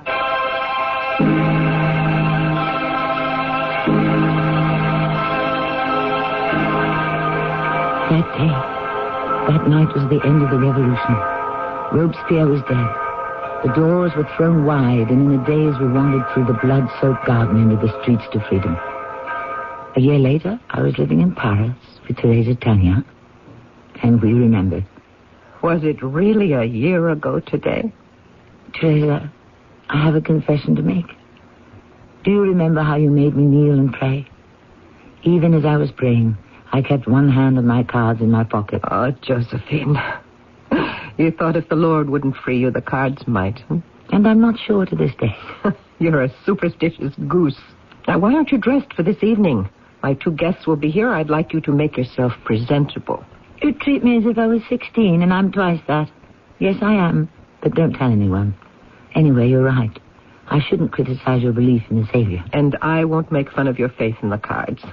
We've plenty of time to philosophize about our escape, but only half an hour to prepare for this evening. Now, hurry. Oh, and Josephine, I have been through your closet and removed all the black dresses and all the black veils. A year of mourning for your late husband is enough. I've left 3 pretty bright silk dresses on your bed to choose from. Ah, Teresa, I only make this mistake when I'm invited to your house. I arrive too early. Pierre, it's all right. I was dressed. Josephine will join us when she's ready. I have my fingers crossed for this evening. Ah, how so? We can speak as old friends, you and I. We are both of that certain age when one can talk of anything. Oh, I love gossip. Go on. And I love Josephine. She has been living here for a year, and she's not getting any younger, but I simply cannot find a man who interests her. I have invited every personable single man, every army man, and every diplomat. When the evening is over and I say to her, Josephine, what did you think of so-and-so? Do you know what she says? What do I say, Teresa? Josephine, have you been listening to our conversation? Of course. How else am I going to find out what you think? Good evening, Pierre. Ah, my dear. Oh, I'm glad you've given up wearing those gloomy clothes. Ah, you see, Josephine, what did I tell you? Teresa, when the right man arrives, Josephine will know it. What do they say? Once bitten, twice shy? My first marriage to Alexandra was a disaster, so now I'm being a little more careful. That's why, after an evening with a gentleman, I consult my cards. It is they who tell me this man is a fool, that man is a knave, the third a charlatan, and so on. There is such a thing as being too particular. The man with no faults hasn't been born. And remember, you're not 16. When I was, an old negress at home in Martinique looked in the cards and told me I will be Queen of France. Oh, really? Did she? But, she said, You must always listen to the cards. When I met Alexandra, I paid no attention to the cards. I wanted to leave our little island. I wanted to live in Paris. So, now you trust the cards? More than I trust myself. It's hopeless. I don't know why I bother. Because, dearest Teresa, you cannot abide to see a woman without a man. Who have you invited this evening beside this flattering old painter? Someday, my child, I will paint your soul, and you will no longer make fun of my age. I have invited a general. His name is Bonaparte. Oh, Lord. Another army man. You're all so exceptionally dull. I sincerely hope to be the exception. Madame Tallien, good of you to invite me to your soirée. General Bonaparte, I am overcome with confusion. Please, don't be, madame. The lady is quite right. We, who live by the sword, have forgotten how cutting the tongue can be. I like that. That was well said. General Bonaparte, the Vicomtesse Alexandra Beauharnais. A pleasure. And may I introduce Monsieur Pierre Proudhon? An honor. I have seen your painting of Madame Tallien, and also that of Madame Récamier. They are as beautiful as the ladies themselves. I take it all back. The general has the gift of words. And, Monsieur Proudhon, if I ever marry, I shall most certainly hope to commission you to paint the portrait of my wife.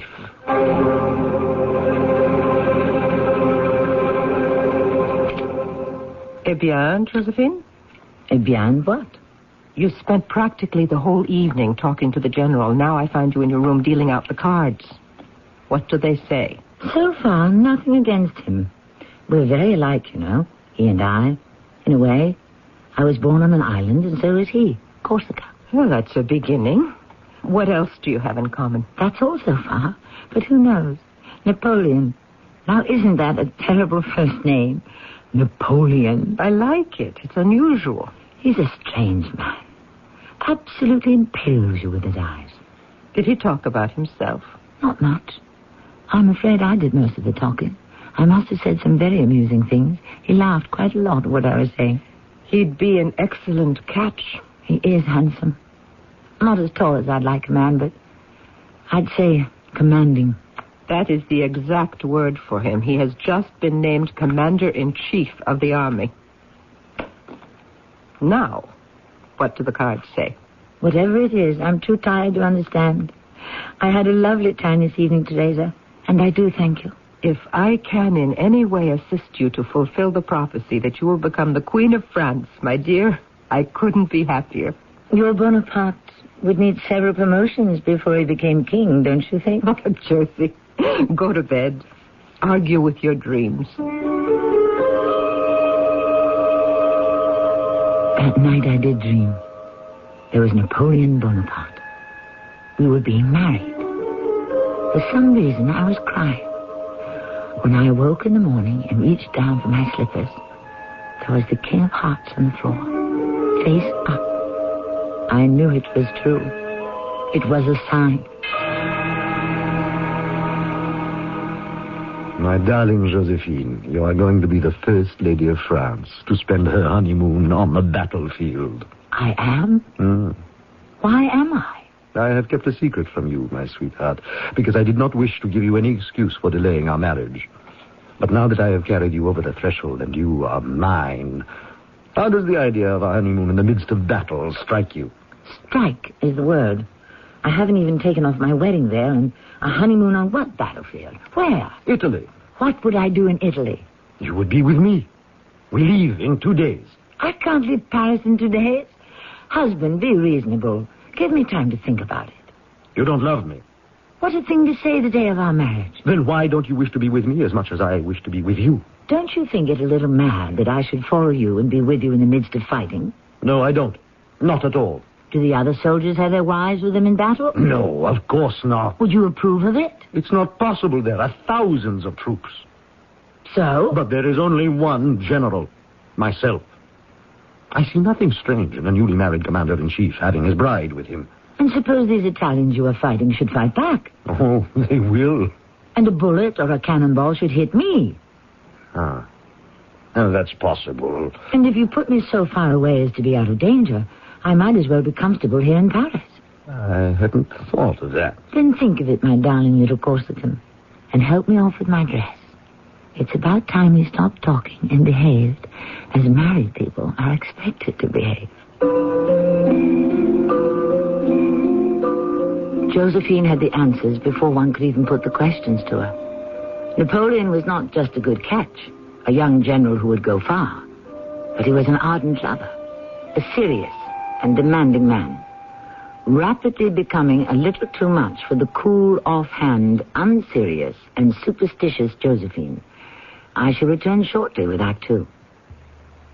For summer work or summer fun, True Value Hardware Store's all-new Summer Value Day circular is packed with hundreds of sensibly priced items. Hi, Pat Summerall to suggest you enjoy the cooling breeze of the Galaxy 9-inch oscillating fan, now just $16.99. Then protect and beautify wood siding, fences, and more with True Test Select Latex Redwood Stain, now just $3.98 a gallon. Find these values and many more in the Summer Value Day circular and at participating True Value Hardware stores and home centers.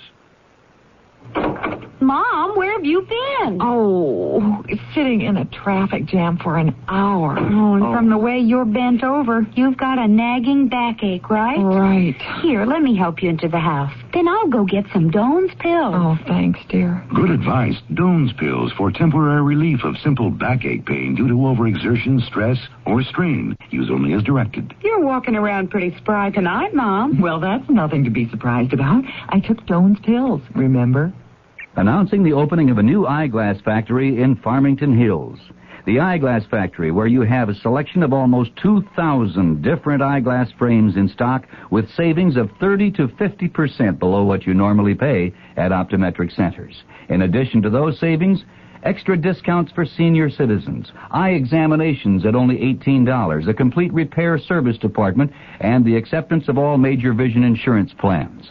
In addition, if you're looking for regular or soft contact lenses, they have those too at comparable savings.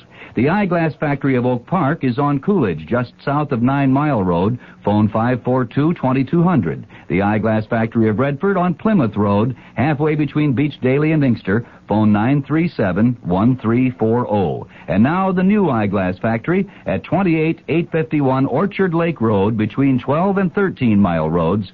Call 553-3820. Now, 3 places to save at the Eyeglass Factory.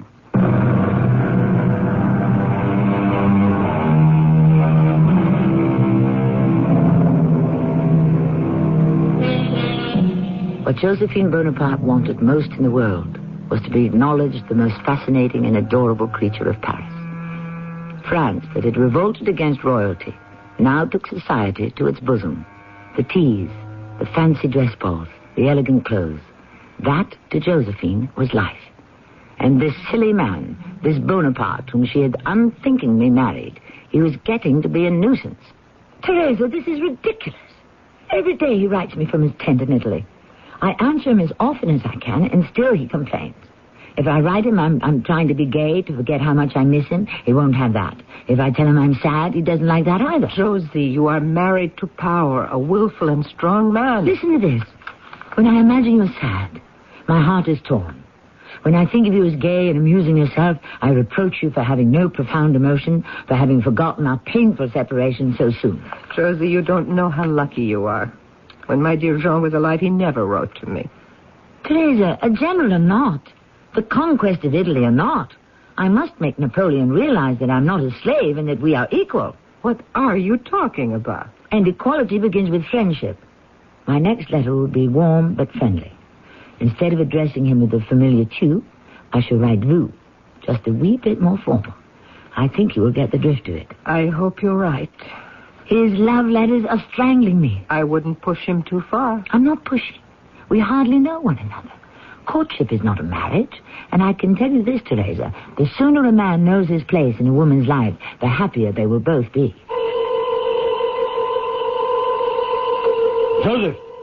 Joseph, come here. Yes, brother. What is this woman doing to me? 4 days with no word, and finally, this letter. And do you know how she addresses me? I have no idea. Vous. Vous. The way I would write to a politician or the army supply sergeant. Vous, she says. I've just read this. I'm ashamed to show it to you. It's a letter as cold as friendship. Napoleon, you are capricious. Yes, you are. You've been saying that Josephine's letters oppressed you, or they were too giddy, or they were too sad, or too happy, and you wished something colder. But not this cold. This gives me the icy chill of death. We were married so quickly, that's the trouble. I had no time but to fall head over heels in love with the woman. And then I had to leave her 48 hours later. Well, when the Italian campaign is over, you will be back in Paris for as long as you like. Who knows how long the Italians care to go on fighting. It could be months. It could be years. She makes it so difficult for me, Joseph. You have no idea. How can I concentrate on battle formations with that woman on my mind? You'd give up now? Leave Italy? I have no such intention. But she is putting me through torture. You are doing that to yourself. Life was so simple before I met her. Why doesn't she say what I want her to say in her letters? Because I couldn't. I hated to write letters. He wants an answer to every letter he writes. He oppresses me. Suddenly the fun is taken out of my life.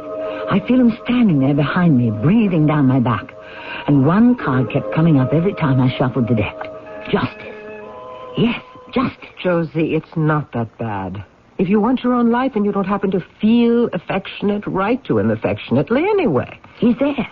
He's always there. Like a gendarme who comes knocking at your door in the dead of night saying, "What are you doing?" All I want from Napoleon is justice. Justice? Oh, Josie, you've been consulting the cards again. Why not? When have they failed me? Oh, we're going to the theater tonight. They're doing Molière. Thank goodness. 2 big fat letters on my desk waiting to be answered. He's won 6 victories in 2 weeks. What have I been doing?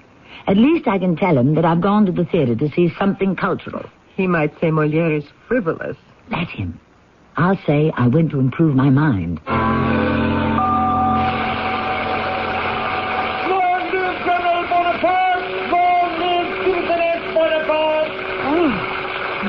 Will you look at the audience? I am. They're all looking up here at us in the box.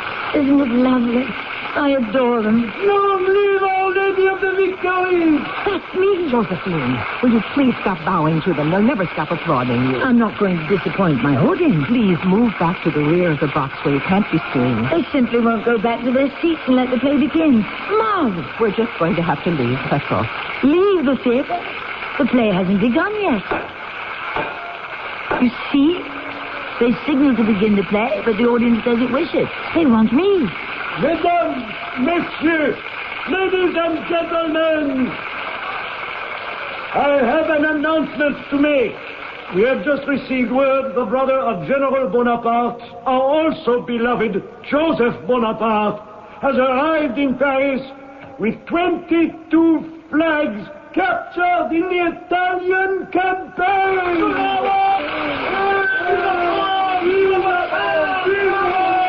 Well, I'm next. 22 flags and they go berserk. What about me?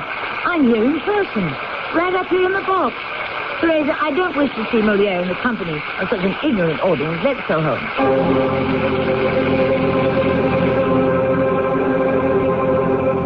Madame Bonaparte, why we were never introduced before this, I can't imagine.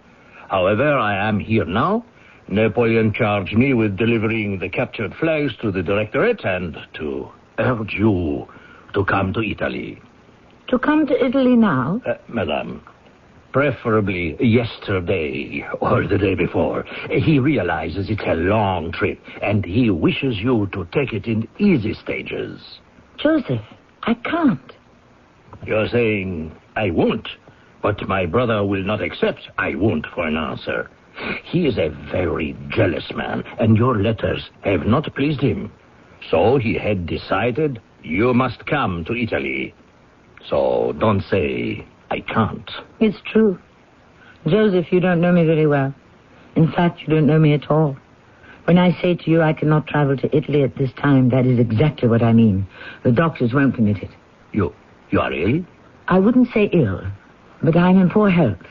Well, I am very sorry to hear that. My brother had no idea. I haven't written him yet. The doctors have only just confirmed it. Oh. Have they said what was wrong? Without being indelicate, I can say I am subject to certain discomforts. Come in, Teresa.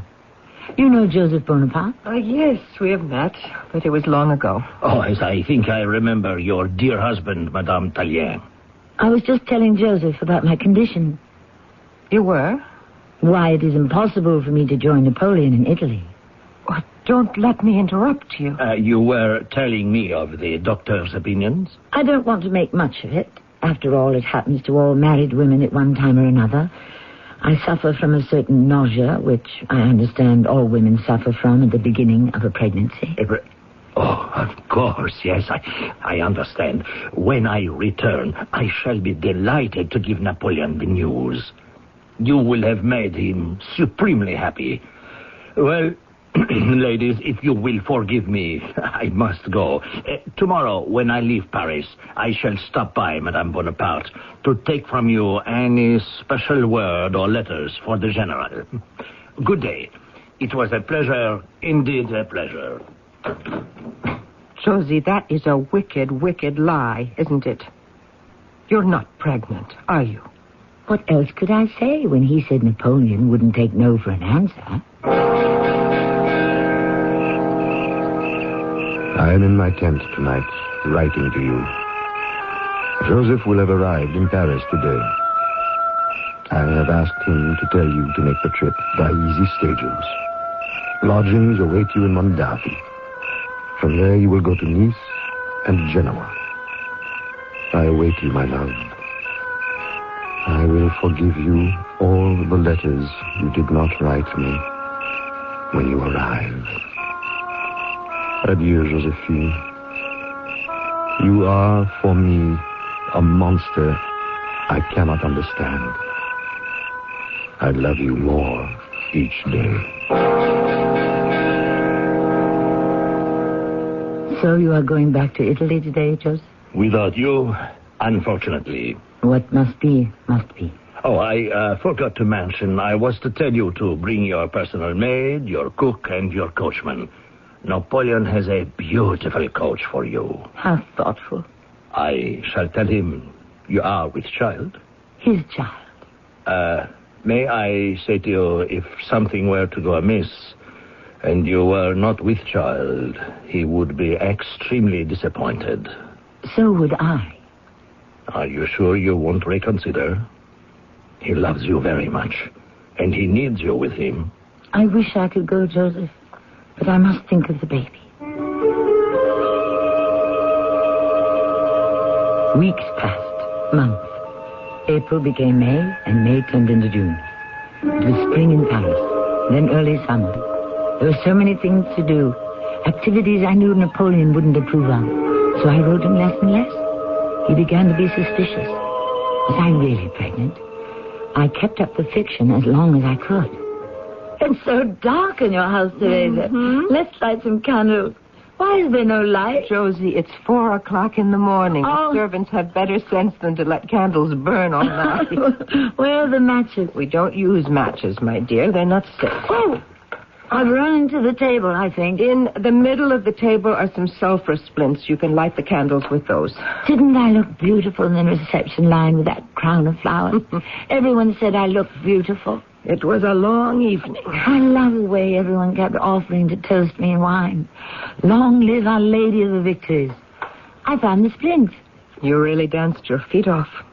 It's a good thing no one asked you about your pregnancy. People are polite enough not to ask. There's a candle number 1. Oh, there's a man sitting in the armchair. Josie, light the other candle. Good evening, Josephine.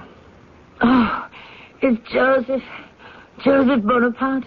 You gave me such a fright. Tell me, how goes your pregnancy? What? Well, let me sit down. I feel faint. Teresa, may I have some wine? Have you been waiting here long, Joseph? Well, I arrived in Paris this morning. I heard there was to be a reception at the Luxembourg Palace, so I went there this evening. I saw our little mother prancing about, doing the gavotte. Very lively for 4 months pregnant. Teresa, please, some wine. There isn't any, and it's too late to wake the servants. So I came directly here to Teresa's to wait for you. I'm very tired. We'll talk in the morning. Don't you wish to inquire after your husband? Of course. Please forgive me.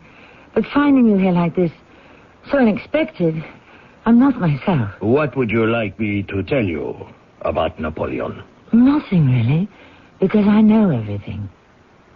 I know which battles he has fought. We correspond a great deal. He writes a great deal. I write him all my doings. In your last letter, you made my brother believe you were in some danger. Did you had 3 doctors constantly at your bedside? That is why he sent me to Paris. He is very worried.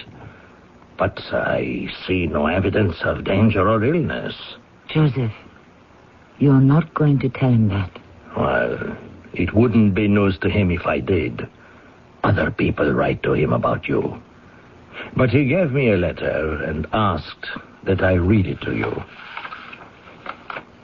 My dear one, you have not written to me. You were too ill to write. The little child was staring so hard within you that he hurt you. Madam, if you detect a certain irony in those words, you are right. I have decided I shall no longer permit myself to be mocked. You will be in Turin on the 10th, and on the 12th you will be in Milan, where you will wait for me. Your loving husband, Napoleon. The 10th? That's only days away. Teresa, what will I do? Go to him. Tell him the truth, everything. Beg his forgiveness. I cannot. He doesn't know me. You don't know him, Josephine. My brother told me he will resign his commission and come straight to Paris to be with you. If you don't leave for Italy immediately, Napoleon will be here before the end of the week.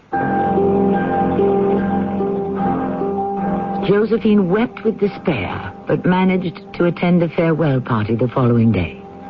Then, with a dog, her personal maid, and Joseph Bonaparte, she set forth by coach for Italy, and her husband she couldn't fool any longer. I shall return shortly with Act 3. Lots of friends are dropping by, summer fun's in store. With picnic time and camping time, it's country time for sure. Before you all get thirsty, here's a tip that should be made. Get a drink that tastes like good old-fashioned lemonade. Country time, country time. Get down to your store for plenty of Country Time lemonade flavored drink. Look for the Country Time coupon in this Sunday's paper.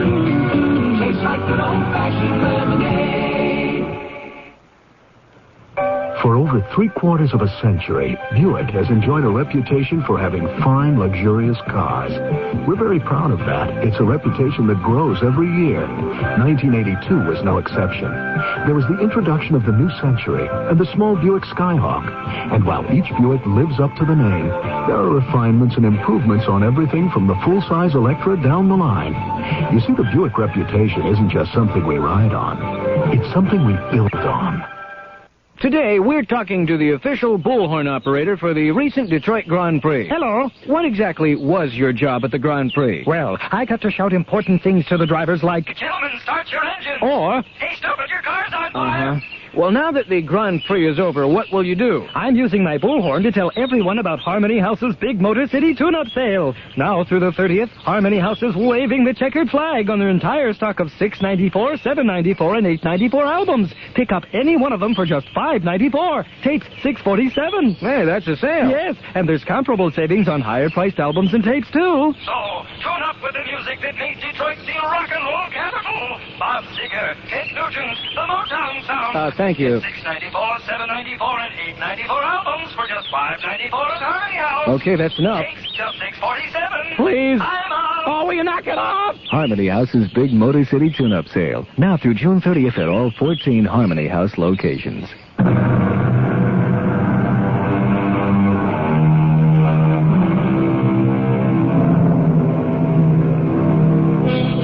Who was it who wrote about loving not wisely, but too well? Byron? Shelley? It was Shakespeare, yes, describing Othello. The soldier who, as I think of it, was not unlike Napoleon. This is no everyday romance, but the love of a man who did more to change the face of Europe than anyone before or since. For a dozen years, Josephine's sweet talk tantalized and infuriated Napoleon, but gave him no son, no heir. For France, 12 years was too long to wait. The unfortunate fact is, Pierre, Josephine is not able to have a child. That is how the wheel turns. I remember many years ago when they were first married, how she used pregnancy as an excuse not to be with him. Oh, is he back from Vienna? I'm told so. Well, another victory.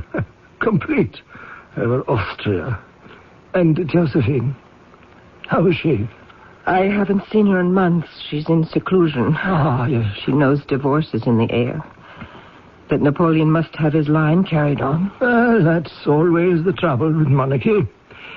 When we were a republic, briefly, it didn't matter what family you belonged to. It was the party. But the moment Napoleon crowned himself emperor and Josephine empress, Bonaparte had to be next on the throne. So, you haven't seen her? I feel guilty about that. I'm told she spends more and more time consulting her cards, trying to see into the future. Napoleon has ordered me to paint Josephine. No. Oh, yes, she knows about it. I'm to meet with her at Malmaison to get started. I think he wishes the portrait before he speaks to her formally about a divorce. I understand there's a list of 18 marriageable princesses drawn up for consideration as Napoleon's second wife. Oh, really?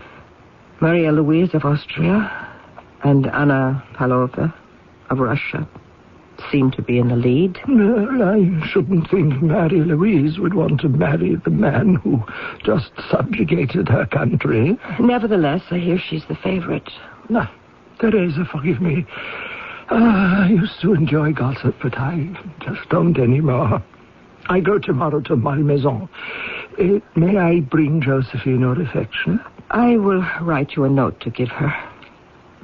How sad she must be that her reign as Empress of France was so short. I don't think that's the tragedy.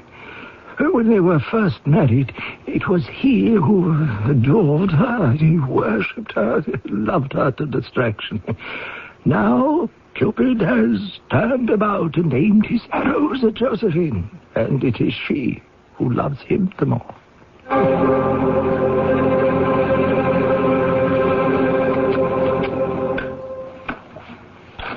Fool, juggler, empress, emperor, devil, judgment. Empress, may I join you? Wheel, strength, lovers. Pierre, come in. Thank you. I'm counting a card for every year. Star, moon, sun. I'm up to 12 cards, one for each of my 12 married years, Pierre. Yes, but you've been married for 13. What have you heard from my husband? Victory in Vienna. It's true. 13. But I don't dare turn over the last card, even though, you know, I can almost see through the back of it. Josephine, what games you play? It's no game. It's a warning of the future. So be it. I am not a coward. I've told a lot of untruths in my day, but I was never a coward. Of these 3 cards, the first one I will turn over will be either justice, the hanged man, or death. Oh, then, what would that mean to you? Death is death. I have seen the card before, and people I've known have died before. Justice, to me, would mean, I suppose, what is just to me, in my eyes. That Napoleon will not insist on a divorce. And the third, the hanged man, that could very well be a hanged woman. Josephine, the former Empress of France. Before you turn anything over, could we agree on something? A time, a place? We certainly can. The painting. I am ready to begin. We will sit by my favorite brook as often as you like. Your Highness, thank you. May I leave? Aren't you going to stay while I turn over the 13th card to see what my 13th year has in store? Yes, I'll stay. The Hanged Man. Oh, my darling Josephine, how wonderful to see you again. I can't tell you how delighted I was to receive your invitation to Fontainebleau. It was selfish of me, but I'm glad you're here. I saw the portrait Pierre did of you at Malmaison. It's fabulous. I hope Napoleon liked it. You haven't seen him, then? No. But his handiwork is everywhere, even in this room. But let's not talk about that. Let's talk about the old days. Do you remember when we went to the theater in Paris to see Molière? And how the audience got up and applauded and cheered? Of course I do. I can see you throwing kisses to them. Long live Our Lady of Victories. Long live Citizeness Bonaparte. She didn't live very long, did she? 13 years is not a very long life, is it, Teresa? I am so miserable. Oh, Josephine. Shh. I am disgraced. I am being punished. There is no disgrace. The divorce is only a matter of state. France has an emperor, and the emperor must have a son. I know that. I know what Napoleon wishes to avoid. I know all the good reasons why he must have a son. And Marie-Louise or Anna, whatever her name is, I can never pronounce those Russian names. They are young enough. They can both give him dozens of boys. But just the same, France or no France, my husband is punishing me. I can't believe that. Napoleon loved you tremendously and will always love you. Let me show you. Do you see this door? Yes. This door connects my apartment.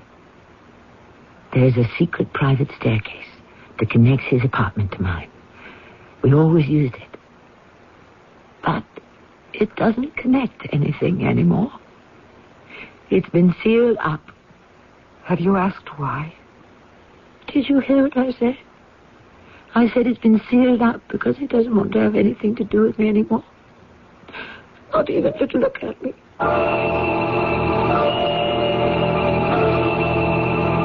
Napoleon? Yes. Joseph. Staring into space again?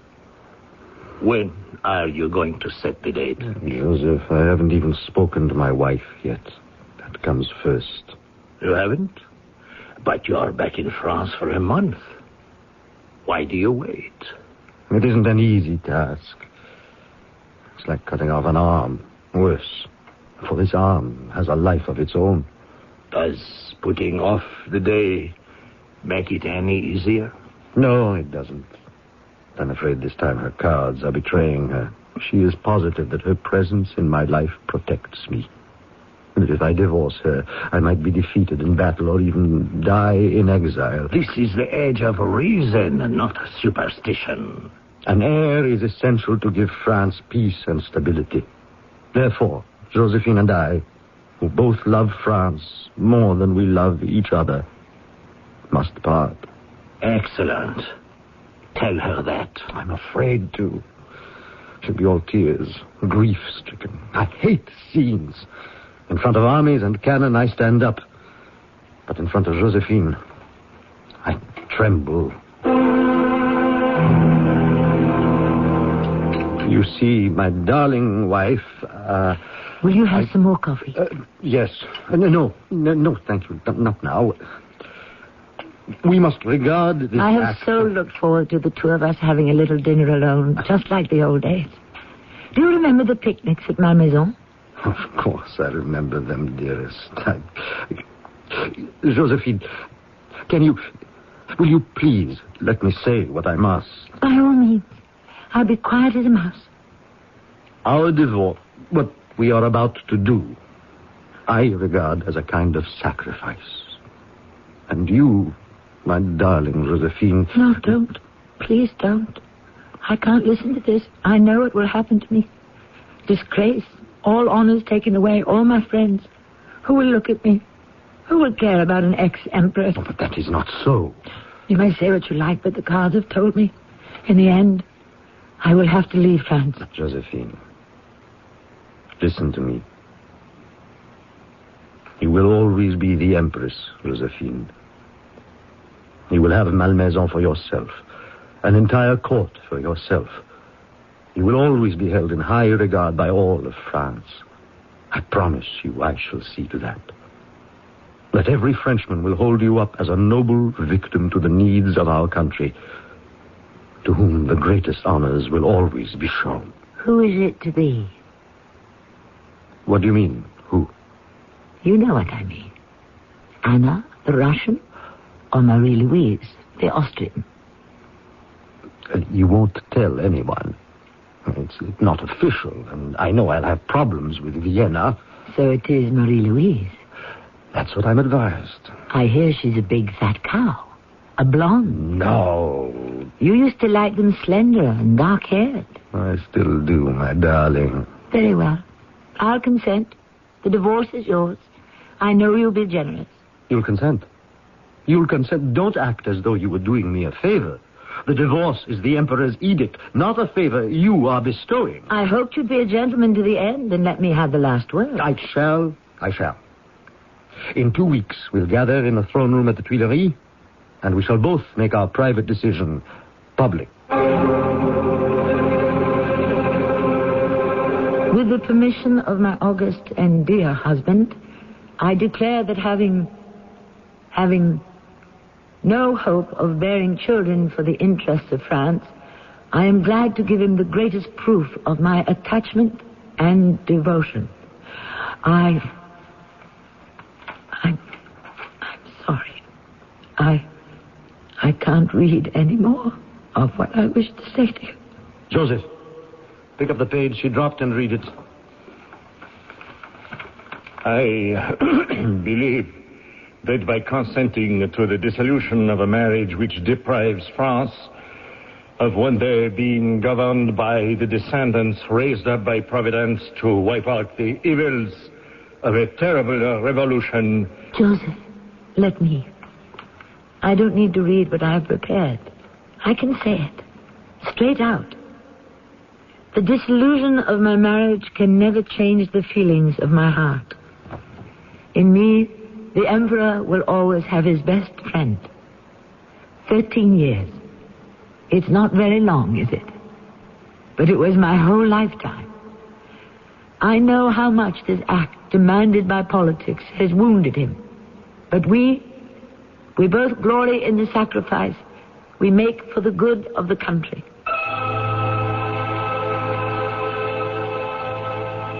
I loved him. I did love him. But something in me always prevented me from showing my love to him the way he wanted to see it. The following day, the dissolution of our marriage was proclaimed to the Senate. I retired to my beautiful Malmaison, but I was never happy there again. Too many memories. I remember when he was in Italy and wrote to me not to be gay or sad, but he would prefer it if I were melancholy. I didn't know how to be melancholy then, but I do now.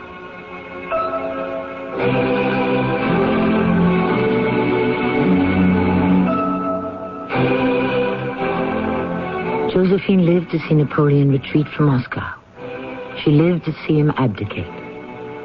She did not live to see his Waterloo. But to the end she consulted her cards every day. Strange. Because she found no happiness in what they foretold of the future. Her contentment lay only in remembering the past. I shall return shortly. If you've been putting money aside, you can almost see inflation eroding its buying power. Unless it's earning high interest rates or substantial dividends. And right now, thanks to Dreyfus Liquid Assets, even a small investment can profit from the currently high interest rates with complete cash availability. Think of your Dreyfus Liquid Assets account as an income-earning investment with free checking privileges. Privileges that allow you to pay bills and still earn money till the checks clear. You can even withdraw all or part of your cash by phone. There's never a penalty, never a sales or withdrawal charge. To get all the details, call toll-free 800-228-5000 for a simple no-jargon information booklet and a prospectus including management fee, charges, and expenses. Find out how Dreyfus Liquid Assets helps you get the lion's share from today's high interest rates. Read the prospectus carefully before you invest. 800-228-5000. No charge for the call. 800-228-5000. Call now.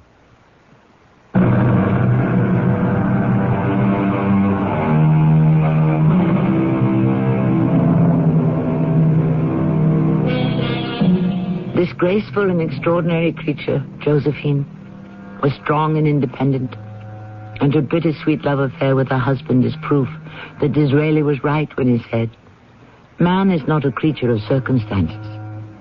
Circumstances are the creatures of men."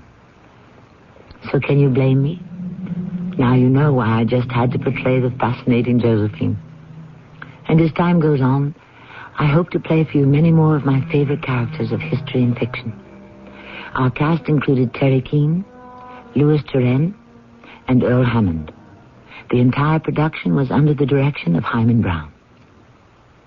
Have a pencil ready for an offer. The CBS Radio Mystery Theater presents...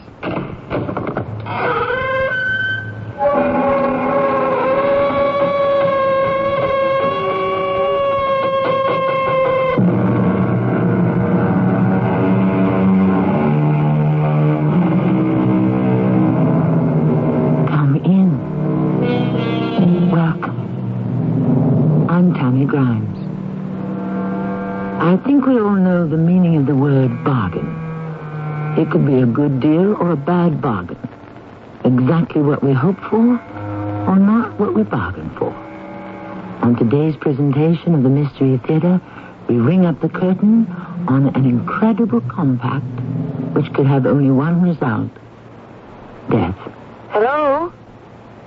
Is this Miss Gloria Granville? Yes, who's this? A friend. How did you get my number? It's unlisted. Just listen, lady, and don't say anything. I have information that somebody's after you. So be careful. Lock your doors at night. Watch where you're going.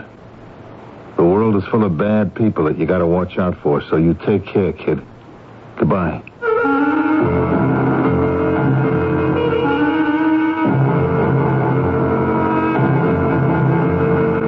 Our drama, The Bargain, was written especially for the Mystery Theater by James Agate Jr. and stars Mendel Kramer and Russell Horton.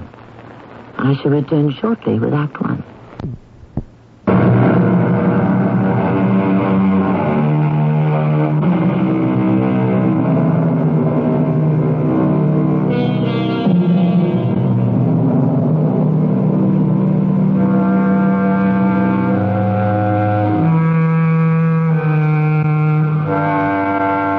I used to go to the track whenever I could to watch the car races.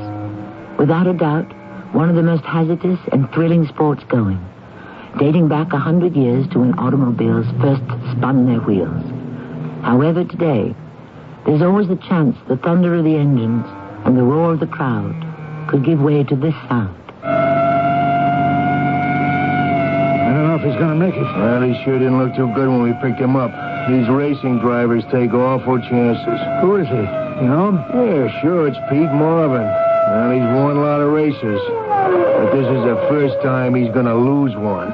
Oh, that was some crack-up. Hey, let's get him to emergency on the double.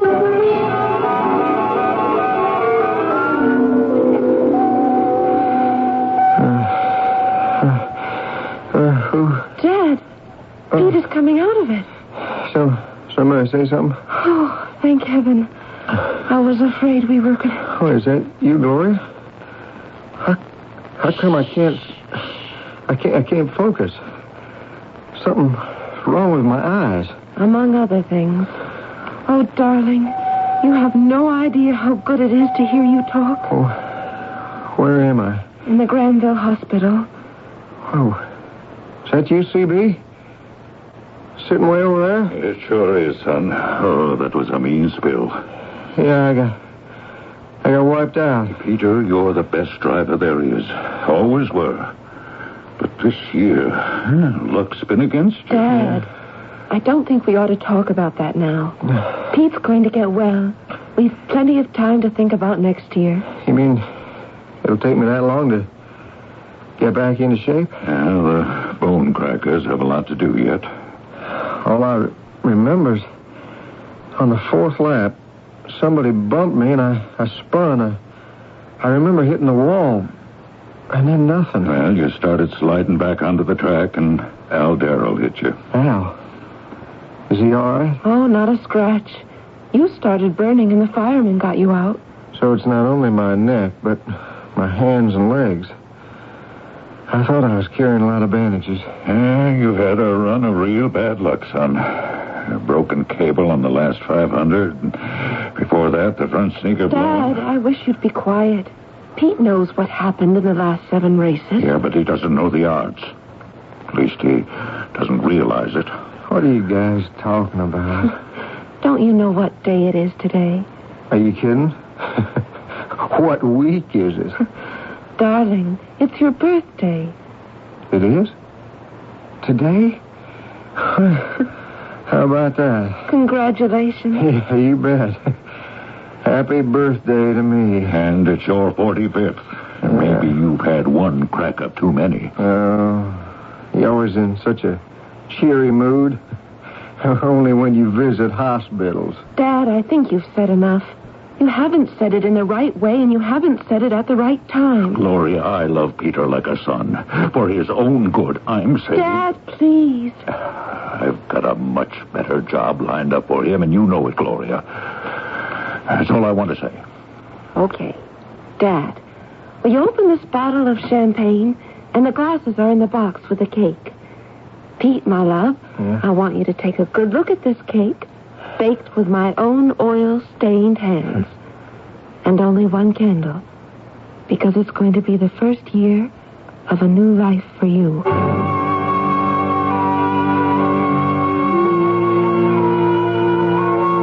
I know what you're going to say, Gloria, and now that your father's left, you can say it. He means well.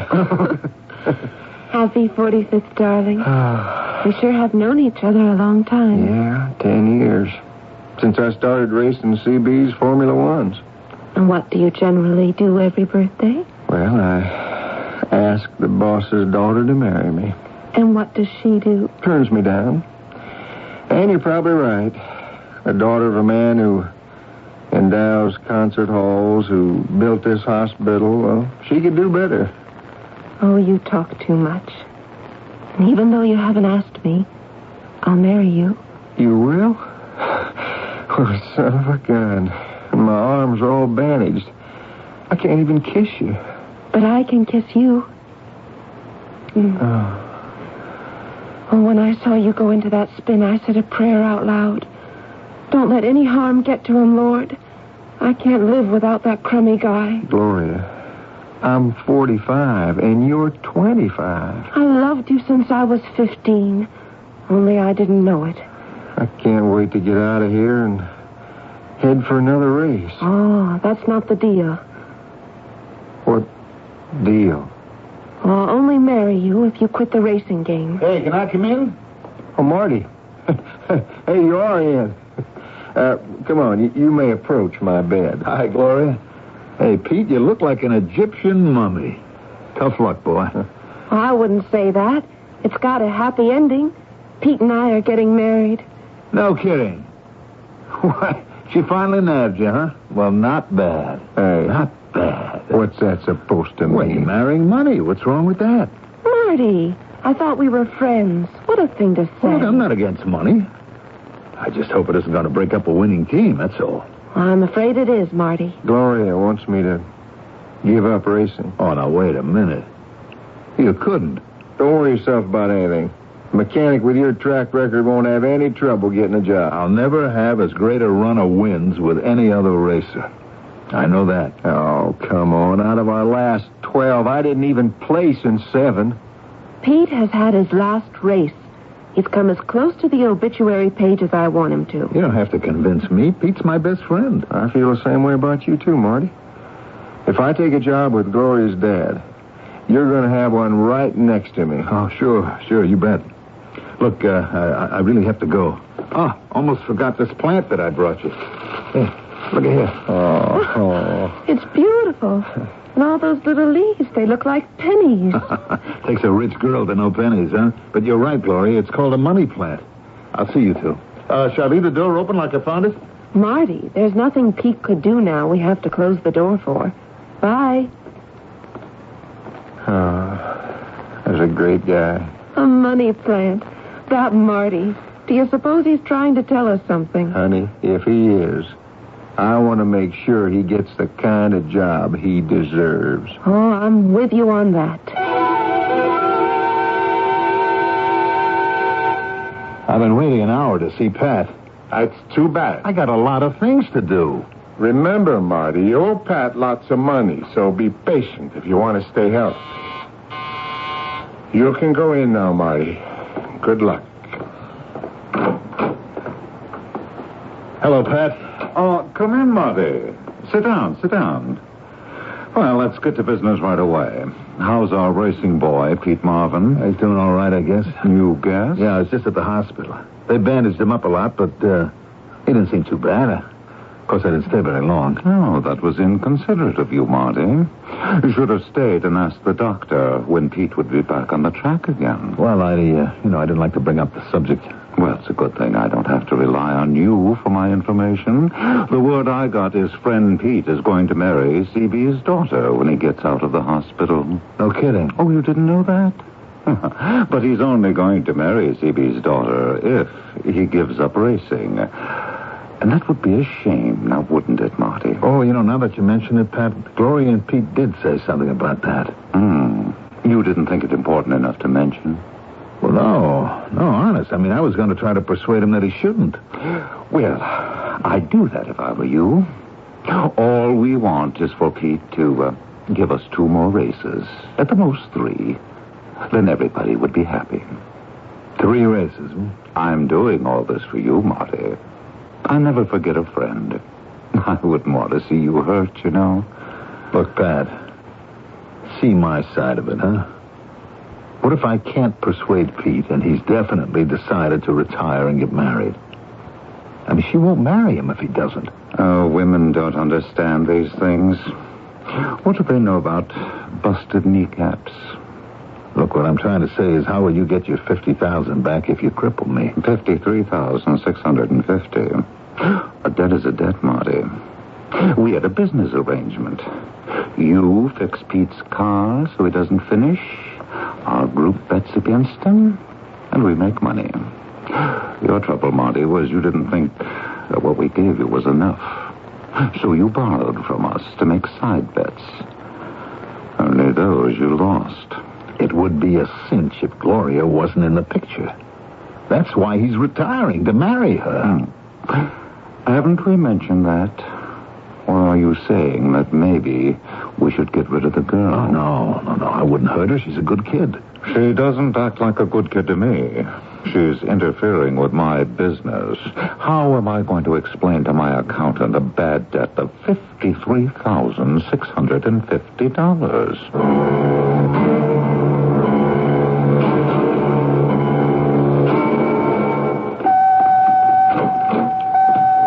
Oh, hey, Marty. Oh, it's good to see you again. Hi, Pete. Hey, you look fine. They took a lot of your bandages off, huh? What did the doctor say? Well, it could take longer than they thought. Oh? Well, the older you get, the longer things take to heal. Not that I'm going to need those reflexes anyway. Oh, racing is out, is it? Definitely? Oh, yeah. I got me a better deal. And you'll be in on it too, Marty. I don't forget my friends. I think it's going to wreck your life. No. I'm going to be making TV commercials for CB. Granville Oil. Ex-racing driver sells gasoline. Marty, good to see you. Hi, Gloria. You see, we're keeping your money plant watered. Yeah. Well, I got to be going. When you get downstairs to the parking lot, will you lift up the hood on the Mercer? Keys are where I always leave them under the seat. Why, something wrong? Well, I think she makes a funny noise when I have her in low. I want to keep her in good shape. After all, not many brides get to drive to their wedding in a 1911 raceabout sports car. Okay, sure. All right, I'll leave you two. Hey, pal. It isn't the end of the world. I know. It's just that I'm sorry to bust up the team, that's all. Hey, that's not fair. We had 10 years. It's time Pete moves ahead to something better. Hold on, honey. Doing TV commercials for Granville Oil may be different, but it's not better. You don't think so? Well, you ask any of the astronauts if flying a desk is better than standing on the moon. Well, I didn't mean better. It's just that time moves on, and you get older, and you can't keep doing what you used to do. I don't agree with you at all, kid. You know, there are two kinds of people, the doers and the talkers. And when Pete races, he's doing. Yeah, but Pete's a big boy now. He's going to make it whatever he does. And I agree. He was a fantastic racing driver. But those days are over. Will you two quit talking about me as if I was dead? Now, Marty's right. I am going to miss it. But, you see, old buddy, I love this girl, and when she said she'd marry me if I gave up racing, what choice did I have?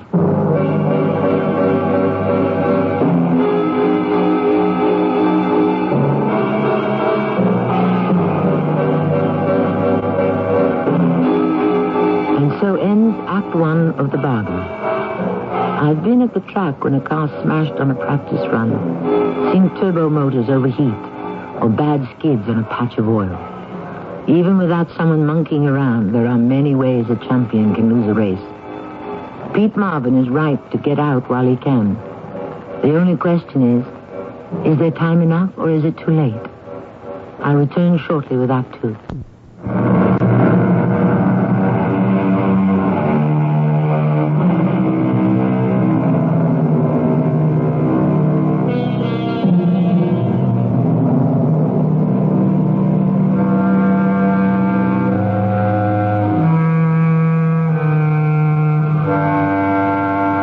Champion car racer Pete Marvin has had one too many accidents, and so he's getting out of the racing game and into marriage. We've learned that his mechanic, Marty Krasner, has been making money in side bets just by tinkering a little bit with the engine, enough to keep Pete from winning. But Marty overextended himself, and before he knew it, he was $50,000 in debt to a syndicate, and that's big trouble.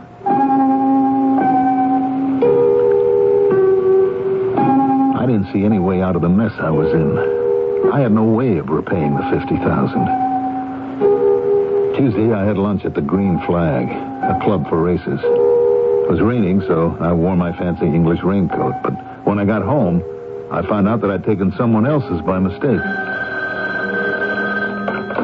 Hello? Is this Marty Krasner, Mr. Krasner? Yes, who's this? Well, you don't know me. You were at the Green Flag today? Who is this? My name's Roger Ferris. Well, yes, I was eating there. What's the problem? Well, I've got your coat. Oh, well, I just found out that I had the wrong one. Yeah. Well, can we meet tomorrow and exchange coats? Sure, you just name the time and place. Okay, well, if it's not raining, how about Granville Park? Meet by the fountain. Well, I'd like some other place. Okay, how about the downtown bus terminal? Okay, that's fine. By the candy stand, okay? Great, 10 o'clock in the morning. You got it.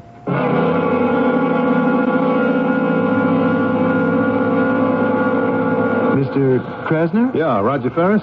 Yes, I've had this feeling I've seen you someplace before. Oh, it's possible since we eat at the same club.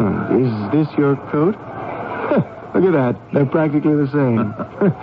Hey, you don't see many of these around. You put your name and address inside. Yeah. That's how I knew. Well, you have to, when you do as much traveling as I do. How about a drink? Why not? There's a bar right behind the baggage check counter.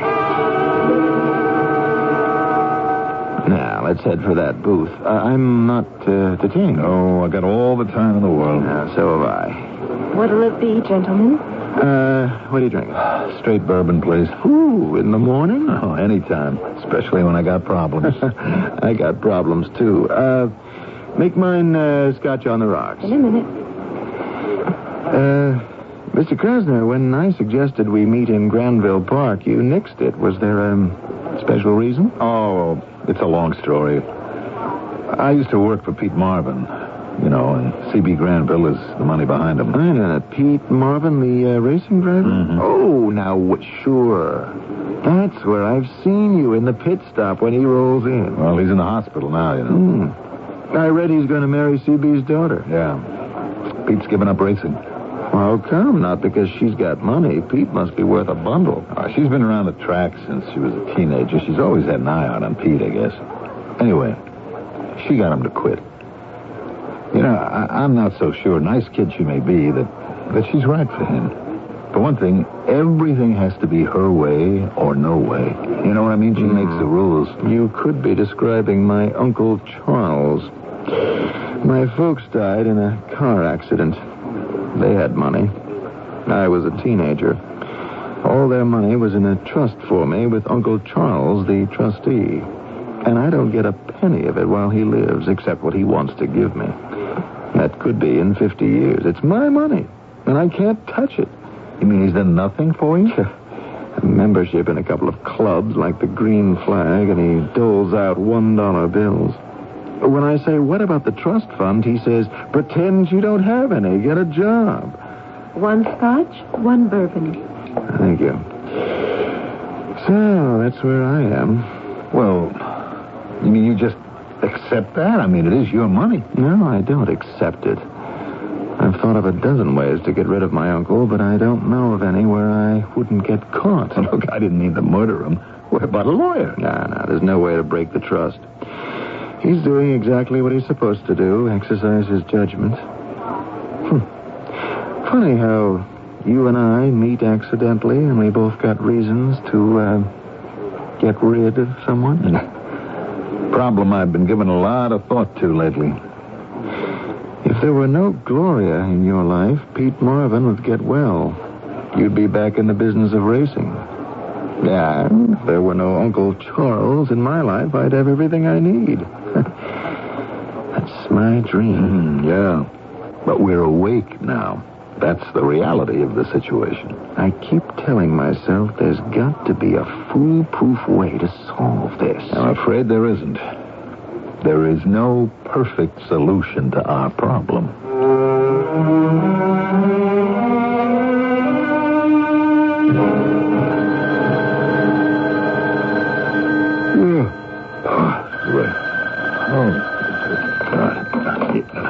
Hello? Marty, I've got it. Who is this?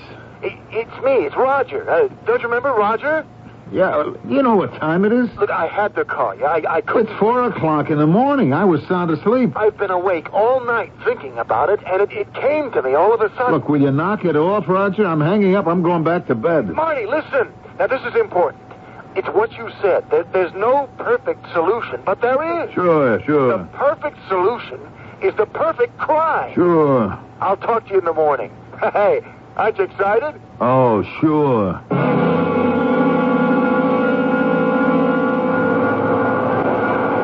Roger, why'd you want to meet back here in this bus terminal? It's smelly, it's noisy. Because we can't be seen together. There's little chance we'll be noticed. Look, you gave me back my raincoat. I gave you yours.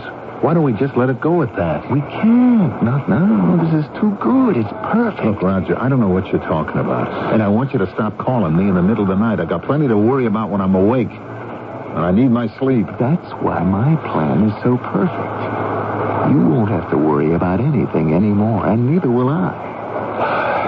Okay. What's on your mind? Like you said yesterday, the perfect solution. And I said, it's the perfect crime. And I said there is no such thing. Yes, there is. Why is it the murderer generally gets caught? I'll tell you why. Because he has something to gain from the party murdered, right? Something to gain. But what murders are rarely solved, The senseless murder. A brick falls from a building. A man gets hit on the head. A bullet happens to hit an innocent bystander. There are dozens like that. So what makes it a perfect crime? Oh, no, that's not perfect. That's accidental. The perfect crime is when there's no apparent reason that connects the victim to the murderer. So, you and I both have reasons to do away with someone. You'd like to get rid of Gloria. I want to get rid of my uncle. An accidental exchange exchange of raincoats brought us together. So, nobody knows we know each other. I get rid of Gloria for you, and you kill my Uncle Charles. You gotta be kidding. Look, I'll give you all the plans of the house, his room, the best time to do it, and so on. I'll get an untraceable gun, and you do the same for me. Gloria's habits, where she goes, what time she's alone, and so on. I don't want Gloria killed. Well, you're not killing her, I am. You want her out of the way, don't you? So, some burglar, some intruder comes into her room one night. Who knows? And it's done. You see?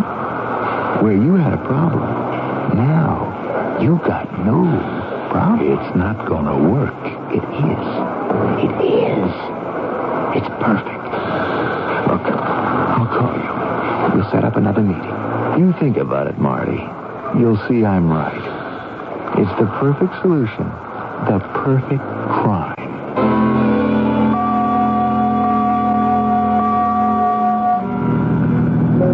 This is Uncle Charles's station wagon. I'm taking you out to his house to show you the setup. Now, I've made a detailed plan of the house. Stairs, his room, where the bed is, so you can get it down pat. Now, listen, I never agreed to anything. Don't you see the beauty of it? You walk in. I'm miles away with friends, airtight alibi. You shoot Uncle Charles and beat him. There's not a thing in the world that connects either one of us with a crime. Listen, I thought it over, and I've decided I don't want any part of it. Oh, yeah? Well, you can't get out of it now, Marty. We're doing you a big favor. We?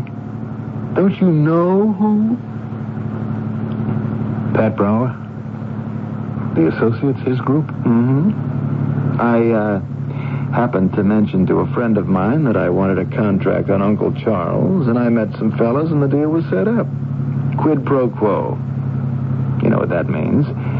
You owe Pat $53,000. You take care of my uncle. I take care of Gloria Granville. Your boss, the racing driver, gets a little more sand in his gearbox. You can pay up what you owe, and we all make a little extra money betting on the races. You mean you're part of this? Pat owed me a favor, and you're going to do it. There was no accident then, me getting the wrong coat, huh? Marty, you're catching on. Had to go all over town to find something pretty identical. All planned. What are you going to do to her, to Gloria? Well, she drives an old Mercer with straps around the hood, doesn't she? Now, there's a pretty steep hill down from the Granville place. Maybe one night something goes wrong with the brakes. Who knows? Now, here. You take these plans of my uncle's house. Study them. And then one day I'll get you closer. And Marty, don't you think you can renege on this? I'd started something I didn't know how to stop. If I went to the police, even if they believed me, I'd end up dead in an alley. Then Roger called. He was going ahead and dispose of Gloria. I could take care of his uncle afterwards. I knew it had all gone too far. I had to warn Gloria. So I called her, disguising my voice so she wouldn't know who I was, but would get the message. Hello? Is this Miss Gloria Granville? Yes, who's this? This is a friend. How did you get my number? It's unlisted. Just listen, lady, and don't say anything. I have information that somebody's after you. So be careful. Lock your doors at night and watch where you're going. The world is full of bad people that you got to watch out for. Is this you, Pete? Is this a joke or something? It's no joke. Goodbye. Take care, kid.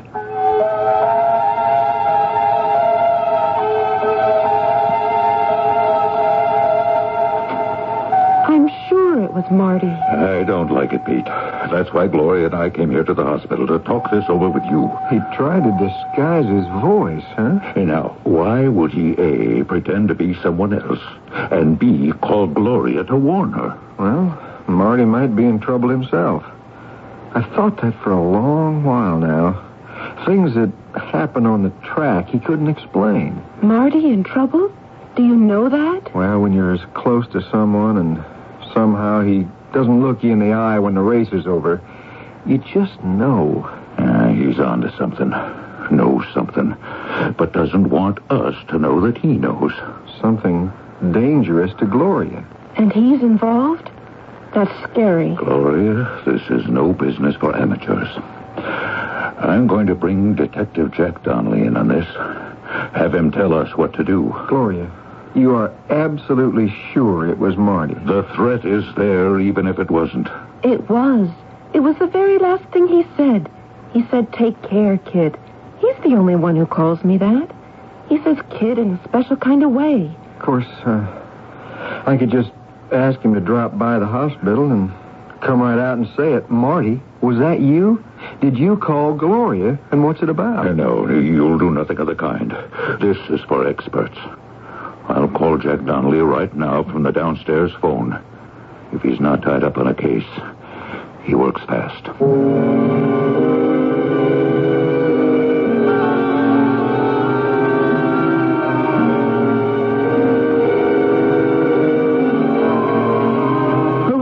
I've noticed one particular quality in destructive forces. Criminal actions seem to have a life of their own. Once triggered, they act, they move, they snowball, gathering momentum, gathering weight, until what began as a grain of discontentment has become a massive stone of evil. I shall return shortly with Act 3.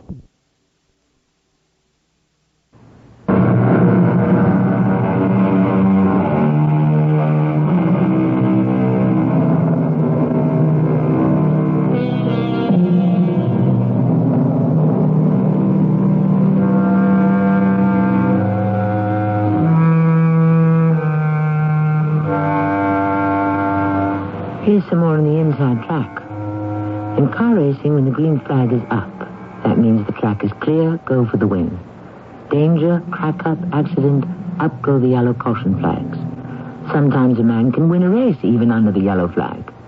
Pete Marvin, who's won many under the green flag, is retiring to marry a Gloria Granville, the oil heiress. You may have heard of her. So have people on the dark side of the law. Which is why C.B. Granville has called in an old detective friend to find out who is threatening Gloria's life. And why. Jack, how in the world did you come up with this so fast? Connection. So he's in on it, huh? Marty Krasner himself. Unbelievable. A man so well paid and liked to be making side bets against us? Now, I don't know exactly how much Marty owes, but it's enough. You say it began with that announcement in the papers about Pete's retiring. There are lots of ways of finding out. But with that tie-in to Marty, for them to learn Pete has raced his last Formula One, that's an economic loss. The whole idea of harming Gloria so the marriage is off and Pete goes back to racing, it's so cruel, so bizarre. To you, yes. To us, yes. But to those who value money, it's standard business practice. Besides, CB, try to understand their morality. When a man welches on a debt, they have to make an example of him. Just in case anyone else thinks he can play it his way. You say they. How many are there? I'd say a small group. Because in this case, there's not enough money to divvy up. 2, 3, maybe 4 at the most. I see. And how are we going to protect Gloria? And net these butterflies? Well, that too. Give me a little time, CB. Maybe a day. I'll see what I can come up with. In the meantime, don't let your daughter out of your sight.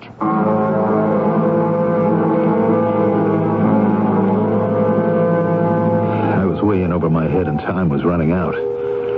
That's why I'd phoned Gloria trying to warn her. But suppose she thought it was a prank, not serious. And if anything happened to that girl... It took me almost a week to pull myself together and call CB. I had something important to tell him. Could he see me right away? Sure, he said. Come right on over. Well, Marty, seen Peter lately? No, I haven't, as a matter of fact. He's supposed to be getting out of the hospital tomorrow. No kidding.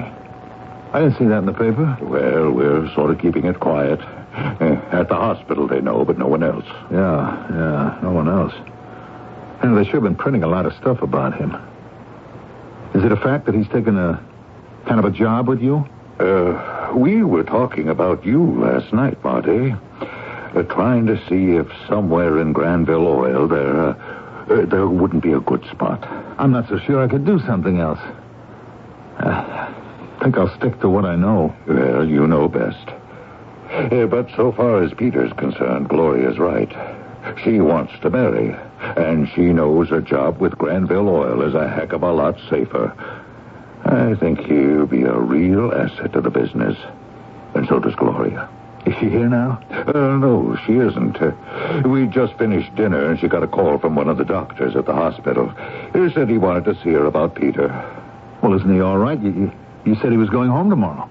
Maybe just some instructions to a future wife, how to take care of a future husband, don't you know? She left just a couple of minutes before you got here.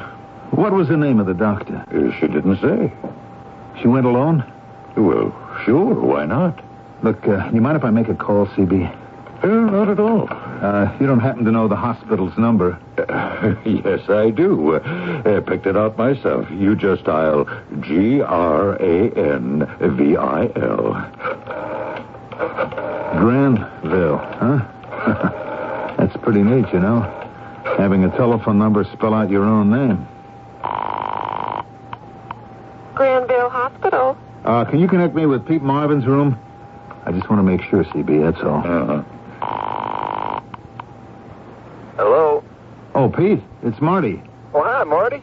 Hey, they tell me I can leave here tomorrow. What's up? Pete, was there a doctor in your room 15, 20 minutes ago? No. Why?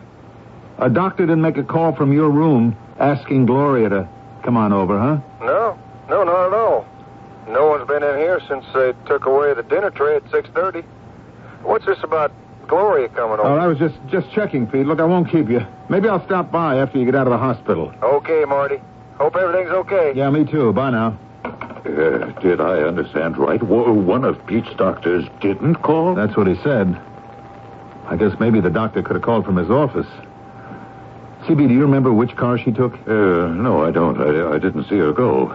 It could have been the old Mercer. She always drives that. Wish I could be sure. I'll take a run down to our garage and have a look. If the Mercer isn't there, Gloria took it out. Oh, answer that, will you, Marty? Oh, sure. I'll have to be sure which car she took. Hello? I'd like to speak to Mr. Granville. He just stepped out of the room. Can I take a message?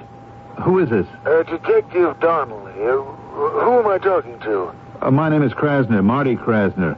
I'm Mr. Granville's chief racing mechanic. Marty Krasner. Yes, I think we've met on the track. Jack Donnelly. Yeah, well, look, I'm sure CB will be back in just a few minutes. Well, I'm leaving this phone right now. Perhaps I'd better give you the news first, and then if Mr. Granville wants any details, he can reach me after midnight. I'll be back at headquarters then. What news do you mean? Well, there's been a serious accident. Very serious. Where? To who? CB's daughter. Oh, no. We got a call about a crash out your way, and we found the wreck about halfway down from Mr. Granville's house. Oh, no. We're investigating right now. In the meantime, tell CB how very sorry I am. Will you do that? Oh, good Lord. Marty? Marty, you hear me? I'll be in touch first thing tomorrow. Marty? It's too late. I'm too late. Hello, Jack. It's CB. I'm calling from the house. I heard him. He just hung up. It went off without a hitch. I had to make him believe it was all over with Gloria. That way, he doesn't know if this Roger character was responsible for monkeying with the car. And Roger doesn't know if Marty didn't do it. How is Gloria? Oh, she's fine. She's hiding out just like we arranged. Well, I'd better hang up now, Jack. Keep me posted. I can't say I like this one bit. We're protecting the life of your daughter. Never forget that.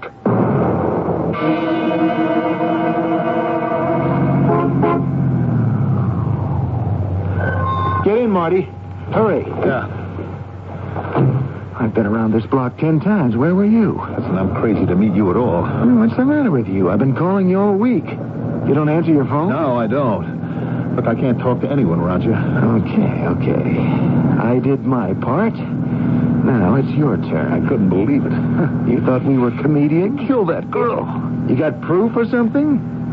Now, you just keep your part of the bargain, and we've got nothing to worry about. Where are we going? It so happens my Uncle Charles is away for the weekend. There'll be no one around this late at night. I'm driving you to the spot where you can hide your car. Not interested. Oh, I'm surprised, Marty. You don't sound as enthusiastic as I thought you would be now that your troubles are almost over. It won't be long now. You'll be back in the old pit stop. Pay off what you owe. That is what you wanted, isn't it? Not this way. Not this way. When I saw that wreck, I couldn't believe it. What did you do? You loosened the brake rod? Hey, what is it with you? Now, this is the road you'll be using, Route 54. It goes all the way. I don't want to think anymore. I just want to get it over with. I'm glad you feel that way. In the glove compartment, I picked up a gun for you. No marks? Nothing. You, know how to load a gun? No. I'll show you. Here. This is where we turn off Route 54 onto this small road that runs right alongside of the property. Around this corner. Here. You can park your car right here, and you won't be spotted. There. You can see the whole mansion. Right over there. See where I'm pointing? That's the servants' entrance. Their rooms are right behind it. Only there won't be anyone there tomorrow night. Tomorrow? Is that it? That's what I've decided. Suppose I couldn't make it tomorrow. You'll make it. Uncle Charles gets back. The servants are off. That's why it's your night. He goes to bed at 9. I want to check how long it's going to take you to leave this spot, move over to the house, get inside, pull the trigger, and get back here to your car. What do you mean now? You want to know now? This minute. We don't leave these things to chance. We want you safe, home, and in the clear. A lot of money's riding on this. Hey, aren't you forgetting something? As they say, this is a full dress rehearsal. You'll be using this gun. Take it. It's 10:35 on the button. Now you go, and tomorrow night I expect you to do a nice, neat job on my Uncle Charles. Marty, what do you think you're doing pointing that at me? I've had enough of you. What are you doing? I told you it was empty. You think I'd hand you a loaded gun?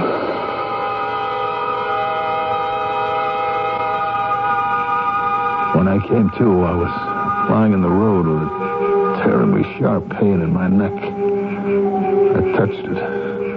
It was sticky. I had just one picture in my mind. Me firing the empty gun at Roger and that look on his face as he pulled his gun on me and everything exploded. He must have dumped me in the road and left me there.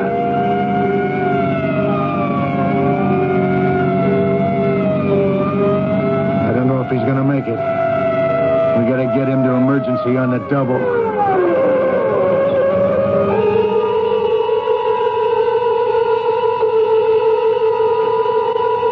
It's sort of ironical, you know. I should be headed for the same emergency room where they wheeled in Pete. How many weeks ago was it? I was the reason he cracked up. I guess he's the reason I'm here now.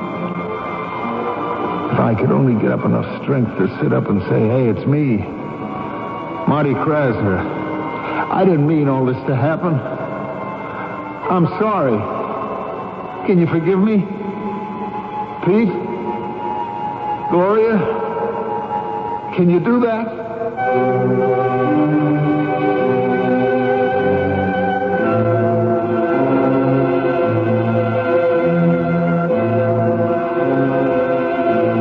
Marty recovered.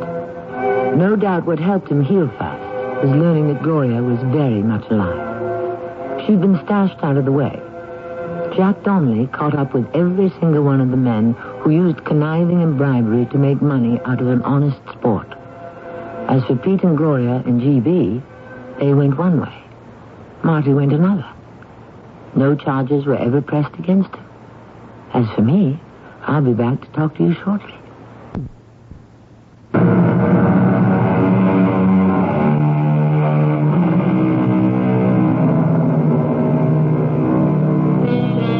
Funny thing about money, I don't go along with the idea that it's the root of all evil, for you can do a lot of good with it.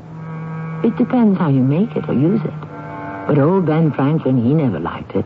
He said it never made a man happy yet. There is nothing in its nature to produce happiness, for the more a man has, the more he wants.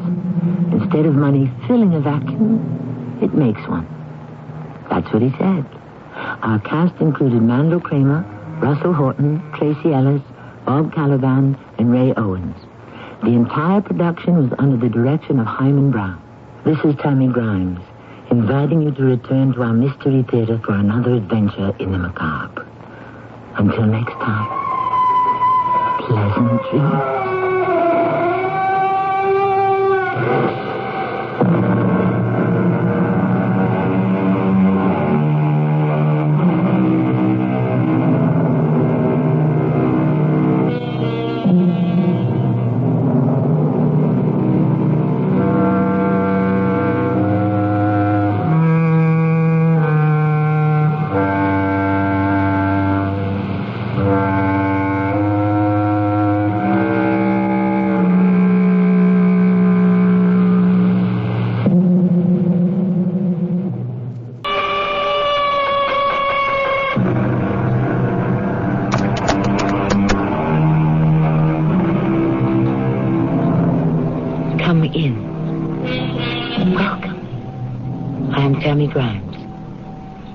Getting in, as someone said about war, is easy.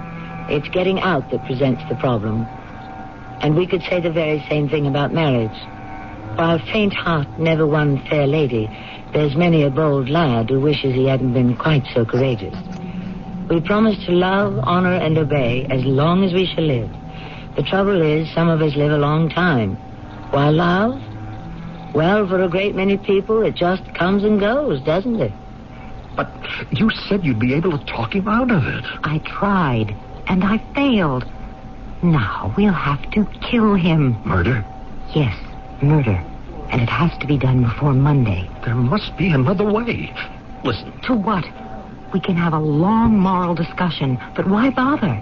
In the end, we can only arrive at one answer. We have to kill him.